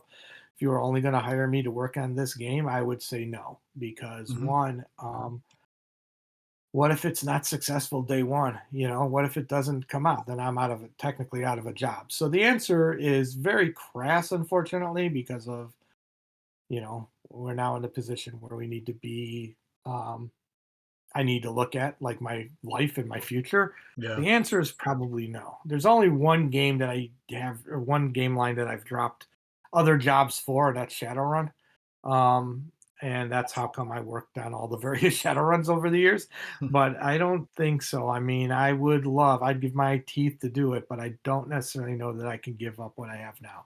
Yeah, that makes sense. Unfortunately, Yeah. it's a grown up decision. I hate being a grown up. Yeah. Yeah, yeah. No, I totally understand that. If it would have to be part of Ravensburger or like a multi-game job or whatever, and it might depend on like the team involved and what direction they wanted the game Yeah, to go in. and what they wanna do with it. I mean, Exactly. really, like I said, stuff was made and, um, decisions were made, I should say, and decisions on my skills and what can we do and my passion and what we could do. So, the game was created under certain circumstances, under certain, abilities, and with certain, uh, a through line. I would need to know, be like, if anything, like in this case or any case of a game, I need to know what my role was, what the through line of that role was, what the end games for the company are. Those are like stuff I would never have thought to ask 15, 20 years ago if I was going to go from company A to company B to work on something. That is different. Um, Seth and I talk a lot about this because he was involved with the Clicks games well after he left WizKids in various freelance capacities. And at one point, he just said, I don't like what you're doing to this. I spent a lot of my energy making a game that did X, and you're making a game that does Y. And I don't know that I can make that game because I made X. And so now you're asking me to undo all the things I made to get it here. that could be the case. They could be starting over. They can be making a new game. It could not be point based. I have no idea. Not that those are things that I would say no to, but those are all the questions I would ask if even if it was handed, given to me. And my takeaway from all that is I would rather make something new than make it. I would rather make a new Pirates game, even as cool as a collectible model mini styrene based game, than I would to basically go in and either be told make the old game again, which is not really going to be fun. I left it because I felt that we were at a point where it could just stop. We were done. We're not moving the game forward. Or if they say no, we're just going to do this, and not that we're going to convince or con anybody, but we're going to uh, make the same. We're going to change everything. And at that point, then I'm like, why did you call me? You can hire anybody to change the game. Or are you just using it to make it sound like there's a link to the past? You're not asking me to do any of my skills or anything on it. I mean, I'm now an experienced, you know, uh, game designer with a set of credentials and a set of what people expect of me. So yeah, if it like somehow ended up being in Ravensburger's lap, dude, I would stop everything to say I want to make this game. Going to another company where I don't know any of those goals and concepts, that would be scary. Do I think it's worth that game coming out again? 100%. Do I think it will be, that's the question more for you guys and the fans is what if they change a bunch of stuff? What if it's not compatible with the old game? What if it's a brand new thing that just uses that name? How much is that going to matter to people and what will that do? And that's where I think that they're probably making like long and hard decisions. The photos we saw that you and I saw from that Alliance Open House. I mean, they were using ads from when Tiffany was there. So, Yeah. So at one point you got to go, well, I think they're making the same game. Are they going to re-release all the old stuff? Are they going to release half the old stuff, intermingle it with new stuff? How is it going to operate? I have no idea. I have no insight. No one's told me a word about it. But I'm just curious, like, how they're going to go about it and how they're going to do they even know you guys exist? Not that I don't mean to be mean about it, but I just don't know. Yeah. I Yeah. assume that you guys, that there's a constant dialogue, not constant dialogue, but they're observing that the fandom. Um, but when it's all said and done, the answer is gotta be no. I wouldn't do it, but it's not gonna hurt my soul. It already hurts my soul just thinking about that question. Yeah, no worries at all. You mentioned, well, yeah, I'll tangent away first.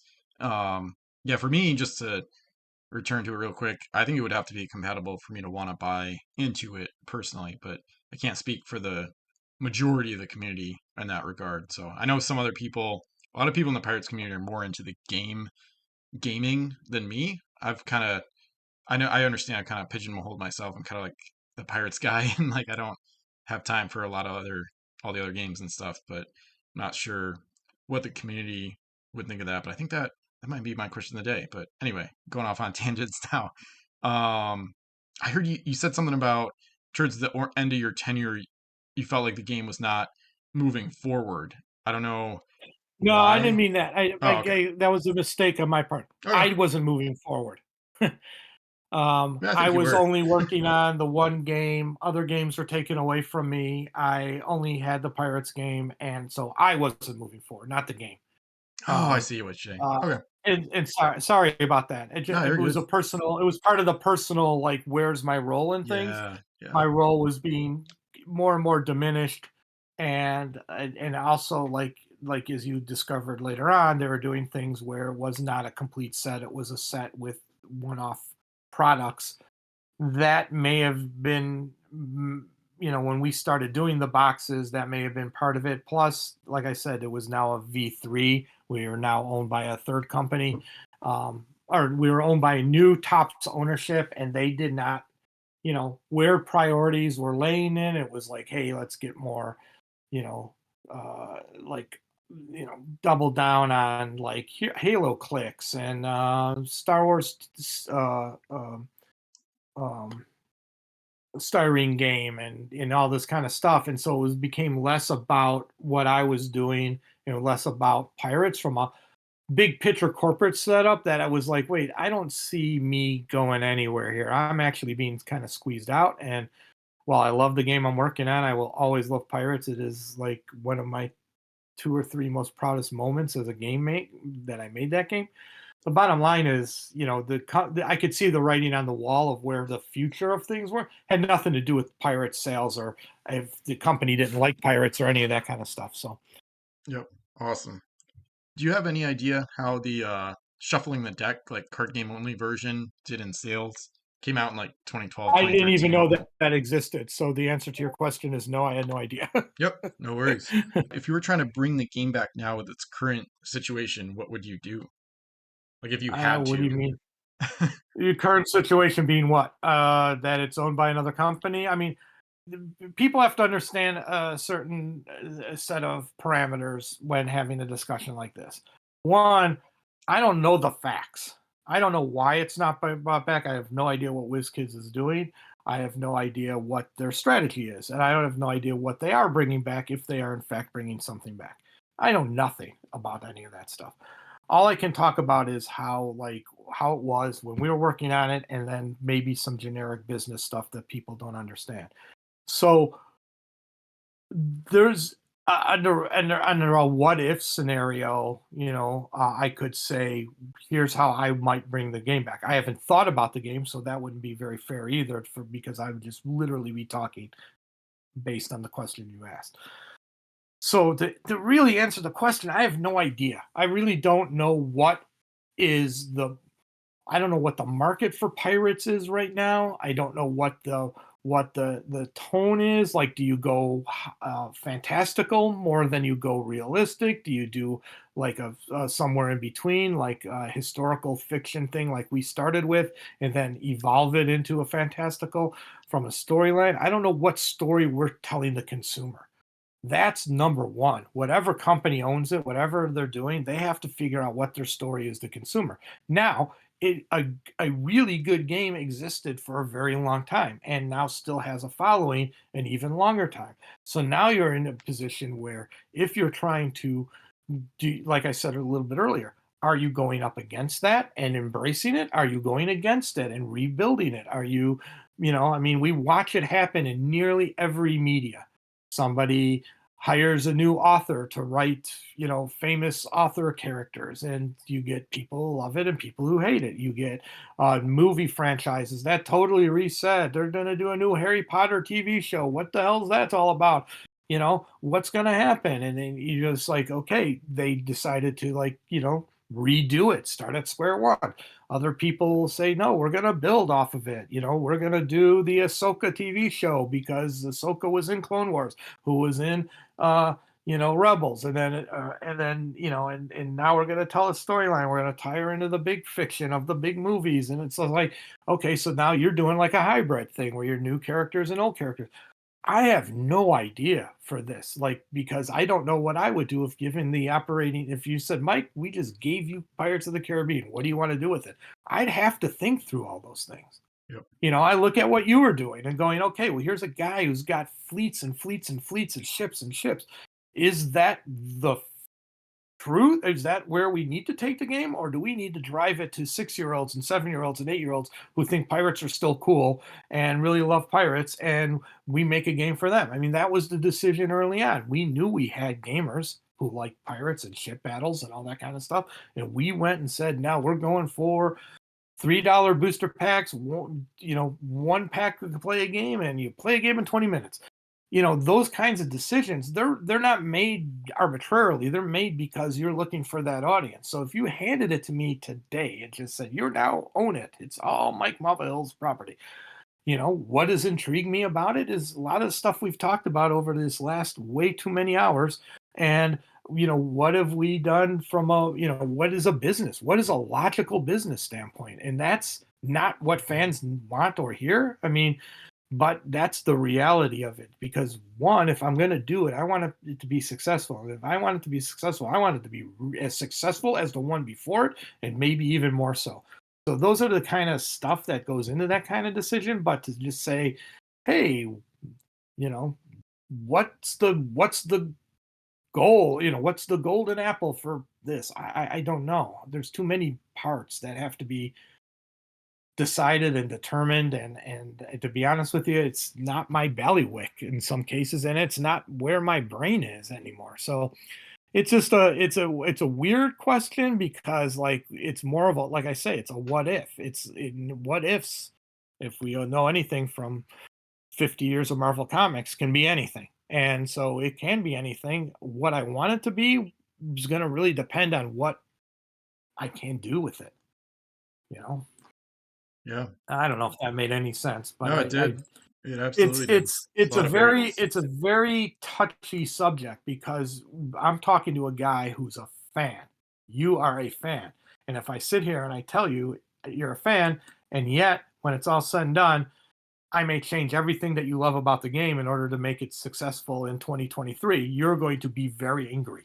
No, And I so, would, you no, know, and I'm a, I'm not saying you. I don't mean yeah, you, Ben, specifically. I mean there are going to be people who are going to be out there and say that kind of stuff. So I have no idea what WizKids is planning on doing. I don't know what they want to do. I haven't talked to anybody at WizKids.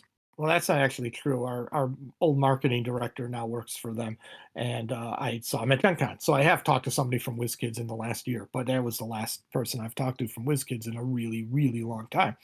I see Justin at shows and say hi to him, um, uh, but I've never talked to anybody from Wizkids. I know nothing about what they're doing. I was as surprised and shocked as you did. And my response was to you, which is, I will tell it right now, is that I texted you back and I said, no good games ever go away. They yep, never do. So it doesn't surprise me that it might be coming back. And hopefully they appreciate the work we did in it to make it where it is enough for them to think about coming back. But I can't guarantee any of that. yep, yeah. No, that answer made a ton of sense. There's just too many variables to really go into detail. And I don't think I'd be angry. I understand like the business side of it and the need to make a profit, and especially if it's collectible, you got to pump out units and sell to keep it going and whatnot. So yeah. So to wrap up, we've just got some kind of random little questions. What are you doing now? What do I do now? So I work at Ravensburger. So for those who don't know it, we're an international game company. Um, we are our main, well, yes. So I work in the board game team. I am creatively adjacent to the Lorcana team. So if those out there that know about Lorcana now, because it's all over everything, like Oh, it's a collectible card game. Um, but I work on the board game side, so products under my bailiwick, if you will, are the two that I am in charge of and run like I ran the Pirates are the Villainous line of games and Horrified. Those are my games. I make basically about 5 to 6 board games a year for Ravensburger. So it's like those three are the Star Wars, two villainesses and horrified every year, and then I make usually about 3 other games um, for them as well. And I've been doing this for like 6 years. I love it. It is awesome to be out of software and in board games. Um, I still do, like I said, if I can, I will help mentor anybody who asks me. So that's a cool thing on how to do proposals and how to talk about games to other people and how to teach games and teach about games. So I do that. I've been doing that like in high schools and colleges whenever everybody wants me to come in and speak. I did that earlier this year, or I guess the end of this school year. So it would have been in the spring at UW Bothell for a friend of mine who teaches there. And I'm going to be doing something at a school that my wife works at in February, or I think January, February. So, but mainly I make games for people, and I hope that they have fun. I use that model that I said earlier, where I start with what's the story of this product, and then I work backwards. I work, as you heard, I basically work a lot with Disney, a lot with Star Wars, a lot with Marvel. So I'm using all that stuff that I learned is early back with Pirates of the Caribbean and Sony online to determine how you do properties and working with other IPs. There's a bunch of other stuff too. I've worked with Universal Studios on games. I worked with a bunch of other people for Ravensburger, and that's my day job.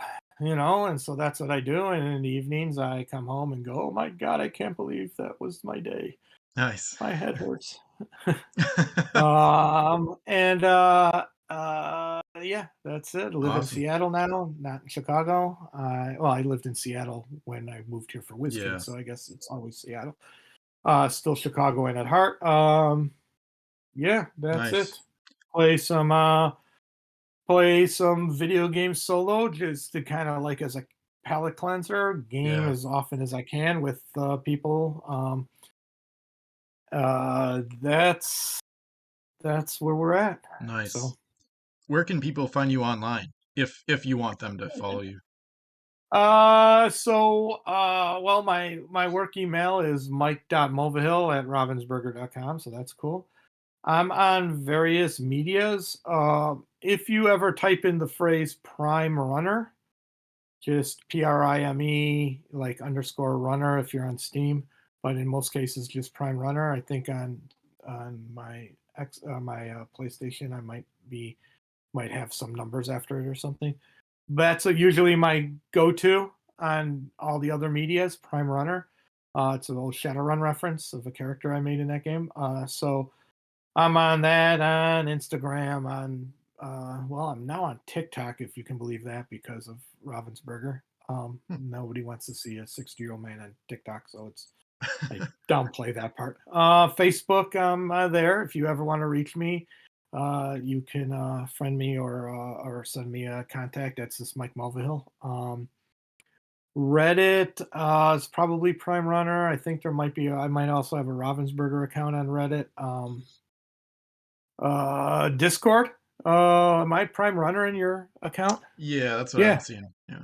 yeah, Prime Runner. See, there I am. That's me. So I'm on Discord too. If you chat me up. I use it mostly for work, so but if you say, "Hey, I'm not in your work," you can do that, and then I'll know. Yeah. Yeah, I think that covers all the social medias. I guess I'm on LinkedIn as Mike Mulvihill, so if you need me in that regard, I'm there. I think that's nearly all the. I'm not on Twitter or X or Twitter X Yeah. or X Twitter or whatever it is. I'm not on that anymore. So I don't do that thing. Cool. Yeah, that's it. I guess Awesome. that's how you get a hold of me if you ever wanted to have a what is now a 10-hour conversation about games. You know who to contact. Awesome. Anything that you want to promote or give a shout out to? Well, I mean, I will give a shout out to all the peeps. One, you. Obviously, you're listening to this podcast, so you already know Ben. But if you don't, or if somebody tips you off, great guy, great podcast, great enthusiasm for that. Thank you. My games are almost always found in Target. So I mean, obviously, I promote my games. Oogie Boogie for Disney Villainous just came out, and now we have a horror fight coming out in October called Greek Monsters, which is really really cool. Very proud of both of those.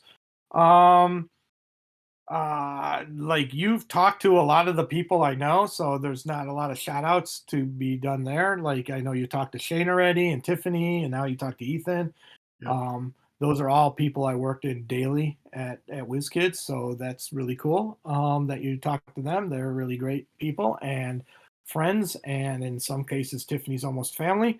So that's really cool. Let's see. That's really it from a product or what I'm working on. And keep looking for my games. Please keep buying them because I love making them. Let me know if I stray from my paths of stuff. And yeah, hopefully we keep doing this for a long time. And hopefully there's a really cool Pirates game that comes out that captures the imagination like Spanish Main did. So. Yep. Awesome. All right, we'll get to the final segment. One of my favorites, questions of the day. So you can think about, yours, feel free to ask multiple too, because we've been going so long. You could have multiple questions a day. That's totally fine. While I'm rambling, you can think of one if you want. You don't have to. But mine for the audience actually kind of came up as a result of this discussion, which the question for the community is, would you buy a similar but not compatible version of Pirates CSG or Pirates of the Spanish Main IP from WizKids, assuming it was using the same intellectual property and had, maybe some of the same characters or art and things like that. I'm just kind of curious what the community would think of that. Not necessarily a miniatures game, but probably at least with constructible ships. So probably not like the Shuffling the Deck card game. Probably more similar to Pirates, but maybe similar but not compatible. I'm curious what the community, if they would buy that or not. So, and then if you'd like, you can ask as many questions that you'd like of the audience. Yeah, I mean, the ones that would intrigue me would be like what I'm seriously, it's living in my head and I can't get rid of it, and it's the concept of the like the scenario based gameplay model. That is just really cool. My question would be, would people be interested in that? The second question, which is a kind of a follow up, like a comma to that, is how do you play the game? Do you play it like, do you enjoy it because it's a 30-minute quick play 40-point game, or do you play it the way Ben talked about, like with 60, 70, 80 points that may take 2, 3, 4 hours? I'm very curious about that, because to me that's the core of the game, and I believe people may like A but they also do B, or may like B and also do A, and I'd be real curious to hear how people divide that up. The other question is, and this is a what if question for fans, and I can probably guess how everybody was going to say. But one of the things, like I said earlier, was a big decision that we had to make was when we would come out with a new set with a new flag, if you will, and a new style of play for different models. Would you have liked to see their stories continue through the sets? So, no one, maybe the J. No, I don't think so. I think their ships did, but I think the ships always transferred, but I don't know if the factions ever did. So, if, like, for instance, if we had done Cursed Nord, would that have been interesting, or the Norsemen, or whatever it was? Would we, if we had done cursed things, so that the factions still, their storyline still continued as we continued the other storylines? Because that was an actual conscious decision that we made. That was like, okay, in the next set, we're introducing a new faction. And the other faction, where you could still play it, was not something that we, again, because we needed to get pirates and English and Spanish and Americans and whatever in every set, we kind of started to downplay some of the really cool sets we put in. And I'd just be curious, like, is that okay? Did you go, the Nords were good and that's, you got everything we wanted in there? Or would you have liked to have seen Nords as they moved in different things, in different ways? Nords against the, in a set that was not Nord based, or Norsemen. I think, I can't remember, what did we call them? Norsemen, right? Nords are from Elder Scrolls. Vikings. That's the faction Vikings. Oh, name. great. So we called it the most common name, and I'm making up names. So, would it have been cool to see that, what we could have done there? And even if it was only one ship, or one or two ships, or a couple of crew, would that have been something that would have been interesting? Or was it, like, being one and done, was that okay? I'm always curious about that, because that was something that we debated a lot about. Like, do we bring them back? Do we wait a set and bring them back in this set? Do we, when we went to the cursed model and the IP, how much of those were part of it? And, I don't necessarily know that we ever had a fan answer to that question. It was just internal, like, production math level question and answer. So Yeah. those would be my questions. Awesome. Yeah, I love it. That was great. All right, thanks again for coming on, Mike. This was just absolutely astounding, and like That's all right. My wife's easily going to be laughing at me when I go into the other room, because she's like, "Oh, are you going to come in for dinner?" And I'm like, "Well, if I'm done by whatever." And then, like of 9 o'clock. course, Yeah. it's now eight Awesome. o'clock again. Yep. All right. Thanks again. All right, man. Thanks everybody for Hey, listening. Ben, anytime. If you need anything, give me a call, give me a message or whatever. And yeah, this is awesome. Let me know the next time you're playing. I might join in again. Yeah, awesome. Sounds good. Yeah, thanks everybody for listening. Feel free to like, Yeah. subscribe to the Bye, podcast, everybody. check out the links in the description below for some of the stuff we talked about, and let us know your answers to the question today. So this was the Pirate CSG podcast, signing out, and thanks for listening.